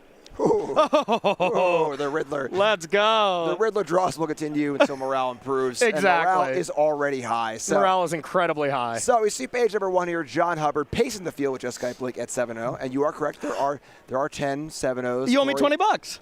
Whoa. You're right. And we got 2 all players who are also if we were saying undefeateds, we go down to 12. All right. Exactly, Jim winning with the semantics here. I see it. But hey, a couple players I want to call out. We have Mason B there here in 9th place, fresh off a top 8 performance here at Pro Tour Edge of Eternity. Alan Wu, another phenomenal Magic player. And then we saw Ryan Bellamy in 3rd place just take it down, as well as Ryan Mullins, Burnt Taco Online on Magic Online, a very good player who we've been seeing go very deep in these events as well.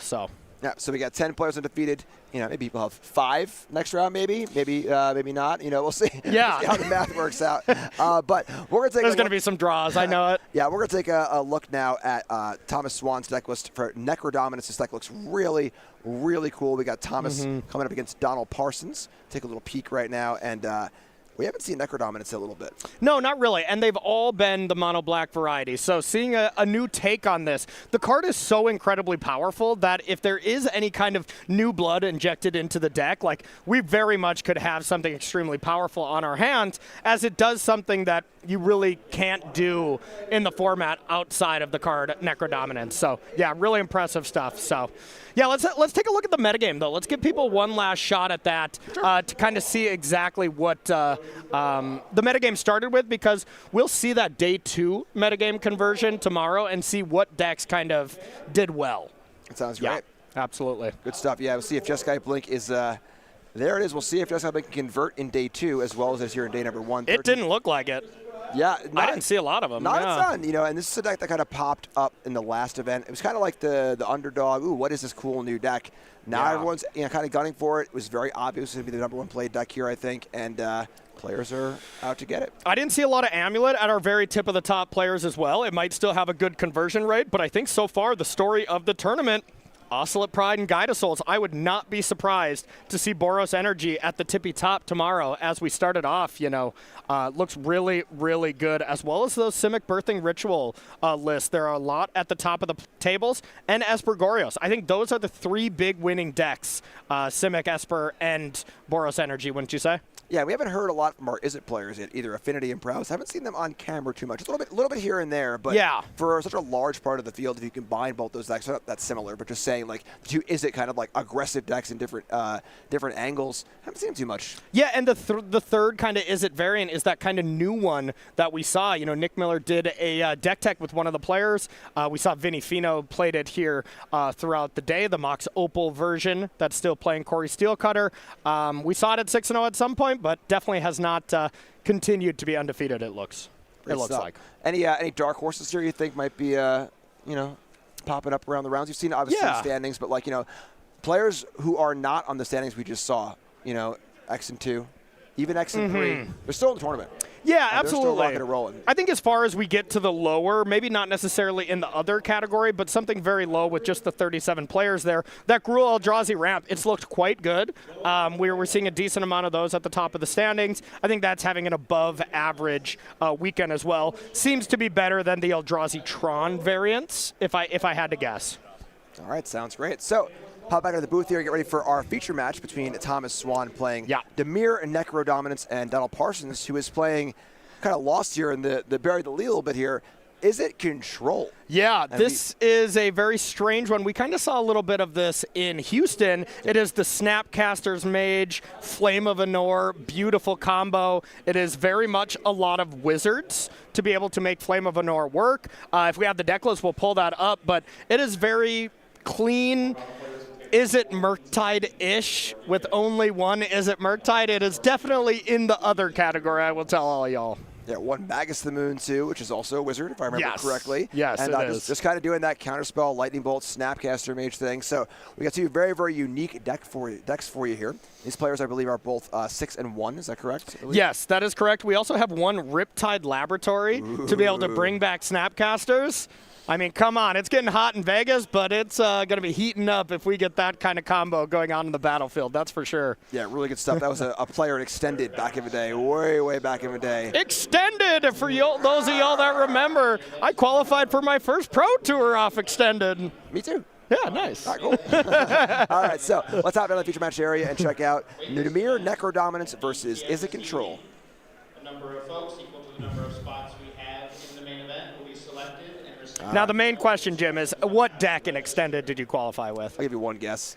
I am going to guess Goblins. Correct. All right. Thomas Swan on the top, Dimir Necro Dominance, and then Donald Parsons on the bottom. Is it Control? This is going to be a fun one, folks. And let's take a look here. Ooh, little proxy, you know? Whatever. Didn't have the card. Just Sharpie it up. That's a Bogger Troll. Yes, I was going to say that is not correct, Jim, but sure. So I was going to let you have it. Dreams of Steel and Oil will take a creature. Goodbye, Tamia. We see the one of Blood Moon alongside Flame of Anor, Discharge, a couple islands. Yeah, absolutely. And that could be mildly troublesome because as far as a pretty much monocolored deck goes, there's not that many swamps. There is only 4 of them, but 4 is kind of an eternity or a large amount when it comes to Modern for basics. Yeah, if you're trying to cast Necro Dominance with the Blood Moon in play, not going to be easy. There are actually 2 Blood Moons, my mistake. 2 Blood Moons and 1 Magus of the Moon. So a pretty big element in this deck. Yeah, yeah. How did we miss the golden opportunity? It's Blue Moon. We got to change. Wow. Yeah, right? There we go. Now he's dating himself. Oh, boy. God. You know what? All day, Jim, we have just proved that we are old. That's the one thing we've gotten across to the audience. I will say, though, with these checklist cards, it's totally fine to use those, but we got to get the real cards out here, folks. Thomas, we got to get some real cards. We got to confirm that the Boggart Trawlers are actually in the deck. Yeah. They are physical copies. They are all ready to go, you know? So what a gambit that would be if you just go with on and be like, I don't have them, but you know what I do have? Checklist cards. Yep. All right, so Island for Donald and pass. We'll probably see a lot of this Island go from Donald in a kind of typical Drago fashion. Yeah. The old Sunken Ruins. Got that card. Yeah. And there we go. Necrodominus is just running it out there. Did Donald draw it? He did draw it. Wow. He's looked at his hand every single turn and drew the one of counters. I mean, not the one of, but had the one draw step to answer Necrodominance. If that lands against a deck like this, is it control deck? It's over. It's over. It's 100% over. So incredible. Donald had the Flame of Anor to go end step divination, quick study. But yeah, Necrodominus doesn't care. If you get to activate it once, Izzet is not doing a great job of bouncing it outside of like 1 or 2 of Ottawaras. So that was huge from Donald. That is the classic Thoughtseize experience. Oh, yeah. You see their hand, Dakota's Cleric for the 1 card. That's what you'd put Thoughtseize in your deck to do, is to set up for the disruption, and off the top, can't play around that. So yeah, they say you can't Thoughtseize the counter spell that's about to be drawn. Is that the expression? Or top of the deck or something? Something like that, yeah. And here comes old Murktide, the one of. And we got a few spells in there. Murktide's like a 6/6. A little bit bigger. Get that dice on there. Ready to rock and roll. Pretty fast clock. Yeah. Great draw all around from Donald. And, I mean, this is just great. Look at this 6-1 table. 2 players playing these just well and truly into the other categories here and having some great success. Whoa, all right. We got a March. So March paying X's 2, and then also pitching to black card that is 6 damage and 6 life. That'll do. Just going to say, there aren't many ways to kill Murktide Regent in this deck. That'll do it. Yeah, that will do it. Now the problem, of course, is that costs a lot of cards, and Necrodominance needs to bring those cards back, and there's no follow-up Necrodominance, and Thomas is kind of up against it here. Definitely up against it, but that fetch land is a representation of 2 cards. You get to see if it's on top. If not, find another one. And now Thomas actually has more than just the one draw. Normally this deck is all your eggs in one basket things. You're going to find Necrodominance or you're not. You're either going to win or you will lose. But here, think if you just find a Riddler. Sounds amazing. Corey, you sound like a broken record. I know, I'm sorry. Always go back to the Riddler. It's not my fault these players keep putting Riddler into their deck. I'm just commentating on what they put on the screen in front of us, Jim. It's true. Yeah. Well, there's no Riddler yet. You are let's talk about a hypothetical Riddler that could be drawn at some point. You got me there. Well, you're totally right. Nah, you called me out there. I respect that. And that's the thing about this Riddler card is that you always look for, a card when it's at its best and at its worst. Riddler is at its best when you need it the absolute most. You are low on cards, you're struggling. But we're not going to see a Riddler here. We're going to see a Waterlogged Teachings. Normally that's just a swamp, or, a watery grave. But, yeah, what are we going to actually search up for? It doesn't get Necrodominance. It is instant, card with flash, and that's it. So it doesn't get Riddler either. I'm just going to get an Orcus Bowmasters. Okay. Yeah, bad card. Why not? A card that is extremely powerful but has not seen a lot of play in Modern lately. No, it really has not. It's a card that has fallen off quite a bit since the good old days of, Rakdos Scam. That was really when it was at its peak. The singleton copy of Fable of the Mirror Breaker for Donald. I like that art. Well done. Love it. All right, going to pass the turn back. Fatal Push on the Goblin Shaman. I'm glad we got to experience that art for at least a few seconds there. Just a little bit, yeah. And then here's a Bowmaster. Bowmaster, nice little threat. Going to make things a little awkward for Donald as far as the card draw department goes. Yeah, Chapter 2 gets to be a lot more of a decision here. And now I'm getting flashbacks to Modern here back at, Pro Tour, the Lord of the Rings area. Yep. All right, so going to get in the red zone. There are some flash creatures in this deck, but we're just going to see an old-fashioned lightning bolt on the Bowmaster. So Bowmaster down. The Orc army gets in for a single point, and it looks like Fable's off at the races next turn. And do we have something for Thomas? This kind of feels like the turn when you really needed something, as now Fable gets to get rid of blank red removal spells more than likely that we had, and yep, there you go. And now you can find something like, Snapcaster would look great. You don't, of course, have that Flame of Anora anymore, but Counterspell looks amazing. All right, just land go. And once again, the Orc just going to come in. Sorry about that. It's still coming in. Subtlety time. And the Flash Blocker will take out the Orc and, most importantly, put a clock on the board for Donald. And, all right, we got to get a Could be anything. Got to get a Sharpie for these things, too, please. That's a Trawler. I see a 3-1. So, Boggart Trawler going to exile the graveyard. And...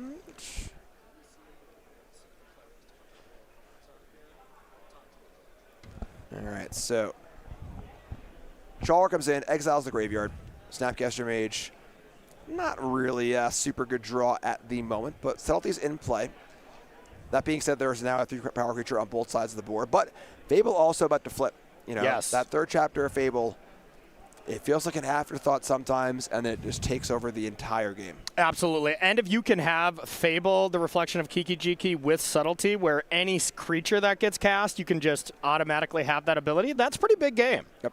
It's not as good as Snapcaster giving you that repeatable offense, but if Donald has just one counterspell or just one Snapcaster to deal with the potential Necrodominance, you got to be feeling really good here. Or Thomas can just play Mono Red. Yeah. Mono Red it is. Blood Moon. Not a lot of ways to remove that one in Thomas's deck. So Magus the Moon is here. And no basic islands. So Riddlers, Frogs, they're off the menu. All right, so Trawler comes in. Magus of the Moon. All right, basic swap. There are 4 of those. So not a crazy card to have access to. Yeah. Most of the time there's 8 or 9 in this deck, but this version being a little different. All right, so now Magus and Subtlety get into the red zone. Reflection is active. that was a little risky. If there was an Orcish Bowmaster, you got to think Donald just has something ready to go for protection, but a Bowmaster to deal with Magus of the Moon there could be very brutal. Yeah, you could always just fire off the Reflection on the subtlety. Send it back. That's fair. If you're desperate, it does put you defenseless for the coming turn. That is fair. That's totally a fine play, so you're right. All right, so back Thomas's way. Thomas got to get out of this one here. We're going to see a Soul Spike. I suppose that is a way to deal with it until Counterspell happens. And that's going to do it here. Yeah. Wow, a great showing for Donald. And really kind of tough for Thomas. You know, that's a game it would be easy to look back on and be like, wow, Donald just wiped the floor with Thomas in that game. Yeah. Donald drew the counterspell in that one-turn window. Exactly. Like, you think that counterspell was like the game winner because it was a solid 3-for-1, but the counterspell on turn 3 was GG. Thomas set it up perfectly to clear the way on back-to-back turns, make sure this Necrodominance was going to resolve, and, you know, like you were saying, can't Thoughtseize the top of the deck, and Donald won that game because of that counterspell. Yeah, that Dominance comes down, draw 7 cards, the game's over. Yep. So, Thomas, go look at a sideboard of Ashiok Dream Render. 3 Consign to Memory, 1 Damnation, 3 Dothy Voidwalker, 1 Engineered Explosives, 2 Feed the Swarm, 1 Force of Despair, 2 My Scornful Striker, new card here. Look at that, right on the screen, just as I say it. Yep. Great new card from Avatar, very, very powerful. And 1 Surgical Extraction. What are you doing for Thomas here? You know, I'm definitely bringing in those Dothy Voidwalkers. I think those look extremely powerful. And hey, the new Avatar card, I think I'm all about it. The fact that whenever your opponent casts a non-creature spell, they lose some life. It seems like that kind of fair game pivot that I think Thomas is going to be pretty happy about that. So my Dothy Voidwalker I really like. And outside of that, I think that's all I really want. And then on Donald's side, we got 2 Brazen Borrower, 3 Consign to Memory, 2 Fire Magic, 1 Ghost Vacuum, 1 Magus of the Moon, 2 Meltdown, 2 Quantum Riddler Corey, and 2 Surgical Extraction. Yeah, I mean, I think you first start by just, you know, correcting your accidental putting of the Quantum Riddlers into your sideboard. Get those into the main. Those are always going to be great against the Thoughtseize matchup. Anytime your opponent's attacking your hand, you definitely want to be refueling with the Quantum Riddlers. And normally against a monocolored deck, I'd be taking out all the moon effects, the Magus and the Blood Moon. Maybe you still don't want Maguses because you can Soul Spike them without actually having to have access to black mana. But with how few of actual swamps there are, I think the moon effects actually look pretty solid. And then anything else that deals with the namesake card Necrodominance, I'm probably fine with Petty Theft. You play Necrodominance, it's at least a bit of a time walk where you can bounce it back. All right, sounds good. So let's get into our game, but first look at our upcoming event in January. Magic Spotlight, the Avatar, and I am absolutely pumped for this event. It's going to be happening in Atlanta. We got a standard Spotlight series starting off the year right, and I apologize. How about Avatar product? Want to buy some play boosters, some singles? Aang at the Crossroads. Order now at starcitygames.com/MTG Last Airbender. The product is great. The event is great. It's all great. It's all great. The set's great. The show is great. You can take those cards that you pre-ordered with, and then you can take them to Atlanta for that really awesome event. Great stuff. So check it out, starcitygames.com/MTG-TLA, and order your Avatar of the Last Airbender cards right now. One thing I did learn about this set from drafting it, if your card says Aang, they're all busted. They're all so good, especially this Aang at the crossword, or at the crosswords. That'd be a very different card. Just Aang solving some puzzles. Just Grandpa Aang just doing those crossword puzzles. Listen, Avatar's got to retire at some point too, right? Yeah, so. Exactly. But, I mean, that card itself is quite good, you know? Being able to get yourself another card is very strong in both limited, and there's a lot of really cool Bant Aang decks that are popping up in Standard. So Standard looks to be at a really fun place. Modern's at a great place. The limited format looks awesome. Magic's at an awesome place right now. And get ready to come to Atlanta and test out your might. Sounds great. So we're going to go into game number 2. We got Thomas on the top on the play, down a game against Donald Parsons playing Is It Control? Let's see what Thomas has for us. Maybe some more Thoughtseizes, and then hopefully Donald won't draw the perfect card off the top of the library. So basic Swamp, being cognizant of these moon effects.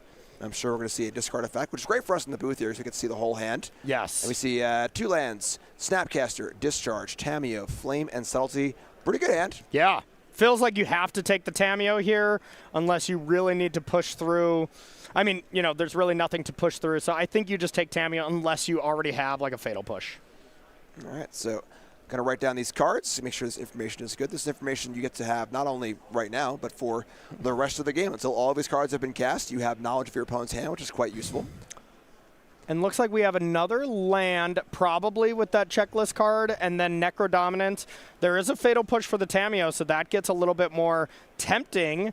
And it looks like Thomas is in the same spot. If he can find a land and just hope he fades a counterspell from Donald, it's turn 3 Necro Dominance time, and the games look vastly different when you do that. Yeah, it is a supremely powerful Magic card. Yes. I mean, it's a card that made an impact at Pro Tour Modern Horizons 3 at Amsterdam when Nadu was around. Yep. Like, you know, I mean, a decent player you might have heard of, Seth Manfield, made the top 8 of an event with it, you know, so no schlub, I will say. But, yeah, the card's extremely powerful. All right, so we're going to see the backside of an MDFC come down and the Fatal Push. Goodbye, Tamiyo. Going back Donald's way. Donald's going to pick up a draw. We're going to see the Verge that was known about. And we got a little Thunder Trap Trainer. Going to look at the top few cards. Okay. So tapped out. We're clear for a Necrodominance. Are there forces in this list? There is, I see, one single Force Negation. And we've looked at the hand enough. I don't think it's there. So I think if that's a swamp, we're good to go. Otherwise, we're going to be living in a Blood Moon world. Ooh. All right. Okay, we're at least not living in a Blood Moon world, but... All right, so Thoughtseize takes the Blood Moon, leaving another Tamiyo, Snapcaster, Discharge, and Subtlety. Yep. And, of course, Trainer in play. No land for Thomas. Thomas going to say go. Trainer gets in for 1, and these chip shot damages are very relevant against a deck that's looking to pay life for so many things. Very true. And here's Tamiyo. All right. And Thundering Falls, take a peek. Here's one more opportunity for Thomas, and the door will be closing slowly. All right, goodbye, another Tamiyo. Big drop. Is it an untapped black source? The answer is probably not, because it's not slammed on the table. Oh, wait, I think it is. I think it's a fetch land. I think it's a Bloodstained Mire, right? I think I saw a little peek of red there, too. All right. I mean, it would already be in my graveyard. I guess it would. The big decision is Watery Grave or Swamp. Right, yeah. For sure. You know, playing on Blood Moon, it's going to be a Swamp. And now it's time for Necrodominance. The worst thing you could do at Necrodominance is get a Watery Grave, play it, and then be a Blood Moon and not be able to play your spells. Yes. And I think maybe we have enough perfect information because the land was played that Thomas knows this is going to resolve. So it's a real concern to get Watery Grave because Thomas knows there's no Blood Moon and there's no way to counter this. So. All right, so Necrodominance on the stack.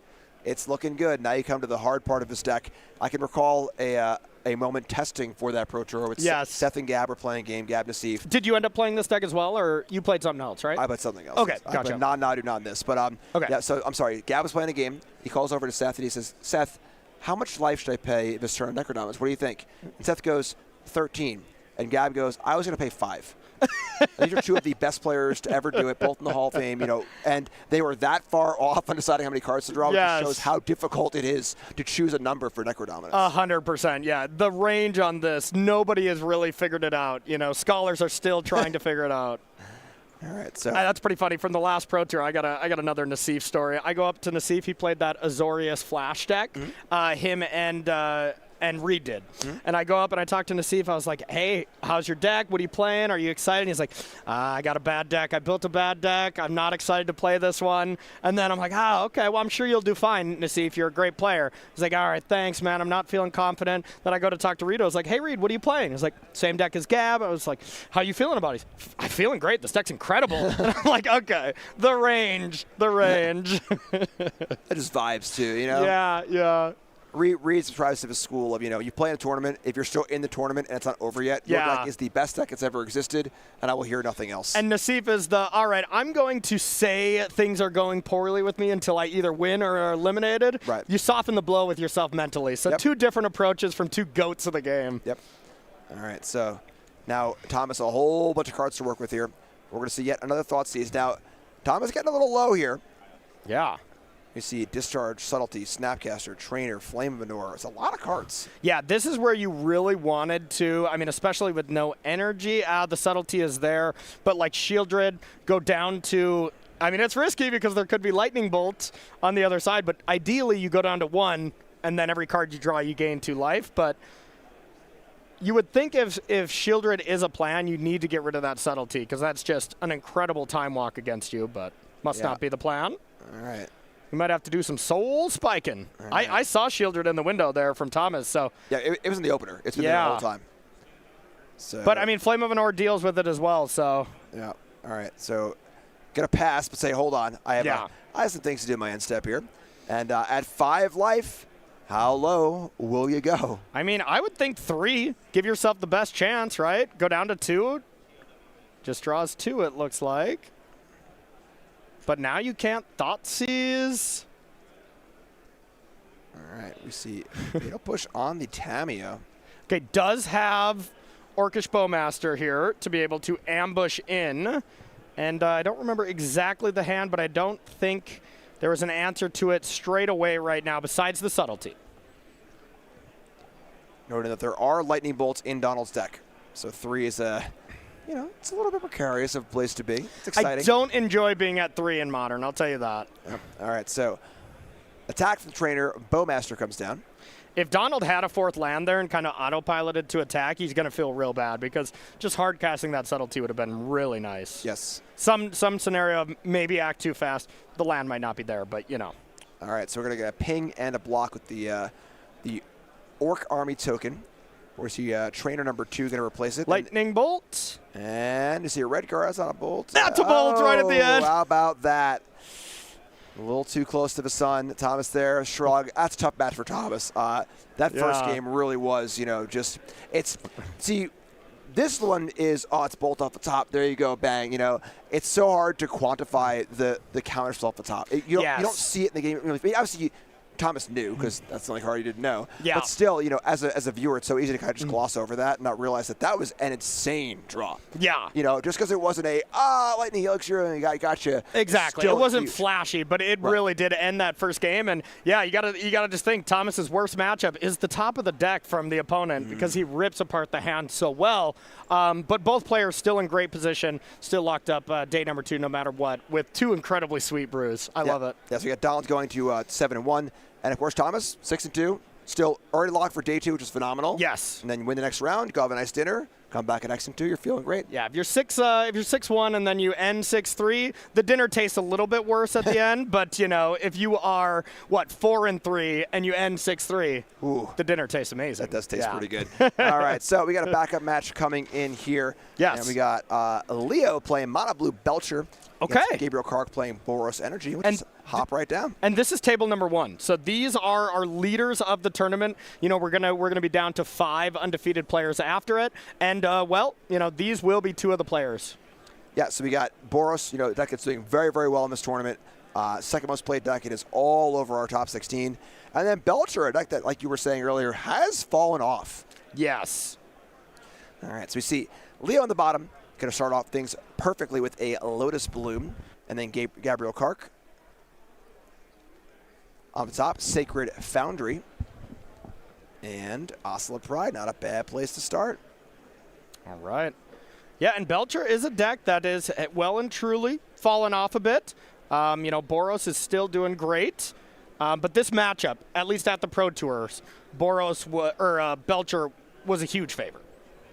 Yeah, I can see that. Yeah. Boros is one of those decks where all its cards are really, really good, but red and white just don't offer the kind of discard or counter spells that you need to fight against a combo deck like this. Yeah. So, trainers going to come in, and I imagine with the Lotus Bloom ready to go, a trainer on the play here, ready to block the Oscilla Pride too for a little blocking value as well, and things looking very well set up for Leo.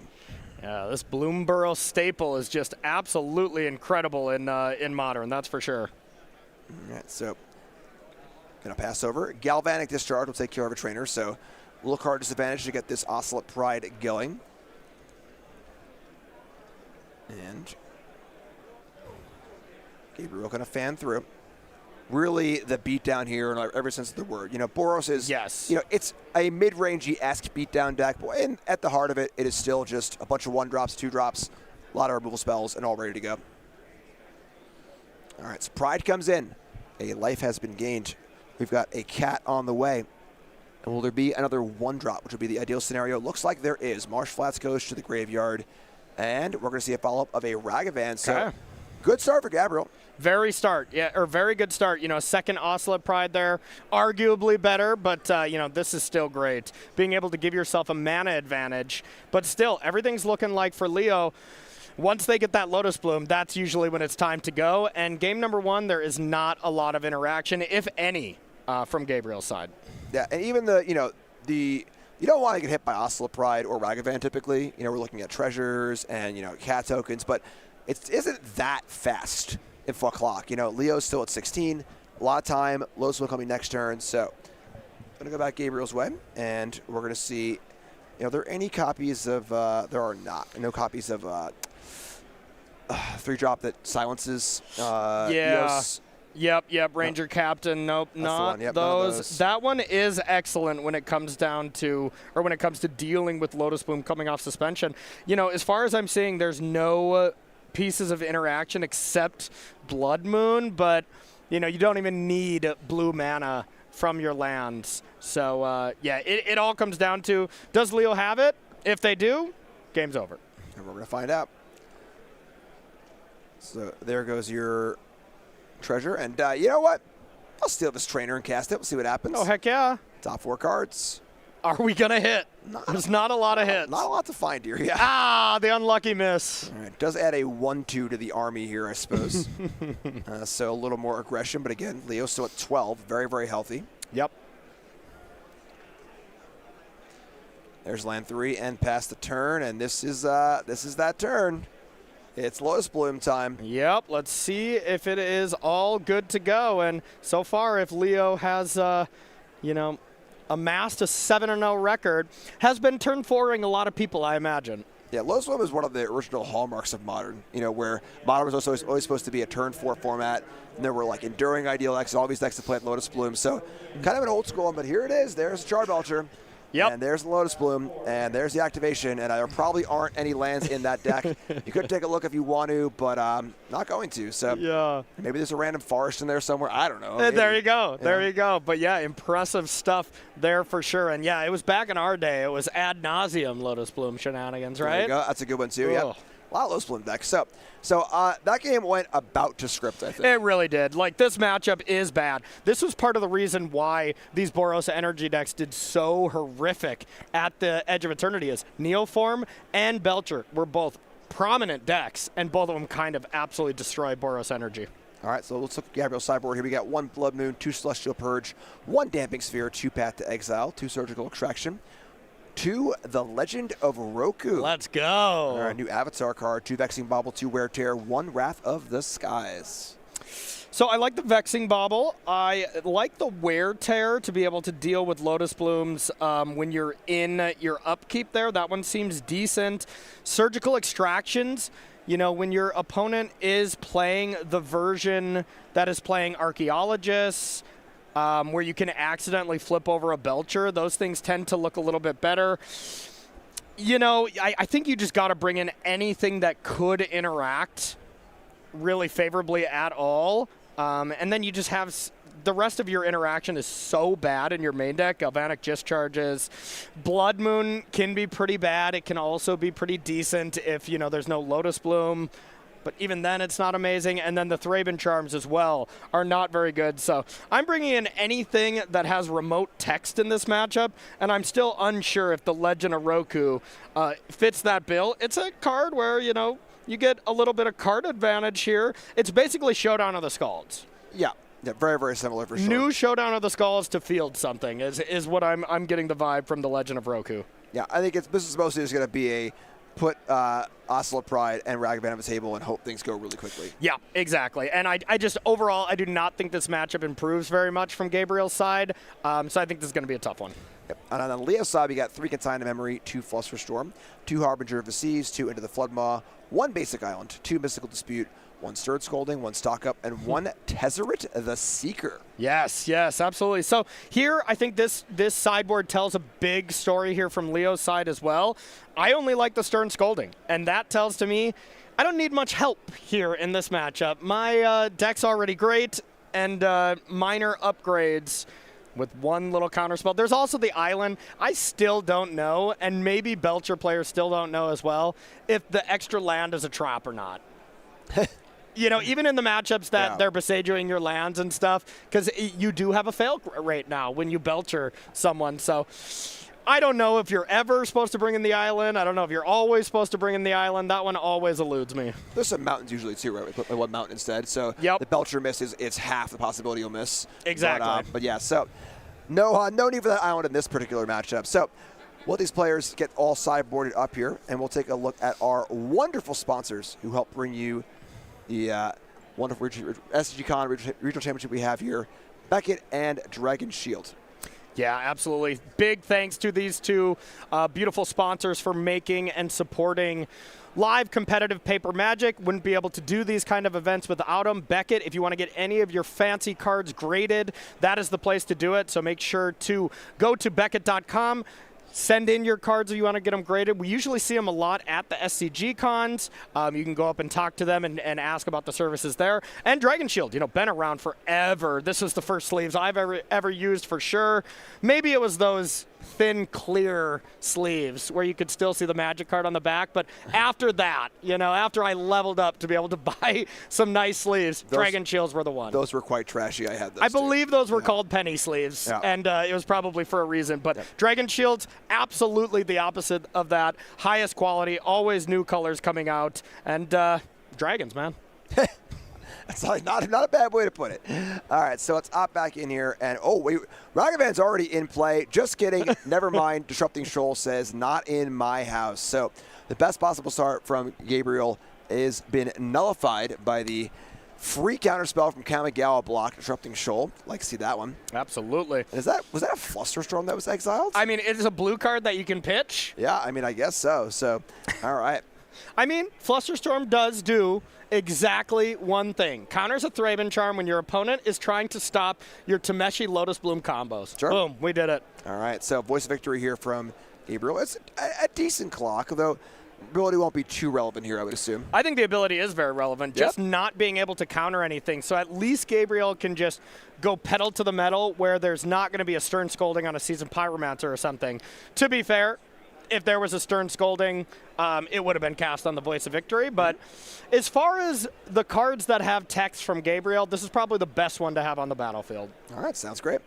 So a little warrior action here, mobilized attack, gets in for 3. You know, sometimes lost on Voice of Victory is just how good of a clock it is. Yes. Just hits for 3 with a lot of synergy applications as well. Yeah, if you ever get Oscillate Pride and you get that Ascend, you get to keep 2 warriors. You lose these 2, but you get the 2 fresh ones. An interaction that's been around for a while, as Boros has been around for quite a bit, but anyone just peeking into Modern, that might not be the most intuitive interaction. Also excellent with Goblin Bombardment. So here we see, as you predicted, Seasoned Pyromancer going to discard some cards. Hopefully 2 spells, I would think, to get some more bodies in play. And again, Gabriel just has to get this game over with. There is not that amount of interaction that can really defend against the Leo's combo. So yeah, discard some cards, make some tokens, and try and keep things rolling. And Leo's missing a very key card right now, and that is the Lotus Bloom. So I think Leo's best draw is to just, like, you know, turn 3, play a Thunder Trap Trainer, and then turn 4, play Belcher, and just hope you're not dead. But this clock looks relatively fast, so especially with 2 more Elementals, I mean, we're cooking from Gabriel's side. All right, so bodies in play, back Leo's way. We got a draw. And what is the next step? Looks to be 3 life for an MDFC land. Okay, maybe a Harbinger if you leave those in. Looks like I saw Tameshi in the window. All right, just going to be a Whir for 0. That's probably better. So I can't play this on the opponent's turn thanks to Voice of Victory. So just going to sorcery speed it and get a Lotus Bloom. That's certainly one way to do it. So yes. Pass turn, and now, you know, usually Lotus Bloom is a ticking time bomb. This one is just heads up, next turn you're dead. You better do something. It's still a turn 4, but this one is interactable. So Wear Tear comes to mind that is pretty decent. Outside of that, there's still not a lot of interaction, but maybe is Goblin Bombardment enough here? 3, 4, 5, 6, 7. It's 1 short. Goblin Bombardment plus a 1-drop, though, is lethal. All right, tapping 2. And we see... Shatter, baby. There's the classic Shatter. So wear that Lotus Bloom down. back Leo's way. That should shatter game number 2. Yep, and we have exactly 7 coming across, so something's got to happen here. So there was a Tameshi as a little bit of defense, and there is Goblin Tarbelcher right there. And, oh, if we have white mana, we do not. But now Tameshi can block, and you can stay alive. You go down to exactly 2. If there's any removal from Gabriel, if there's a Goblin Bombardment, a mild breeze, a wet napkin, any of those things closes this game out immediately. And if not, Tameshi, Lotus Bloom wins the game. Might be going off to the races. Yeah, so. absolutely. And Surveil looked like a Johnny. That's not enough. Yeah, I don't think a Johnny's super useful here. But takes it, so must have something else to go with it. That leads me to believe this game is over. Yep. All right, so tapping 1. Okay. There's it was an emotional support cat. That's cool. There we go. Johnny's nice to have. I like that, yeah. Yeah, so super safe there with the voice victor in play, can't be any counterplay. And just like that, we were saying Gabriel had to have a fast draw, and that was just about what you're looking for. Fast draw, 1 piece of disruption that isn't really the best ever, but it does the job. It is shatter, just actual shatter, and not too shabby. Yeah, nope, that's exactly what you have to be doing. Now it gets a lot tougher on the draw. Now when I'm on the draw from Gabriel, I very much hope my opponent mulligans. Like, that's how bad this matchup is when you're on the draw.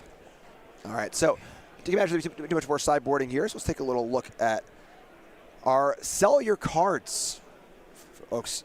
Yeah. If you got cards and you don't Sell want them. them anymore, sell everything. You sell them at StarCityGames.com. Yeah. You get your 30% kickback, which is huge. You're going to buy more Magic cards. I have more Magic cards.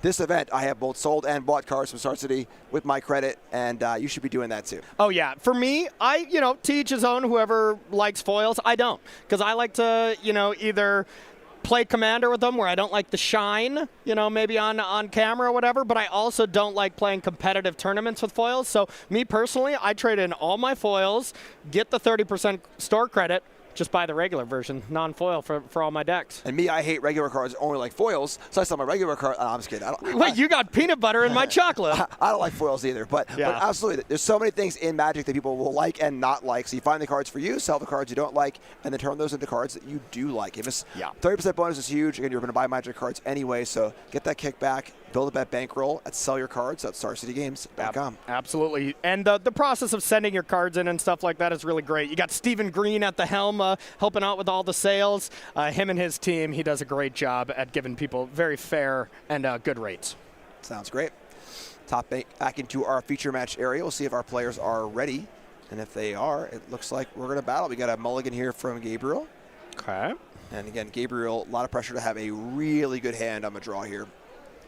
Yeah, and Gabriel, the rest of the Boros Energy players, they are doing quite well. But for this particular individual Boros Energy player to remain undefeated, got to have something really nice go on. And it looked like Leo kept the opener. Yeah, so no Lotus Bloom, but a trainer and then no 1-drop for Gabriel's got to look really good for Leo. Oh, yeah, absolutely. And just the utterly best 2-drop that you can have in this matchup too. So the only thing Leo's really missing is that Lotus Bloom to suspend on, last turn to be able to time that out for turn 4. All right, so picks up an MDFC land. Of course, a spell on the front. You just leave it on the back because that's what's going to be most of the time. But yeah. So fetch line crack for Gabriel. Gets a super nice Ice Age Plains. That is an A+ basic land choice. I like that one. And let's see what the turn 2 play is. It is another Voice of Victory. And this gets answered. Oh, boy. Yeah, so there goes a Thunder Trap Trainer. And, Jim, you wouldn't believe it. I see another Thunder Trap Trainer in hand for Leo. Wow. Yeah, fantastic. So, of course, a must counter because that will be off with the Voice of Victory in play. But now really stymieing the clock. Getting set up. 17 life. Things looking fantastic for Leo to move up to 8-0 here, which would be an excellent start in this tournament. But still a lot of game to go.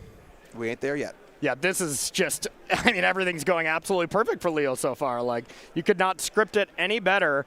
We have that blue-white land that can be played. You can play this blue-black land. So the one, maybe minor thing is that's 2 tap lands. But if Leo's follow-up is remotely decent, this is kind of a trivial game 3, I would say. So no attack in true combo player fashion. Oh, yeah. I have no interest in your crude combat mechanisms, all right? I'm playing around Galvanic Discharge plus Dash Ragavan. Thank you very much. I have no interest in your crude combat tactics. I'm a combo player. I'm gonna finish what I'm saying here, because combo players do one thing and that's what they want to do. Absolutely, absolutely. Hey, my breach deck could attack every once in a while, Jim. It's true. Yeah. Those are the good combos. This one does not attack very well, yeah. I will say. Yeah. I mean, if you bring the island in, and it's not a guaranteed shot, maybe you'll want to chip in and hedge your bets a little bit, but I would be hard-pressed to imagine the island being in the deck. I mean, we're in Vegas. You got to do a little bit of gambling, you know? Just bring it in to feel something. Just to feel something. I like that. All right, so 3 mana. Blood Moon could be real. All right, so Blood Moon comes down in a game where there is no... Oh, never mind, just kidding. And see you later. Get rid of Flusterstorm more than likely. Never need that card. Yeah, whatever. Blue card, Fugitive Wizard, whatever you want. Yeah, it's always Flusterstorm. Wow. A blue card's a blue card's a blue card. Absolutely. Yeah. Now only 2 more cards, though. One of them was a Dimir Tapland. If the other one's Belcher, great. But, you know, all this being said, that is a low amount of cards for Leo. So if the business is not there, Gabriel has some time, but needs it. Tameshi realistically doesn't do anything. It's time to get busy. All right, so you're correct. It was a tactical, I'm going to play around a removal spell Ragavan. It was not just a, you know, I'm a combo player. I don't want to attack, but I'm going to live my own world, and I'm going to keep it. You always do, buddy. I do. It's not too bad in my world. No, it's nice in there. Yeah, it's nice. A little hectic, but. All right, so back Gabriel's way. There is a mountain of work to do here. Now, Tameshi, there is no Lotus Bloom, so it's 2-3. You know, I mean, at this point with 4 power in play, maybe you do want to start attacking and kind of, you know, get things rolling here. But it likely makes Whir of Invention a win as well. Yep. Because you have, you know, the white mana from the Lotus Bloom, that Seagate Restoration there, whatever the backside is. You pick up all 4 cards. You're going to draw 1 additional card. You cast the Seagate Restoration, draw 6, and you usually have enough mana to find Belcher. So I think Whir of Invention is still lethal if Leo can find that, but just drawing Lotus Bloom alone, not good enough. You need it in the graveyard. Putting it on suspend is like, okay, I'll win in 3 turns, but then Gabriel has so much time to interact with the Tameshi. All right, so Gabriel tap these 2 wonderful SCH planes for an Ajani. Pretty good card. It's the terror of the Arena Cube for the last I was thinking it as well. Month. Yeah. Better than Lotus, better than Recall. Oh, you're just angering people now, Jim. I mean, the truth hurts. I'm mad too. Honestly, though, realistically, Paul has probably already talked all about this on the broadcast as he got to rank 2 and he lived there, but couldn't pass the streamer DeFore. Yeah. Yep. All right, so Johnny, token, mana up, no land for Gabriel, back Leo's way.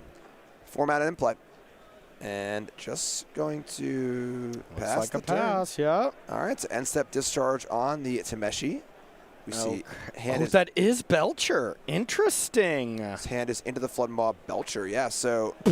I think I would jam that, right? There's not a lot of ways to actually deal with it. I mean, the Shatter, of course. Yeah. You got shattered out of the last game, so you're a little gun-shy to try to do it again, I suppose. Yeah, what are you waiting for? 3 more lands, I suppose? That's a long way. That is a long way. And now the Into the Floodmaw has to interact here if you want to do something, but looks like it has resolved. Okay. For a game that started out so well for Leo, this game is unraveling a little bit. I mean, you might see Leo cast Belcher, untap, win the game. But or you could see Belcher get cast, Shatter go on the stack, and Leo be put in a position where they could actually lose this game and match. All right, so Fetchland shocking in. More things to do here. We're going to see a Goblin Bombardment, and that drastically ups the clock. Oh, my. This is really brutal because I think Leo had to respond to that voice to just bounce the cat. Bouncing the cat doesn't destroy the cat, so Johnny doesn't flip. Right. But now it is going to flip, and the clock is now outrageous. Like, this is the correct block because now you're going to take 0. Johnny's going to flip. But yeah, I didn't love not playing the Belcher, and then if you're not going to play the Belcher, I didn't love not floodmying the cat to prevent this exact scenario. Yeah, and the problem is that say you want to play Belcher next turn, now you can't floodmaw once again.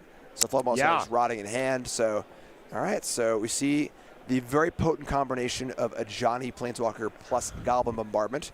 Going to deal a lot of damage. The voice also providing some tokens too. So this is going to be a pretty fast clock over the next turn or two. This is where I, loosely drop a Belcher onto the table and I say go. All right, Belcher and a prayer. If Gabriel top decks this, Leo's going to look back and be like, no, come on. Like, why didn't I go for it the turn before? Because this is not enough for a lethal attack here. So if Gabriel doesn't have the 2 pieces of interaction for it, we are all done here. Pending an island in the deck. I hope it's there just for the sweat. I hope it's there as the 15th card. So it doesn't actually affect the outcome, but it's still pretty cool. Okay.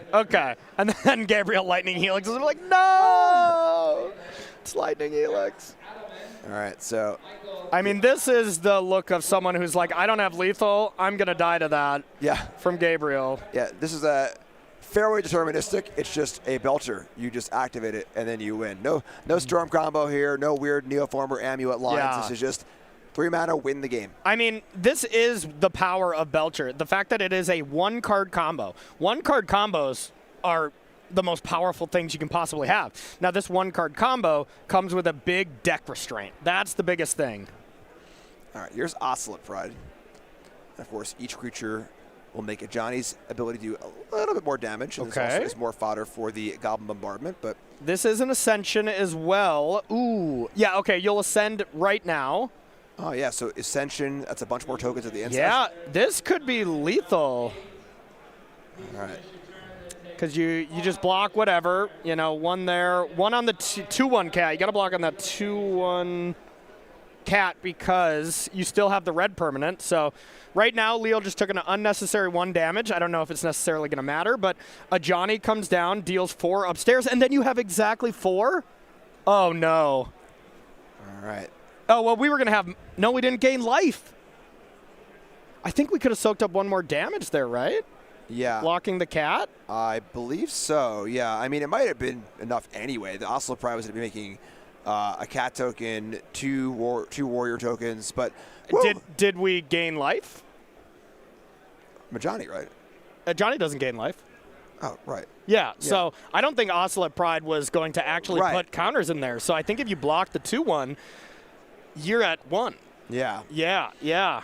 All right. Yeah. Or if we played the Belcher earlier. So, I mean, everything could have changed. You're playing around certain cards. But I think that may have been a missed opportunity there for Leo. Yeah, for sure. And then I wanted to play around, with the Belcher. Yeah. Got a little burned, and there it is. So Magic's hard. Magic's so hard. Magic is tough. Still doing great, though. Yeah. 7-1, phenomenal record. And we have a Boros Energy player who's 8-0. Going to be playing for undefeated next round. Maybe multiple of them. Which is pretty exciting. So I believe that's going to do it here for round number 8 in Las Vegas at the Regional Championship. You're not going to want to miss round 9. You will not. Round 9 is where dreams are made. We got win and ins. We got players playing for 9-0. I'll be there. Corey will be there. And you'll be there, too.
buttons. Okay.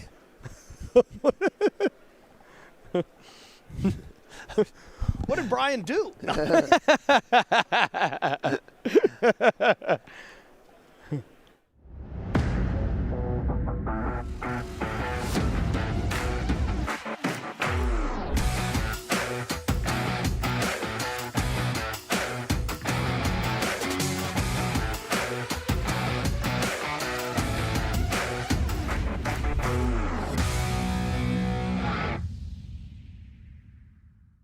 All right, folks, welcome back to fabulous Las Vegas here. SGCon Vegas, the regional championship. I'm Jim Davis, Corey Baumeister. We got round 9 coming up.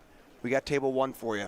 We have the undefeated players, 2 undefeated players battling it on table 1. We have 5 total undefeated players, right? Yeah, 5 total players, so one of them is playing down. But yeah, we could potentially have 3 undefeated players going into the end of the tournament, which I feel is a little high, but 1,400 players at the event. That can happen. It's a big one. So let's look at those standings right now and see who those players are. And we got, there you go, 5 undefeated. I'm sorry, 6 undefeated players. Henry, don't want to undersell Henry here, playing just guy mid-range at 7-0-1. But 5 8-0s. We got some killers here. Yeah, so we got, some great players. Ryan Mullins, known as Burnt Taco Online, a very fabulous player. Alan Wu, needs no introduction, as well as Ryan Bellamy, the Amulet expert most of the time. And then we do have that one Amulet deck as far as decks go at undefeated. There is one Jeskai mid-range deck. It's not Jeskai Blink. It is very much different from that. But then 2 Boros Energies, a Simic Ritual, and Espergoria. So good spread of kind of the top decks here at our undefeated. Yeah, big story, the resurgence of Boros Energy.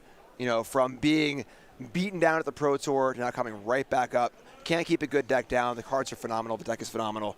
Really good stuff. Totally agree. And then look at 13th place, 7th place, and then we're going to kind of group it with 6th place. We've seen the deck list for Henry.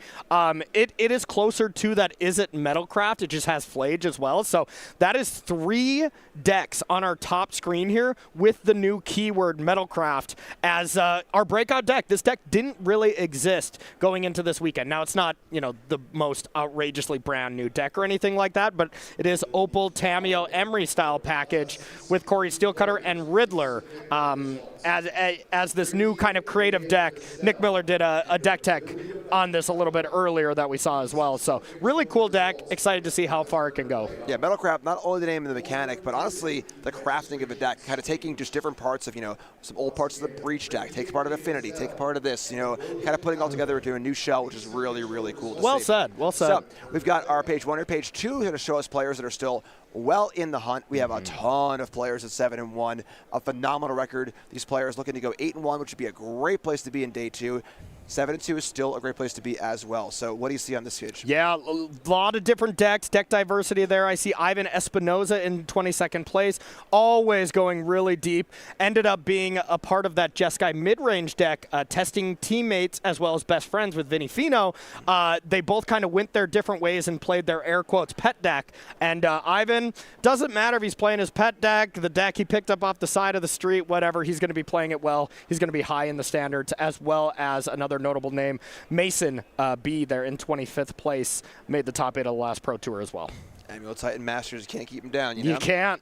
Unless they swap decks, like what's going to be our Table 1 feature match this round. We have a Ryan Mirror. So we have Ryan Belmay, who's been really just crushed him the last few years. Awesome seeing him grow up from being a little 12-year-old kid, at these SG Tour events, trying to make day 2 to now being a 17-year-old kid that's still crushing all the tournaments.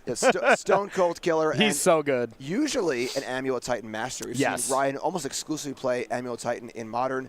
Swapping decks here to Simic Birthing Ritual. Yeah, absolutely. It really shows the range of a great player of his caliber, in which I am 0-3 against lifetime. No big deal. Yeah, I've mentioned that a few times, yes.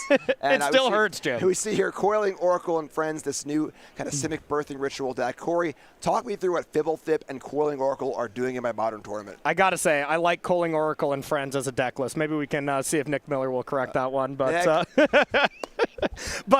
Birthing Ritual is the plan here. You are this blue-based value deck where you're trying to get Coiling Oracle, Fibblethip, Ice Fang Quaddle, any of those things down, start ritualing them away, and find your way into an Abhorrent Oculus, very, very quickly. You technically can do it extremely fast. You could do it on turn 2 if you had consigns, but whatever. We're getting lost in the weeds. Turn 3 to be able to sneak in an Abhorrent Oculus while playing a bunch of free counter spells and Harbinger of the Seas to shut down non-basic lands as well. So really cool deck. It is the Blink killer as well as an Amulet killer. But the matchup we're going to see it against, it's not good against, we'll say the least. Yeah, definitely a lot of interaction and a lot of I'm going to take that mid-range next level. Yes. Go really high up. But as you do that, you lose points against the more aggressive decks. And we see here one of the classic aggressive decks in Modern, played by Ryan Mullins. This is just Boros energy through and through. You've seen this deck a million times. Ragavan and Friends, Ocelot Pride.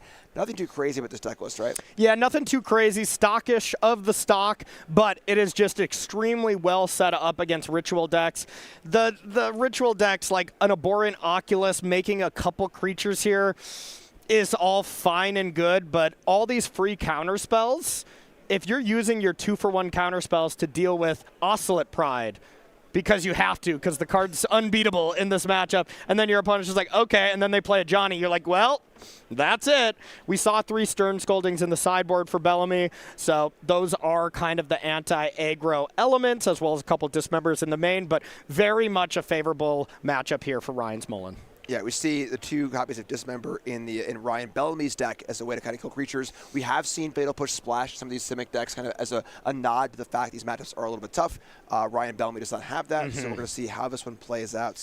Or I've seen Gemstone Caverns in the board to try to steal back the play, trying to do anything they can to fight the Boros mid-range. Horrific matchup. All right, so we're going to see. We got Table 1, Ryan Bellamy, Ryan Mullins. Let's pop down to our feature match area for one last time here on day number 1. SCG Las Vegas, the last regional championship of the year. On top, Ryan Bellamy, and what are we doing? I think as the kids are doing, they're setting up the 6-7, Jim. That, I believe, is what they were trying to do, but then got interrupted by having to play Magic. That's just my guess. Or what the hell are you talking about? Yeah, it's a number, and then it's one more than the number. I'm going to stop you. All right, so we got Ryan Bellamy on top here, Ryan Mullins on the bottom, Simic Birthing Ritual, Boros Energy, Table 1, 8-0, Las Vegas Regional Championship. This is our last RC of the year. These players trying to get to the Pro Tour, trying to get to the Worlds, trying to win a fat stack of cash here in Las Vegas, playing some Magic cards. Playing some Magic, gotta love it. And Ocelot Pride on the play is already devastating, as there is not a ton that you can do. Bellamy winning the play is huge. That is basically a must. But, Ice Fang Coatl to come down and block this one doesn't feel so good, Jim. Yeah, it's tough. The first, it's funny because Ryan Bellamy's deck is actually quite good against Ragavan. There are a lot of throwaway 1/1s, but Ocelot Pride's first strike making things tough. So Ryan sends away a Harbinger off a Scry. I guess I can't say Ryan and Ryan, right? So yeah, there we go. Bellamy throws away the Harbinger off a Scry. Mullins is going to be mulling over turn number 2. Beautiful. And that is also a nice plan. So you've got some quality lands in the feature match area today, I got to say.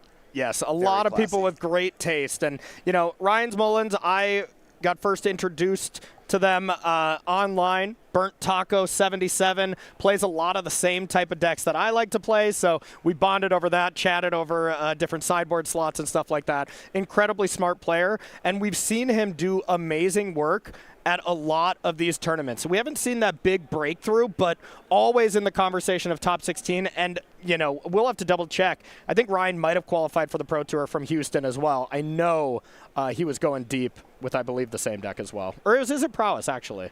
All right, so Mullins resolves a... nope, never mind. I'm going to say thank God, because Goblin Bombardment is a disaster for Bellamy's deck. Just everything has 1 toughness, just destroying everything. So Ice Fang into Force Negation takes care of that one. The Pride did hit, so the cats are starting to come. Ice Fang gets in. Here's a Birthing Ritual. Okay. Not a bad place to be, looking for an Oculus. I mean, an Oculus right here, and all of a sudden we are definitely putting advantage to Ryan, and the eye is here. Great Eye is ever watchful. 5-5, a 2-2 is coming, and this is absolutely monstrous. And now a huge pressure on Mullins to be able to deal with this. If 1 turn goes by and the Oculus is not dealt with, that's almost game over. Agreed. There's Thraben Charm to be able to deal with it. Some combination of Galvanic Discharge with some extra energy. There's one Static Prison, so there is some answers, but Flage alone is not enough. So, and yeah, it won't be dealt with this turn. So, as we were saying in the intro, fantastic matchup for the Simic Birthing Ritual deck. I don't think I said anything else, right? Yeah, I mean, as we often say, everyone's got a plan to get punched in the face. Yes, you know? yes. A turn 3 Oculus is good in any format, and now that's going to stop the beatdowns.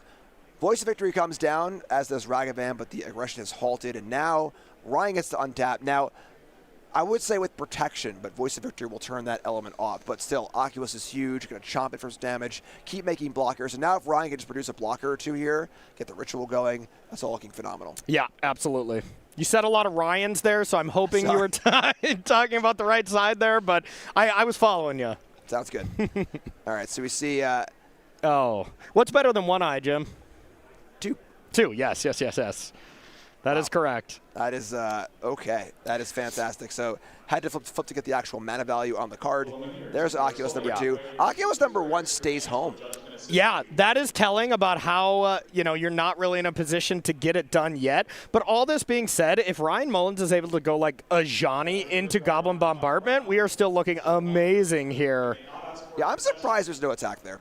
I think at 17 life with 3 other blockers, the game's going to close pretty quick. Maybe maybe Bellamy's just saying, I'll attack for 10 and then 10, and just kind of go for it that way. I think basically because you're playing around having exactly one Thraben Charm to deal with the one blocker, and then you put yourself in an awkward position. But yeah, I agree. It could have went the other way for sure.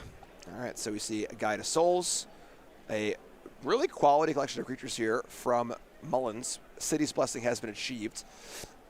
But no life gained as that Guide of Soul came in after the Pyromancer. So gonna get the Oscillate Pride going to town. Oh, now, of course, you can just throw away your Voice of Victory here, which is a real cost. Yeah, that's a heavy cost. But you do gain 2 energy here, and Oscillate Pride now puts 2 cats into play and 2 warriors. All right, so there's your warriors coming in off the old Mobilize. Ryan is done for turn, put a land, all tapped out, so... Sorry, Mullins. Bellamy can safely block. And I want everyone to know that Jim and I were like, we really wanted to see how this matchup interacts, and maybe we've made a grave mistake with 2 Ryans here. We're going to butcher this all day, I feel. No, we're good. From this point on, the word Ryan is banned in this booth. All right? Okay, so gotcha. Right? All right, so 4 energy, and here come, so the Onslaught's coming. Here come the cats. No mobilized tokens. Shouldn't there still be the warriors, though, I believe? Now, is it all part of one trigger? So you can't miss half of it, correct? Yeah, that's what I would think as well, unless we're missing something. I think that should be some extra warriors. And we see the judge hovering over there. Maybe we are, and I see ready to stop. There we go. Okay. Yeah, thank you, judges. This is exactly what we want. We want to see, And maybe I have this wrong as well, but I believe there should be 2 more tokens. Yeah, I know there are times where when you create a copy of a token that has a certain characteristic, or if it would die end of turn, that characteristic can carry over. Sometimes I don't know if that's the case, also Pride or not, but I know you get to keep those normally through the Voice of Victory clause, but yeah, maybe I could be wrong. Okay, so we see, like we were saying last turn, Bellamy deciding to go, you know what, I'll attack for 10 and then 10 again. And then has another Oculus. So what's better than 2 eyes, Corey? I don't know. Yeah, I don't know either, 3, I believe. Yes. So and then 3 more manifests. So the board is absolutely flooded here. And with Bellamy at 17 life, things are looking unbeatable, frankly. Absolutely. Because even if Mullins is able to deal with one of the Oculi, 2 more still come in, and that'll do it. Now, Mullins could gain a bunch of life here. Guide of Souls, make some more tokens with Oslo Pride and friends, but a lot to do to even just stay alive, let alone beat this army of Oculus. Yep, absolutely. And chat really helping out here. Tokens have to be alive at end step for you to get them. So even if you would sacrifice them with Voice of Victory, you still get them because they're there, but if they were blocked and they don't exist, you don't get them. So, makes a lot of sense. Thank you, chat. All right, so getting some more manifest tokens out of here. There we go, all marked. And all that being said, after, you know, minor judge thing there. The eyes will be able to get this done. Looks like there's one galvanic, but just an army of grizzly bears, and you never know if the fourth eye is underneath one of those manifests. And this more than likely isn't enough to be able to stay alive. Maybe there's another Thraben Charm to deal with one more Oculus, or Goblin Bombardment to deal with one more, but I think the damage is done. Yeah, so noting the numbers on here, you do need to keep track of which face-down card came in at which time. That's why those are numbered. So we know that, you know, the number 1 was the first one to come in, obviously. So you can't do the shell game. Yes. My first game ever playing with Morph at like the Legion's pre-release. Yeah. I like played like a Morph and did a shell game. And my opponent was like, I don't think you could do that. To call the judge, and yeah, you can't do that. Yeah. So I played the finals of a Grand Prix once where it was a manifest mirror, essentially, green-white devotion mirror, which anyone who had the great joy of watching that will remember it because it was the longest finals in GP history, and I got 2-0'd. But it was like we each had 8 manifests or so they were out of manifest tokens. They started writing them on paper. Like, it was an absolute mess, I'll tell you that. It does sound messy. So Bellamy going to check all the current manifests that are here, looking for the fourth Oculus, and we get a flip. Oh, I'm sorry, blocking. Yes, there we go. So Ragavan comes in, gets blocked. Just going to trade off with one of the manifests, I suppose. Yep. Okay. All right, back Bellamy's way. Here is an Ice Fang. Draw a card. Setting up for another ritual. Yep, and the one Oculus to be able to get in there to put Ryan down to 4, but the rest of the attacks, not enough to push through. I mean, you definitely could think about attacking with the rest of the 2/2s, but Bellamy just playing this nice and slow, keep the ritual value going, and it's tough to lose from this point. Corey, you got to put a quarter in the jar. I did. Oh, dang it. Okay. At least I'm only at like a quarter. You know, you're at like a full $20. Yeah. All right. Well, there's the fourth Oculus. You know what? What's better? I'm done. I'm out of here. Okay. Thank you. All right, so Oculus, 2 more manifests, and Mullins, even just dealing with 2 Oculi is pretty impressive. But the full 4. Couldn't ask for more. No kidding. Having the play as well from Bellamy, that is huge. And stealing game 1 here, Bellamy's got to be ecstatic because post-board, I think it does get a little bit better. Mullins isn't going to change a lot, but Bellamy's going to bring in Stern Scolding. Stern Scolding is phenomenal in this matchup. Stern Scolding, Spell Snare, any of those 1-mana counter spells that has an effective way to trade up with the Johnnies and stuff like that. That's what you really need to be doing. One brave Ocelot Pride. So rule them all. Oh, I love it. Bellamy says, I will block with every single thing. All of them. Yes. That Ocelot Pride is not going to die a horrible death because Mullins says, you know what, I'm just going to back out. But here. First, it's going to scratch. Yeah. It's going to scratch first. Yeah. So a really, really impressive game from Bellamy. I got to make sure you show what those manifests are, though. We got to make sure those are all. You do, yes. Actual manifests, you know. We got to keep this, and here they go. Flip them up. Fantastic. So, yeah, great stuff from Bellamy. Mullins is like, I don't care. I get it. I get it. All right, so going over to our sideboard, Ryan Mullins on the bottom has 1 Blood Moon, 2 Celestial Purge, 3 Deafening Silence, 1 Ghost Vacuum, 1 Meltdown, 1 Surgical Extraction, 1 The Legend of Roku, 1 Vexing Bauble, 2 Rare Tear, and 2 Wrath of the Skies.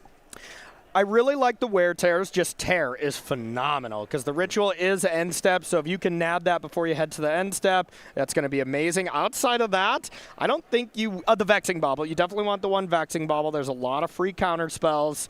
You could get a little frisky with the Legend of Roku. I mean, you're 8-0. You're feeling good. Maybe get that 4-mana new card in and flex on all of us.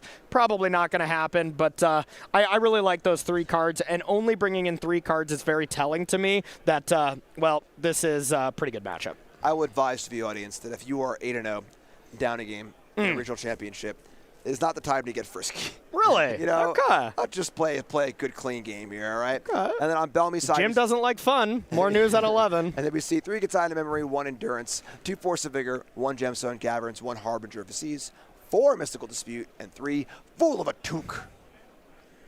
What? Stern Scolding. Okay. You've seen Lord of the Rings. Yeah, I've seen it once or twice, I guess. Not all enough right. times. Yeah, apparently not. Stern Scolding, that's really all I like. And then outside of that, if we go to Game 3, that Gemstone Cavern's coming in as well. But not a lot here. Stern Scolding is great, don't get me wrong, but it's really hard to think like, okay, what are the cards that I absolutely need against Boros Energy? You would think sweepers, right?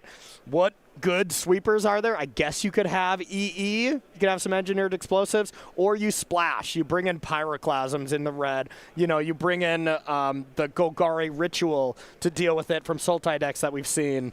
Either way, none of the answers are great from Simic, and that's why this matchup is a little tough.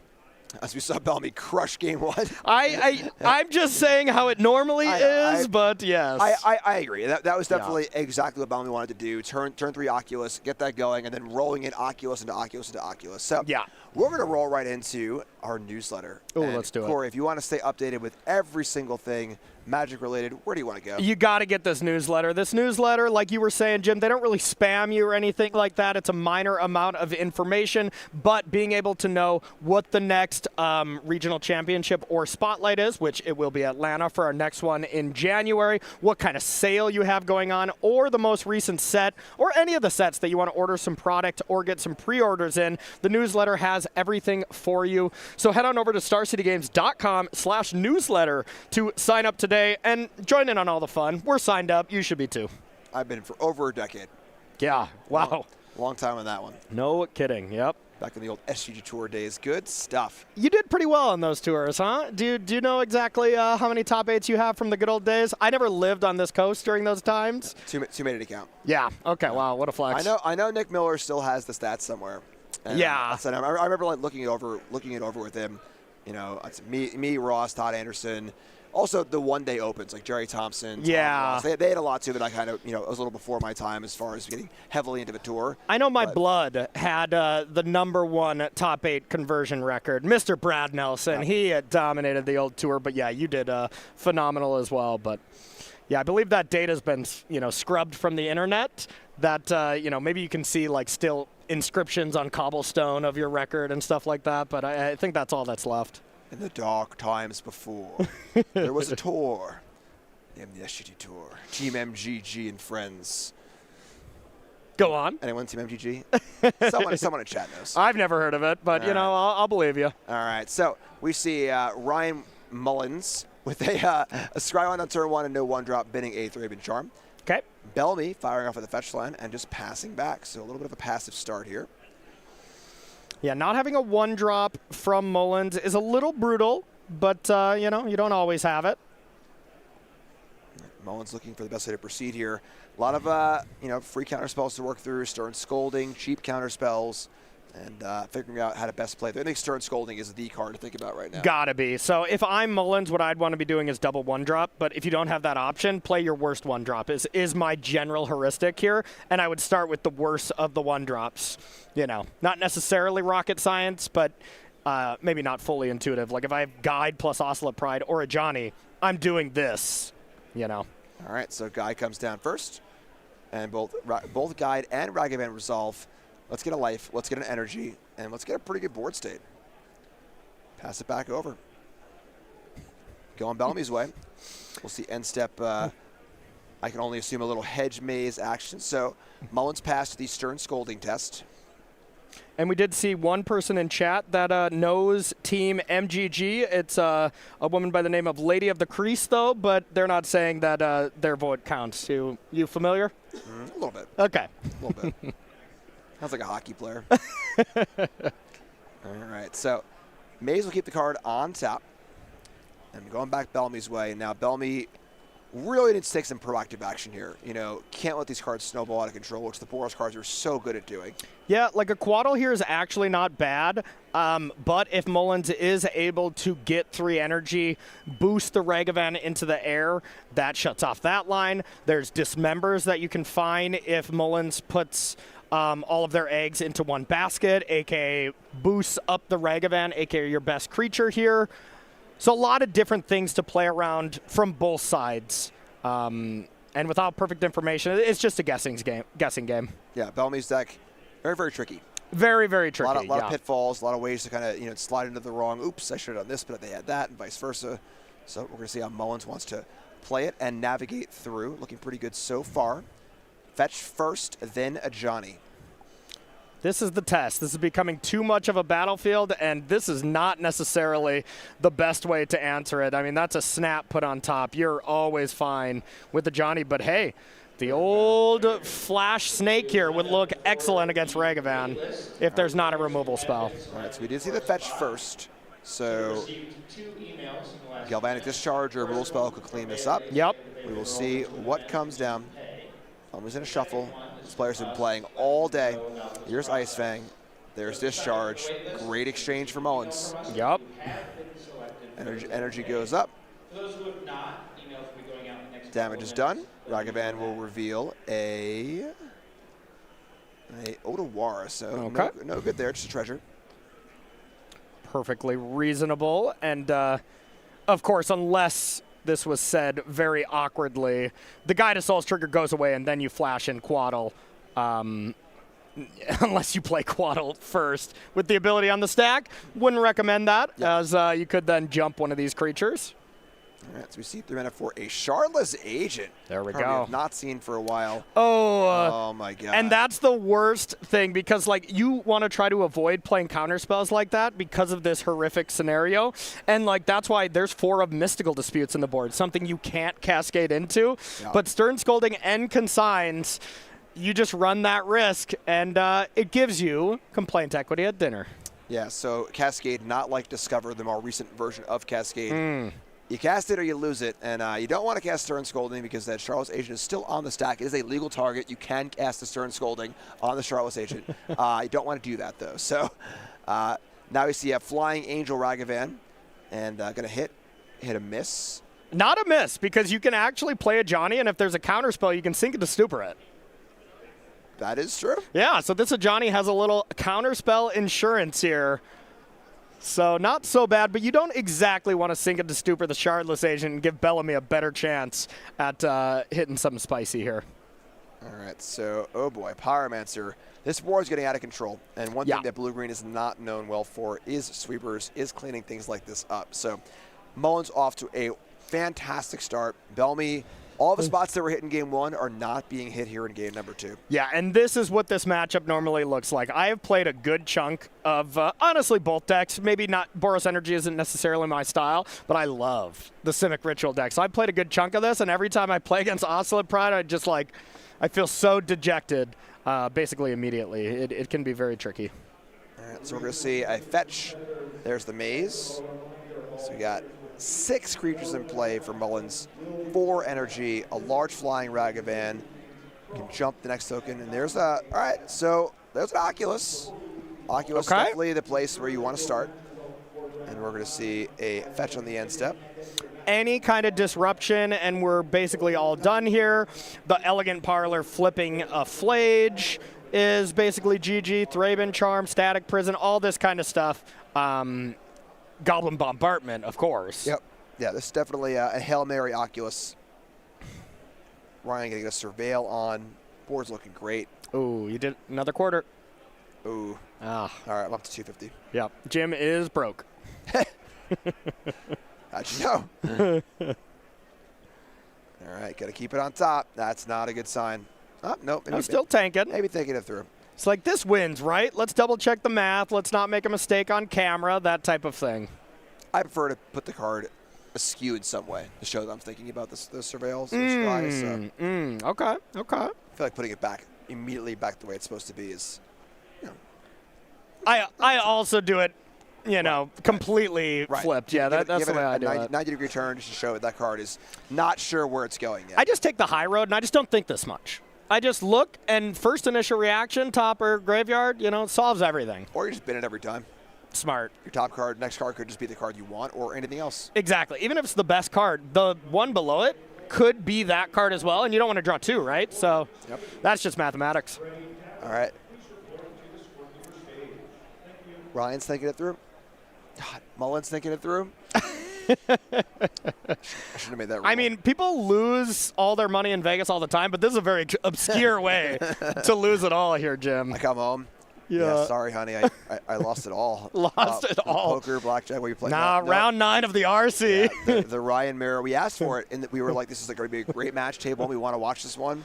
And ate us alive. Yeah, unfortunately, you got some splaining to do. All right, so we got more energy, just everything going on here for Mullins. Now, Oculus is good.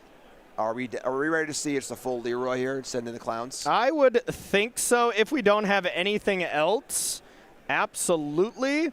But yeah, I mean, the 2 guides get to jump 2 things, like. Yeah, that's pretty good. Let me send the. I don't even know what you said in the air, honestly. I mean, 2 things in the air is at least 8-ish. I mean, 3 in the air because the Ragavan's already in the air. Right. Well, I mean, once they get blocked by Oculus, but yeah. Like, how is it just send all? It just has to be lethal, right? Yeah, I mean, hey, this isn't the spot to speed up. As much as we joke around here, you know, players that get into this spot, your fellow teammates, Reed Duke, they slow down. You know, the greatest players, they slow down and they say, like, how can I lose this? What can I do to punt this? And then you make sure to avoid that. So we can think, like, oh, what would you – oh, my God. Is that just the swollest Ragavan ever? Yes. That is not what I expected, but I love this. Me either. So Mullins deciding that it's time to go tall. So all of the counters from the energy go onto the Ragavan, making it an absolutely monstrous 8/7 flying monkey pirate. This is huge brain because look at these attacks. Like, no matter what, the Ragavan has to get chumped by the Oculus. I guess you could let the Elemental through and take the Ragavan and go to 1. That was one other option, but that was an awesome play. That is probably not what I would have done, but now you think, you can't dismember it. How do you kill that from the Simic side? There's literally 1 petty theft. Otherwise, that is just an unkillable 8/7 Ragavan. That is a first for me. Check that off the bingo card. Now, I will say that this does play a little weakly into Ice Fang Coddle. Yes. You know, so going kind of big. And honestly, going wide doesn't really get punished from Bellamy's deck very poorly, right? Yeah, you know, actually, now that I take that back, sorry to interrupt you there, the cat couldn't have been blocked because Johnny flips and then you win. So that was a forced block from Mullins. You know when you put your opponent into a forced block situation, you thought it through and you feel pretty good about it. Yeah, I'm still curious if the full send spreading the counters out was lethal or not, but we're going to see some rituals here. And now it's time to go to the end step and take a little look at these top cards. What can these Shardless agents become? All right, okay. Oculus is a good start. Looks like a chump blocker to me. That's trigger number 1. Honestly, an Ice Fang here wouldn't be too shabby. I mean... Okay, that's a better chump blocker. Yeah, okay. Not bad. So now...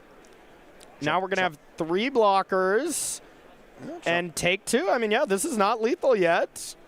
We got to have some stuff going on. It looks like we are hellbent.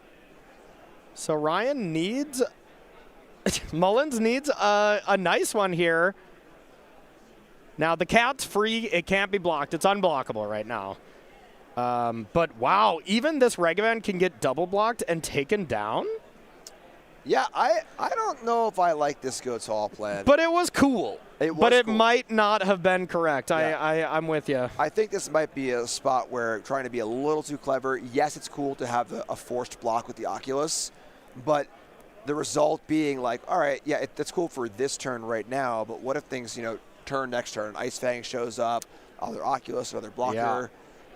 Because now Ryan, Bellamy can kind of chump block out of this a little bit to buy some more time. It's not a chump block. It's you can block with Endurance and Oculus, and you only lose the Oculus and you lose the Ragavan. So right now, I actually think Bellamy is ahead. I don't know if you want to lose the Oculus. What? I think, I mean, you might just jump. There are so many like flying blockers in this deck. There's 2 rituals go. I don't know. This is a deck that snowballs out of control. The ritual deck with 2 rituals, like I don't think you can get in with Ragavan here. Losing this Ragavan is too good. I agree with Mullins. And I really think Bellamy is ahead here after a game that we thought was comically over, in my opinion. Showing the power of birthing ritual. So back Bellamy's way. And Mullins, you know, drew a card, didn't play it, which means it's almost assuredly a land. I mean, any creature would have been played, any spell would have been played. Yep. So Ragavan out of his sleeve to show it as flying. It is an angel. Angel monkey, yep. Someone in chat, that is not a monkey, that's an ape now. Yep. I don't know if apes fly, but whatever. We'll give you that one, chat. I missed that day in science class.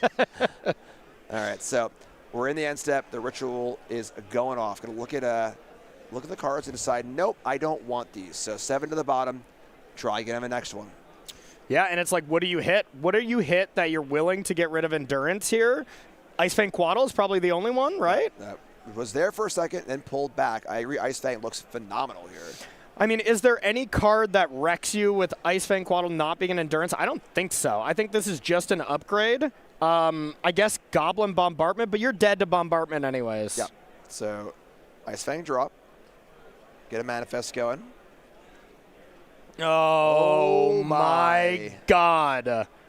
Is Bellamy doing this? Looks like it. Oculus. 2 more blockers. Now, there is the fear, of course, that if this Cat Warrior ever dies, Johnny flips. And the game's over. Yeah. Get a little scary. This cat's unblockable right now. Yeah. It was last turn. It'll be unblockable this turn.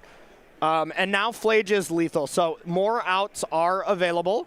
And Bellamy does have to clock Mullins in some way. So, I mean, is there any, creature that can... Arboreal Grazer would be the dream underneath one of those manifests, and it's in Bellamy's range to play that card in high numbers. But there is no 1-2 or a 0-3 style creature, so everything would kill the cat. So you have to find a way to deal with the Johnny straight away, which without extra mana to spare, Dismember can't do. So. This cat's unblockable. Bellamy takes it down to 3, and again, Mullins just plays a land, says go. So it's 1 card in hand, but it's really hard to imagine it's anything but air. Yeah. So back Bellamy's way. And now Bellamy, doesn't matter if it's an air. We got 14 cards to look at thanks to these rituals.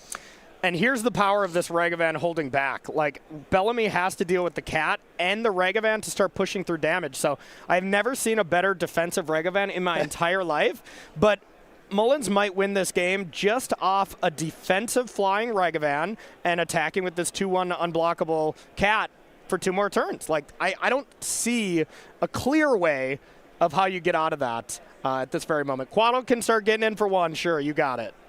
Yeah, Dismember not looking so hot here at 3 life. Mm-hmm. There's Brazen Borrowers. Sink into Stupors. Sink into Stupors and Brazen Borrow is the cards. Yep. They're both great against either the Ragavan or the cat, so that's what we're looking for here. So the Ice Fang's going to get frisky, get in the red zone, deal a point, and then probably say bye-bye when these rituals go off. The best card is Fibblefip. It really is, because you can draw two looks at Sink into Stupor. No, yeah, and then you get to sack that one to the next ritual. So second best, of course, Culling Oracle. And now you get 2 looks at one of the bounce spells. All right, so Oracle goes off. Oh, boy. Love the face from Bellamy here. I love that little, okay, that one will play. Just what I needed, it would seem. All right, so Sink into Stupor's found. Still a ritual to go through here as well. I got to say, that one turn where Ragavan went tall, I'm not saying that was a mistake or not. Easily could have been right, easily could have been wrong. It was very complicated. Outside of that, these 2 players have played some phenomenal Magic. We haven't seen Mullins on, at least you and I haven't, a lot, but we've seen a lot of Bellamy, and he's living up to the hype that we've been giving him. Just played clean, tight Magic in the face of some tricky things throughout the day. The Torpor Orb playing around that nicely, and a plethora of other options. Both of the Ryans very much impressing me. Yeah, cool to see. Both players seem crisp, too. It feels like, usually round 9 can be a little bit of a slog, a little bit of like a test of endurance. Both players are playing crisp. Yeah. Great to see 2 high-level players going at it at our table 1, 8-0. This is what Tournament Magic's all about. They're young. Their brains are still firing on all cylinders. Unlike Jim and I, who have, we've peaked. It's bedtime. It's bedtime, absolutely. All right. So board improves even more. More manifests come down. Whole bunch of stuff to play for Bellamy. That Sink into Stupor is hand and ready to roll. What is that? Is that land Gemstone Caverns? I believe it is. He was on the draw. Oh, right. Okay. Yeah. Yeah. Right. back to the young brains firing on all cylinders Right. thing. Bad matchup. Assume you lose game 1, but yeah, you're totally correct. Yes. All right, so. All right, Bellamy thinking it through. And I do see, I mean, I believe that is a Brazen Bar in the graveyard. So there is only Sink into Stupors as options. There are 4. It's a full play set. Yeah. Mullins wondering, how did we get here? Yeah. It's like, why is this Ragavan so tall? All right, so going to start things off with a Oscillate Oscillate Pride. Okay.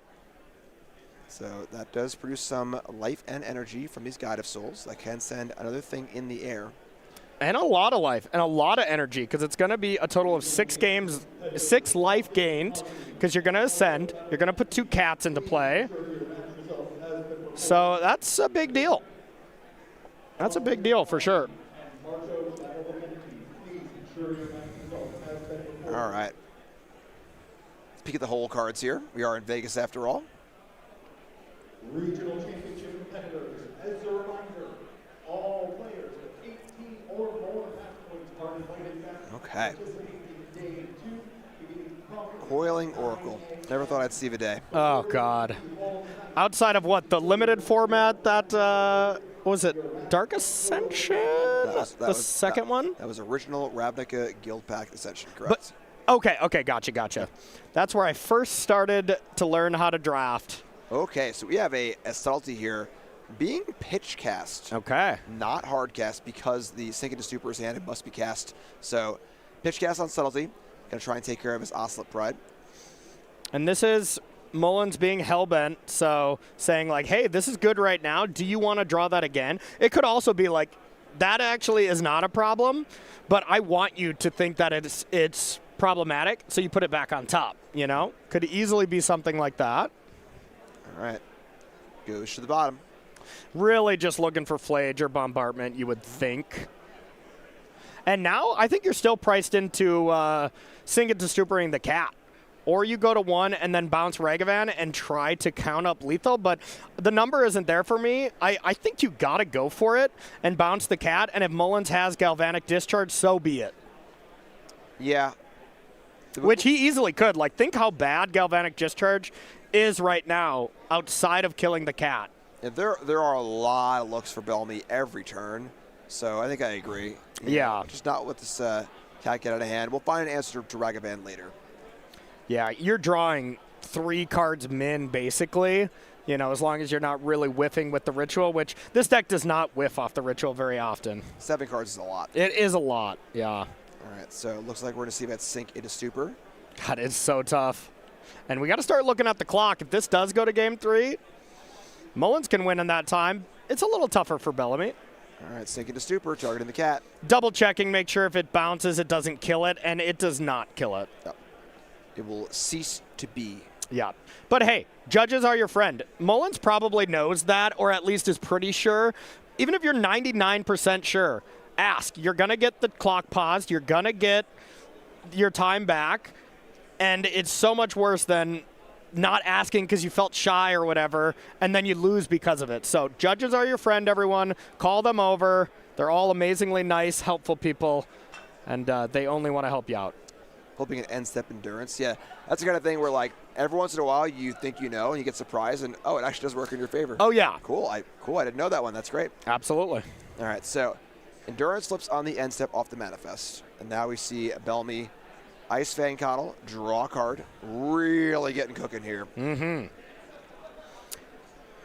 And now, you know, if we can just find what, like a Flare of Denial or something like that, some kind of interaction here for whatever could be on the top, we're at GG territory, the spot where Mullins maybe can't do anything. Yeah, for sure. And there's a lot of looks here. Yeah. The Ragavan isn't really the problem. The Ragavan is being held back right now. You know, as this game goes on, Bellamy looks better and better and better. Yeah. Mullins needs to find a way out here. So, yeah, I agree. 1 flare. Is that flare in the window right there? I think that's flare in the window. Well, you can't birthing ritual for it. Yeah. I was getting ahead of myself there. We got to draw a flare off of the. There you go. So a whiff, a rare whiff after we were just talking about it. So that one has force. Oh boy. As I was saying, you whiff with this deck all the time. You know, that one had force negation in the window. So all right. So Not exactly the end step Bellamy's looking for. I mean, we only have one card, so the only thing you can really have as interaction is one Stern Scolding in case Mullins were to draw a Johnny number 2. So as far as I'm seeing, Mullins has a rip at Bombardment or Flage for GG right now. All right. Finish the manifest. The board's getting real messy. The draw for Mullins. He sat up. Looking to force the game 3. I'm feeling a Flage here. Nope. How about a Johnny? That's a Johnny. All right, so a Johnny can Legend Rule in and flip the other Johnny. Have the Flare. Okay, yeah, of course. Can still have the Flare. You only need one card for that. Yep. All right, so awesome. Flare sacks a Coiling Oracle. And now I think it might be time for things to get a little frisky. Yep. The Oculi are many. The manifests are many. Endurance hanging out. Yeah, this is a messy. Let's clean this up. I agree, Bellamy. Let's go. So we got what? We got 6 manifests, 3 Oculi. So 5, 10, 15. One gets blocked. 10. It's a decent chunk. I don't think it's 22, but it's a decent chunk. I like that you stopped the math halfway through. Like, you know what? It's close enough. I'm gonna stop counting. Yeah, here. good call. Okay. Man, this Regavan has soaked up like 50 damage over the last couple turns. It's funny though because it looks so good on defense here, but I think that again looking back to that turn, going wide might have not been necessary at all. Maybe. Yeah. We'll see. So. And it looks like the 3 eyes are coming in as you still have Quaddle, you still have Endurance back. Any of those could be Ice Fang Quaddles as well. Plenty of things can be underneath those manifests. All right, yeah. And Bellamy, now with no more defense, you might pull a Flare or something off of a draw from these birthing rituals, but need to be aware that there are a lot of time bombs in Mullins' deck. You were saying a Johnny, Bombardment, Flage. That's a pretty wide spread of cards that end the game. Yes. I really thought Mullins was going to win with this Johnny, to be honest. And both of them did a graveyard check here. That would be the card that's not on my bingo card to win this. But, as I say that, the manifest is not an option. So, that's why these eyes are coming in. Bellamy's like, you know what? Let's get rid of one of those. When you're drawing essentially 6 cards a turn, you know what? I'm now thinking, I don't think Bellamy missed last turn. I think he chose not to put things into play because decking is a possibility here. God.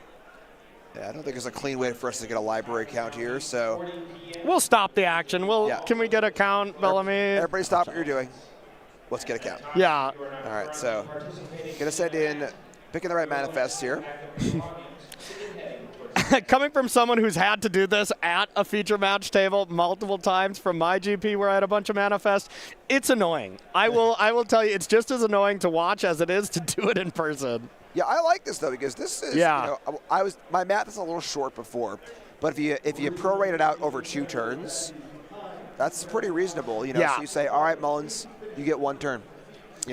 Yeah, and so the other thing that you can do to prevent decking is double endurance, but I'm seeing one in the graveyard and I'm seeing the other one in play. There is a third one in the sideboard if it got brought in, but it doesn't seem good in the matchup, but you never know. It seems fine, honestly. It's not terrible, so I could see it. But blocks Guided Souls jump flyers and random Ragavans, so. It's probably better than Fibblethip the Lost here in this matchup, or Force a Negation, You take that back. All right, it's nowhere near as good as Fibblethip the Lost or Force a Negation in this matchup. Whatever, but well, you take that back. Little Fibblethip, he's trying his best. Just because he ain't a hero doesn't mean he's not, Whenever you hit Birthing Ritual, Fibblethip off Birthing Ritual, that is main character energy for sure. When you just cast it, yeah, maybe not, but. All right, so it looks like our attacks are locked in here. So we've got Manifest number 5 and Manifest number 6 are staying home. The Endurance is staying home. Yeah. We have 3 Oculi, and we've got 3 Manifests coming in. Ooh, this is leading me to believe that Bellamy might get decked, because if you want to keep those eyes alive, you want 6 cards to be taken off the deck here. And wow, would that be a hilarious way to win. All right.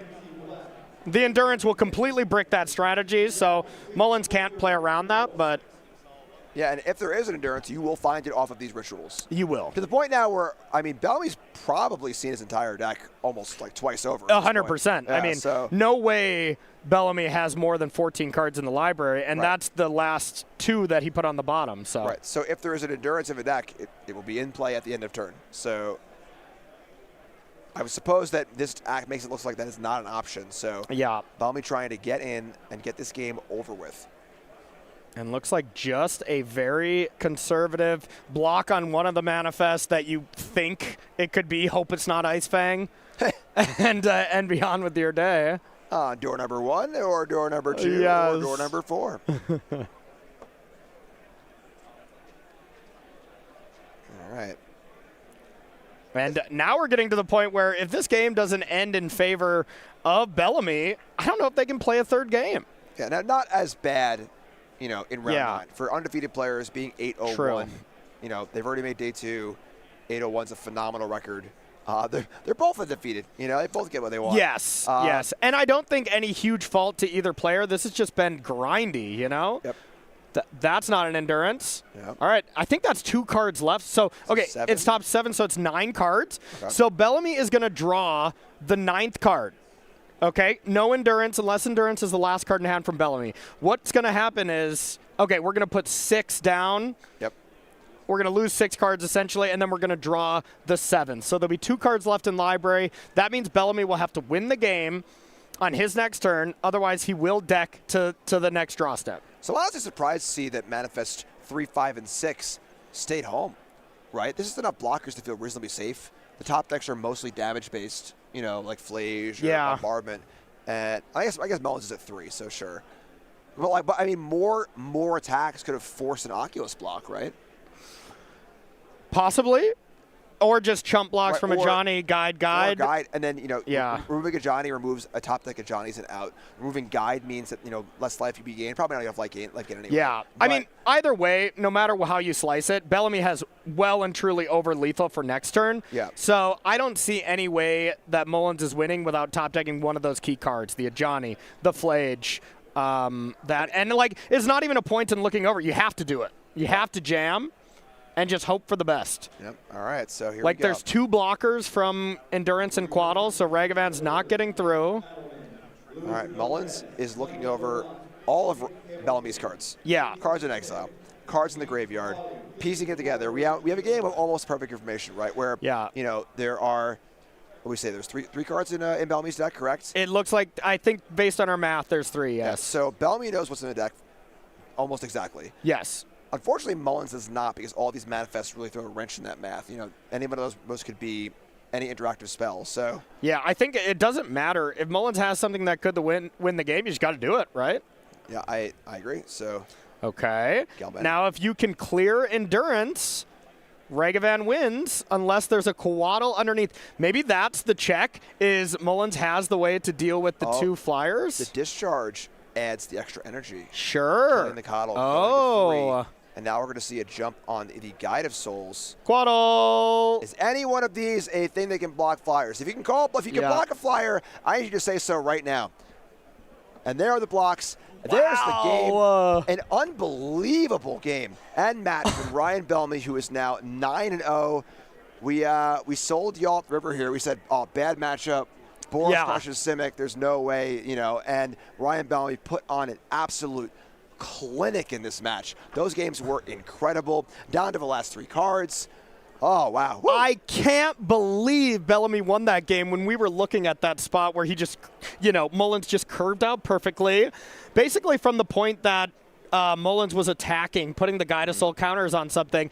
That's definitely going to be something Mullins is going to look back on. Yep. And, that would be a great moment to make a video talk about your reasonings, why you did such a thing. I don't know if there was a better line that could have been done there, but the particular giant Ragavan line did not work out. Thanks to a couple timely top decks. I'm being able to have Endurance and Oculus down as that double block, and then finding the Sink into Stupor right when you need it for the cat. Some things had to go right, but also Bellamy had to play that masterfully. I feel a lot better that I'm 0-3 against him after just watching him work people all day, you know? Yeah, that was super impressive. And the thing is, this deck it looks so funny on paper. Just coiling oracles and shardless agents, but seeing it in action does a really good job. It sees so many cards. Yeah. You really can put together a lot of great interaction. Really, really awesome stuff. A very, very worthy 9-0. Ryan Bellamy, great stuff. Again, Ryan Mullins in great shape. 8-1. Yeah. Still a great day. Get some dinner. Come back tomorrow. Yeah. That's great stuff. Woo, what a match to end the day. What a weekend. You know, I mean, what a start to this tournament. We still have the best day tomorrow where we're going to lock up 32 Pro Tour slots. We're going to lock up those 2 World Championship slots and give away a ton of money. But what a good first day to set the stage. Fantastic stuff. So we will be back here tomorrow with all of our Day 2 action. We're sending 32 players to the Pro Tour. We got tons of money to give away, and we got 2 World Championship slots. 2 Magic players will achieve their highest dream. There is no greater honor in Magic than playing in the World Championship.